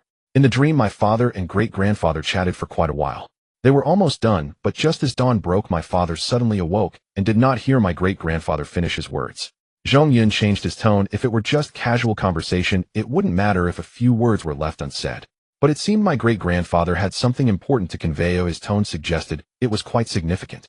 However, my father only caught part of it, and after waking up he was afraid of forgetting, so he hastily grabbed paper and pen. We studied it for a long time, but couldn't decipher it, and fearing my great-grandfather might be unsettled in the afterlife, we came to ask you. To be honest, on the day of Nanda's anniversary I mentioned I had something to do, but it was actually because of this. I planned to visit Zhengtianguan with my father to find you. Who would have thought? Wenbai finally understood the whole situation. At that time, he had casually fabricated a story about Zhong Yun needing a meeting with the boss during the anniversary, but it turned out to be true. What puzzled him was that it had only been a week since he last met Zhong Shining. What important matter could Zhong Shining possibly have to discuss with Chairman Zhong? If it was urgent, he might have to make another trip to Nan City. What did he say? Wenbai asked. Zhong Yun picked up the paper his father had recorded, looking at the seemingly illogical individual words, and said, I'm not very clear about the specifics, but it seems to be related to Shangshan. The only words my father wrote down were stone Shangshan bring back. Mister, what do you think this means? Wenbai replied, I know what it is. Don't worry, tell Chairman Zhong to relax. I will bring it to you the day after tomorrow during the anniversary. Upon hearing this, Zhong Yun said a few words, and Wenbai immediately understood what it was, feeling even more delighted, and repeatedly agreed. Before long, it was the day of the anniversary. The centenary celebration of Nan City University was grand, attracting many from political and business circles. Particularly on the first day during the opening ceremony in the afternoon, Entrepreneur Summit major media outlets reported extensively, and banners from collaborating enterprises and flower baskets from alumni were nearly ubiquitous. Especially Zhong Yun, who attended as the keynote speaker at the Entrepreneur Summit. From the moment he arrived at Nan City University, he was personally welcomed by university leaders, and wherever he went there was a crowd. The news that Mr. Zhong Yun decided to attend the anniversary because of Wenbai hadn't completely settled yet. Fearing that one wave had not yet calmed down before another arose, and knowing Zhong Yun was busy today, Wenbai planned to contact him privately after the Entrepreneur Summit concluded. With this thought, he calmed down. The opening ceremony began at 10 in the morning. Wenbai and Zhou Wei had invitations and could have taken their seats, but the group seated over there consisted entirely of exceptional alumni from prominent enterprises. The teachers were thoughtful and arranged for Wenbai and Zhou Wei to sit further back, surrounded by senior students from the finance department, a few of whom Wenbai recognized. But since it was a rare gathering of classmates, Wenbai still wanted to chat with them. Zhou Wei was also reluctant to squeeze into that crowd, feeling that sitting there would mean exchanging business cards and being questioned about his family business, which he found difficult to discuss. The two of them came to a tacit agreement, informed their teacher in advance, vacated their central seats on the first floor, and chose a spot on the second floor viewing platform to join their classmates. Wenbei's seat was already somewhat off-center, but due to the rumors of his close connection with Zhong Yun, which had circulated in Nan, he still attracted a bit of attention as he ascended to the second floor. Wow, it's Senior Wenbai. Where? Why is the senior on the second floor? Shouldn't he be seated on the first floor? Yeah, shouldn't he be given a seat as an outstanding alumnus? Wasn't it said that he was very familiar with Mr. Zhong Yun? He should be sitting down there, right? Do you really believe that? I have no idea how that rumor got out. It's not us who said it, but the teachers. It came from their side first. Wenbai ignored them and sat down with Zhou Wei. The commotion came swiftly and faded just as quickly. When Zhong Yun and the other guests and leaders entered, heading towards the leaders' seats, the entire venue erupted with thunderous applause and cheers. The opening ceremony quickly commenced. When it was time for the new students to give their speeches, everyone looked up simultaneously to see who was walking towards the podium and burst into laughter. How funny that Zhong Hao is giving the new student speech this year. Haha, my dad is sitting down there. The key point is my dad is everyone's dad. I'm not surprised that Zhong Hao is the representative. You all want to be Zhong Dad's son, but Zhong Hao isn't a younger brother. He got in with the top score in his major, so while his being the representative might have something to do with his dad, he definitely has the hard strength to back it up. I can't be jealous. I heard Zhong Hao's personality is rather cold. Really? Zhou Wei laughed. Hey Xiaobai, did you hear? They say that kid Zhong Hao has a cold personality, ha. Before Wenbai had the chance to respond, Cheng Cheng and the others had already come over. That kid Zhong Hao. Oh, wait, are you close with Zhong Hao? Yeah, I've also heard that, Mr. Zhong Yun's son seems hard to approach. Oh, why did you react this way? Zhou Wei. Wenbai glanced at him, realizing he had let something slip, and decided to handle it himself. Zhou Wei. The national anthem played. The opening ceremony began, and the school anthem played, officially marking the end of the opening ceremony. The leaders had not yet left, but the students had already scattered. But the crowd's voice gradually grew louder with the music. In the front rows, Zhong Hao was busy organizing it. Since he was to speak on stage, the teachers had arranged for him to sit on the outermost side. Two staff members walked past him, their conversation clearly reaching his ears. Hey, is that Senior Wenbai on the far left of the second floor viewing platform? It really is. Zhong Hao initially did not react, but then heard someone say, "Isn't Senior Wenbai here to see Mr. Zhongyun?" That's when he confirmed. He abruptly raised his head. Upon learning that Wenbai was his direct senior, and also the banner of the previous year's finance department, Zhong Hao deeply admired him. His admiration was even greater than for his grandfather. Zhong Hao firmly believed that for a practitioner like Wenbai, cultivation was the main course, while learning was a minor subject. However, not only was he a young disciple of the head of Zhengtian Guan, but he also managed to achieve such a level while engaging in studies to pass the time. What couldn't Wenbai do in this world? The leaders on the first floor had mostly departed, and everyone's attention naturally shifted to Zhong Hao. So when Zhong Hao abruptly raised his head, everyone froze for a moment, especially those on the second floor viewing platform. Their elevated position made his action even more conspicuous. After a brief hush on the second floor, discussions immediately ensued. Is Zhong Hao looking this way? Oh wow, it seems he really is. What could he possibly want? Didn't his dad just step out? Only Zhou Wei and Wenbai felt an uneasy premonition. Zhou Wei Xiaobai. Why do I feel like Zhong Hao is looking for you? Wenbai lowered his head, intending to message Zhong Hao to tell him not to move. But he didn't have the chance. Just as he pulled out his phone, Zhong Hao stood up under everyone's gaze.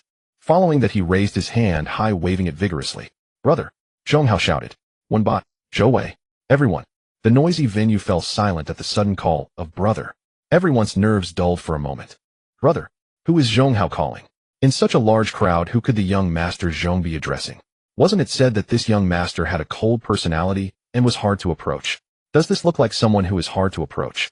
If it weren't for the knowledge that Zhong Yun was the only son of Zhong Hao, and that the Zhong family had no other heirs, they might have suspected that a young master from the Zhong family was sitting in their second floor section. The crowd was momentarily confused, their minds even involuntarily jumping to scenarios of high society intrigue. Only Cheng Cheng and his group sensed something amiss. The gaze of the class gradually shifted from the young master Zhong on the first floor to Wenbai on the second. If they weren't mistaken, it seemed the direction the young master Zhong was looking at was indeed toward their side.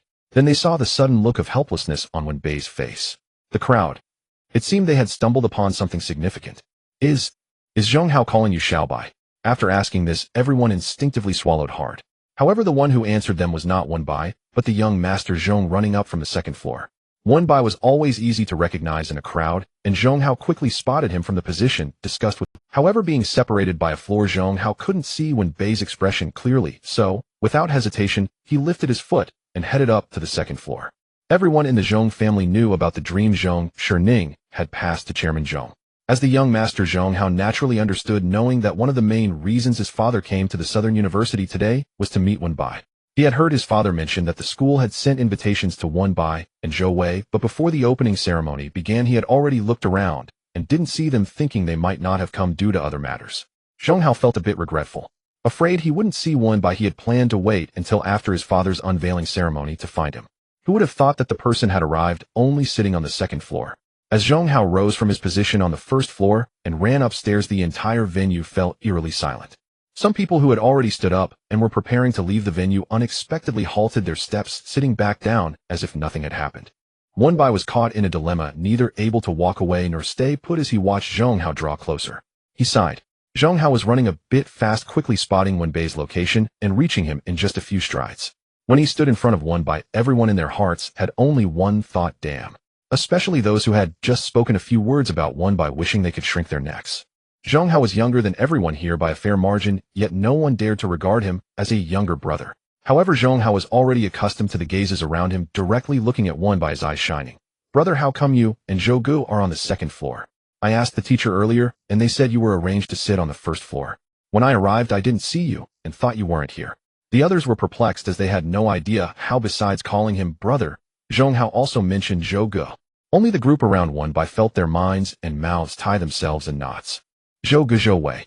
So that earlier call from away, that little brat Zhong Hao, was not random. They actually knew each other. Not only knew each other, but were familiar enough to call him that little brat Zhong Hao. Damn, do they actually have two daddies by their side?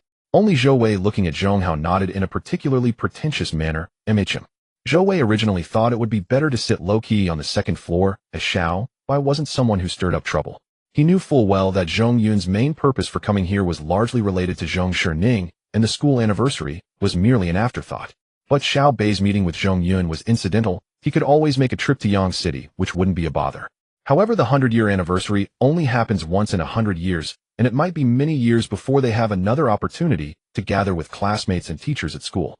Even without an invitation, he would still come today. Zhou Wei had thought this way before to be low-key and steady. But now upon hearing Zhong Hao call him Zhou Ge, he couldn't help but feel a bit elated. This feeling was, well, not too bad. Wenbai had no intention of avoiding Zhong Hao, he simply thought it better not to complicate matters. But now that Zhong Hao was right in front of him, there was no need for concealment. All my classmates are sitting over here, so I came up, Wenbai explained. Zhou Wei, following Wenbei's cue, raised his hand and gestured toward Cheng Cheng and the others behind him. Look, they are all here. Zhong Hao already knew Wenbai was studying finance and was his direct senior, so naturally Wenbei's classmates were his direct predecessors as well. He nodded toward them. Hello, seniors. Although this greeting was obviously not as warm as when he addressed Wenbai, considering that this person was Zhong Hao, the rumored cold heir of the Zhong family, this polite and gentle greeting was already quite impressive. Everyone didn't put on any airs of seniors, but nodded in return. Hello, junior. Hello, junior. Zhong Hao looked back at Wenbai's eyes lighting up again. Brother, do you and Zhou Ge have any plans for lunch? Shall we eat together? Wenbai thought for a moment. Lunch might not work, our class has a gathering. At this, whether it was Cheng Cheng and the others, or those pretending to play with their phones, while actually straining to listen, they all went silent. Cheng Cheng and the others twitched their mouths, exchanging glances that screamed, "Are you serious?" If it weren't for the unsuitable setting, Cheng Cheng and the others would have thought about lighting a cigarette. In just a minute, they had already envisioned how they would act 30 years later when drinking at the table. You might not believe it, but I have a friend who turned down Zhong Hao's invitation to have a meal with me. Yes, that Zhong. Actually, we're just having something casual for lunch. Xiaobai, you can go eat with Junior Zhong first, it's no problem. Yeah, we can also have dinner later, if not we can grab a late-night snack. Lao Yang and the others have been busy all day, so we could go out for a late-night snack instead. Cheng Cheng and the others were worried that Wenbai would embarrass Zhong Hao, but Zhong Hao seemed completely unconcerned. It's fine, brother, you go ahead and be busy. If you have time in the afternoon, let's meet up. Seniors can come along too. Just as Cheng Cheng and the others wanted to say, that's not quite right, Zhong Hao added, isn't my dad coming over too? Let him treat us. The entire class of students. The eavesdropping crowd. Although Zhong Hao was the next heir of the Zhong family, he was still just a student, and everyone knew he was an MVP among the second generation. Yet given his identity and age, there remained a sense of familiarity with his peers. But Zhong Yun was different. Zhong Hao inviting someone to dinner was entirely different from Zhong Yun doing so. Wenbai sighed as he looked at Zhong Hao.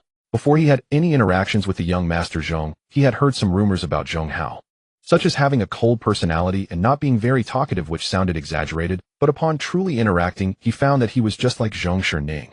One could even say that everyone in the Zhong family was quite amiable.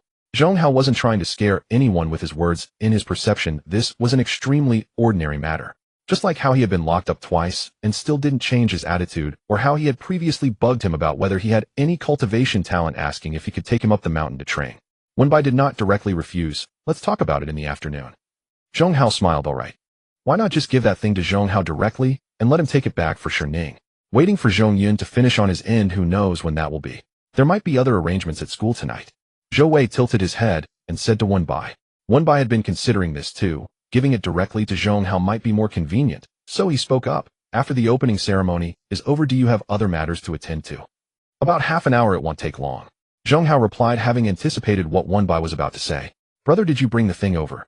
Wenbai, it's temporarily placed in Professor Li's office. The surrounding crowd picked up on a key term from their conversation, thing. Thus they listened even more intently. I think I won't go then, Zhong Hao said after a moment of thought. Zhong Hao, this morning my grandfather specifically called me saying that the item is too valuable for my dad to come here to collect. He's not comfortable with me taking it. Wenbai, Zhou Wei, the crowd around them. Everyone was left speechless, but for entirely different. Wenbai and Zhou Wei were at a loss for words due to the cautious, valuable item that Zhong Hao mentioned, because this valuable item actually only constituted one word: heavy. When Zhong Shining conveyed the dream to Chairman Zhong, the references to Xiangshan and stone actually referred to the bench Zhong Shining had brought out for them the first time they went to Xiangshan. It was said to be the most beautiful stone in all of Xiangshan, and also the entirety of young Master Zhong's. Zhong Shining had lived on Xiangshan for many years. Initially, it was lively and not boring, but later when he was left alone, he became incredibly bored roaming the mountains to find pretty flowers, plants, and stones. However, flowers have their seasons which change yearly, living things are hard to compare. Thus he turned his focus to inanimate objects and began to search for stones. When he discovered that he could occasionally encounter tangible objects, the first thing he did was move back the results of his many years of effort. Those few round stones. It was his fault, Wenbai thought. At the time, he hadn't elaborated over the phone, only mentioning that he would bring the item on the day of the anniversary, leading the Zhong family to develop the misconception of it being a valuable item. But upon reconsideration, Wenbai felt that even if he had mentioned it clearly over the phone, Chairman Zhong likely wouldn't regard those few stones as ordinary mountain rocks. After all, it was something specifically requested by Zhong Shining. Wenbai and Zhou Wei were left amused and exasperated by Zhong Hao's valuable item, unaware of the probing gazes surrounding them. If they had previously been putting on airs out of respect, they had now entirely cast aside all pretense and were staring intently. What did the young Master Zhong just say? My grandfather. Why is there a mention of Zhong Hao's grandfather in this? Isn't Zhong Hao's grandfather the chairman of the Zhong family? Hasn't he already retreated to the background and stopped seeing guests? And that sentence, let my dad come here to collect it. What exactly is this item that requires Zhong Yun to personally come to Wenbei's place to retrieve? Regardless of lineage, experience, age, or status, no matter how valuable an item is, it shouldn't be the case that Wenbai delivers it to Zhong Yun, right? Damn, is what was said earlier about Zhong Yun coming for Wenbai really true? I don't know if it's true, but Wenbai and the Zhong family seem to be quite familiar with each other. Is the senior perhaps a relative of the Zhong family? Everyone was filled with questions, holding their breath as they looked toward Wenbai. Zhou Wei patted Zhong Hao's arm, whispering, the weight is real, but the value is not as much. Huh. Zhong Hao was momentarily at a loss, looking at Wenbai. I can take it, but I might need to trouble you to call my grandfather. If he casually handled the young master's belongings, and his grandfather found out, he would surely get a beating. Seeing Zhong Hao's anxious expression, Wenbai felt that even if he gave him the item, Zhong Hao likely wouldn't feel at ease, perhaps guarding those stones all day. On such a grand celebration day, Wenbai found it hard to bear, so he said, forget it, let's talk about it in the afternoon. Zhong Hao quickly agreed. Alright, either way, I can come with my dad tonight to find you. As soon as Zhong Hao finished speaking, his phone rang. Looking at the screen, it was his grandfather. He immediately raised his head and said, it's Grandpa's call, bro, I'm going to answer it, wait for me. Several quick-reacting individuals around could sense something from Zhong Hao's words, it's Grandpa's call. Wenbai likely knew not only Zhong Hao well, but was also familiar with Zhong Yun and Chairman Zhong. If Wenbai did not know Chairman Zhong Hao wouldn't have specifically pointed out that the caller was his grandfather. Cheng Cheng and the others could no longer hold back. As soon as Zhong Hao walked away, they immediately huddled closer. Xiaobai, do you also know the chairman of the Zhong family? Cheng Cheng asked. As soon as he finished, everyone fell silent. Yes, Wenbai acknowledged, already resigned, but did not forget to emphasize. It's because we have cooperation with the Zhong family. It's not a personal reason. Zhou Wei chimed in. Yes, there is cooperation. Cheng Cheng harbored doubts. But wasn't it said that Chairman Zhong had already stepped back and handed everything over to Mr. Zhong Yun? When Chairman Zhong stepped back, it almost wiped out a multitude of business reports, sparking extensive discussion. A collaboration that could bring Chairman Zhong out should be one with immense potential, yet there were quite a few people working for the Zhong family in the south, and with even a slight rustle they would all talk about it. How come it seemed like there was no news at all? Zhou Wei replied calmly, it's not considered cooperation with the Zhong family, it's more private. Wenbai turned his head to look at Zhou Wei and smiled. He reacted quite promptly. Yes, I am representing the boss. Only then did everyone realize. It's not considered cooperation with the Zhong family, but rather a private collaboration. Is the cooperation partner Chairman Zhong? If that were the case, it would explain why Zhong Hao called Xiaobai bro. Mr. Zhong Yun specially came for Xiaobai. Although it sounded a bit fantastical upon reflection, it made sense as the partner was his father. Wenbai replied, sort of. Mainly because he is Chairman Zhong's uncle. But if we say it's Chairman Zhong, that works too. Cheng Cheng and the others were already at a loss for words.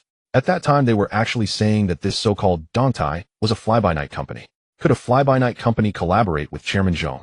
Moreover, it seemed that it was not Xiaobai who was eager to meet Chairman Zhong. Rather, it seemed that the Zhong family was quite enthusiastic. After all, the young boss Xiaobai had not even shown his face. A few bolder girls directly asked, Xiaobai, is it usually you who represents in these matters? Generally, small matters are fine, but negotiating cooperation with Chairman Zhong is also your responsibility. What kind of boss is Xiaobai after all? Wenbai understood their underlying meaning. The reason he took charge of these matters was largely because he had sought them. The boss has a lot on his plate, Wenbai said thoughtfully. However, the truth is the boss is quite idle, but Wenbai had to admit that in their eyes collaborating with the Zhong family might be a big deal, but in Lu Zheng's eyes it definitely fell into the troublesome category. So busy, no wonder I haven't heard much about his name. I remember your boss Xiaobai seems to have the surname Lu. Yes. Is he a man? Yes. Is he quite old? They even suspected that this boss Lu might be older than Chairman Zhong. So that's why the Zhong family treated Xiaobai so courteously. Wenbai and Zhou Wei fell into silence. Wenbai truly didn't know how old Lu Zheng was. Zhou Wei also followed their train of thought. Boss Lu is the head of the underworld in the cycle of reincarnation. He should be thousands of years old. From a physiological standpoint, he is indeed quite old. But Boss Lu clearly cannot be calculated by physiology. He must be judged by psychology because Boss Lu is still pursuing Xiaobai. If we were to calculate by physiology, he would have to be the ancestor of Xiaobai, and that would be called an age gap romance, which is not permissible. Boss Lu is a young talent, not too old, just a little older than Xiao by around 27 or 28. Zhou Wei immediately said, "Wenbai, does Boss Lu look like he is in his 20s? I'm not wrong, am I?" Zhou Wei whispered. "Wenbai, I know that's not what I meant." He just didn't understand why Zhou Wei was sitting up straight when discussing this, and had to mention that he was just a little older.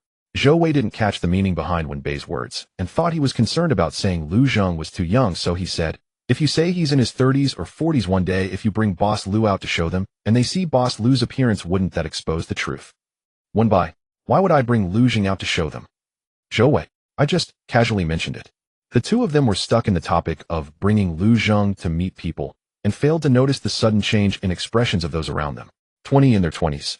Could a boss who was treated so courteously by the Zheng family really just be in his 20s? A boss who handed out 100,000 salary right off the bat is just a little older than Wenbai. Is this still human? When Zheng Hao returned, he looked at the significantly altered atmosphere with some confusion. "What's wrong?" "It's nothing, we were just talking about Boss Lu," Zhou Wei answered.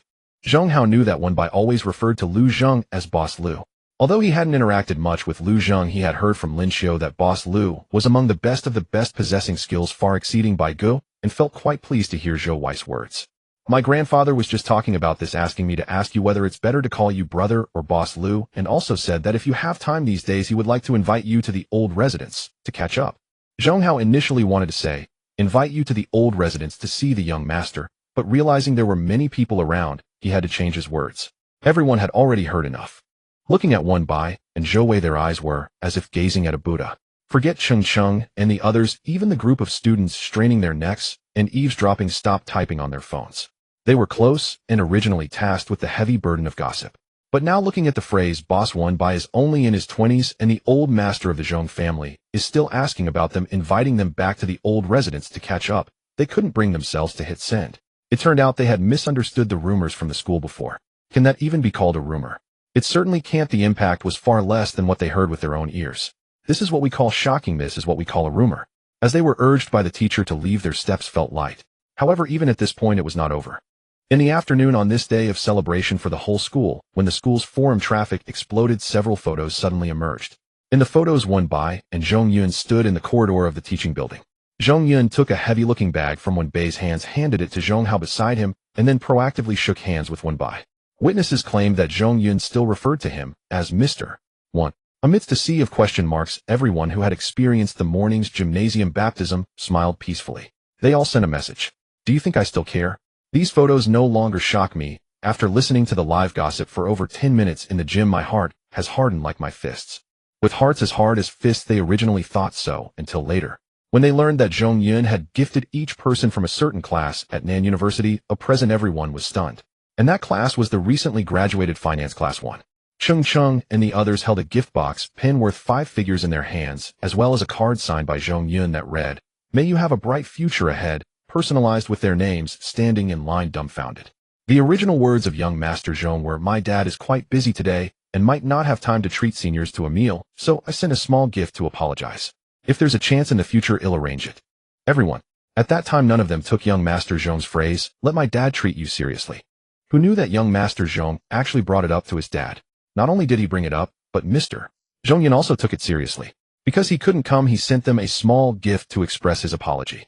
Everyone turned their heads to look at Wenbai. Only when Wenbai nodded did they finally put it down. Zhong Hao also let out a sigh of relief. Zhou Wei looked on in amazement. Chairman Zhong is indeed Chairman Zhong. He worried you wouldn't accept, so he specially sent Zhong Hao to deliver it. Zhou Wei said, "Worried you wouldn't accept?" Because he also clearly knew that this gift was actually for Wenbai. "I can understand.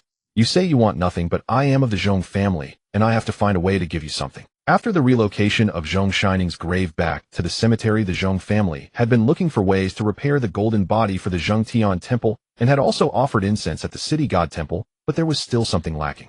Wenbai and Boss Lu wanted nothing, and only said to do more good deeds, and build more good relationships. This time, they seized the opportunity that came by. To avoid putting Wenbai in a difficult position, these gifts didn't cost much. The pens, although customized, were gifts given to guests from a previous event with about 50 left over. They were not specifically prepared, and the only effort was in writing the names of each person on the greeting cards according to the class list. Wenbai smiled. I know. It was precisely because he knew this that they accepted it. It was also commendable that Mr. Zhong Yun took the time to write over 30 cards despite being so busy. That evening, the moments of all the students from Finance Class 1 exploded. When Wenbai told Lu Zheng about this, Lu Zheng was not surprised. Not to mention, in the mortal realm, even in the underworld, human connections are a common occurrence.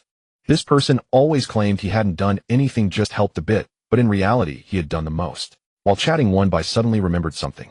He put down the book in his hand, turned to look at Lu Zheng. By the way, boss, how old do you generally claim to be to the outside world? Claim to be. Just when others ask how old you are, how do you generally respond? Lu Zheng's voice was very calm. No one asks. Wenbai, that's true. Only those qualified to ask about Lu Zheng's age would know how old he was. Those who weren't qualified wouldn't dare ask. When the topic of age came up, Lu Zheng suddenly thought of what he had heard from Diting before. By the age in the mortal realm, he and Wenbai didn't know how many generations apart they were. In the mortal realm, this is called an old bull eating tender grass. Lu Zheng looked at the tender grass before him. Is Wenbai thinking he is old? Lu Zheng's expression darkened. Wenbai. At that moment, Wenbai didn't even know what was wrong. Suddenly, it seemed he received Lu Zheng's signal. He quickly explained, no, it's just that yesterday when I went to the school celebration, my classmates were curious and bright. Always worried that in case one day I bring you to meet them and we run into each other, it wouldn't be good to say. So I said, you look about 27 or 28. Wenbai spoke too quickly, subconsciously repeating Zhou Wei's words without paying attention to what he said. Yet Lu Zheng heard it very clearly. You bringing me to meet them? Wenbai. No, it's Al Wei. Wenbai explained piece by piece, but Lu Zheng didn't hear it at all, his ears filled with that phrase, you bringing me. Diting had mentioned that after confirming a relationship, the next step might be to bring the person to meet friends and family. Sure. Lu Zheng turned his head away. Wenbai, huh? Sure about what? Lu Zheng paused. You agreed so you can meet? After saying that, he turned and entered the room. Only Wenbai stood outside, bewildered. What do you mean by I agreed? Shouldn't bringing Lu Zheng to meet them require obtaining Lu Zheng's consent? It was already 3 days later when Wenbai received another call from the Zhong family. This time, however, it was not Zhong Yun or the old chairman Zhong, but Zhong Hao. After being grounded by his father and grandfather for 2 days, Zhong Hao had hardly contacted Wenbai, so it was quite surprising to receive his call. As soon as he pressed the answer button, he heard a loud voice, brother. Wenbai held the phone a bit farther away and asked, what's wrong? Brother, on the day of the school anniversary, where did you find those stones you gave to my dad? Are you sure they are from Xiang? Stones? Wenbai paused for a moment before remembering what Zhong Hao was talking about. Yes, I got them from Xiangshan. Why? So, brother, did you predict this in advance? You actually know how to look for these. That's amazing. Can you teach me? Zhong Hao grew more excited as he spoke, while Wenbai became increasingly confused and quickly interrupted. Predict what? What do you mean by looking for? Zhong Hao exclaimed, the raw stones. Brother, these stones have revealed jade. Wenbai, what did they reveal? Jade? Although it's not imperial green, the color is pretty good, and it has no impurities. The key is that they are large, a complete piece. Wenbai. After a long time, Wenbai finally found his voice again. You guys actually opened this. Last time at school, he had watched Zhong Yun personally carry the pile of stones onto the car. He wouldn't have trusted even Zhong Hao with them, fearing that he would mess things up. Given the careful manner they handled the stones, Wenbai felt that even if they knew there was jade inside, they would likely not move Zhong Sherning's belongings. After all, a piece of jade was hardly noteworthy for the Zhong family. Let alone raw stones, even seasoned experts could easily fail to recognize their value, let alone ordinary people. So how did these stones get opened? I accidentally did it. Zhong Hao stammered, then let out a dry laugh. It was like this: after you gave the stones to my dad, he took them home.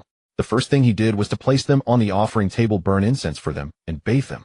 Wenbai was a bit confused. Burning incense and bathing for whom? For those stones. Zhong Hao, yes. Wenbai. And then, after all, these were things requested by the young master. Since they were placed near the ancestral tablets in the old residence, Grandpa was worried that the young master would be concerned, so he wanted to take them to the young master's tomb and consulted the diviner for the best position to place them. The Zhong family never dared to be careless about matters concerning Zhong Shirning, especially regarding feng shui, a fact Wenbai was well aware of. They had to consult the diviner about where to burn incense, and placing a few stones was already considered a major matter, so it was only natural to seek divination. Wenbai did not say much and nodded, signaling for him to continue. The old master indicated a position and, after warning about some prohibitions, said that since the young master was still young when he passed, it would be more appropriate for a junior to handle such matters. At this point Wenbai had roughly guessed the situation. The only one suitable, and the only one who could do it. Connecting this to the inexplicably open stones, Wenbai said slowly, "Did you drop the stones?" Zhong Hao's silence provided Wenbai with his answer. The position the diviner indicated was too high and narrow, and I accidentally lost my grip. Zhong Hao could hardly bear to recall the scene at that moment. The loud crash of the stone hitting the ground, the gasps of his parents, and the sight of his grandfather's cane flying towards him. Zhong Hao had always thought his life was smooth sailing, but during those few minutes he felt like he was on the verge of death. Even though Wenbai had already guessed a bit, hearing Zhong Hao admit it still left him speechless. He no longer cared about whether it was jade or not, and quickly asked, "What about Shi Ning's tomb?" "It didn't hit it, did it?" Zhong Hao paused for a moment before equating Shi Ning with young master. "Fortunately, I reacted quickly. I threw the stone away so it didn't hit the young master's tomb. At that moment, I almost activated all my reflexes. Just before the stone slipped from my hand, I pushed it hard, redirecting it away from the tombstone and onto the nearby stone steps." Wenbai let out a sigh of relief. Not only was he relieved for Zhong Shining, but also for Zhong Hao. If it had truly hit Zhong Shining's tomb, Zhong Hao would surely have faced a beating. Zhong Hao continued, "When the stone hit the stone steps, it made a heavy impact, and then it rolled down the steps. By the time I went to pick it up again, a piece had broken off, and I saw green inside." At that moment, Zhong Hao was only worried about the stone breaking and missing a piece, completely unaware of what seeing green meant. He had originally wanted to cover the missing corner to avoid attracting attention and secretly place it on the young master's tombstone, but then he realized that while he could trick people, he could not deceive spirits, especially since this spirit was his young master. No matter what, he couldn't commit such an act of deceiving his ancestors, so he had no choice but to carry the stone and confess. Then a distant uncle who worked in the jade business noticed the jade inside the stone. The situation became so dramatic that Wenbai didn't even know what to say. Upon hearing from Zhong Hao that last night, Zhong Shining had sent a dream to the old chairman Zhong, he decided to make a trip to Yang City. Zhong Hao immediately informed his family about Wenbai wanting to come. The old chairman Zhong was already planning to invite Wenbai due to the stone incident, and when he learned someone was coming, he waited at the old residence early in the morning. After a simple greeting, Wenbai headed to the cemetery with Zhou Wei. Yesterday, Zhou Wei had happened to come to Yinxi for something, and upon learning that the stone had revealed jade, insisted on coming to see it. When Zhong Shining saw Wenbai and Zhou Wei, he immediately floated over. Zhou Wei, however, was staring intently at the stone that had been split in half, which was glowing green. After staring for a full minute, he exclaimed, "Whoa, it really is a whole piece of jade. With such a treasure, how can the Zhong family be so bold as to leave it on this tomb? Aren't they afraid someone will take it?" Zhou Wei paused, and then remembered this was the Zhong family cemetery where there were people guarding it, so there wasn't really anything to worry about.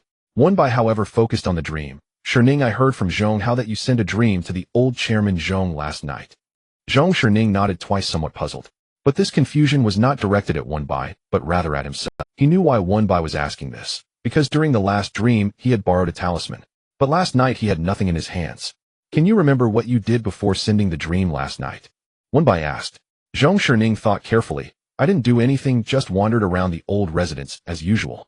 Before coming here, Wenbai had heard from the old chairman Zhong that last night his uncle seemed to have been a bit confused in the dream, as if he hadn't anticipated their meeting. Both were startled. Zhong Shining didn't know how he had sent the dream, while the old chairman Zhong thought that Zhong Hao dropping the stone had upset Zhong Shining. But Zhong Shining comforted him instead, telling him not to be angry with Zhong Hao. When the old chairman Zhong said this, Zhong Hao was right beside him. He had originally thought that his grandfather hadn't punished him because the stone revealed jade, but in reality, it was because the young master had pleaded for him. He had almost smashed the young master's tombstone, so he immediately went to the ancestral hall to offer 3 sticks of incense for his young master. Before coming, Wenbai thought that Zhong Shining could send dreams because the Zhong Tian Guan had facilitated it. However, it was indeed quite strange that nothing had happened. But seeing Zhong Shining's appearance, Wenbai didn't want him to worry and planned to ask Lu Zhong about it when he returned later. "Are we just going to leave the jade here? Last night I forgot to tell him that they didn't dare move it, so they just left it here for now," Zhong Shining replied. Zhou Wei turned to Zhong Shining and said, "Shining, I also want to learn this." Zhong Shining replied, "I really didn't know it was jade inside." He had asked the Zhong family to bring it over because these stones were the prettiest ones he found in Changshan. The Zhong family cemetery had everything, but he still found it a bit uncomfortable, so he mentioned it during the dream. Who would have thought it would reveal jade? When they said it had turned green, Zhong Shining himself was quite dazed. Although the old chairman Zhong could roughly guess what was inside, he dared not open it without Zhong Shining's consent. So based on the suggestion of Zhong Tian Guan, he lit an incense at Zhong Shining's grave. If the smoke moved, it would prove Zhong Shining agreed, and they would open it. If not, it would indicate his disapproval, and they would return it as it was. As soon as the incense was lit, Zhong Shining sat cross-legged beside it, puffing his cheeks to blow on the smoke. When the smoke moved the old chairman, Zhong commanded someone to open the stone. Then they saw a large piece of jade. They weren't overly surprised by the jade itself, but they were thrilled all day because it was left behind by Zhong Shining. However, the opened raw stone was left untouched on Zhong Shining's grave. What about these few stones? Are they the same? Zhou Wei pointed at 3 stones beside them. Zhong Shining rested his chin on his hand. I don't know either. Just thinking that I had such a large piece of jade sitting underneath me feels like a great sin, Zhou Wei said. No, Zhong Shining pointed out. Away you sat on that piece. This one is what Xiaobai sat on. Do you want to see your piece? If you want to see it, let's open one right here. Zhou Wei, don't make opening raw stones sound like cutting a watermelon. Zhou Wei didn't quite understand the fun of these rich kids. Wenbai smiled a bit. For Zhong Shining, these jades might be less practical than stones. Just one is fine. Next time we come, we won't have to sit on the ground. Upon hearing Wenbai say, next time we come, Zhong Shining became very happy and hurriedly put away the small stool. Wenbai and Zhou Wei chatted with Zhong Shining for a while and only returned to Nan City after nightfall. The next day, Wenbai went to Yinxi and brought up the matter of Zhong Shining sending dreams. I was just about to discuss this with you, Lu Jing said. Wenbai asked, is it about Shining? Yes. Has there been any news from Diting? Over the past month, Xie Jiuzhang had been investigating Zhong Shining's matter. Yes. Zhong Shining has been attached to the locust tree for many years with the energy of the underworld and earth mingling. The Zhong family has also built many good relationships for him, so his spirit body does not dissipate. As for the dreams, it's because the Zhong family has offered too many incense offerings during this time. When the spiritual energy is excessive, it enters the dream as Zhong Shining wishes. What they had previously guessed was actually not far from the truth. However, Wenbai did not know how long this spirit body would last. Lu Zheng's response was short as a few decades, long as a few hundred years. Then does he have to remain in this soul state? Wenbai frowned. Although Lu Zheng did not impose any restrictions on Zhong Shining, allowing him to leave the cemetery apart from the Zhong family mansion, he had no other place he dared to go. After all, he was still in a soul state. If someone captured him, it would be troublesome. Lu Zheng had previously pointed this out. He could send dreams, but if it happened too often, the old chairman Zhong and the others might start to think too much. A few hundred years, Wenbai said as he lowered his gaze, speaking to himself. That would be so boring. Having been alone for so many years already, he would have to stay in a different place still without anyone to speak to. He and Zhou Wei couldn't constantly go to the Zhong family. Thinking this way, the cemetery didn't seem much different from Shangshan. Wenbai couldn't tell whether this spirit body not dissipating was a good or bad thing. He originally thought that once things were clarified, Zhong Shining would be able to reincarnate. Lu Zheng looked at Wenbai without saying a word. A week later, Wenbai held the official letter signed by Lu Zheng, stared at the 3 characters Zhong Shining and blinked. Are you going to summon Shining to be a Yinshai? Lu Zheng simply replied, since he's free, why not? Why the sudden decision? Wenbai froze for a moment, then immediately fell silent, his eyes flashing. Becoming a Yinshai and having the Yin-Sis badge meant that Shining wouldn't have to be confined to the cemetery and could walk freely. He wouldn't have to worry about any reckless Taoists or sorcerers. Most importantly, when the time came, the choice to reincarnate or continue working would be his to make, and he wouldn't have to worry about the next life. Seeing Wenbai's eyes brighten, Lu Zheng smiled faintly. Is there a problem? Lu Zheng pretended not to see and continued to ask, or do you think Zhong Shining wouldn't agree? Wenbai hid his amusement and shook his head. He was just about to hand this over to the newly appointed Yinshai when Zhou Wei's voice, accompanied by a knock on the door, rang out from outside. Boss Lu Xiaobai, are you in there? Zhou Wei had come to this office a couple of times, and now he knew that as long as he was looking for Xiaobai, he should go to Boss Lu's office. Moreover, having realized Lu Jing's thoughts, Zhou Wei felt that Boss Lu was quite down to earth, so he wasn't as afraid as before. Wenbai opened the door for him. Xiaobai, move aside, be careful, Zhou Wei said, carrying a large brocade box. He walked to the coffee table and set it down. As he unwrapped the packaging, he said to Wenbai, isn't today the 15th? Daoist Lin Xiu came to the temple to look for my grandfather and asked me to bring this to you. It's from the Zhong family. As soon as Zhou Wei finished speaking, the box was just opened. Zhou Wei lifted the red cloth inside, revealing a small jade lotus lamp. This familiar color and texture made it clear that it was the jade previously revealed by Zhong Shining. It wasn't the old chairman Zhong's idea, it was Shining's own wish. He said that keeping this jade was of no use, so he sent a dream to the chairman to have something carved for you. He knew you had a small lotus lamp, so he had the chairman carve a small one. It took a week to finish, just in time to. Xiaobai, this paper just floated down. Oh, do you still want it? Zhou Wei, midway through his sentence, noticed a piece of paper floating down from Wenbei's hand and landing at his feet. He quickly secured the jade lotus lamp to ensure it wouldn't fall and bent down to pick up the paper. When he saw the writing on it and the date below, he stiffly looked up at Boss Lu, who was standing next to him. He swallowed hard. Goodness. Boss Lu just signed this today. This decree hasn't even been sent out yet, and the gift for the newly appointed In Chai has already arrived. Openly bribing him. And caught in the act. Zhou Wei carefully held the piece of paper, brushing away the non-existent dust with the back of his hand before placing it on the coffee table.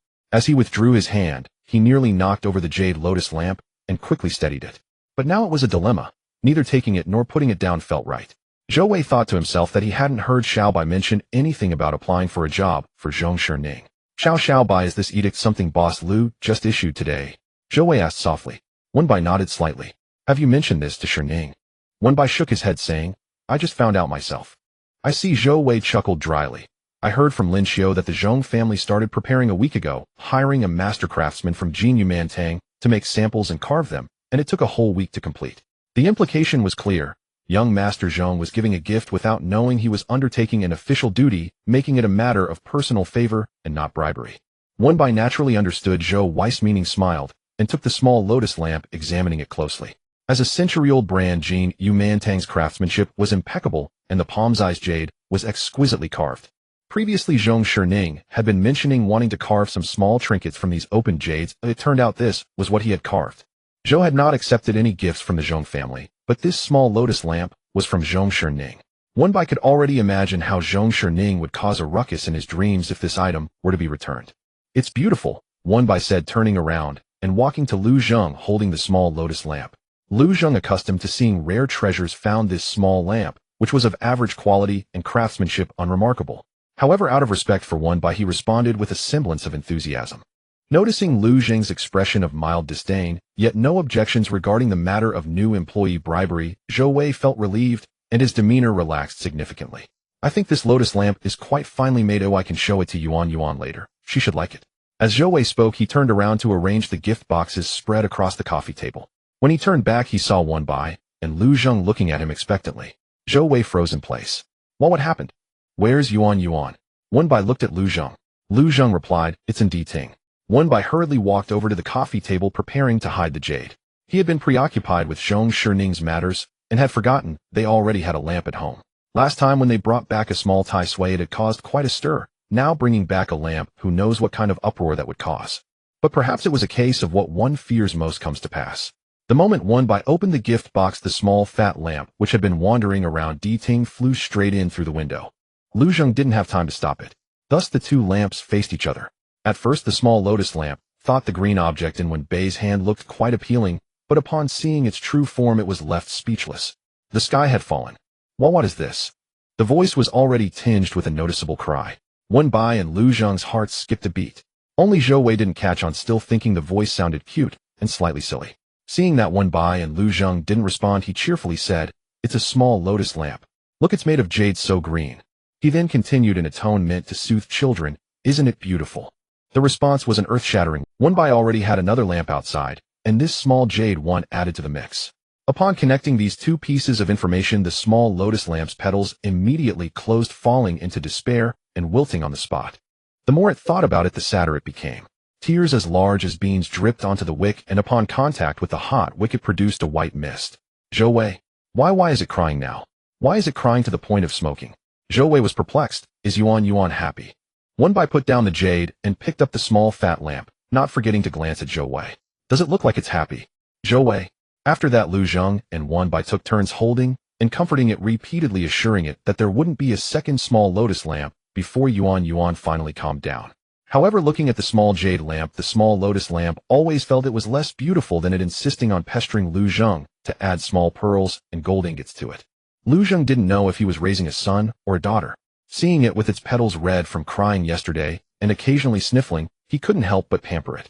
Thus, when the crowd of In officials saw the jewel-encrusted young master flying out of the boss's office, everyone was left speechless. Where did this wealthy woman's aesthetic come from? This pearl necklace and gold ingots could make one rich just by taking a handful. Yet the small lotus lamp was still feeling quite proud, asking everyone it encountered, isn't it pretty?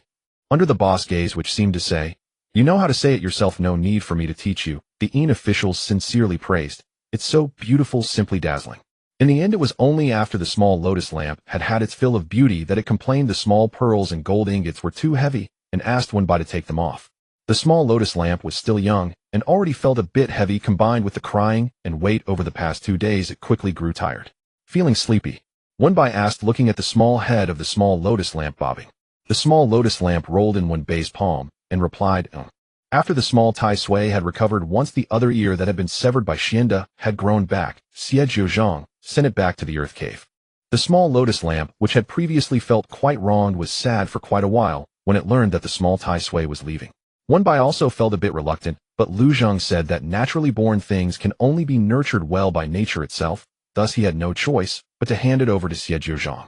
Once the small Tai Sui left the jade gourd became empty. Wenbai also noticed that while Lu Zhang usually didn't indulge the small lotus lamp, it was only during ordinary times. In reality, he had never allowed the small fat lamp to feel wronged. When he said he would inlay pearls, he inlaid pearls. It was the same now as it had been before. When Di Ting said it wanted to raise the small Tai Sui in the jade gourd, Lu Zhang poured a large amount of spiritual energy into the painting spirit, more effective than a bundle of merit incense. For several days, the painting spirit couldn't stay still in the painting, burping as soon as it went in. He did this to ensure that his forcibly relocated son could sleep comfortably. It's uncertain whether it was because it had grown accustomed to living in the painting, but after the small Tai Sui left, the small lotus lamp didn't often sleep in the jade gourd anymore. Every time before sleeping, Wenbai had to ask, "Do you want to sleep in the painting or return to the gourd?" This time was no different. In the painting, the small lotus lamp said softly, "I want to find the cow's tail." Wenbai knew what it meant. The tail of the old yellow cow was now the cradle of the small lotus lamp. Occasionally, the shepherd boy would hum some country tunes to lull it to sleep, which worked better than anything else. Wenbai smiled. "All right, let's go find the tail." Wenbai picked it up and walked toward the table where the painting spirit was. But the small lotus lamp suddenly said, the small lotus lamp often complained of tiredness, but rarely of hunger. It usually just wanted some sweets, not actually hungry. Di Ting had heard that when the small lotus lamp complained of hunger, feeding it other things wouldn't work. It could only be fed 2 drops of blood. Then Yuan will wait a bit longer before sleeping. Ooh, let's go find Lu Zhang, Wenbai said, turning to check the wall clock. It was already midnight, and he wasn't sure if Lu Zhang was asleep. Just as he was about to call Lu Zhang, the small lotus lamp had already wrapped its leaf-like hand around his index finger, sleepily saying, "I don't want Lu Zhang, I want bye-bye." Wenbai paused. Is mine okay? This was something he hadn't confirmed before. Since he had only seen Lu Zhang feeding it, he had unconsciously assumed that the lotus lamp could only seek Lu Zhang when hungry. Hearing the small lotus lamp say this, he felt a bit dazed. The small lotus lamp hummed. Wenbai hesitated a bit, but seeing Yuan's wick had shrunk a circle and its voice had lost its usual vigor, he recalled what Di Ting had previously said. Although the small lotus lamp was young, it had been raised by Lu Zhang, so it wouldn't cause any trouble and didn't need to be too particular. Looking at the time, it would be quite a hassle to run back and forth. Yuan is hungry, the small lotus lamp called out again, its voice soft and needy. Wenbai was worried it might genuinely starve, so he opened the medicine box, took out an alcohol swab, and carefully and methodically completed a set of disinfection procedures before taking a small knife to make a cut on his fingertip. Upon smelling the blood, the small lotus lamp tightened its grip on Wenbai's finger. He watched as the blood touched the petals, seeping in and flowing toward the wick. The small lotus lamp ate slowly, taking a full 3 minutes to consume 2 drops of blood. Only when the outer petals were enveloped in a layer of red light did it stop. After being full, its consciousness began to return. Looking at the cut on Wenbei's finger, it felt as if the sky had fallen. It quickly puffed out air twice. Bye-bye hurts. Wenbai looked at the 1 centimeter long cut, listening to the small lotus lamp's sorrowful tone, and laughed. It doesn't hurt. The small lotus lamp completely ignored this, pressing its petals against Wenbei's fingertip, mustering its energy to recite a string of spirit writing that Lu Zhang had taught it. When it lifted its petals again, the cut on Wenbei's hand had vanished without a trace. This was the first time Wenbai discovered that the small lotus lamp had such an ability. However, seeing it was so tired, its head had already drooped in his palm, he didn't ask any further. Gently stroking its petals, he said, "Thank you, Yuan," before holding it and entering the painting. Early the next morning, Wenbai took the Qianyo painting to Di Ting. Although the small lotus lamp had not encountered any issues last night and seemed to have slept soundly, having consumed 2 drops of his blood, Wenbai still felt somewhat uneasy. After pondering, he decided to ask Lu Zhang. "Good morning, Xiaobai," an official greeted upon seeing Wenbai. "Is this the Qianyo painting?" The small lotus lamp was indeed at the age of mischief, unable to remain idle in Dong Tai. Whether it was a big or small matter, it had to speak up. The Yin officials naturally knew that this Qianyo painting had a spirit and the small boss had a decent relationship with it. Now seeing Bai bring the Qianyo painting, they guessed, is Yuan inside? Sleeping. Xiaobai, are you looking for the boss? The boss isn't here, and neither is Di Ting. They went to a meeting down below last night. Bai paused. No wonder he hadn't received any replies to the messages he sent to Lu Zheng and Di Ting last night. Do they have any idea when they'll return? They didn't say, but it shouldn't be too late. If it's going to take a long time, the boss will send someone to notify us. In reality, it wasn't just to notify them. It was primarily to let them inform the person in front of them. Xiaobai, why did you come so early today? Are you looking for the boss about something? The boss had gone to meetings several times before and usually always returned before Xiaobai arrived at Dongtai. It was just that today Xiaobai had come a bit earlier and missed him. The Yin official also found it somewhat puzzling. Bai replied, Is it urgent? If so, go ahead and tell us. If it can be resolved, we'll handle it for you first. Right, since the boss isn't here, we don't have anything pressing on hand. Bai glanced at the painting in his hands. Since the small lotus lamp was asleep, he had also instructed the painting spirit to notify him promptly if any issues arose, so it should be fine. The matter wasn't urgent, so perhaps he could indeed ask the Yin officials. When Yuan is usually hungry, is it typically Lu Zheng who feeds it 2 drops of blood? Bai inquired. Yes, the Yin official replied. After all, it was the boss' son, and it couldn't be fed by anyone else. Is Yuan hungry? Another Yin official chimed in. Bai nodded, but before he could say, but it's already full now, several Yin officials exchanged glances. Then we really have no way. This matter can only be handled by the boss. Bai vaguely felt something was off. Only Lu Zheng. The Yin officials nodded. Di Ting can't do it either.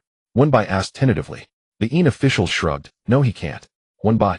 A bad premonition began to form in his heart. Is it because Yuan has only been fed by Lu Zheng because of the spiritual energy and Yin energy in him? Yes, the Yin officials replied. Bai asked, then why can't Di Ting do it? Bai knew Di Ting's cultivation was not inferior to Lu Zheng's, and while it might not be as good, it was still close enough. He thought that both spiritual energy and Yin energy should be sufficient to nourish a small lotus lamp. If Lu Zheng could do it, why couldn't Di Ting? Yuan was raised entirely by the boss and only recognizes the boss's blood. Strictly speaking, it can only consume the boss blood. It doesn't recognize anyone else, including Di Ting, let alone the blood of an emperor. The group of Yin officials looked at Bai, oddly their expressions as if to say, why are you asking such a question? Bai.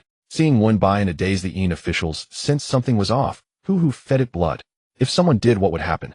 Bai's heart sank. He had been too presumptuous, thinking the small lotus lamp could make its own decisions. But after all, it was just a small child. Last night the entire lamp had been muddled. How much could it remember? Upon hearing this, the Yin officials felt a sense of dread.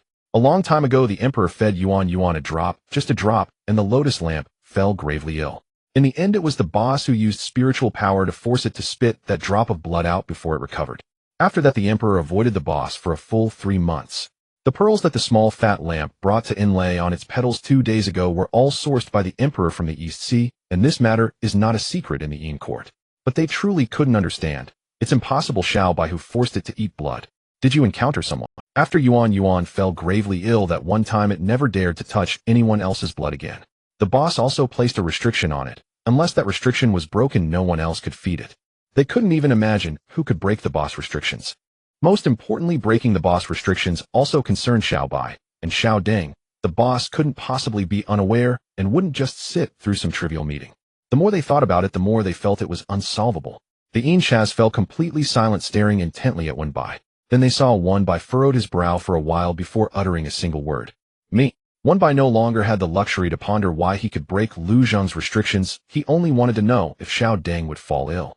Although he knew Lu Zheng was in a meeting and truly didn't want to disturb him, he still sent him 2 messages. Lu Zheng did not reply. Bai sat uneasily in Lu Zheng's office. In just 20 minutes, he had entered and exited the Qianyo 7 or 8 times. The painting spirit and the herdsman were both made anxious by their gaze never leaving Xiao Liandeng. But no matter how they looked at it, Xiao Liandeng appeared to be sound asleep. The petals rose and fell in a regular rhythm, not even turning its body, only occasionally letting out a small burp. She isn't sick, right? The painting spirit whispered. Not only was she not sick, but she also looked even plumper than before. I don't think so either, but Xiaobai is very worried. Then let's keep an eye on her. All right. The herdsman and the painting spirit were highly alert inside, while the Yin Chaz outside were even more so.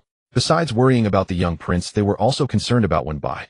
This isn't a solution if Yuan doesn't have any problems and Xiaobai gets anxious first, it won't be good. After going in and out so many times, if the boss doesn't come back soon, I think Xiao Bai will be on the verge of tears. No will go down for a bit. If the boss can't be called, then at least ask Lord Ting to come over. It's better to come late than to come just in time. As soon as the Yin Cha went down, he bumped into Ting coming out of the meeting room. The Yin Cha hurriedly recounted the situation. Concerning Xiao Liandeng and Xiao Bai, he dared not relax at all. After explaining everything, he immediately turned and said, "My lord, hurry, we need help." After the Yin Cha walked a few meters away, he didn't hear Ting's footsteps. When he looked back, Ting not only didn't move, but also smiled. "My lord, wake up, something has happened." The Yin Cha inwardly wailed and ran over to Ting.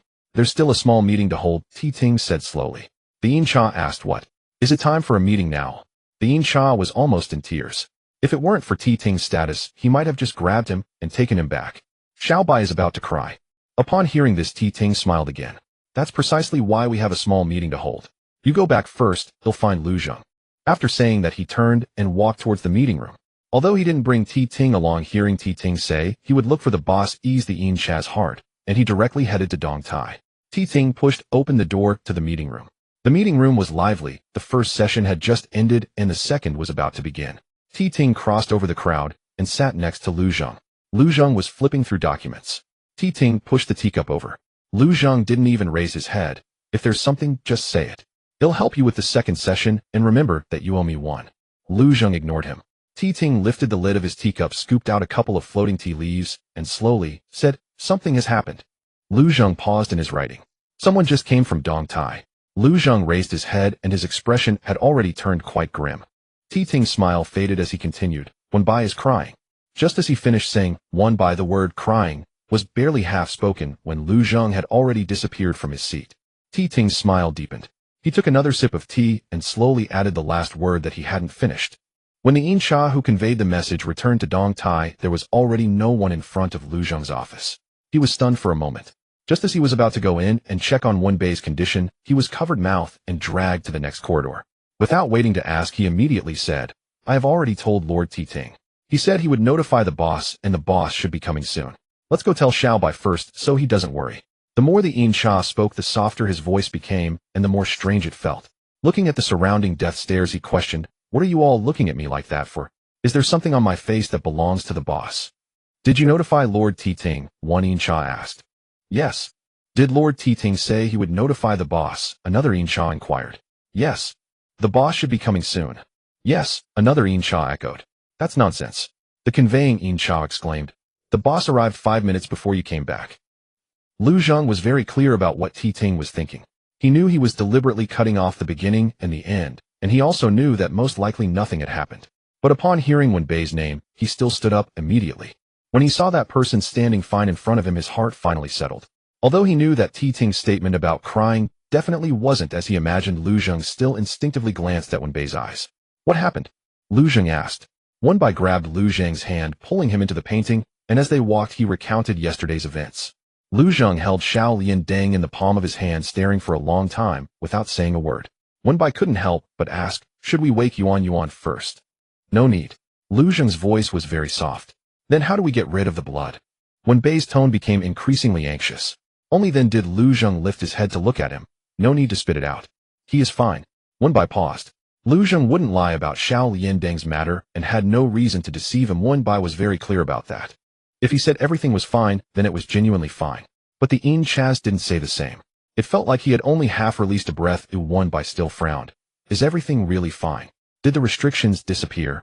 But according to the Yin Chas meaning, even if the restrictions were gone, Xiao Liandeng shouldn't be able to Lu Zheng placed Xiao Liandeng back on the tail of the yellow cow and spoke, "There is more." "Then why, Wen Bai?" Wen Bai was interrupted from his thoughts by Lu Zheng's voice. Wen Bai was taken aback. It seemed he had never heard Lu Zheng call his name so seriously before. This person only called his name when he was angry or about to get angry. Wen Bai was somewhat stunned. Immediately afterward, he heard Lu Zheng speak. "I also want to know why." Lu Zheng's tone was neither heavy nor light, but his serious words made Wen Bai freeze in place. The Qianyo too was already isolated from the world, incredibly quiet. The painting spirit and the herdsmen had hidden away when they saw Lu Zheng enter, thus making the silence even more pronounced. The faint snoring of Xiao Liandeng became the only sound. Lu Zheng sighed softly, looking at Wen Bai, who was clearly a bit dazed, and smiled. "Let's go." Wen Bai hadn't yet come to his senses. "Huh. Lu Zheng grabbed Wenbei's wrist and led him outside, saying, "It's good that nothing is wrong. We'll talk about everything after he wakes up. Not knowing is not knowing. After all, since meeting this person, many things have become unclear." Lu Zheng didn't mind adding one more. In the end, the matter concerning Xiao Liandeng remained unresolved. Lu Zheng didn't know, Ti Ting didn't say, and Wenbai was even less clear, so he had to give up. However, Zhong Shining was overjoyed when he received the Yin Chaz decree. He immediately wanted to ask Chairman Zhong for another dream to open up the remaining pieces of stone and make a lotus lamp set for Wenbai, but was stopped by Zhou Wei using the civil servant regulations of the Yin realm. Logically, Zhong Shining was born in Yang City and should have stayed there, but as a specially approved employee he was not allowed to work without training, so he was taken to Dongtai. That day Wenbai was studying the rules with Zhong Shining when Lin Xiu suddenly called, saying he was outside the first mountain villa and asked if it was convenient to meet. Zhong Shining had seen Lin Xiu before and also knew the name of Zheng Tianguan, so he followed Wenbai out. Upon seeing Wenbai, Lin Xiu immediately approached Senior. Lin Xiu couldn't see Zhong Shining, but could sense a chill approaching. "Shining," Wenbai called out. Lin Xiu stared blankly for a moment. Zhong Shining. "Yes, I was greeting you.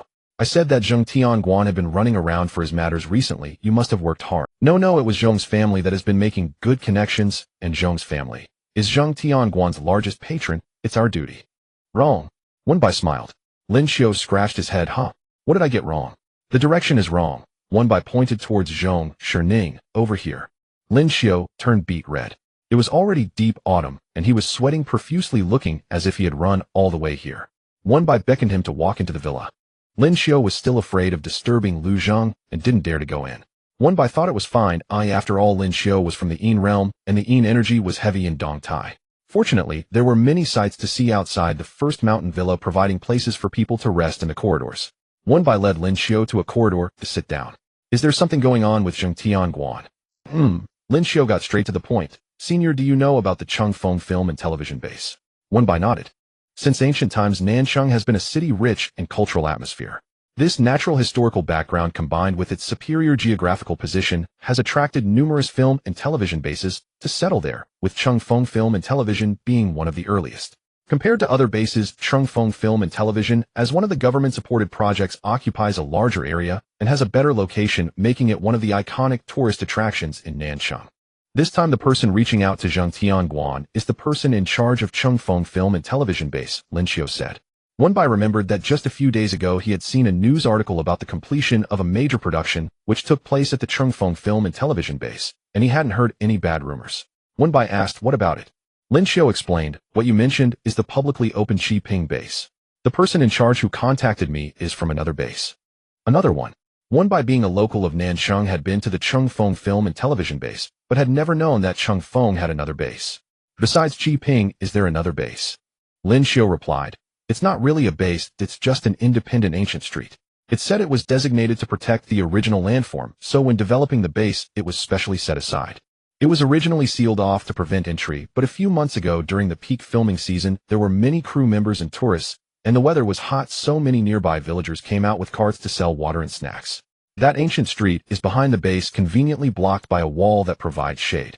When those vendors saw that no one was managing it, they removed the seal and pushed their carts inside to escape the sun, and that's when the incident occurred." Wenbai frowned. Zhong Shining beside him was listening with great interest. Those vendors acted as if they were possessed. Every night they would run to that ancient street one after another. At first they only stayed for a few minutes, but gradually the time they spent there increased. Incidents at the film base have actually happened more than once or twice. The person in charge understands this, and came to find my master as soon as he discovered the issue. "Can't the Guanzhong resolve it?" Wenbai asked. Lin Xiu shook his head. "It was resolved." He added more rigorously, "At that time it was resolved. The matter wasn't difficult to handle, it was just that they were haunted by something dirty. After performing a ritual for those villagers, we thought the matter was settled." Wenbai gestured for him to continue. "But later many similar incidents occurred again." "Many?" Wenbai inquired. Lin Xiu nodded. "There are always inexplicable people breaking in. Although we can resolve it each time, it seems we're only treating the symptoms and not the root cause." Then my master kept a record of each visit. Eventually he found that the spiritual pressure on that ancient street was increasing.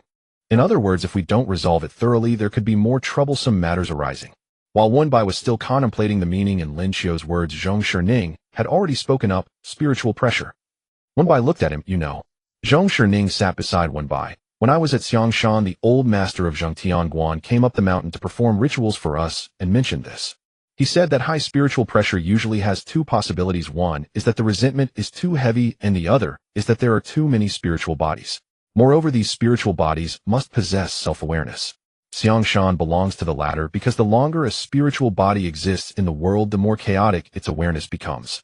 So before the Yin realm could consolidate the souls of Xiangshan, although the number of spiritual bodies remained unchanged, the spiritual pressure decreased every year. So if the spiritual pressure is increasing, it means either the resentment is deepening or the number of spiritual bodies is increasing. Lin Xiao nodded. Before Zhong Shining became a Yin Cha, he might not have known what this concept entailed. But after thoroughly reading the Yin realm manual, he understood it very well. A place that isn't part of the Yin realm is gathering souls. If something goes wrong, it won't just affect the order of the Yin realm. Fortunately, from what I gather from Zheng Tianguan, the situation should still be controllable, Zhong Shining said. Lin Xiao forgot that Wenbai was talking to Zhong Shining. Seeing Wenbai tilt his head, he thought he was worried, and added, "Senior, you don't need to worry for now. My master sent me to find you just in case, and nothing has happened yet. If something happens, it'll be too late." As Wenbai spoke, he took out his phone and sent a message to Lu Zheng. But Wenbai didn't expect that this time something had truly happened. The little lotus lamp slept unusually soundly, and days passed without waking. Although Lu Zheng said it was fine, Wenbai still felt a bit uneasy, so he didn't bring the cowherd picture home, instead staying with the little lotus lamp and sleeping on the second floor of the Yin Sea. Wenbai was preoccupied with thoughts of the little lotus lamp, which made his sleep less restful. Whenever he had a moment of idleness, his mind would become chaotic. One moment he worried about the little lotus lamp falling ill, the next he was concerned about the inexplicable broken restrictions, and suddenly recalled what Lu Zheng had said to him that day. So when Lin Xiao approached him, Wenbai honestly breathed a sigh of relief. It's better to stay busy. When Wenbai entered, Lu Zheng was sitting on the sofa, and on the tea table in front of him was the jade lotus lamp. Perhaps knowing that the jade lotus lamp was not as beautiful as it, the little lotus lamp remained still after being adorned with pearls for several days, no longer competing with it. However, it was still a lotus lamp, still made of jade, which is more precious than paper. The little lotus lamp didn't want Wenbai to take it home, so this jade lamp was left in Lu Zheng's office. "How did you get it out?" Wenbai asked. Lu Zheng casually put the jade lotus lamp into a box. Xie Jiuzhang encountered it when he left. "Did it break?" Wenbai inquired. Lu Zheng shook his head. After a brief silence, Lu Zheng spoke again. "Do you like jade?" "I suppose no one dislikes it," Wenbai said, not bothering Lu Zheng anymore, holding the outer box and carefully placing the jade aside in a storage box. Wenbai placed the box securely, ensuring it wouldn't be kicked or bumped before pushing the storage box into the lower compartment. Turning around, he heard Lu Zheng ask again, "What about besides jade?" "There are many things like gold, silver, and jewels," Wenbai replied, unsure why Lu Zheng asked this, but he knew that Lu Zheng didn't think much of gold and jade. Thinking of this made him smile. "Boss, us people from the living realm are quite mundane. We just like gold as a solid currency. As we say, great mundanity is great elegance. Like when yuan." Lu Zheng seemed a bit. Wenbai paused, then realized Lu Zheng was referring to the little rich woman who had been treated as a daughter for a few. Wenbai suppressed a laugh. "Pretty much.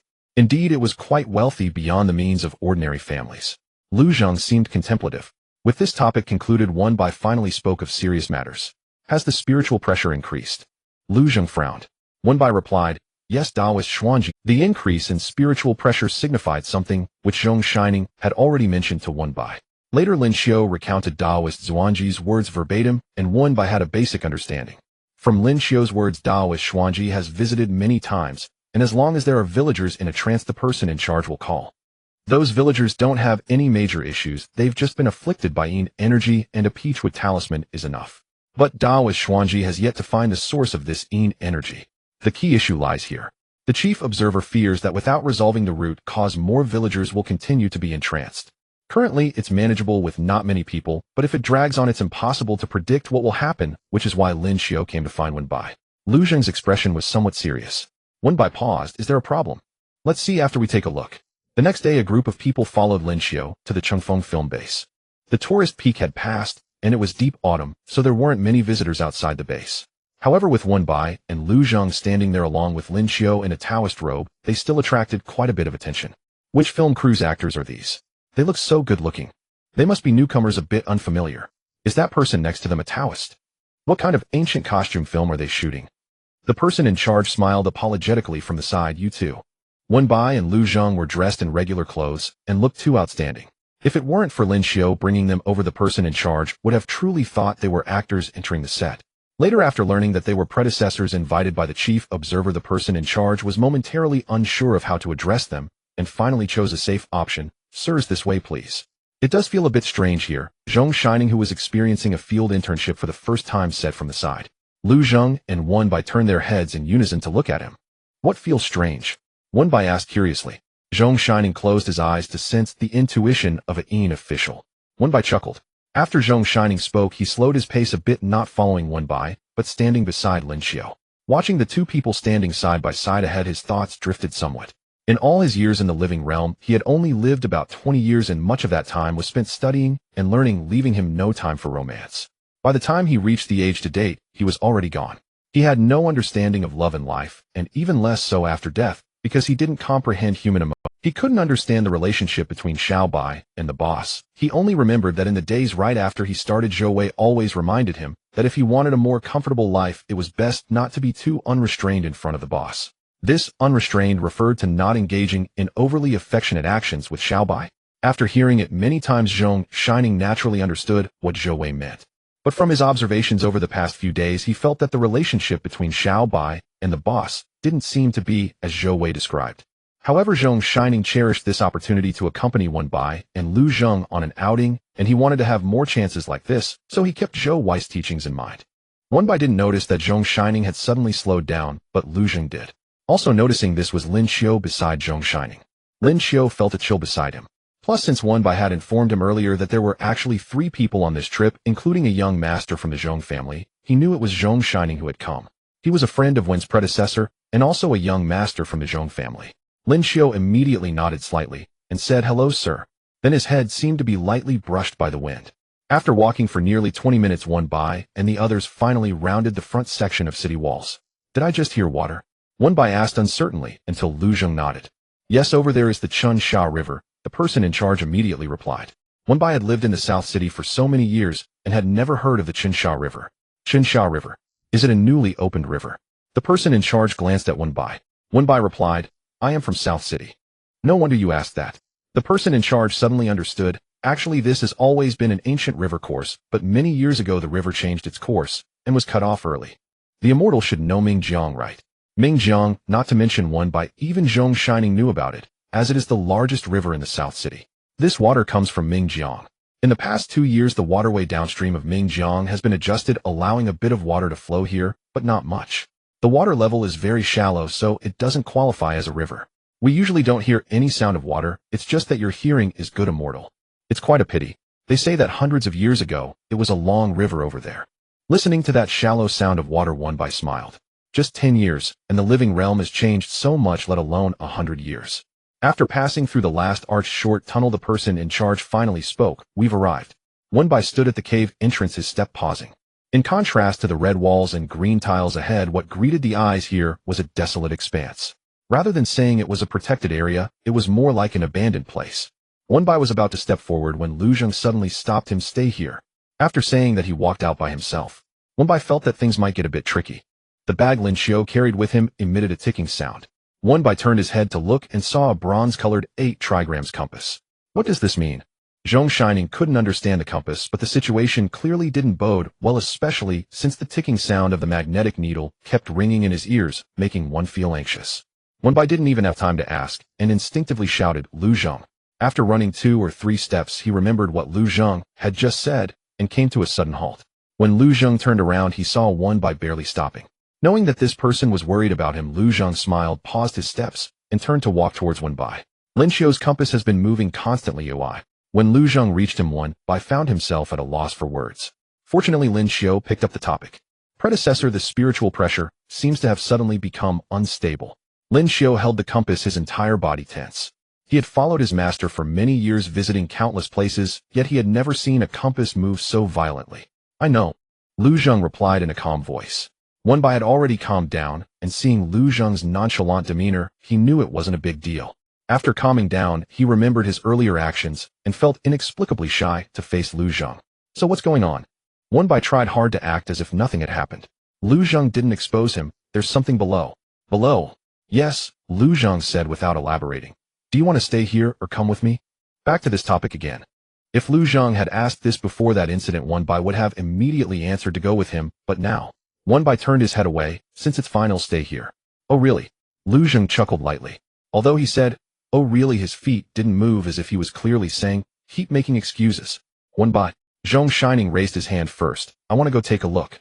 Lin Xiu also put the compass back into the small bag and nodded. Wan Bai. Knowing there was something down there, Wan Bai stepped cautiously. You just said there was something below, or what is it? Wan Bai finally asked out loud. Lu Zhang replied, souls. Are they souls, not entities? Lin Xiu looked quite puzzled. Seeing Wan Bai looking over, Lin Xiu quickly explained, initially my master thought they were soul bodies, but as the spiritual pressure increased, my master felt that the possibility of them being soul bodies was low. In places with high spiritual pressure, it's usually mass graves or grave hills like Xiangshan, but my master checked the ancient texts about this place, and there seems to be no such situation. Wan Bai was very aware that there should be no false information available from the Zheng Tianguan. It was likely still ancient texts that ordinary people couldn't access. Without the upper authorities' instructions, the person in charge wouldn't be able to find Zheng Tianguan immediately. However, Lu Zheng calmly stated he found out how many years ago it was.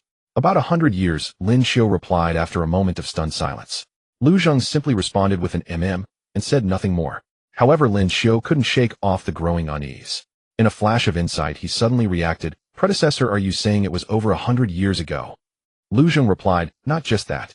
This time it wasn't just Lin Xiu who was stunned. Even Wan Bai was taken aback. Lin Xiu hurriedly said, if it's been sealed for so many years, then the resentment.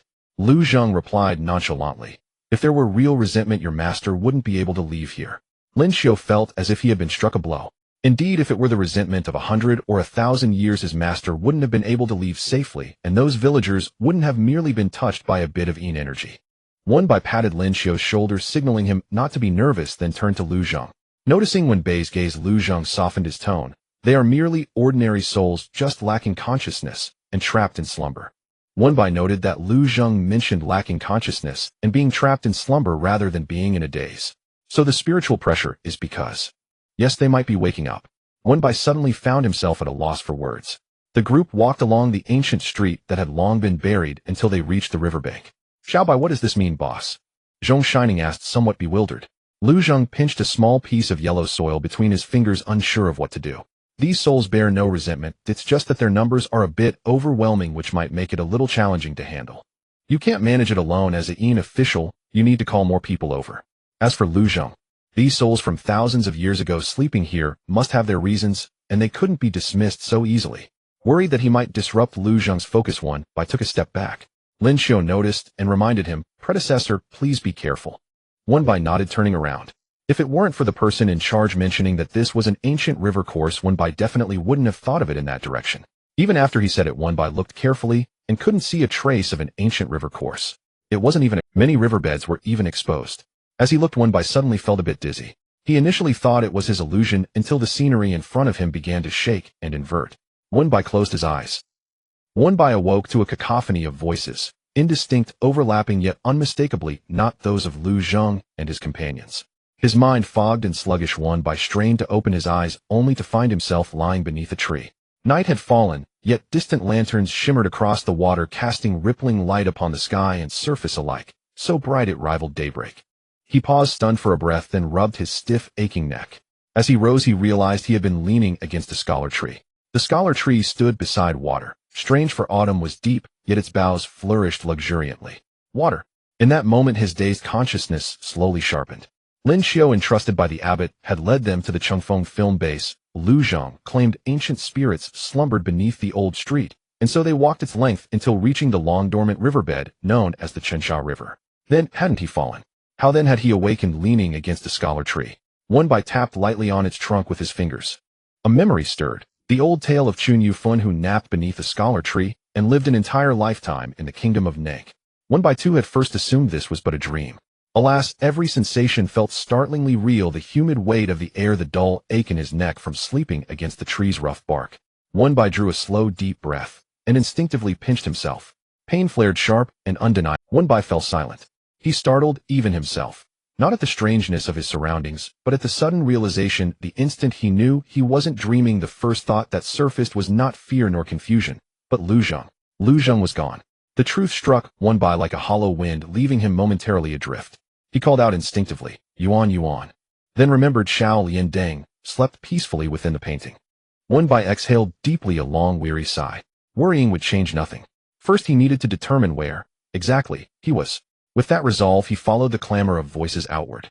As he emerged from a narrow, winding alley and glimpsed the familiar lanterns of the wine house overhead, Wenbai fell silent once more, a quiet premonition stirring in his chest.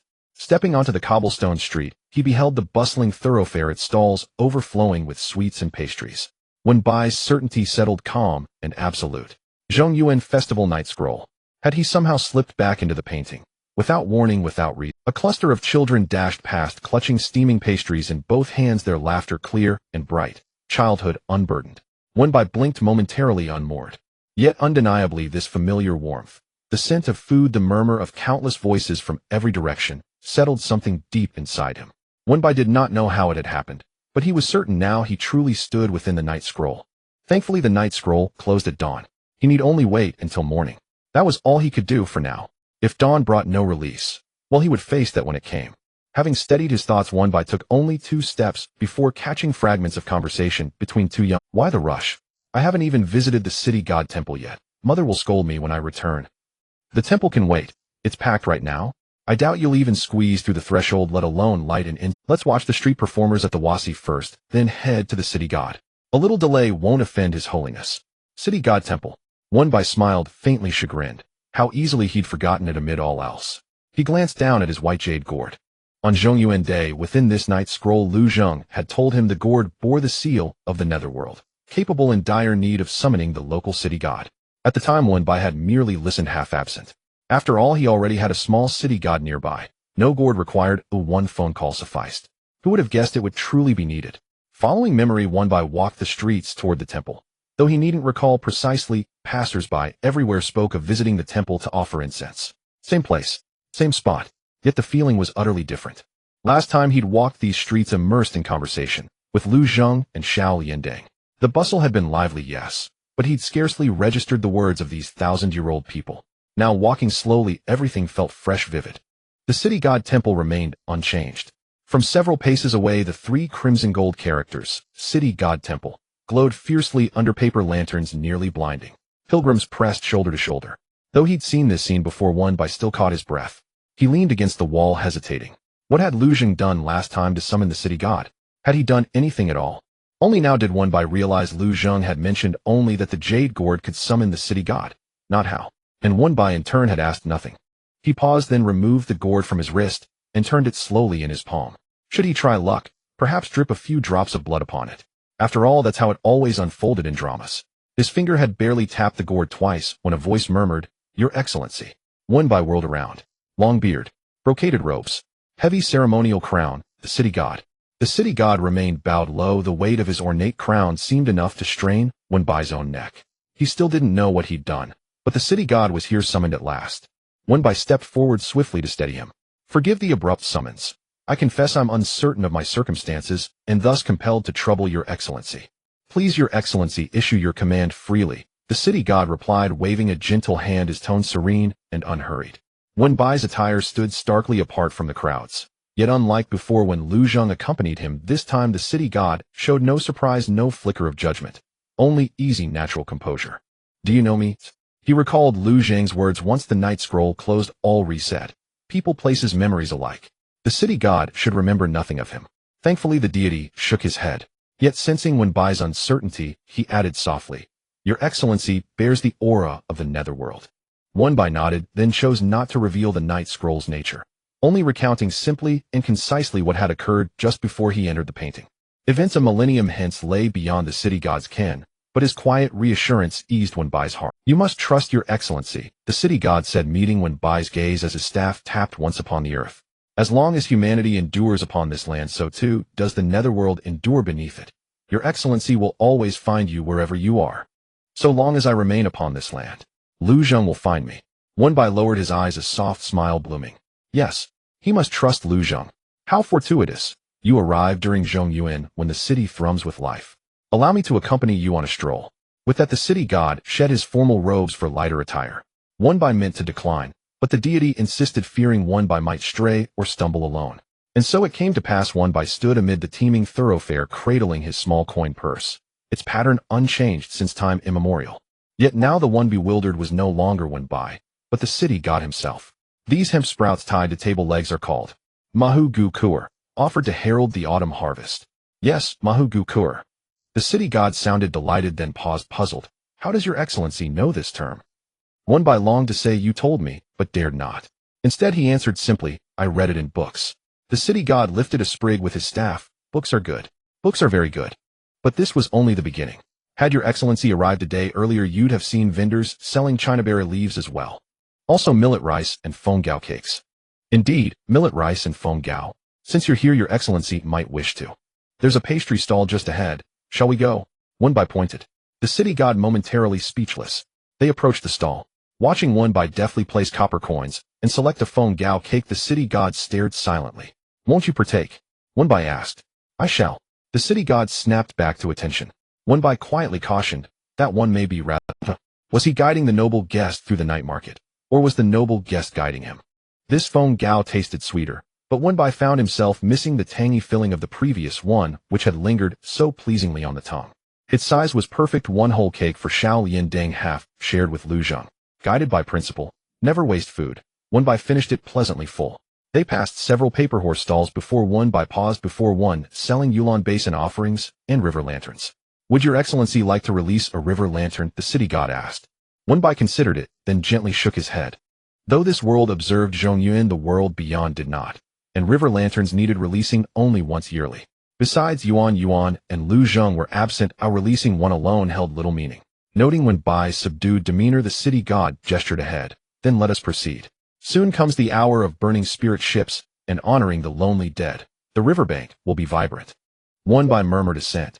Yet as he neared the lantern stall, he noticed the vendor retrieve a single lotus lantern from behind and place it casually at the outermost edge. Wenbai halted mid-step. The city god paused beside him. Your excellency, is something amiss? Nothing, just a particularly lovely river lantern, Wenbai replied, smiling. He stepped aside, placed 2 copper coins, and lifted the lotus lantern into his hands. The city god had sensed Wenbai's earlier disinterest in lanterns, so when he saw that warm, genuine smile, he assumed the lantern must be exceptionally exquisite. It was not.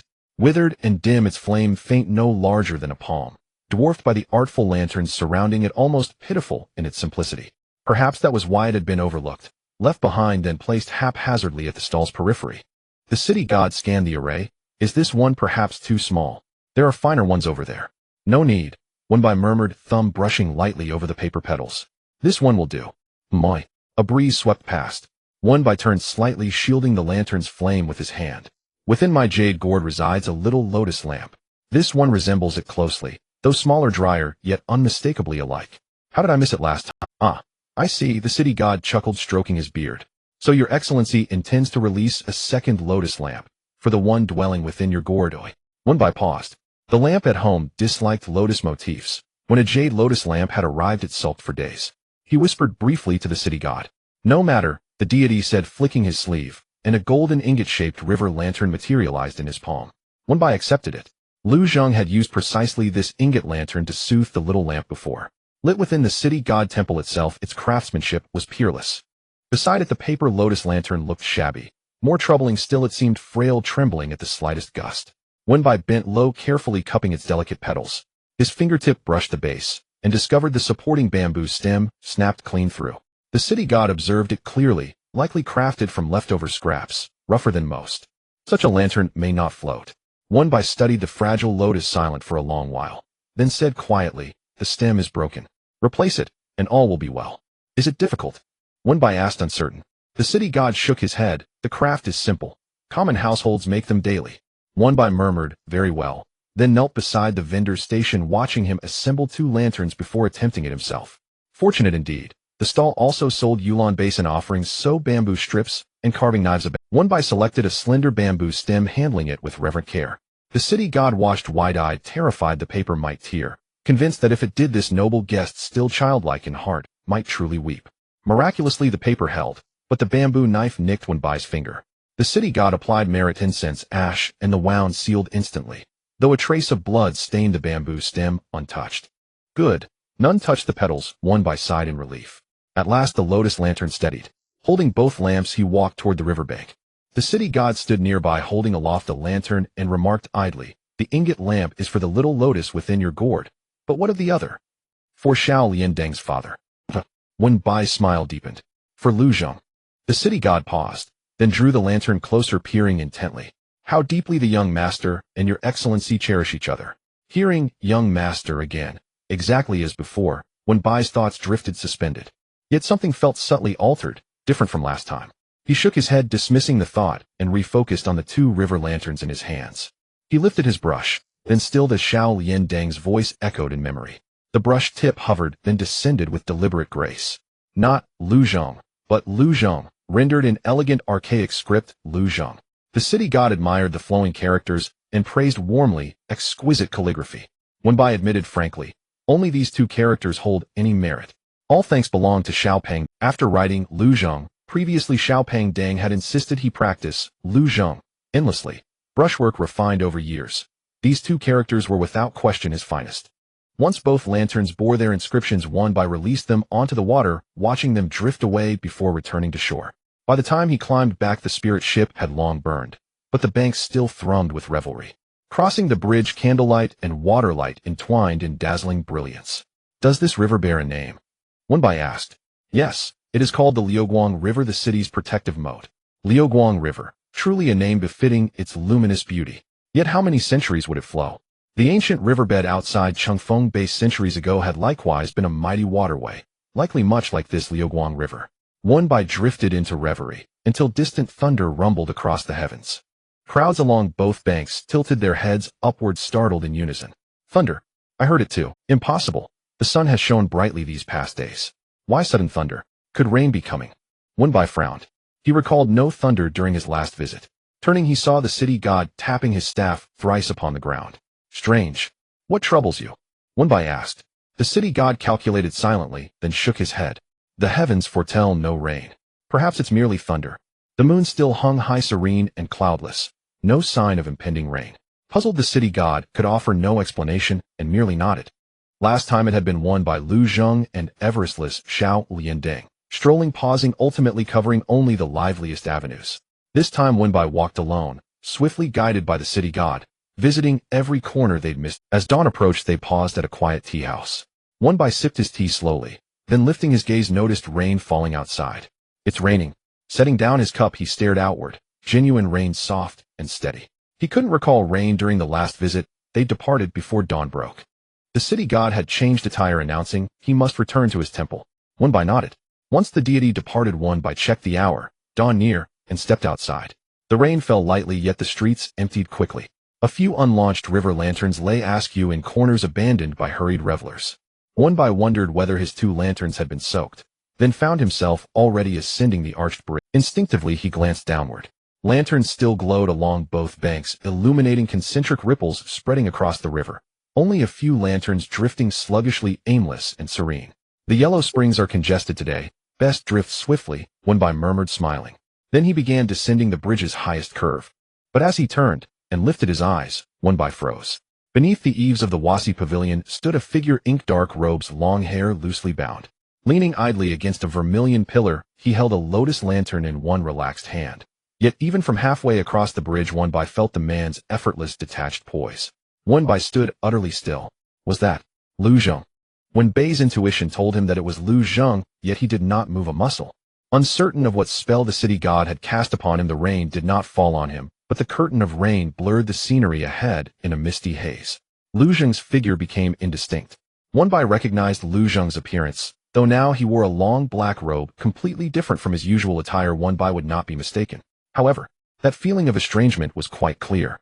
It was precisely that feeling of estrangement that halted his steps. It made him feel that the person was Lu Zheng, yet also not. This was the second time since Wen Bai entered the night sacrifice painting that he felt as though he were dreaming. Just as he hesitated, that person seemed to have noticed him, slightly tilting his head. "Lu." Before he could utter the last syllable of Zheng, dawn broke on the horizon. A familiar sense of dizziness swept over him. Wen Bai felt as if he was falling down. He was standing on a bridge. Below was the flowing light river. His body felt heavy and cold. Wen Bai had never felt his eyelids so heavy before. But he had no time to think about the current situation. The sound of water and the incessant calling of Xiao Bai reached his ears. As before, it was noisy and chaotic, but this time Wenbai could distinguish who was calling him. As he slowly opened his eyes, he realized he was lying by the riverbank. With just a turn, he could fall into the newly flowing sand river. It was raining heavily, and the pain of raindrops hitting him almost hurt. Wenbai instinctively shivered. When he looked up, he saw Zhou Wei and Lin Xiu running down from the slope with Zhong Shining, and several Yin officials were faster than them. Xiaobai, you scared us to death. Hurry, notify the boss. Finally back. Shining, could you loosen your grip a bit? I can't catch my breath. Wenbai patted Zhong Shining's shoulder. Zhong Shining, who was tightly holding on to Wenbai, finally let go. When he spoke again, his eyes were red and his voice choked with emotion. Where have you been? I. Before he finished speaking, Zhou Wei had already rushed down from above. He immediately opened the umbrella over Wenbei's head and said, Quick, move your body and see if you are hurt anywhere. Did you fall here or what? Where does it hurt? Pain was felt all over his body. But as Wenbai listened to the sound of the rain pattering on the umbrella, he said, Why is it raining so heavily? He clearly remembered that the weather had been fine before. Everyone was silent. Zhou Wei moved his mouth and finally sighed, his voice tired. Where did you go? Wenbai paused for a moment before replying, The Knight's Sacrifice painting. As he spoke, he glanced around. It should indeed be the Knight's Sacrifice painting who, when he exited the painting, dawn had just broken. But Wenbai did not see the painting, nor did he see Lu Zhong. Moreover, why did he wake up here? Everyone looked at each other upon hearing the words Knight Sacrifice painting. What Knight's Sacrifice painting? Zhou Wei asked. Wenbai couldn't explain clearly. Where's Lu Zhong? They didn't know that Lu Zhong would likely know. After a long time, Wenbai finally heard several Yin officials speak in Dongtai. Their expressions were unusual. Wenbai furrowed his brows. What happened? Everyone. You should be asking yourself that, Zhou Wei said helplessly. Wenbai was a bit dazed. Seeing that Wenbei's face had turned pale, Zhou Wei could only say, Forget it, as long as you are back, let's head back to Dongtai first. Lord Jiuzhang has brought the car over. One Yin official said. Once in the car, Wenbai changed out of his soaked outer garment. As the warm wind blew, he began to feel drowsy and eventually could not hold on falling asleep. When he woke up again, it was already dark outside. Is there anywhere you feel uncomfortable, eh? Wenbai took a while to realize it was Lu Zhong's voice. Wenbai propped himself up and sat up. For a moment, Lu Zhong's figure before him seemed to overlap suddenly with that person in the Knight's Sacrifice painting wearing a black robe, and Wenbai was momentarily lost in thought.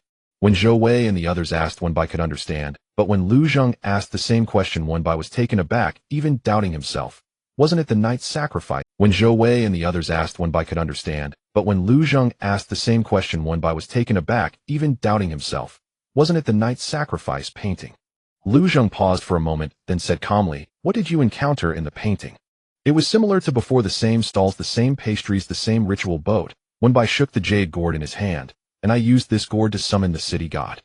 Lu Zhong chuckled lightly. Did you have fun? It was okay, Wenbai replied. He was not as excited as before, feeling a bit lackluster when alone. But, Wenbei's eyes curved, I also released a river lantern. Lu Zhong looked at him. But this time the lantern I chose is different from last time. The one I picked resembles Yuan Yuan.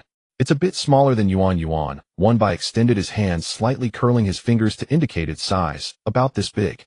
Lu Zhong furrowed his brows. Wenbai continued, When we went last time, it was possibly a bit early. The stall owner hadn't taken it out yet. This time I went at just the right time and saw it. However, it seems it rained in the Knight's Sacrifice painting this time, so I wonder if it will get wet. Wenbei's thoughts drifted a bit. The bamboo branches under that lantern were switched out by me. I don't know how far it can float. Wenbai was not very confident in his craftsmanship. Mainly, I didn't do it very well. I fear that lantern will just sink while floating. What happened? What did I say? Why did this person have an expression he couldn't quite place? Lu Zhong's voice was slightly hoarse. Did you write something on that lantern? Wenbai nodded. What did you write? Wenbai hadn't thought much of it while writing, nor had he felt anything during the last trip to the Knight's Sacrifice painting, but now with Lu Zhong's straightforward question, he found himself at a loss for words. Wenbai instinctively clenched the blanket, trying to keep his tone calm. Just like last time, you and Yuan Yuan, 2 lanterns. On that lotus lantern I wrote my name. Lu Zhong's voice deepened a bit more. Wenbai, which 2 characters? Lu Zhong's rare stubbornness surprised Wenbai, leaving him a bit dazed. Aren't those just your name? Seeing that Lu Zhong did not move, his gaze fixed on him, Wenbai felt a bit shy, and simply took Lu Zhong's hand, writing the characters Lu Zhong in his palm stroke by stroke. While writing, he explained, Last time after I wrote, Yuan Yuan said that your name isn't written this way, and that I must remember to write it correctly next time, so this time I wrote it like this. Wenbei's words suddenly halted, because Lu Zhong abruptly gripped his hand. As his words remained unfinished, the character Zhong was just half written when Lu Zhong held onto his hand tightly. One by slightly moved his fingers. Lu Zhang released his grip, but the darkness in his eyes deepened. He lightly waved his hand, and when he stopped he already held a lotus lantern. When One by saw the appearance of that lantern, he blinked. You took it out. Didn't Di Ting say that things in the night sacrifice painting couldn't be taken out? When dawn breaks, anything brought out from within will turn to dust. Although puzzled seeing the lantern brought One by, taking the lantern from Lu Zhang, One by held it in one hand, unable to help but smile. Doesn't it look a lot like Yuan Yuan? As he spoke, he twirled the lantern around, wanting Lu Zhang to see it in full. Lu Zhang did not respond. Until One by looked up at him, Lu Zhang lowered his gaze and said softly, "When I found it, it looked just like this." One by, huh? A few seconds later, One by realized something, and the smile on his face froze suddenly. One by, when Bei's fingertips paused, Lu Zhang's voice was heavy and slow, rippling in his ears. "This is not something from the night sacrifice painting. The place you went to is not the night sacrifice painting. It's the human world. A human world that truly existed 1,000 years ago." Lu Zhang took back the lantern from Wen Bei's palm. "What you said the lantern resembled is not a resemblance." Clearly all of Lu Zhang's words were audible, yet One by felt a sense of unreality, as if it were shrouded in mist. "That lantern is Yuan Yuan." One by couldn't say a word. "Have I ever told you how I found it?" Lu Zhang spoke with a hint of a smile. One by lowered his gaze, shaking his head. Actually, it wasn't much different from what One by already knew. It was true he had drifted with the ritual boat to the Yellow Springs, and that he had beached on the banks. That day had been the Mid-Autumn Festival in the human world too. Only the most crucial link was missing. Among many river lanterns and ritual boats, there was only this unremarkable lotus lantern, which bore the characters Lu Zhang. It was because of these two characters that it was picked up by Lu Zhang. The paper lantern that drifted from the human world bore his name. Di Ting said that this lantern was destined for him. This was also Lu Zhang's first trip to the human world in thousands of years. But he did not find the person who released the lantern. He could hardly remember what the human world was like back then, only that it had rained that day. Later, Lu Zhang brought the lotus lantern back to the underworld, gave it spiritual awareness, and kept it by his side. So the person I saw back then truly. Noticing Lu Zhang's somewhat puzzled expression, One by fell silent. One by recalled. At that time he had seen Lu Zhang, but Lu Zhang had not seen him. "Lu Zhang, what happened?" After a moment, One by leaned back smiling. "Nothing." He never called out that name, Lu Zhang, 1,000 years ago. The Lu Zhang of 1,000 years ago did not know, and the Lu Zhang of 1,000 years later, let that be a secret. But how did I end up 1,000 years ago? One by puzzled over it. Lu Zhang, the Sand River was called the Flowing Light River 1,000 years ago. One by could hardly align the two rivers in his mind. When he stood on that stone bridge looking at the myriad river lanterns, he had even thought that perhaps the Sand River had also been as lively as the Flowing Light River 1,000 years ago. It turned out it had indeed been just as lively. Spanning 1,000 years traversing the same river, One by opened his mouth, then closed it, ultimately saying nothing. The souls under the ancient streets and the Flowing Light River were granted the opportunity of the Su Lin Night sacrifice painting. Souls slumber underground, and the Flowing Light River leads to the underworld. Su Lin, is he the one who painted the night sacrifice painting? One by sat up straighter, the blanket slipping further down with his movements. Lu Zhang raised his hand and tucked the blanket around him again. Yeah. One by remembered that the little lotus lantern had previously mentioned that not all river lanterns could float to the Yellow Springs, especially in the past human world where every Mid-Autumn Festival, wherever there was water, there were river lanterns, and the Yellow Springs could not accommodate them at all. Whether it could float to the Yellow Springs depended on the fate of the river lantern, each relying on its own abilities. He had previously wondered how much effort the palm-sized little lotus lantern had to exert to surpass other lanterns and drift to the Yellow Springs. It turned out it was being escorted. My going back 1,000 years has something to do with this. Yeah, Lu Zhang nodded. The souls underground awakened, the Sand River, which had been dry for 100 years, flowed, and the spiritual pressure became too heavy. Yin is water, Yang is land. Once the Sand River flowed along with the restless souls underground, Yin and Yang collided, creating a rift. One by fell right into it. What about those souls underground? One by quickly asked. Seeing that he still remembered those souls, Lu Zhang felt a bit helpless. They were taken back to the underworld. Everything has an explanation. In this short span of less than 2 days, it felt as if One by had lived through many years. The human world 1,000 years ago and the people and events before him continued to interchange and flash by. It was complex, even somewhat absurd. But as he pondered, One by suddenly smiled. Looking at Lu Zhang's bright eyes, Lu Zhang inexplicably felt an urge to reach out and touch him. He ultimately restrained himself and simply said, "What are you smiling at?" One by repeated his earlier words, "Nothing." He wasn't lying. He truly did not know what to say, he just felt that everything was wonderful. Neither of them spoke again until someone knocked on the door outside. Lu Zhang opened the door. Zhou Wei and Zhong Shining stood outside along with a D-Ting. Zhou Wei, feeling the pressure, spoke first. Boss Lu, we would like to see Xiao Bai, is that okay? Lu Zheng stepped aside, allowing Zhou Wei and Zhong Shining to enter. As Zhou Wei and Zhong Shining moved a bit awkwardly, Lu Zheng turned back and glanced at Wen Bai before walking out. Lu Zheng walked a few steps outside, leaning against the wall, watching D-Ting, who stood at the door, casually closing it, evidently not intending to come in. Lu Zheng's tone was very light. You already knew. D-Ting rubbed his neck. If I said no, would you believe me? Lu Zheng gave him a light glance. I really didn't know. D-Ting's tone became serious, but I could guess pretty accurately. D-Ting looked slightly upward. You slept too long, not realizing that the higher-ups wouldn't choose Wen Bai for no reason. The only one who could have a connection with you aside from Yuan Yuan is likely no one else. I guess that the two characters on Yuan Yuan must be related to Wen Bai, or that he wrote them, but I didn't know how he wrote them, or how he released the lantern. Now I finally know. D-Ting touched his nose. I didn't mean to withhold information, it's just that you know some things are destined to whoever they belong to them, and if outsiders interfere it easily leads to trouble. Lu Zheng turned and walked downstairs. Once Lu Zheng left, D-Ting did not come in either, leaving Wen Bai, Zhou Wei, and Zhong Shining in the room, and the atmosphere became much lighter. Though Zhou Wei and Zhong Shining did not know exactly what had happened, they had heard a bit from D-Ting. After confirming that Wen Bai was fine, Zhou Wei slumped in the chair. Xiao Bai, I sincerely apologize for my previous remarks about Boss Lu's temper being bad. Wen Bai, Boss Lu's temper used to be very good. Wen Bai was even more puzzled. Zhong Shining added, Xiao Bai, after you suddenly disappeared, the boss really got extremely angry. Wen Bai straightened up. Lu Zheng got angry. Zhou Wei and Zhong Shining nodded in unison. Weren't you asking how Nanqing suddenly had such heavy rain? Zhong Shining, with an extremely serious expression, pointed a finger upward. Wen Bai vaguely guessed something.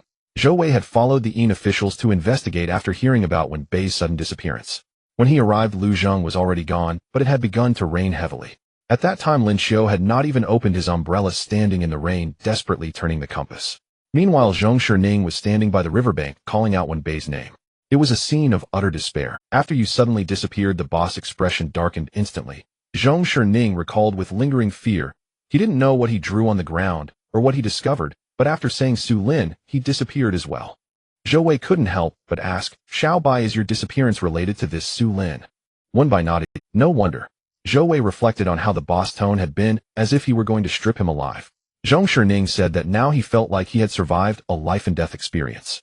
He had never felt such a dense aura of Yin, as if it could engulf everything around him, even though Lu Zheng had already left for a while by the time he arrived.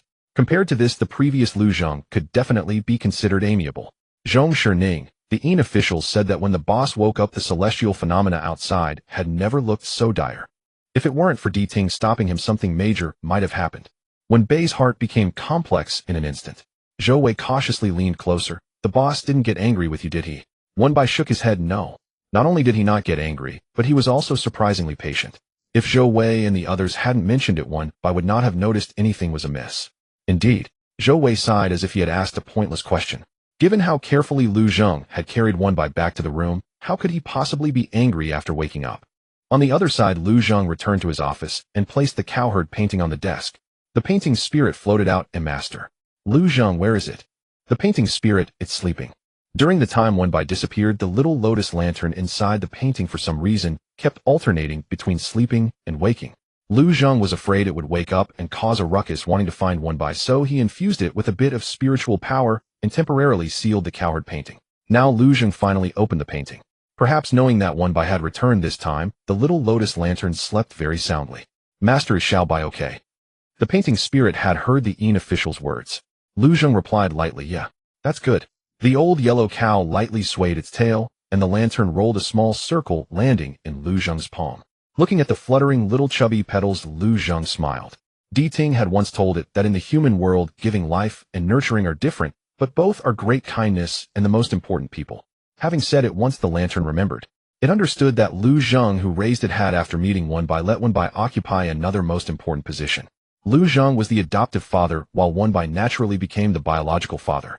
Wen Bai had told it several times that the term biological father wasn't used that way, yet the little chubby lantern would chuckle and still dare to use it next time. Unexpectedly, Lu Zheng tapped the petals, chuckling lightly. It really was born from him. Only after Zhou Wei and Zhong Shining had left did Wen Bai rise and go to the window. Outside, the rain had not ceased, but it had diminished considerably. The courtyard street lamp, cast a faint glow over the ground thick with fallen leaves. While Zhou Wei was still there, he took out his phone and read a few headlines to Wenbai. The sudden downpour in Nanchang had left the city sodden and even trended online, especially the footage of that oppressive black cloud looming over the city. Today's rain in Nanchang sounds as if it can speak. I heard it whisper in my ear, it'll smash your head off. Most absurdly, the forecast yesterday promised rising temperatures and clear skies. I almost had my quilt sun-dried. Thankfully, my procrastination saved me. It's the second time. I remember back in June, there was a stretch like this rain for nearly half a month with no warning. This time is even more ridiculous. Can this be called rain? This is basically a fellow cultivator undergoing tribulation.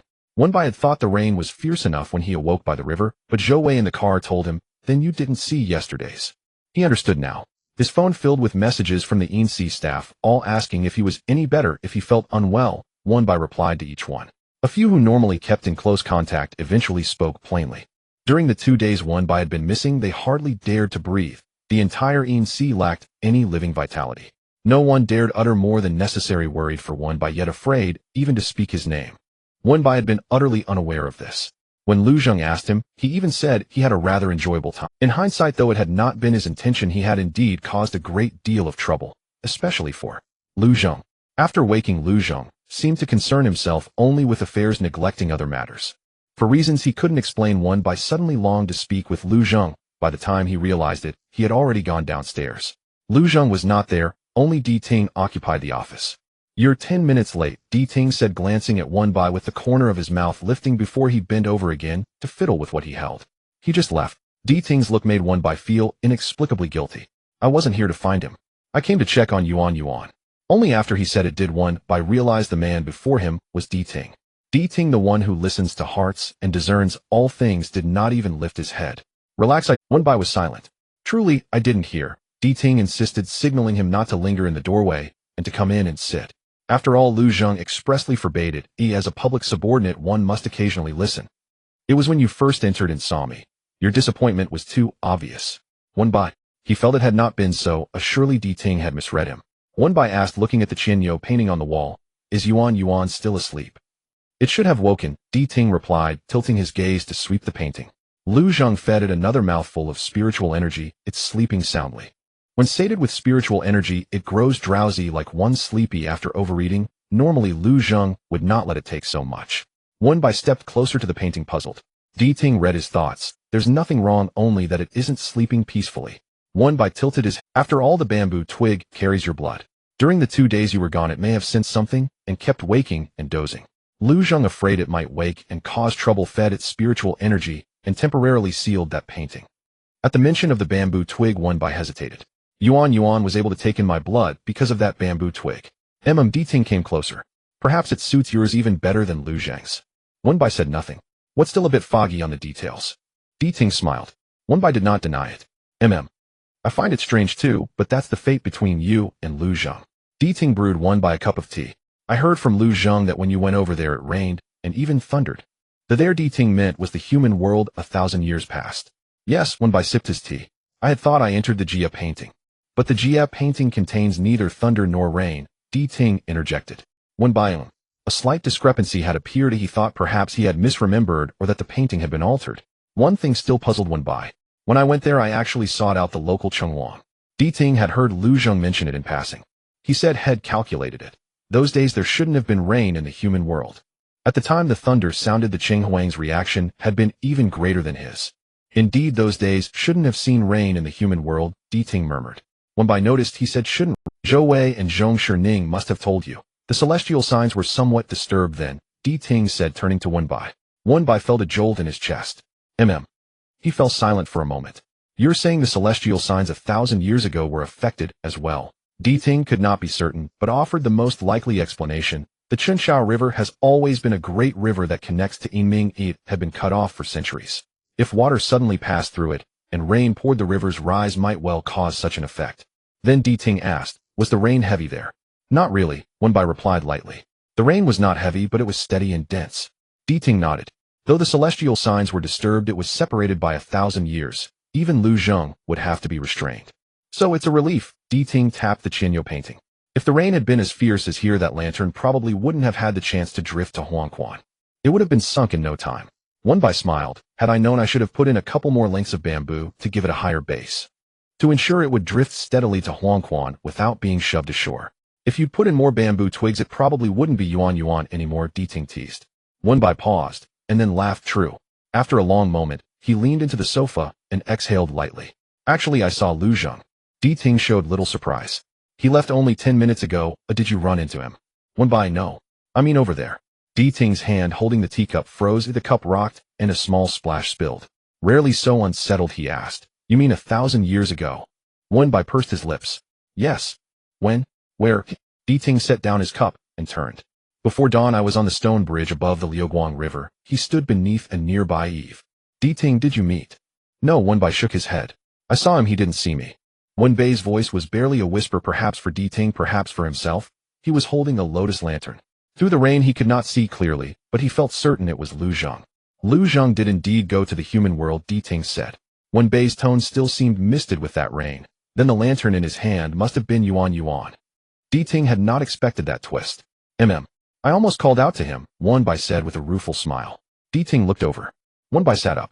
I couldn't cry out. Dawn came. Why did he go to Yinsi? Wenbai asked again. Diting, you're only thinking to ask now. Wenbai lowered his eyes. Having said he hadn't looked for him, he could not press the question. Diting did not expose him. He went to clean up the mess. Under the old street, and beneath the Chunshao River, upon detecting Su Lin's aura, he went straight to the higher-ups to demand an explanation. As he spoke, Diting cast a subtle glance at the man beside him. Otherwise he would not have sent Zhou Zhang to fetch the person back. Demand an explanation? Diting was concise. It means fight. Tempers flared. When the celestial signs go awry, problems easily spill into the Yin Sea below. He went down to sort things out. Wenbai realized once more how much trouble his actions had provoked and frowned. I'm sorry.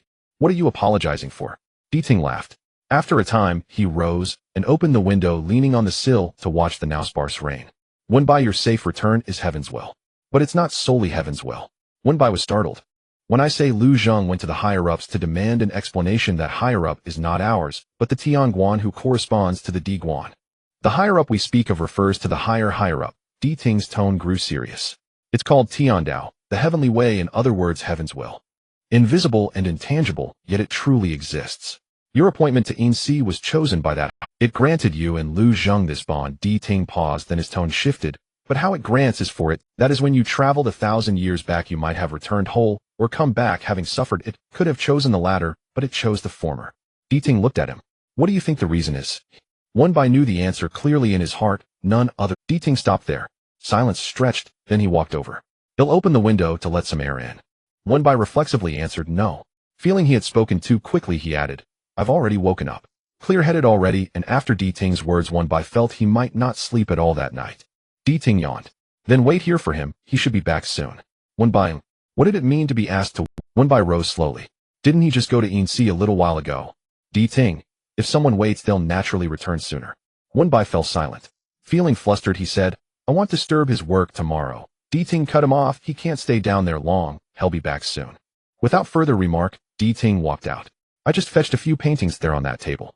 There are paper and brushes too. If you're idle, look through them to pass the time. The door closed, and Diting's footsteps receded. Wenbai sighed and moved toward the desk.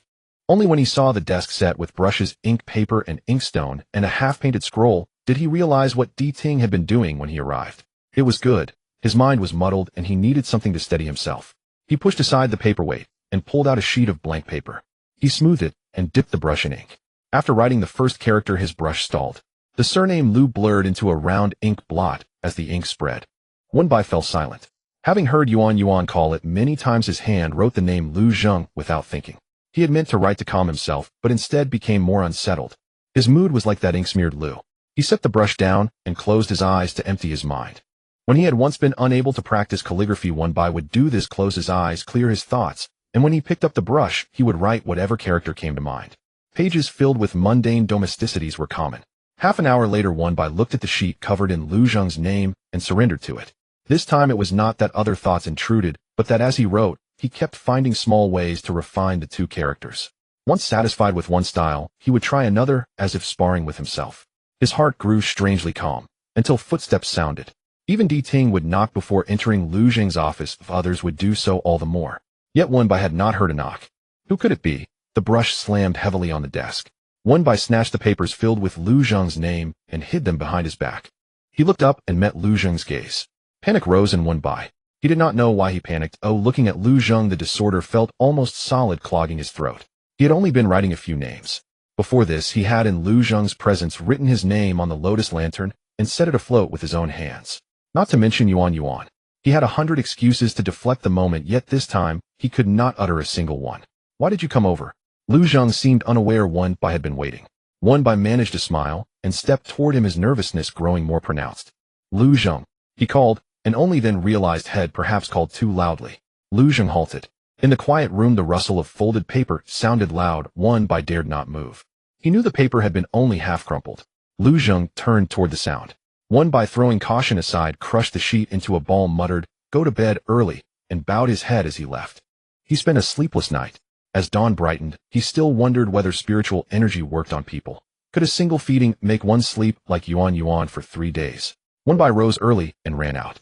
He ran past Dong Tai, and then turned back, taking with him the sheet full of Lu Zheng's name that he had left on the bedside. After 2 days without seeing Bai, and only contacting him by messages and calls, Lu Zheng drew a conclusion: Bai was avoiding him. Before that realization, he could bear it.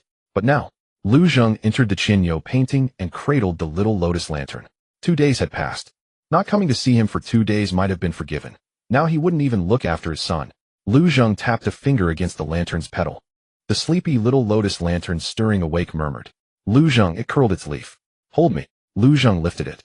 Where is Bai? The lantern was baffled by the question, instinctively turned its head and scanned the surroundings. Where's Bai? Lu Zheng said, at home. The lantern raised its plump petal and repeated, at home. Lu Zheng's voice was flat. Do you miss him? The lantern, I miss him. Cradling it, Lu Zheng headed out. All right, I'll take you to find him. When Bai returned home, he gazed at the empty wall above the table, noticing only a solitary hook remaining, and then remembered that the Qinyou painting was still in the underworld. He had brought back the paper filled with the name Lu Zheng, yet he forgot to bring back the small lotus lamp, prompting a sigh from Bai.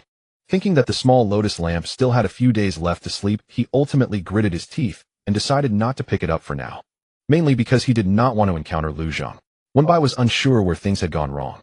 Clearly, when he first visited Lu Zheng's office, he intended to sincerely thank him. Bai wanted to find someone to talk to, anyone, would do, Hua Ling Huang Niu Mu Tong, or even Yuan. But he was the only one at home.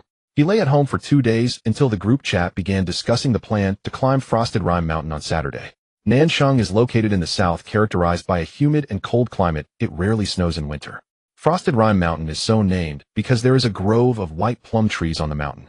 During the flowering season, from the foot of the mountain, the entire mountain appears covered in white blossoms nestled among the deep brown branches, resembling a snowy landscape to the southern people who have a unique obsession with snow. Thus, it was named Frosted Rime Mountain. The idea of climbing the mountain had actually been discussed in the group chat long ago, but due to everyone's schedules not aligning, it was postponed repeatedly. Perhaps the recent downpour had dampened spirits, and with the weather finally improving, the plan was finally on the agenda. Let's go tomorrow. I see that the weather is quite nice today, and it's said to be the same tomorrow. If we don't get moving, I fear I might become brittle. Agreed. The white plums on the mountain haven't bloomed yet, but I saw on the public account that the Frosted Rime Garden has already blossomed. Just right, I bought a new tea set, and I'll bring it up for you all. Later, let's have the boss bring his camera along to take some photos of us enjoying tea on the mountain. Friends, trust me, once this photo is released, your WeChat moments will be lit. Yes. Those with partners, remember to bring them along. After all, Frosted Rime Mountain is well known as a mountain of fate. Mountain of fate. When did Frosted Rime Mountain become a mountain of fate without me knowing? Someone immediately sent 2 close-up photos. Between the white plums, a piece of red silk was tied, and said officially recognized. Bai had been in Nansheng for so many years, but had never heard of Frosted Rime Mountain being referred to as a mountain of fate. Someone in the group explained this was officially recognized only in the past 2 years. I have a classmate working at the tourism bureau, and he said it started when some young people came to climb the mountain tying red silk around the plum trees to seek love. One led to another, and the number of red silks increased, becoming a fixed activity. The reminder from the little road isn't just a joke. Those with partners should hurry and bring them along, or it will be too late once the flowers bloom. What do you mean it will be too late when the white plums bloom? Shouldn't it be more beautiful to tie it when the flowers bloom? Then your love will be gone. Ha, don't listen to him rambling. However, it is indeed true that you can only tie the red silk now. Tying it after the flowers bloom can harm the flowers and branches. Therefore, there are warning signs on the mountain stating that it's fine to tie red silk, but it must be done before the flowers bloom. Perhaps feeling it wasn't poetic enough, they added tie the red silk before the flowers bloom. As this spread, it became tie the red silk, when the flowers bloom, waiting for the flowers to wither. Additionally, it should be noted that someone previously refuted this, saying tie the red silk before the flowers bloom, so when the flowers bloom, it could still bear fruit. However, the official account shot that down. Frosted Rime Mountain's white plums are ornamental plums that only bloom, but do not bear fruit. Thus, phrases like tie the red silk before the flowers bloom were forgotten, while the flowers of Frosted Rime Mountain have withered, and my love is gone unexpectedly spread among the youth. Once this news broke, the group immediately became lively. Several who originally had other plans decided to join in on the fun. As they discussed, someone called out to Wenbai. Xiaobai, you really aren't coming. Actually, Chung had asked Wenbai over a week ago. The last time the pins sent by Zhong Yun weren't just for those present. Everyone in the finance class received one, including those who didn't attend, and they were all sent out by Chung. The purpose of organizing this gathering, aside from climbing a mountain, was also to catch up with Wenbai, especially with the group that missed the last gathering. Everyone was well aware that they had benefited from the pin incident thanks to Xiaobai. Thus, when someone inquired, many began to chime in. Xiaobai, if you're busy, it's fine if you don't come for the mountain climb, but let's have dinner together in the evening. Right, I know a newly opened outdoor barbecue place that's doing exceptionally well, and the portions are generous. I promise you'll be satisfied. Wenbai had previously not agreed because of matters on the underworld side, or more accurately, because of Lu Zheng, as he truly did not know when he would be called upon. Even on weekends, he couldn't afford to take a break. But now, without a second thought, Wenbai replied, count me in for the mountain climb. The group chat became even livelier with Wenbei's participation. After adding Wenbei's name to the list with a cheerful expression, a few couldn't sit still. Xiaobai, you're not planning to come just because you found out about the name of this mountain of fate, are you? Yet do you have a partner now? Are you going to bring your partner along? It's no wonder they teased him so much. The timing of Wenbei's appearance was just too perfect, right after the topic of the mountain of fate. The person who had been busy and unavailable on weekends suddenly had free time. Wenbai looked at the words partner. After a brief pause of half a minute, he replied, where would I get a partner? Slowed down for half a minute, there must be something. Ugh, there's something fishy. Wenbai. Then you can bring your boss along. Wenbai. Wenbai knew they didn't mean it that way. After the last incident with Zhong Hao, especially after learning from him that the boss was only in their 20s, everyone in the class was filled with curiosity about Lu Zheng, the young business magnate, often teasing when they might get the chance to meet him. Thus the remark, then bring your boss along too, was likely just a casual comment. However, it was precisely after discussing partners that this sudden turn of events caught Wenbai off guard. In the end, he could only use work as an excuse to temporarily withdraw from the conversation. The next day, Wenbai woke up early, dressed in casual clothes, and left home without even carrying a bag. The morning scenery of Frosted Rime Mountain is stunning, and the air is most refreshing.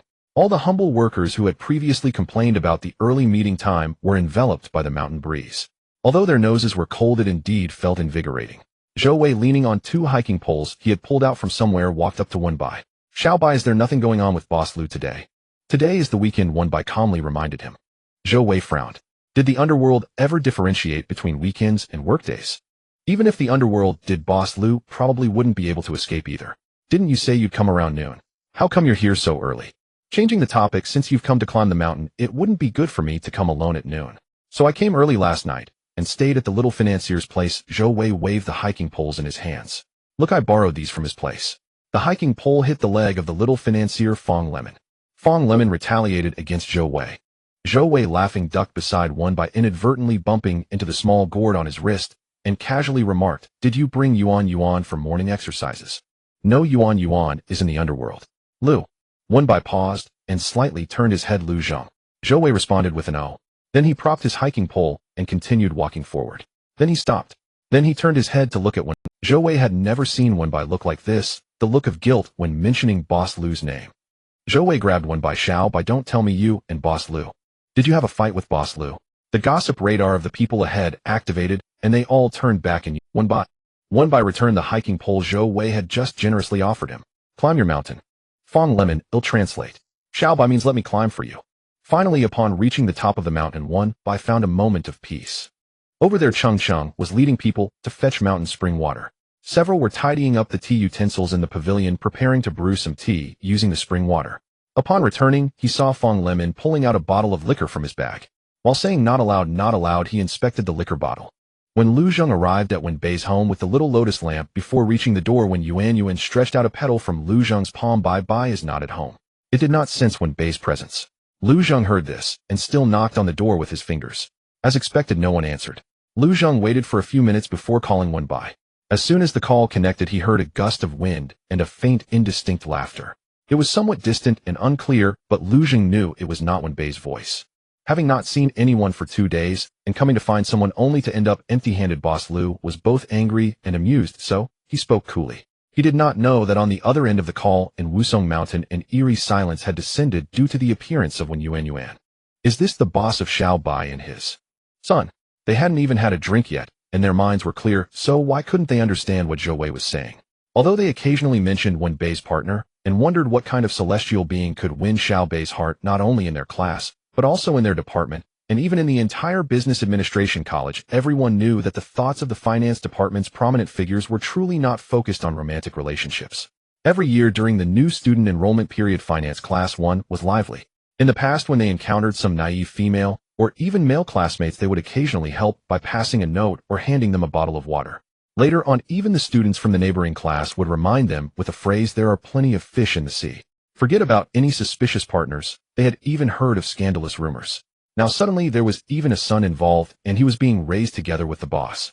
The atmosphere suddenly turned quite peculiar. What is this raising? Raising a lamp. It was only at that moment that Zhou Wei realized the problem, swallowing hard. Everyone saw him pause, and although they didn't know why Zhou Wei had used such a strange measure word lamp, they still asked, raising a lamp. Zhou Wei straightened up. A dog. Everyone. Zhou Wei looked up at Wenbai in the distance, feeling a chill down his neck. As the fragrance of tea and the scent of alcohol wafted through the air, the drowsiness was lifted, causing him not to think too much when he spoke. The identity of the little lotus lamp was known even among the underworld officials. The boss' beloved son, the little prince, had just discovered the connection between Wenbai and the little lotus lamp over these past few days, and whenever they met someone, Zhou Wei would unconsciously respond. Having stayed in the underworld for too long, he had forgotten his identity as a living person, so a lamp had awkwardly turned into a dog. Everyone followed Zhou Wei's gaze and looked over. There was silence on the other end of the call for a while, and after the mountain wind blew past, Wenbai finally spoke. Is Yuan awake? Hearing his name, the little lotus lamp leaned over, wanting to speak, but Lu Zheng pinched its head. Awake, Lu Zheng glanced at the lamp indifferently, but can't see anyone, just finished crying. Where is it? This time Wenbai answered quickly, Wusong Mountain. Lu Zheng, Wusong Mountain. Wenbai, the class is scheduled to climb the mountain today. The other end of the call was silent for a long time. After a while, a little noise from the little lotus lamp could be heard, as if asking Lu Zheng, what is Wusong Mountain? Wenbai then switched to a video call. His intention was to let the little lamp see the mountain scenery to show that what he said was the truth, that he wasn't lying to it. However, to Qian Minglin and the others nearby, it was completely not the same. They couldn't hear the little lotus lamp's voice. They only saw Xiao Bai after saying the class is scheduled to climb the mountain today, sending a video back to the boss. This is just like when my friends sneak out to play and my boyfriend calls to check up on me. Fisk, if I didn't know Xiao Bai doesn't like boys, I would suspect this is a romance. No, don't suspect. Several girls who had just run over from the pavilion after finishing a warm melon, barely catching their breath, began to speak. According to insider information from Wei, this Wen Yuanyuan is the boss' son, a little dog, the little prince of the company. Why is it called Wen Yuanyuan? Because the name was given to it by Xiao Bai, and Boss Lu has always kept it raised over there with Xiao Bai, so it is also Xiao Bei's son. The group of girls was collectively stunned. Is this the kind of interaction that should exist between a boss and an employee? No, it's not. So are you saying Xiao Bai has been captured? Others have failed to capture him for 4 years, yet Boss Lu managed to do it in just half a year. Can Boss Lu be compared to them? Young and already collaborating with bigwigs like Zhong Yun, possessing both wealth and courage and experience, excellent people attract each other, spiritual companions, soulmates. I actually find it quite normal. I am starting to doubt the rumors about the recruitment Weibo. This boss wouldn't have had his eye on Xiao Bai from the beginning, would he? Damn, I originally thought it was Zhong Hao, and junior brother Zhong has everything one could want. He even looks good. You think Xiao Bai is that kind of person who values looks? Just as everyone was exchanging words, Qian Minglin, who had been keeping her head down, without speaking, suddenly widened her eyes. I swear it's a celestial being. What happened? Everyone asked. Qian Minglin kept her head down, rapidly zooming in on the screen. When Wenbai switched to a video call with Lu Zheng, he was holding a camera, and his action paused.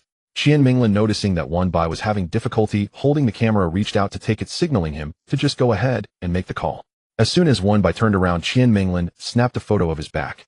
She originally wanted to take a picture to later gossip about Xiao Bai in the pavilion, but unexpectedly at the moment the shutter was pressed, she captured something else.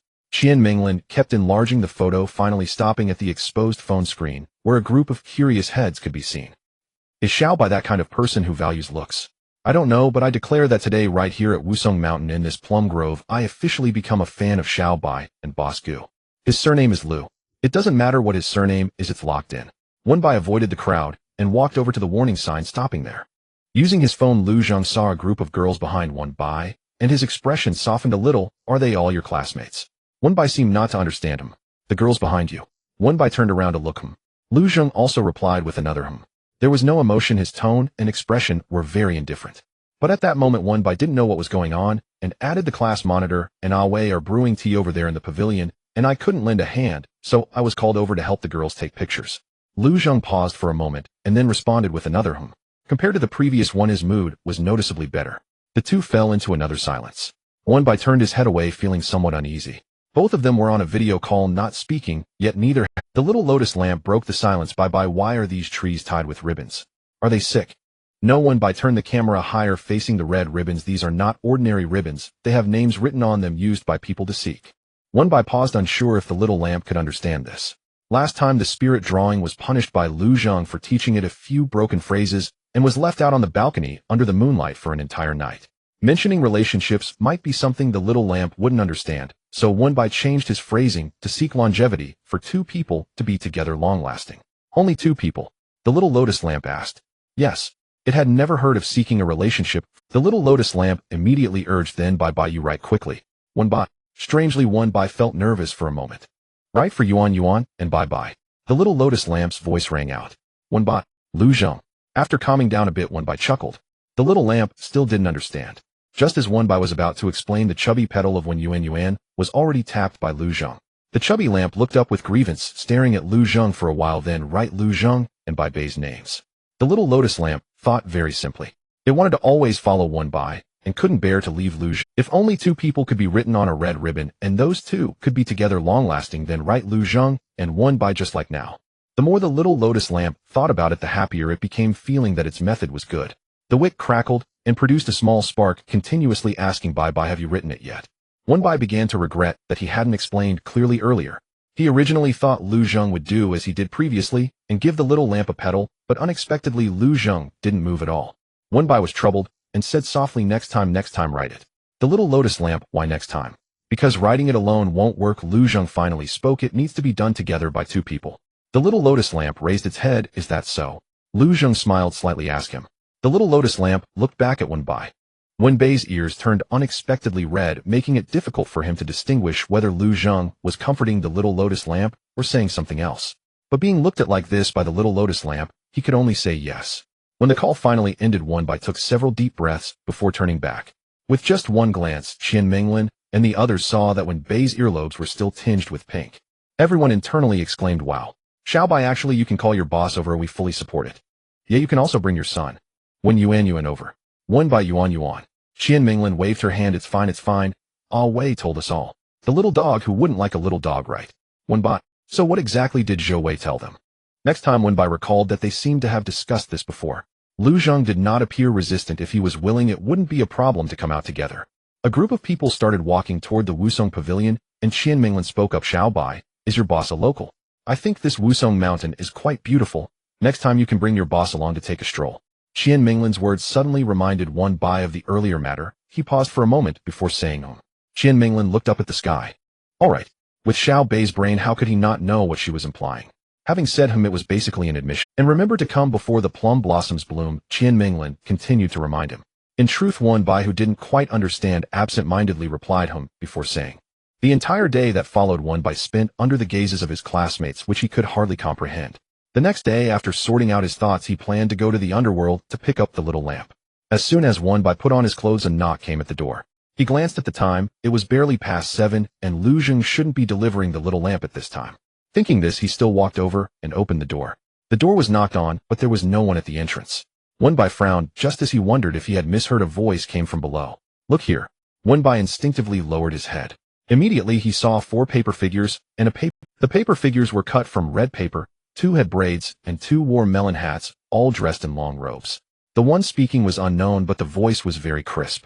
The paper figures only had basic shapes, but the paper sedan chair was extremely exquisite. Wen Bai instinctively grasped the jade gourd on his wrist and took a step back. Before he could say anything, one of the paper figures spoke first. Oh, this is bad. He has the aura of that great being. He has been marked. Run. One by. The speaker is a paper figure wearing a melon-shaped hat, uncertain whether it is a commander or a small leader.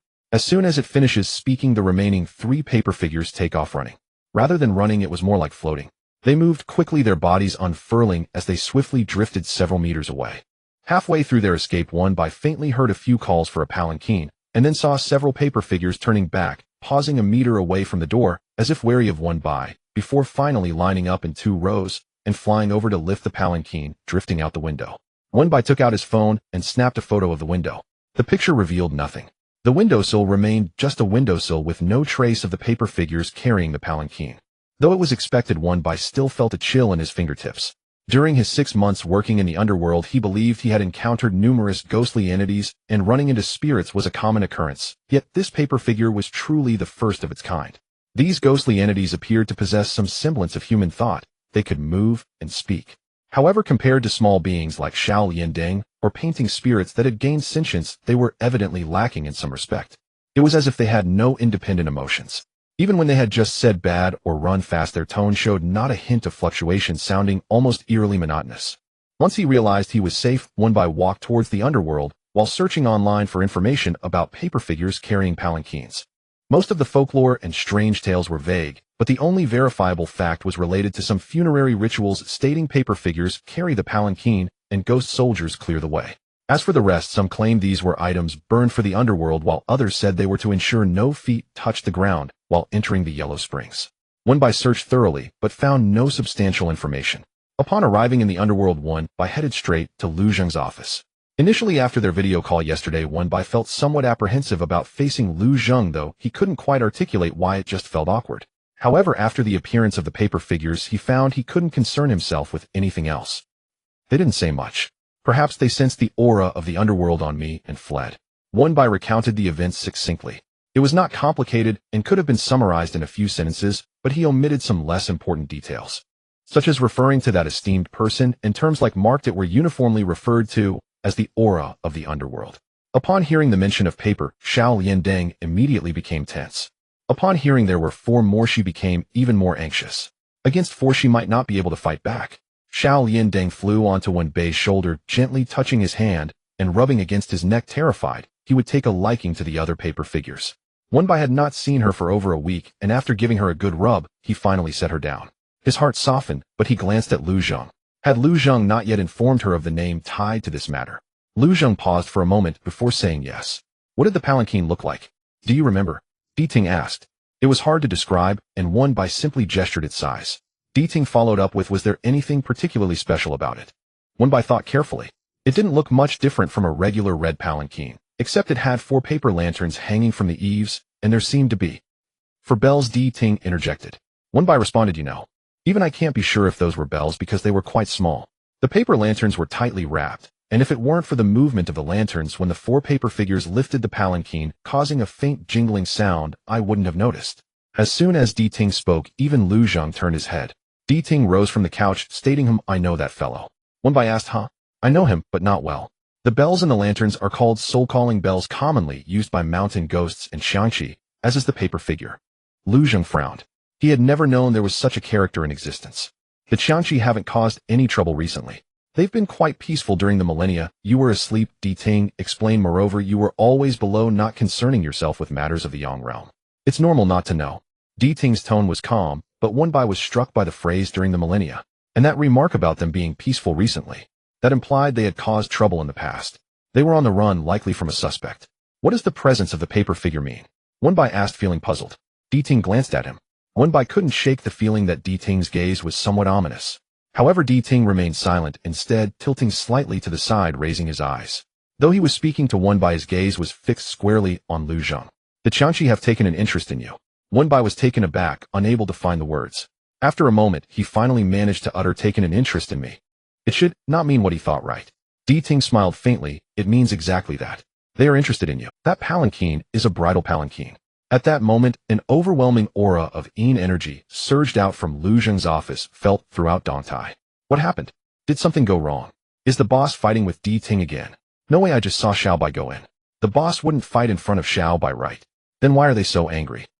The office fell into a dead silence. Wenbai instinctively looked up and locked eyes with Lu Zhang. He opened his mouth, but couldn't find the words.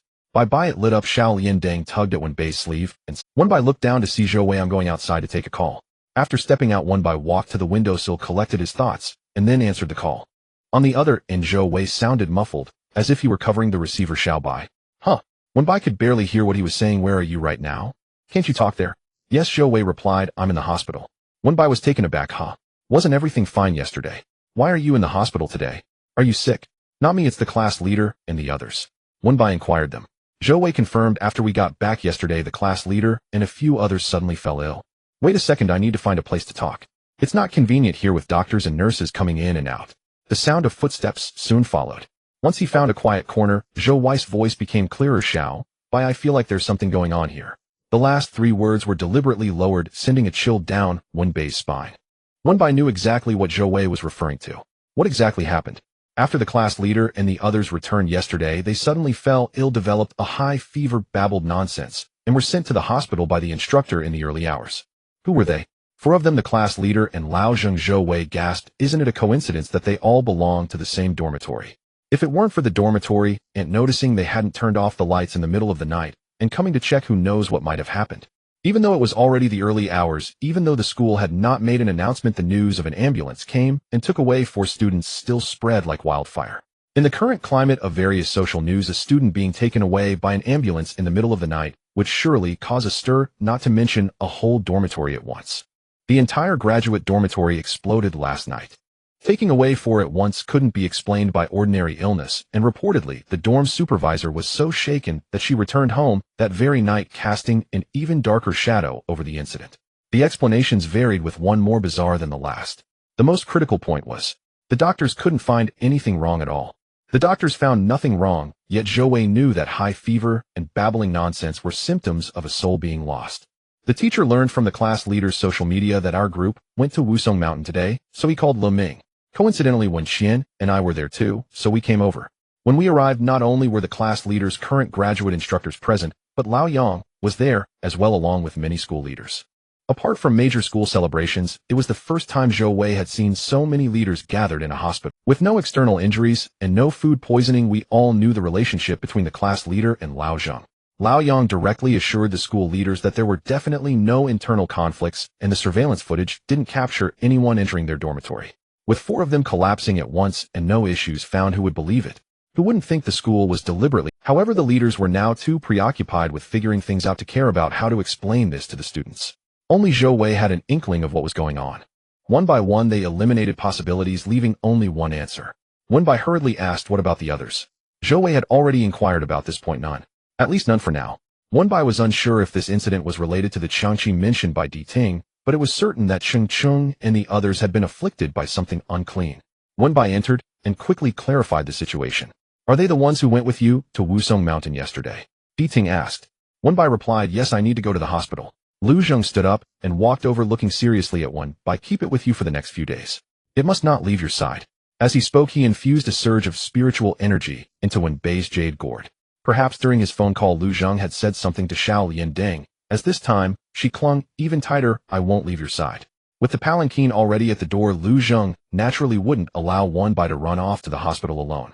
Thus, when they arrived at the hospital together, aside from Zhou Wei, who seemed unfazed, everyone else appeared frozen. Had Cheng Chung and the others not still been lying inside, the timing and place were not right, and they might have pulled out their phones to take a picture of the two.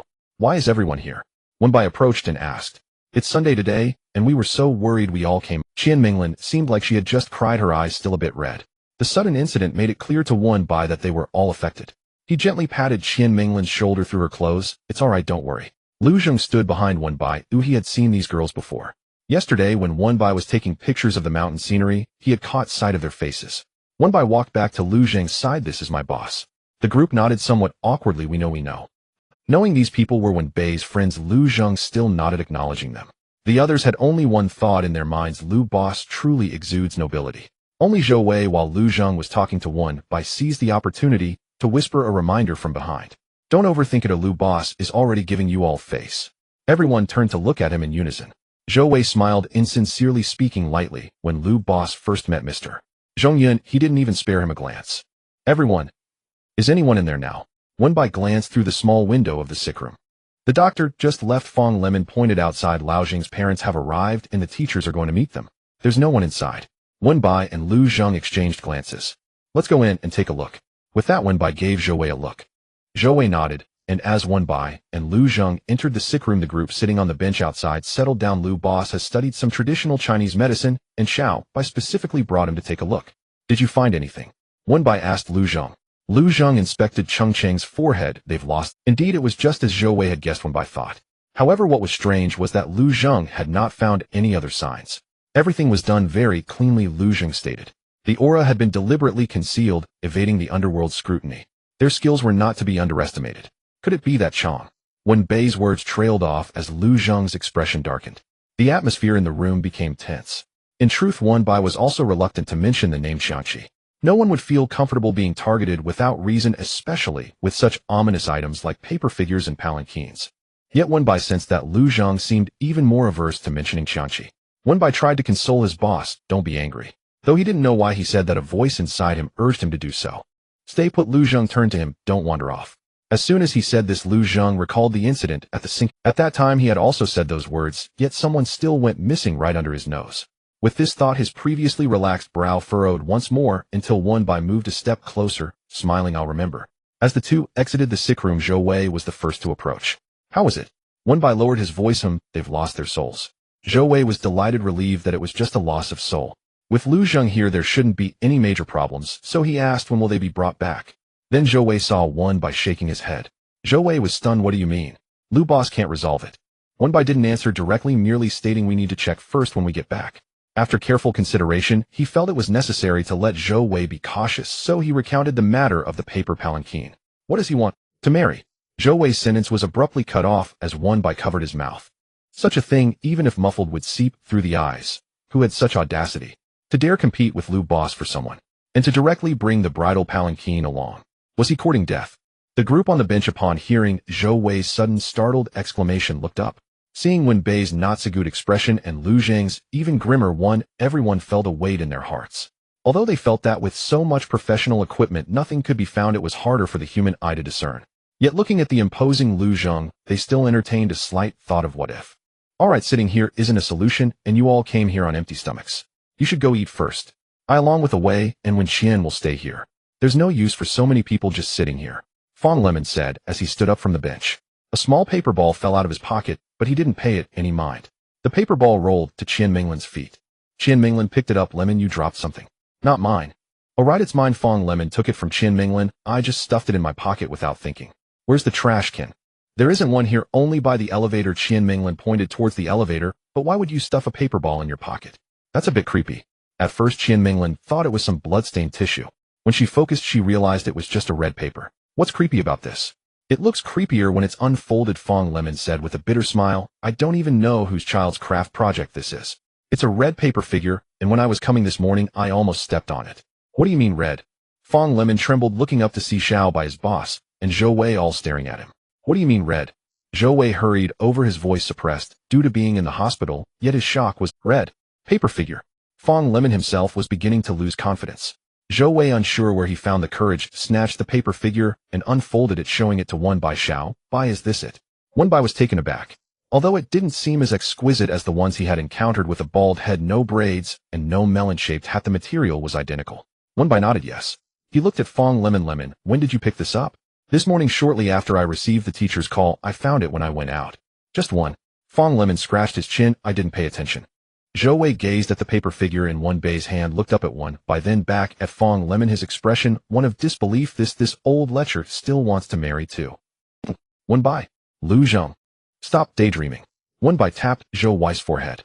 He had no idea what this young man spent his days pondering.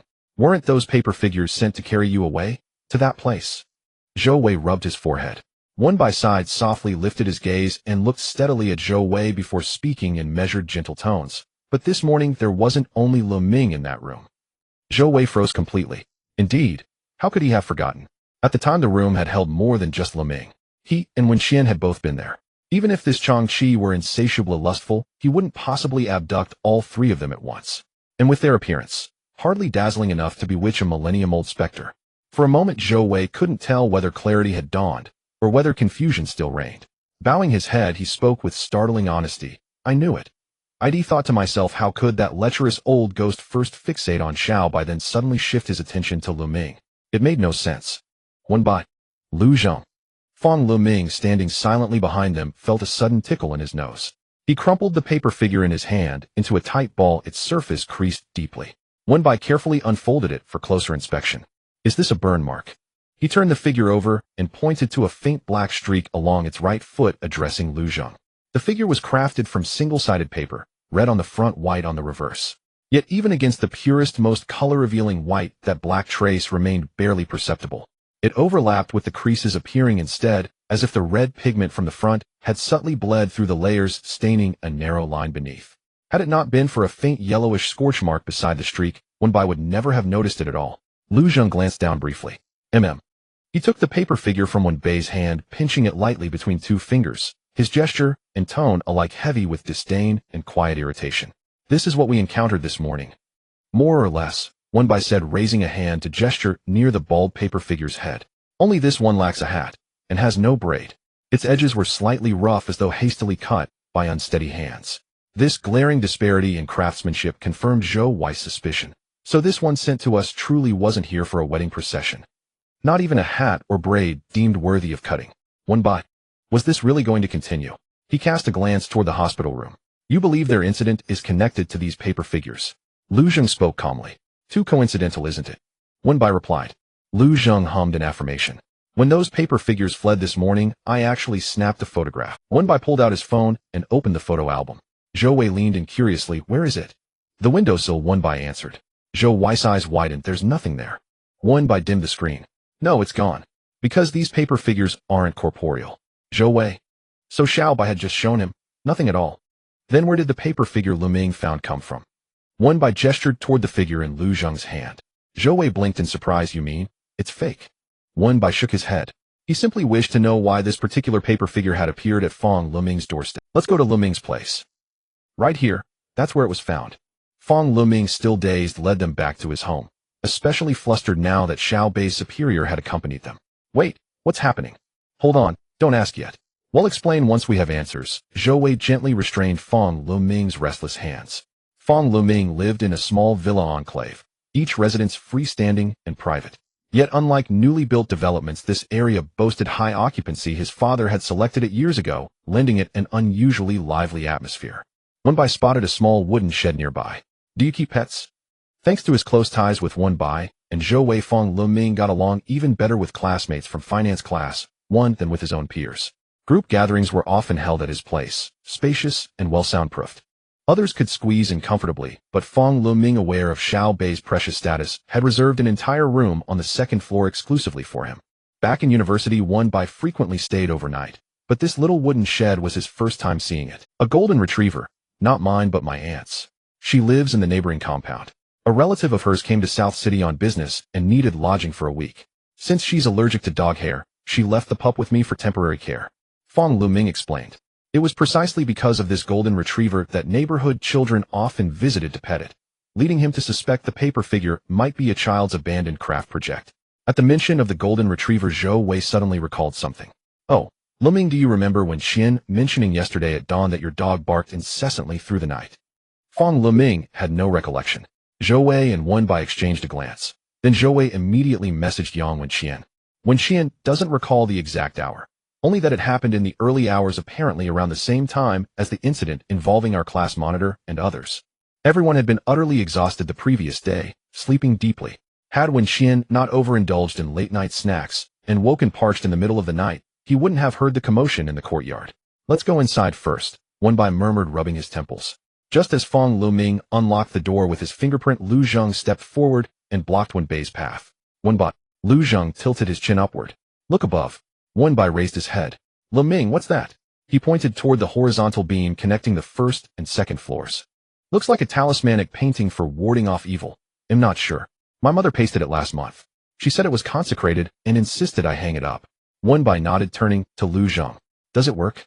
Yes, there's Buddhalite infused within it. So the burn mark on the paper figure came from that. Buddhalite, a sacred aura emanating from divine artifacts, could occasionally sear in entities. Lu Zheng turned his head slightly toward Zhou Wei. There may be other contributing factors. Wen Bai followed Lu Zheng's gaze. Me, Zhou Wei pointed to himself. Though Lu Zheng offered no further explanation, Wen Bai understood implicitly.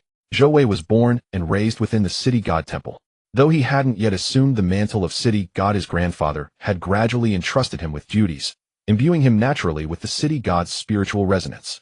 Buddhalite alone might not harm such entities, but combined with the aura of a city god, the effect became formidable indeed. And significantly, the paper figure had been injured precisely on its leg. Last night's intruder may not have been solitary, Wen Bai observed. This one simply lagged behind, wounded, thus rendered useless. Should we still visit the school? Wen Bai had originally planned to check Fong Luming's residence first, then proceed to the dormitory.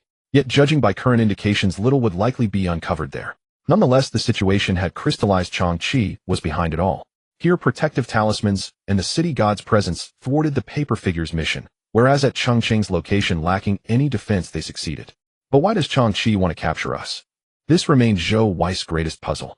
Their physical traits varied widely. No obvious commonality existed except that they'd all visited Frostrime Mountain. Except that they'd all journeyed to Frostrime Mountain, alongside Xiao Bai. Xiao Bai. Zhou Wei recoiled inwardly, startled by his own sudden realization. He looked up and saw Lu Zheng's expression had grown markedly graver, while Wen Bai lowered his gaze, visibly unsettled. Zhou Wei knew then he wasn't the only one harboring this thought.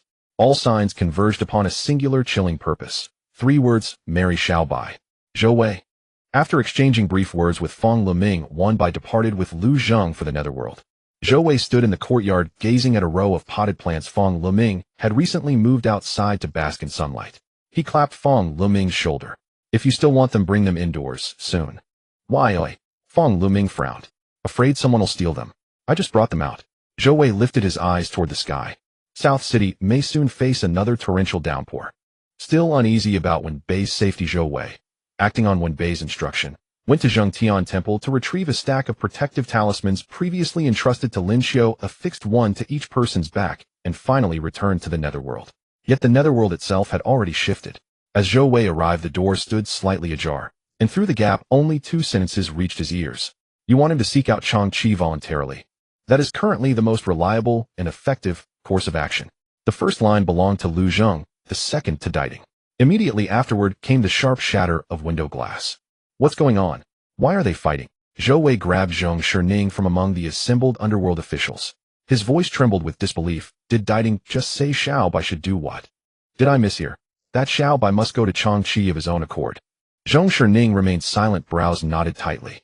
After a long pause, he murmured, I've only just learned of it myself. Zhong Shining spoke slowly. The Frost Rime Mountain in South City today isn't a complete singular peak. It's a severed mountain.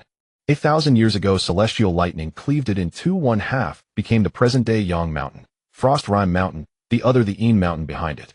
Together, these dual peaks form Changqi Mountain. Changqi emerged as the mountain spirit born of this cosmic division. Now understanding the origin, Zhou Wei felt only deeper dismay. Beyond confirming Changqi's ancient lecherous nature, how does this justify sending Xiao Bai into danger? It's profoundly significant. Zhong Sherning's face contorted. A grand spirit born of heavenly mandate deliberately conceals itself. Even ordinary underworld officials cannot locate him, let alone Diding himself. And Changqi has fixated on Xiao Bai. The enemy remains hidden, we stand exposed. Who do you think will bear the greater loss? Zhou Wei's expression darkened. That's true, but Xiao Bai, what if? He faltered, unable to voice the Diding's proposal implied countermeasures. Xiao Bai would not be sent recklessly into peril. Every concern they could imagine Diding had surely foreseen. Yet fate fears not the 10th contingency, only the 9 chance. Even Lu Zheng could not guarantee absolute infallibility. Zhou Wei dared not contemplate what Lu Zheng would become if anything truly befell Xiao Bai. The Xinsha River incident had occurred without preparation, but if everything were meticulously arranged and disaster still struck, let's reconsider. Perhaps another solution exists. Not even Lu Zheng wished Xiao Bai to take this risk, let alone Zhou Wei. The crux is we're running out of time, Zhong Shining said delicately. How can time? Zhou Wei choked mid-sentence. Had forgotten Changqi held 4 hostages. Silence settled between them. Let's consider the brighter possibility, Zhou Wei said, whether soothing Zhong Shining or himself. Xiao Bai mentioned earlier that the paper figures sent for the wedding procession recoiled from his netherworld aura, fled, and reported back to Changqi. Perhaps they terrified him so thoroughly that hell abandoned the marriage and released the others. Zhou Wei intended only to simplify matters. He couldn't fathom any specter bold enough to directly challenge Lu Zheng for possession of Xiaobai. Yet Zhong Shining slowly shook his head. Diding says Changqi likely slumbered for a millennium, and having just awakened, he remains unaware of the netherworld's existence in the mortal realm. In ancient times, only city gods governed the afterlife, not netherworld officials. While Xiao Bei's netherworld aura may frighten paper figures, terrifying Changqi himself is far less certain. Zhou Wei's brow furrowed deeply. Was this truly a formidable adversary? Even if he learned Xiao Bai belongs to Lu Zheng? Zhou Wei asked for the first time, speaking so plainly. Zhong Shining paused in contemplation, then nodded gravely. Yes. He leaned in cautiously. This Changqi is rumored to possess boundless audacity, especially where desire is concerned. Who told you that? Zhou Wei's eyes widened. Diding. Word for word. Word for word. Zhou Wei. He struggled to envision Diding uttering such words. Do you know why celestial lightning split Changqi Mountain into yin and yang halves? Zhong Shining's tone grew solemn. Zhou Wei instinctively stepped back. You, don't tell me it's related to that audacity. Yes. Zhou Wei. It felt as though his own crown chakra had been struck by lightning. Had suspected Changqi was lecherous, but never imagined such staggering, unparalleled depravity. Master Jiuzhang told me this. Diding knows of the paper figures and wedding palanquin because, over 1,000 years ago, Changqi employed identical methods to attempt marrying someone into his domain. Married whom? Where is that person now? Zhou Wei. Damn it. By that logic, Xiao Bai would be the second. Why reach for Xiao Bai when he already had a spouse? Zhong Shining's expression turned complex. Do you recall? Su Lin, the immortal deity who cultivated atop the mountain, the one depicted in the Knight's Sacrifice painting. After Wen Bei's journey into the past, they'd learned of the Knight's Sacrifice painting's legend. Yes. Before ascending to godhood, Su Lin was a human cultivator. Changqi fell obsessively in love and sought to marry him. His attempt was smaller in scale, no captives taken, and ultimately failed. When Su Lin achieved ascension, a celestial lightning bolt, whether accidental or deliberate, struck Changqi Mountain's summit, cleaving it in two. Strictly speaking, Changqi didn't sleep for a millennium. He hid, recovering from that wound for 1,000, having just healed and just awakened. He saw Xiao Bai instantly fixated, and dispatched paper figures and a paper palanquin to claim him. Zhou Wei spoke mechanically. Zhong Shining, yes. Zhou Wei. He rarely swore, but this time he couldn't hold back. They say experience teaches wisdom, but this was no mere stumble. It was a chasm-spanning fall. And yet his lust remained undimmed. The sole lesson learned seemed to be, besides seizing the beloved one, must also abduct hostages as bargaining chips. Then he's doomed, Zhou Wei declared soberly. Zhong Shining. Zhou Wei compared to Su Lin choosing Xiao Bai makes things infinitely more complicated. After all, he turned his head toward the window. The opponent he faced wasn't Xiao Bai. It was Lu Zheng. Wen Bai was at a loss, not knowing how things had turned out this way. Zhou Wei and Zhong Shining walked in from outside. Xiao Bai, don't be afraid. I believe there is still room for negotiation in this matter. Zhou Wei led him to sit by the sofa. Looking at Zhou Wei, who was anxiously shaking his leg, and Zhong Shining, who was furrowing his brows beside him, Wen Bai paused, and then smiled. Who exactly is afraid? I'm not afraid. I was just pondering what Diting just said, Wen Bai replied softly. However, Zhou Wei felt that Wen Bai was merely putting on a brave face, and he recalled the four lying in the hospital. We shouldn't have gone to that ridiculous Wusong Mountain. What marriage fate mountain attracting peach blossoms? It must be that trap under Changqi. Who wants such rotten peach blossoms? Zhong Shining exclaimed. Zhou Wei became increasingly annoyed and muttered under his breath, damn it. Having never said any foul words in his life, Zhong Shining struggled to pronounce it properly. As soon as he opened his mouth to say damn, Wen Bai quickly covered his small jade gourd, signaling them not to use bad language, and the phrase was abruptly truncated to just damn. Zhou Wei. When Lu Zheng and Diting returned, Zhou Wei was still poking at Changqi's spine. Meanwhile, Wen Bai, the center of the incident, sat quietly to the side. Has Yuan gone into the gourd? Wen Bai heard Diting's voice and looked up only to meet Lu Zheng's gaze behind Diting. After a brief pause, Wen Bai replied yes. He had insisted on going to watch the fight, but fearing it would get hurt, he decided to send it into the gourd first. Diting approached, appearing uncharacteristically disheveled, with a tear in his sleeve. Zhong Shining and Zhou Wei exchanged glances and lowered their heads. It seemed he was genuinely angry and had gotten serious. Everyone knew that when these two deities fought, it was as common as eating, but no one had ever seen anyone suffer a loss. It was the first time Wen Bai had seen Diting like this, albeit with just a small tear in his clothing. Wen Bai noticed the cut in Diting's sleeve. His heart skipped a beat, and he glanced at Lu Zheng. Lu Zheng's clothes were intact, not a speck of dust on them. He returned the same way he left. Wen Bai subconsciously let out a sigh of relief. Wenbai thought he was hiding his relief quite well, but he didn't realize that everyone in the room except him was fully aware of it. Zhou Wei felt a mix of emotions. He had just stopped Yuan Yuan from helping his father fight, and now seeing Lu Zheng win, was he actually happy? Is this really the time to be pleased?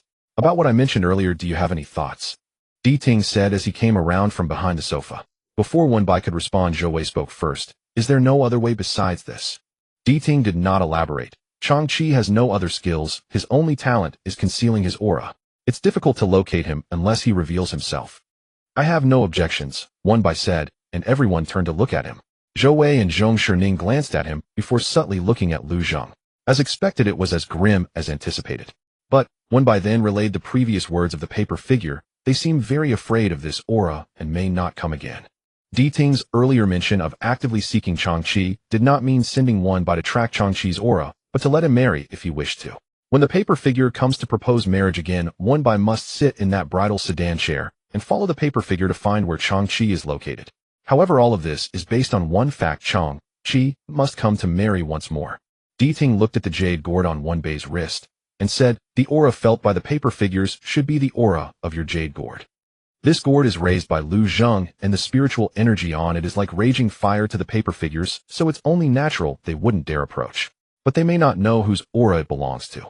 Di Ting continued, even if this group of paper figures knows Changqi might not know either. Zhong Shining whispered, could a big ghost like Changqi not know about the boss? Di Ting turned and glanced at Lu Zheng. It's not entirely impossible. Thousands of years ago, Lu Zheng was no different from the emperor, both being hands-off managers. After raising the little lantern, he appeared even less in public. Changqi claims to be a mountain ghost, but isn't governed by the underworld. Compared to ghosts, it might be more appropriate to say he is a spiritual entity. Is he like Tai Sui? Wenbai asked. Di Ting nodded. Mountain ghosts are formed by gathering the essence of the mountains and refining their bodies. There are many who have attained the Tao and ascended to heaven. 1,000 years ago, Changqi Mountain was a place abundant in spiritual energy. Although he has been silent for a millennium, his cultivation is not low. Zhong Shining asked, then why hasn't he attained the Tao and become an immortal? He cannot attain the Tao. Di Ting replied. If he could really attain it, that heavenly thunder wouldn't have struck the top of Changqi Mountain 1,000 years ago. Zhou Wei was stunned. Instead of diligently studying the way to ascend to immortality, he chose to be an old lecher. Then what should I do? Wenbai asked, seemingly indicating that there were many things he needed to do. But upon reflection, it seemed like there wasn't much either. Di Ting replied, wait. Wenbai asked, wait for what? Wait for Changqi to come to marry. Di Ting started to say, but Lu Zheng shot him a cold glance. Di Ting struggled to swallow the word marry, and instead said, wait for Changqi to send paper figures to find you. What if he doesn't come? Wenbai asked. Di Ting replied, he will come. Although Di Ting had no ties with Changqi, he understood his character too well. What others say is useless. Only when one sees the coffin can they shed a few tears and behave themselves. What they could do is send Changqi to see the coffin. But Di Ting couldn't say this, so he could only say, Changqi is very picky, and there are rarely people he finds suitable. He won't let you off easily, so don't worry. Zhou Wei and Zhong Shining couldn't tell whether Di Ting was praising Wenbai or cursing him. However, Di Ting frowned. Wenbai, your jade gourd. Lu Zheng, who had been silent throughout, finally spoke up, his tone steady as he called out, Di Ting. It wasn't a reminder, but a warning. Di Ting naturally picked up on it. He sighed, wait, I'm not saying that. Lu Zheng had had a grim expression since Di Ting proposed this method. He knew that as long as Di Ting suggested it, Wenbai wouldn't refuse. He might even feel that this matter arose because of him. Whatever Di Ting said, that's what it would be. As long as they could quickly find the 4 individuals, everything would work out. Wenbai didn't think about the consequences. Lu Zheng couldn't, fearing he might lose control, so he just listened without speaking. But Di Ting's suggestions became increasingly outrageous. Zhou Wei and Zhong Shining were somewhat confused about what was wrong with the jade gourd. Why did Lu Zheng suddenly explode? But Wenbai understood. Di Ting was worried that the spiritual energy above would scare off those paper figures, causing them to miss their chance. Is there any way to suppress the aura above? Wenbai asked as he couldn't remove the jade gourd. Di Ting did not answer. Wenbai walked towards Lu Zheng and raised his hand. Lu Zheng looked at him and said, have you thought it through? Wenbai replied, yes. Lu Zheng extended his hand and rubbed over the scriptures on the jade gourd. Is it gone? Wenbai asked, looking at the bare gourd. It's only temporarily sealed, Lu Zheng replied. Yuan Yuan is still inside. Wenbai hurriedly reminded him, fearing Lu Zheng would forget. Lu Zheng helplessly assured him it won't affect. Only then did Wenbai feel relieved. The little lantern inside also heard Wenbei's words and emitted a small golden light. Wenbai patted the small gourd in response. As he patted it, One by slowed his movements. After some deliberation, he felt that carrying it wasn't prudent, especially since this trip was to be a hostage. Adding another little hostage didn't seem worth it. If he didn't bring others out, he would also lose too. So One by said, "What if we leave Yuan?" Lu Zheng cut him off, "Don't even think about it. In other words, if you dare to place the lantern into the Qianyo map, you might see it turn to ash tomorrow. You can try." One by pursed his lips and said, "Understood." Lu Zheng sighed inwardly. His greatest concern was that One by was fixated on bringing back those 4 individuals without considering his own safety. Bringing the lantern not only protected him, but also reminded him that there was a little One by his side, adding to his caution, so he wouldn't be so fearless. Lu Zheng was never afraid of Chang Qi, a mountain ghost with thousands of years of cultivation. He didn't regard him as a threat. What he feared was One by.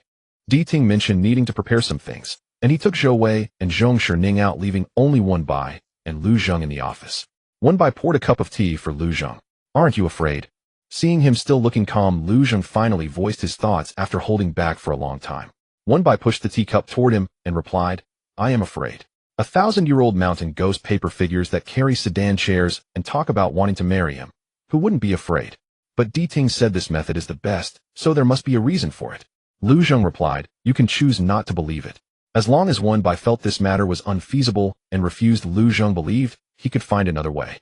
However, One by seemed to misunderstand Lu Zheng's intention and said, "I believe it." Lu Zheng's head began to throb more. One by smiled and lifted his head, his eyes shimmering with moisture. "But I don't believe in Di Ting, I believe in you and Yuan. With Yuan and the jade gourd present, Lu Zheng wouldn't be able to lose track of him. Lu Zheng was taken aback.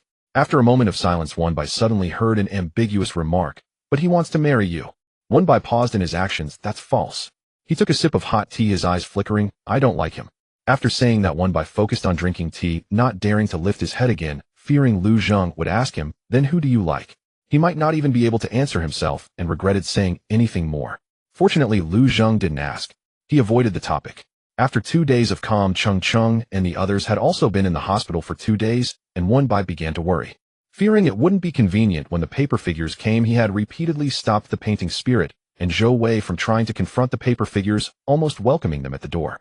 But the paper figures were still late to arrive. Just as he began to doubt whether Di Ting had miscalculated that evening, there was finally a knock at the door.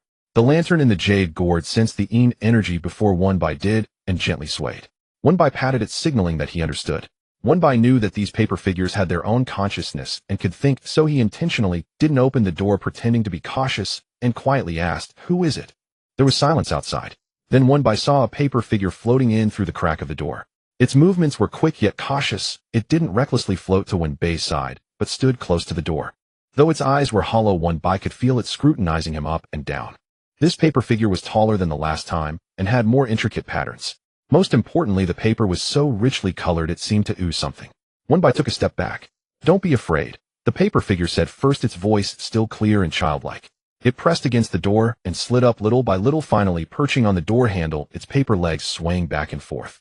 As the door handle lowered slowly with its movements, One By didn't know if it was the paper figure's lightness or if it was purposely trying to scare him. Finally, with a click, the door opened. The first step back One By took was meant to deceive the paper figures, but now he was truly startled by the sight before him.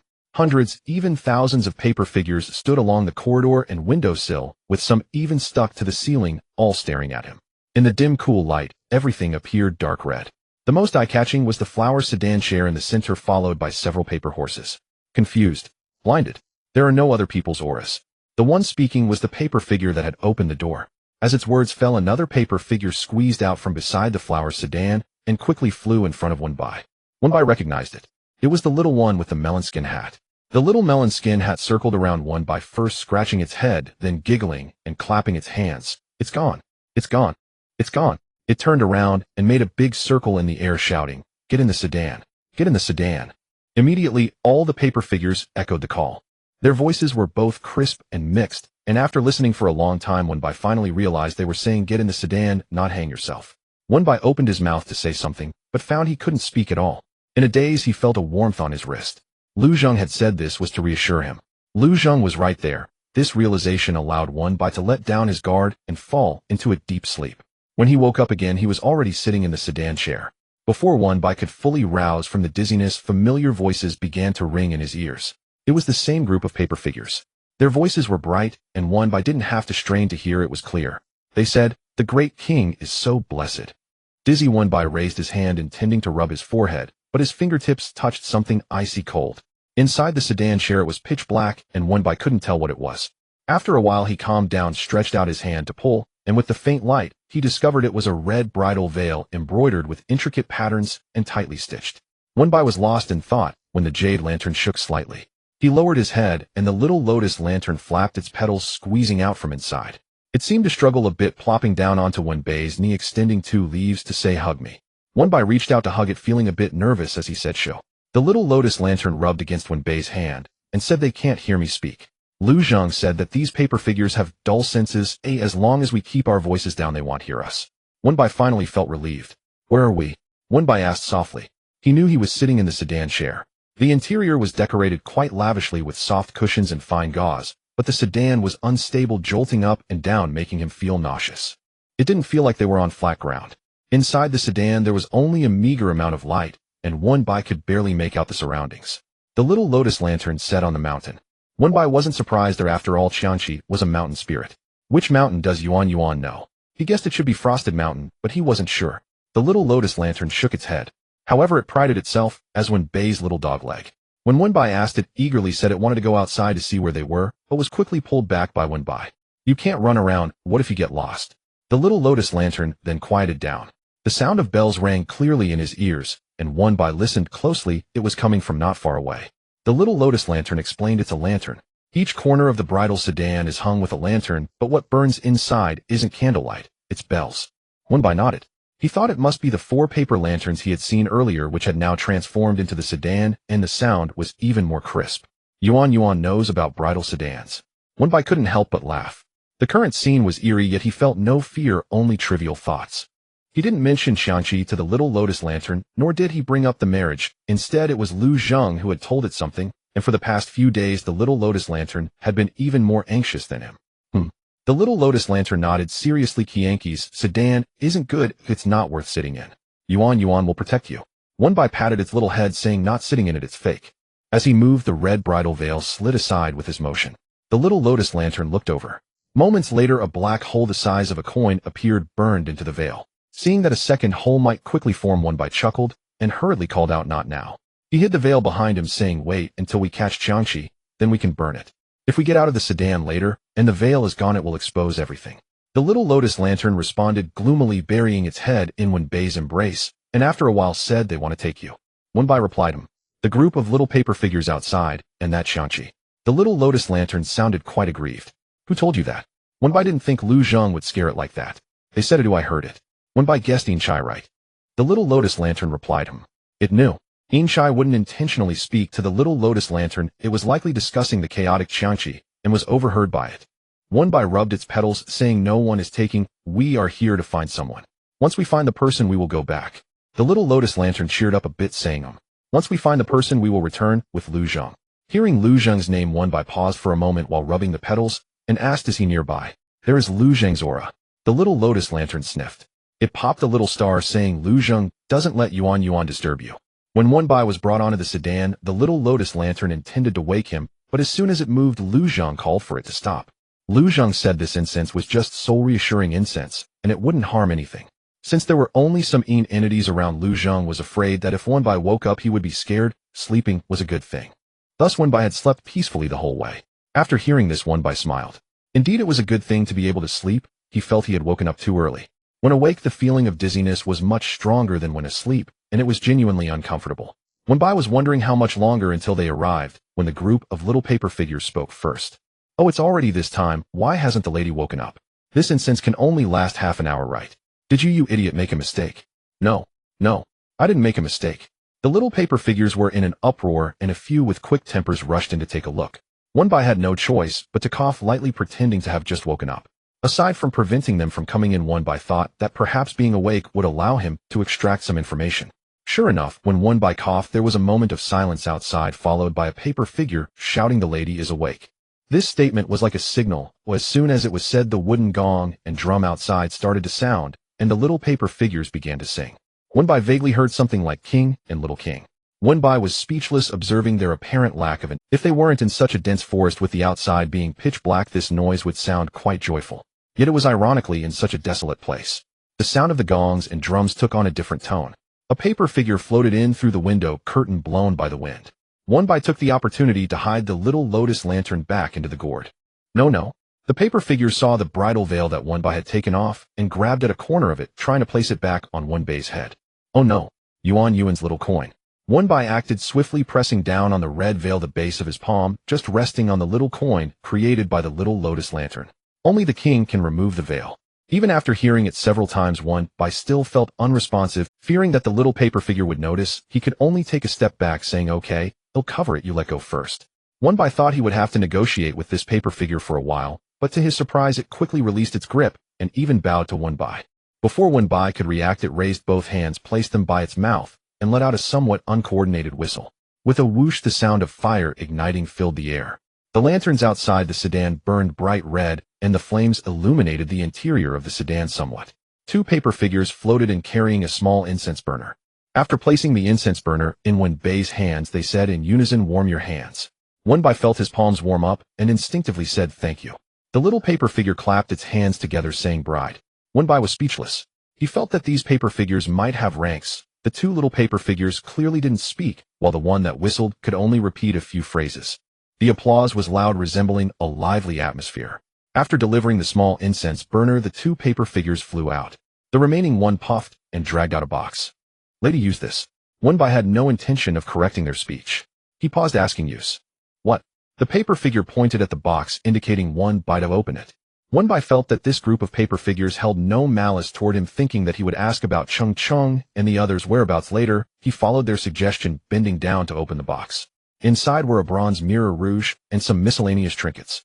After 2 trips to the mortal realm over a millennium, he was fortunate enough to recognize them, but they were all things he couldn't use. One by began to suspect whether Xianqi knew he was a man. He closed the lid casually, saying, "Thank you." After a few exchanges, One by understood that these paper figures were quite simple-minded.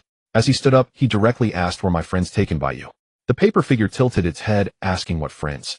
One by couldn't tell if it was genuinely unaware or pretending not to know, but having already asked, he pressed on. "We went to Frosted Mountain together that day." The little paper figure pondered for a while before dragging out a drawn-out, "Oh, is it those 4 people?" One Bai's heart tightened, responding, "Yes. They are here." The little paper figure said, perhaps seeing One by frown and look unhappy. It hurriedly waved its hands. "Don't worry, they are safe." The king was afraid the lady would be lonely by herself, so he found a few people to keep you company. Then the little paper figure recounted the events of that day. Using Qianqi's words, it was to find 7 dowries for him. Why 7? Because the Qi in Xiangqi can also mean 7, which is a lucky number. When Xiangqi saw One by on Frosted Mountain and took a liking to him, he noticed One by getting close to Fong Lemon and the others. Fearing that after marrying him One by would be bored staying in the mountains alone, he decided to bind all of them back. Yes, all of them. Originally, Qianqi's intention was to take One Bai's entire class back as his dowry. Later, it was the spirits in the mountain who reminded him about the Yin officials' warning that it wouldn't work and that the commotion might attract their attention. Only then did Xiangqi hold back and decide to bring back just 7. Then 2 groups of paper figures were dispatched. One group went to Fong Lemon's side while the other went to Ching Cheng's. The outcome was predictable. Fong Lemon's side had precious artifacts and city gods, so they couldn't manage to take anyone, ultimately only binding back 4. Without even taking One by. After that, Qianqi's attention was wholly focused on One by. Not even the bride was taken. What do we need so many dowries for? Thus, he didn't bother to gather the remaining 3 and sent all the paper figures towards One by. After the paper figures finished speaking, One by was rendered speechless. He couldn't even dare to imagine what would happen if Xiangqi really got carried away and bound the entire class back. "Where are they now?" One by directly asked. The little paper figure couldn't answer immediately. The sedan creaked and slowly landed. Just as One by thought they had arrived, the paper figure moved again. "We are entering the mountain, lady, hold on tight." After saying this, it floated away. One by was confused, entering the mountain. Haven't we been on the mountain road the whole time? He couldn't help but open the curtain a crack. As he clearly saw the outside scene by the candlelight, One Bai's heart suddenly dropped. They were at the mountain peak.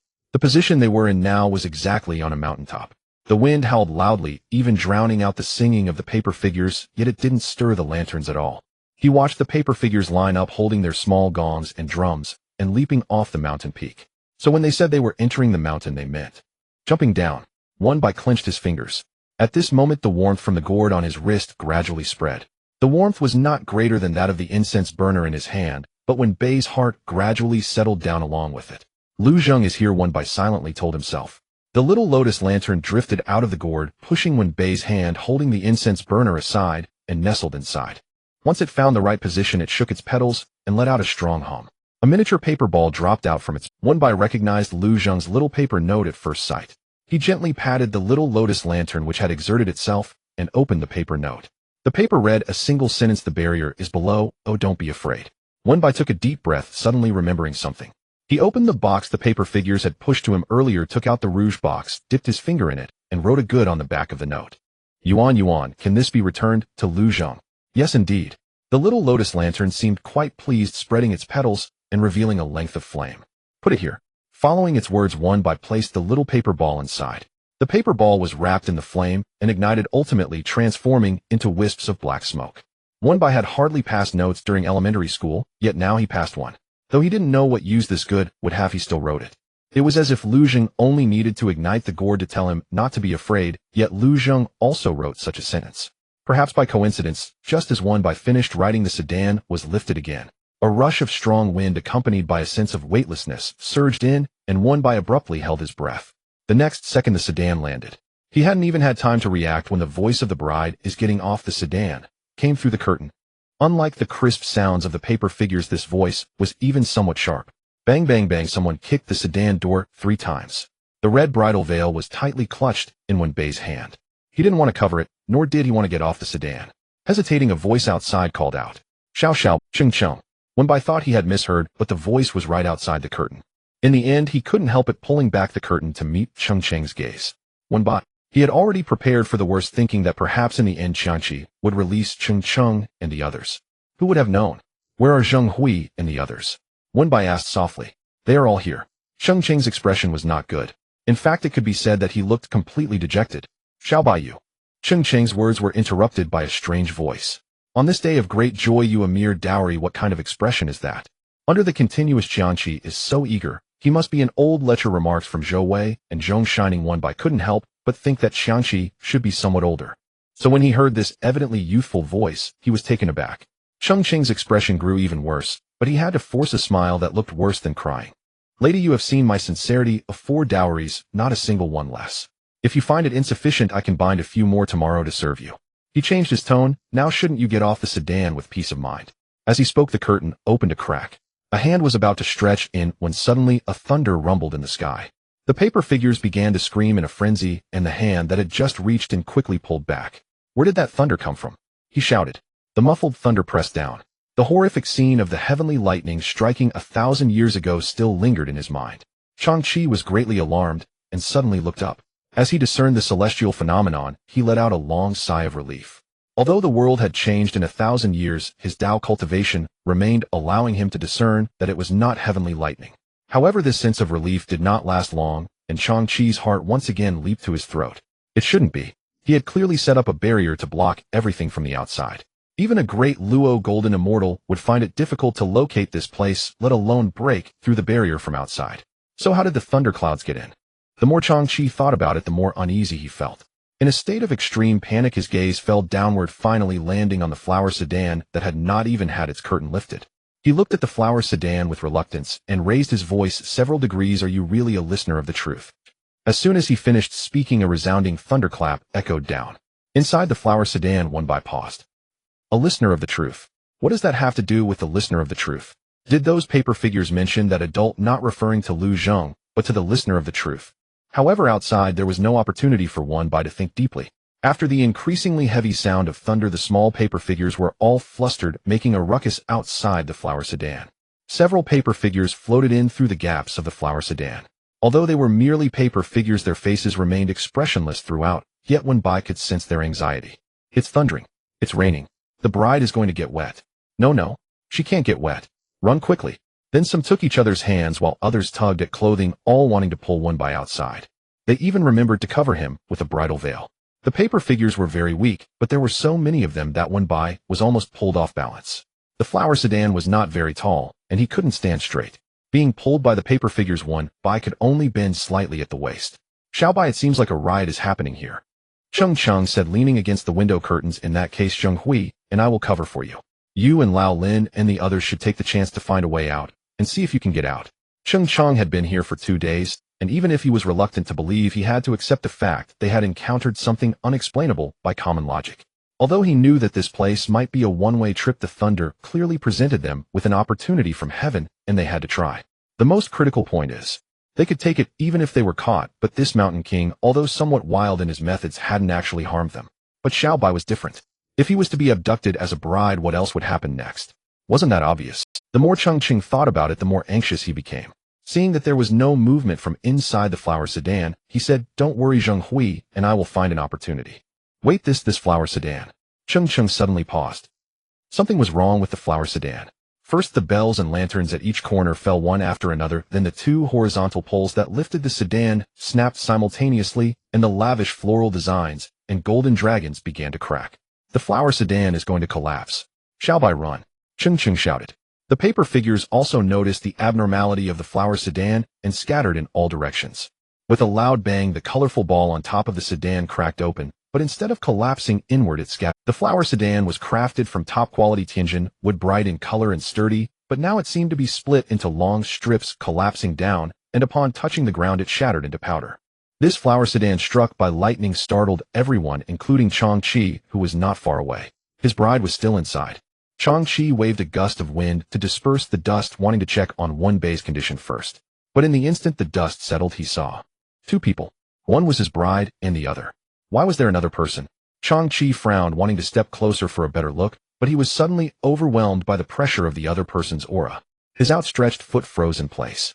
Everyone was startled by the commotion from the flower sedan, gasping in shock, but only one Bai in the sedan remained oblivious. In the chaos, the red veil that the paper figures covered him with obstructed all his vision.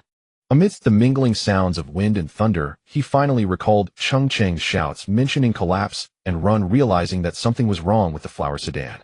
However, as soon as he became aware of this problem, someone gently pulled him, straightening his body. In the next second, his vision gradually brightened as the veil was lifted little by little. The veil fell to the ground. Lu Zheng stood in front of him. The air froze for an instant, but it was merely a fleeting moment.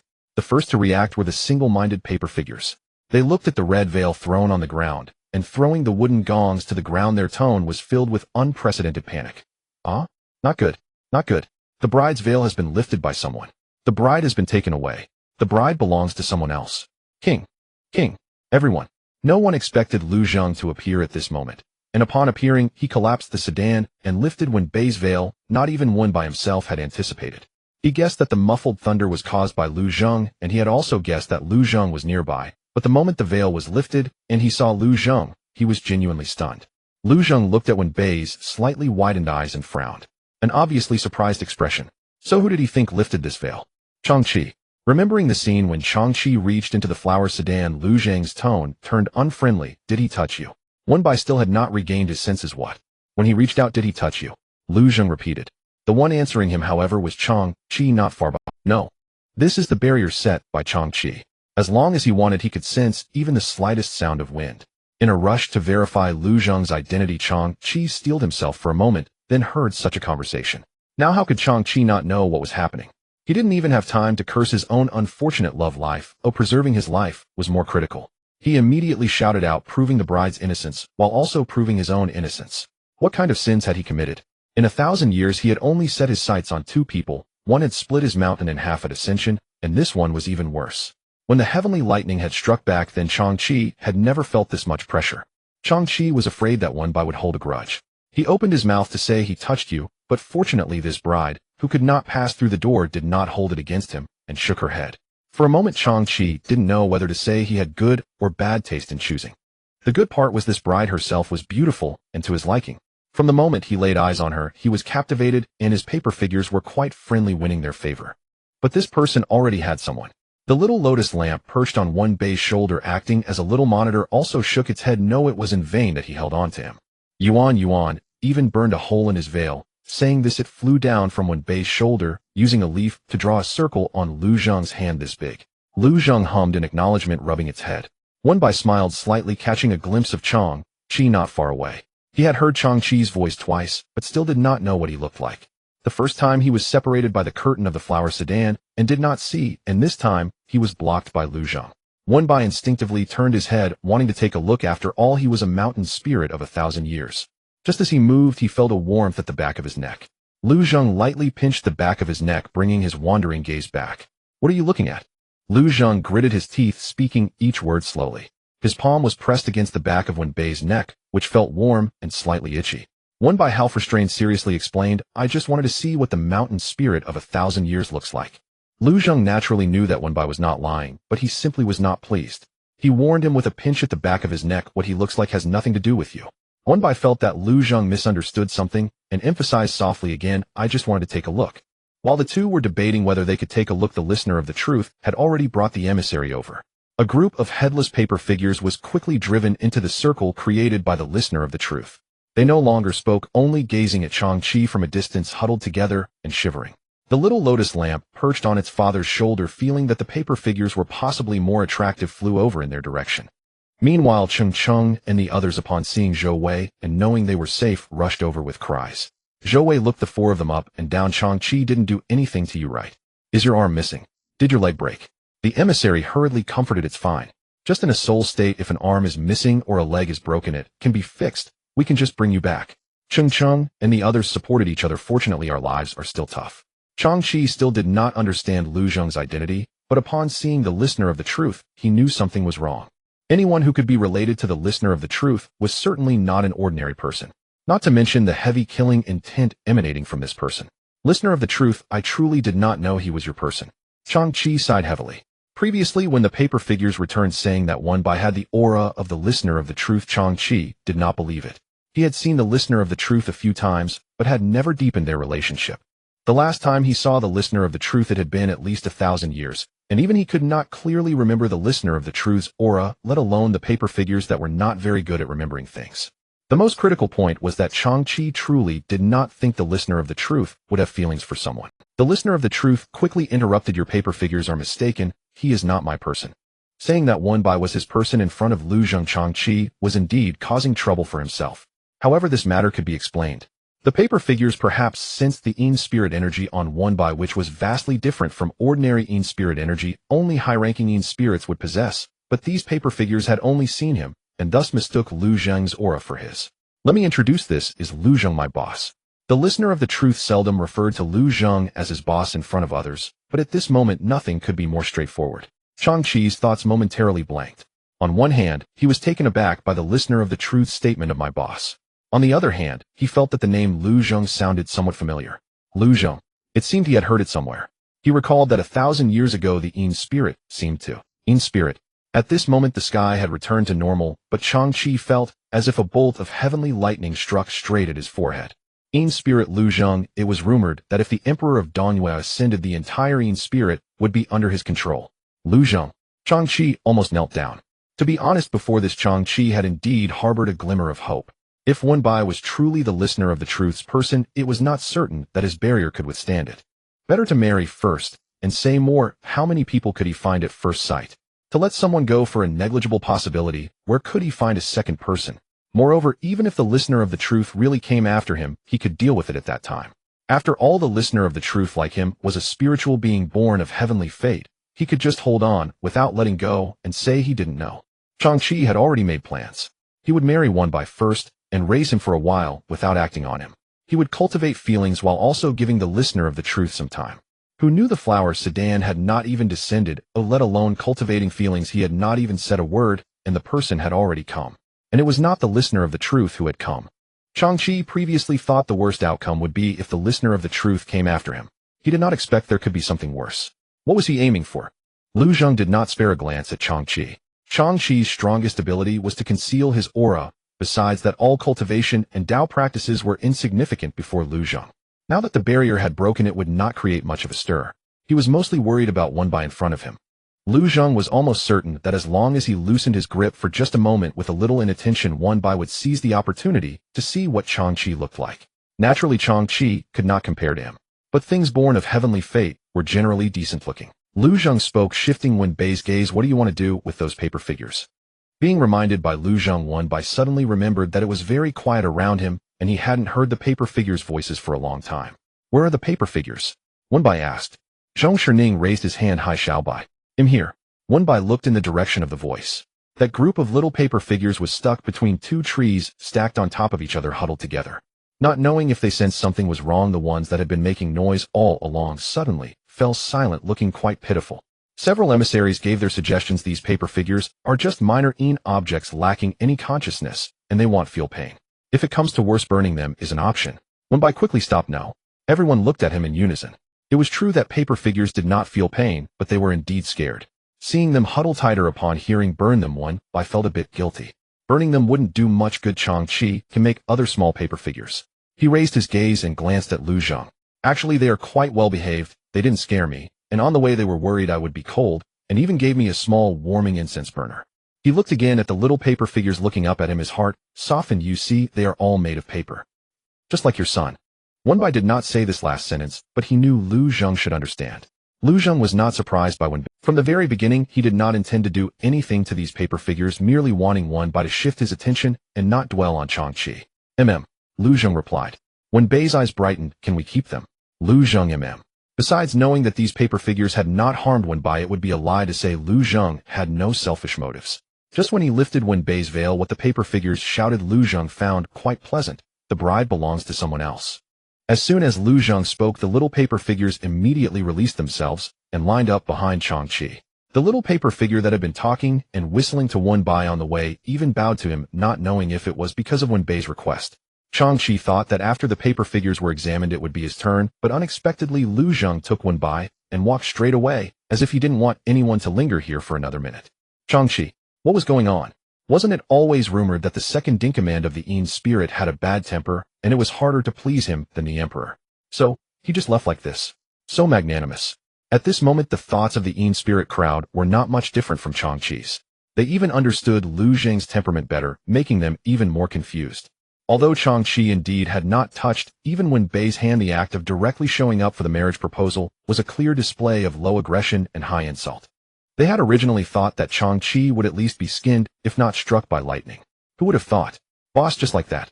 Zhou Wei also felt something was off about this matter. This old perv. Chang-Chi won't have it next time, right? Exactly, he didn't learn his lesson after being struck by heavenly lightning last time, and this time, he was let off so easily. Who knows what kind of ghostly ideas he'll come up with next. Mainly this kind of mountain spirit, before causing any major trouble we Yin spirit cannot capture. What if something goes wrong then? This time it was Xiao Bai, and we made it in time. What if it wasn't? While everyone was arguing, Zhou Wei reached out and poked Wenbai's hand. Wenbai turned to look. Zhou Wei whispered, when you were just pleading for the little paper figures you were so eloquent. Why are you quiet now? Hurry and ask Boss Lu what he thinks. Wenbai was well aware, which was why he remained silent. He slightly tilted his head, looking at Lu Zhang beside him, feeling that things were not yet over. As everyone emerged from the barrier, they happened to be at the mountain's peak. Just as they were about to step down the mountain, a sudden loud noise erupted from the gap in the barrier that had not fully. Rain began to fall in the mountains. The winter night was cold and desolate, and a gust of wind could freeze a person to the bone. Fortunately, Cheng and the others were in a soul state, so they were not afraid of the cold. Among the entire team, only Wenbai and Zhou Wei were newcomers. Lu Zhang held an umbrella while Wenbai hugged the small lotus lamp, and the two of them stood very close together. Wenbai looked at Lu Zhang, pondering whether Lu Zhang was angry. Otherwise, why would the weather be so chaotic again? He was lost in thought, and even when Lu Zhang glanced over he didn't notice. Watch where you're going, Lu Zhang said with a tone of resignation. Oh, Wenbai replied, innocently pursing his lips. The scriptures on the jade gourd had been restored by Lu Zhang, continuously emitting warmth resembling a small heating lamp, very comforting. When the cold wind blew and the temperature fluctuated, Wenbai sniffed, feeling a bit itchy. Lu Zhang thought Wenbai might be freezing. Is it very cold? He frowned. The temperature of the jade gourd should have been warm enough. Wenbai shook his head. No, it's just the wind blowing, making my nose a bit itchy. Not cold, actually a bit warm. I feel like a walking heating pad right now. Lu Zhang didn't believe him and leaned a little closer. He also tilted the umbrella. Looking down, he saw the small yuan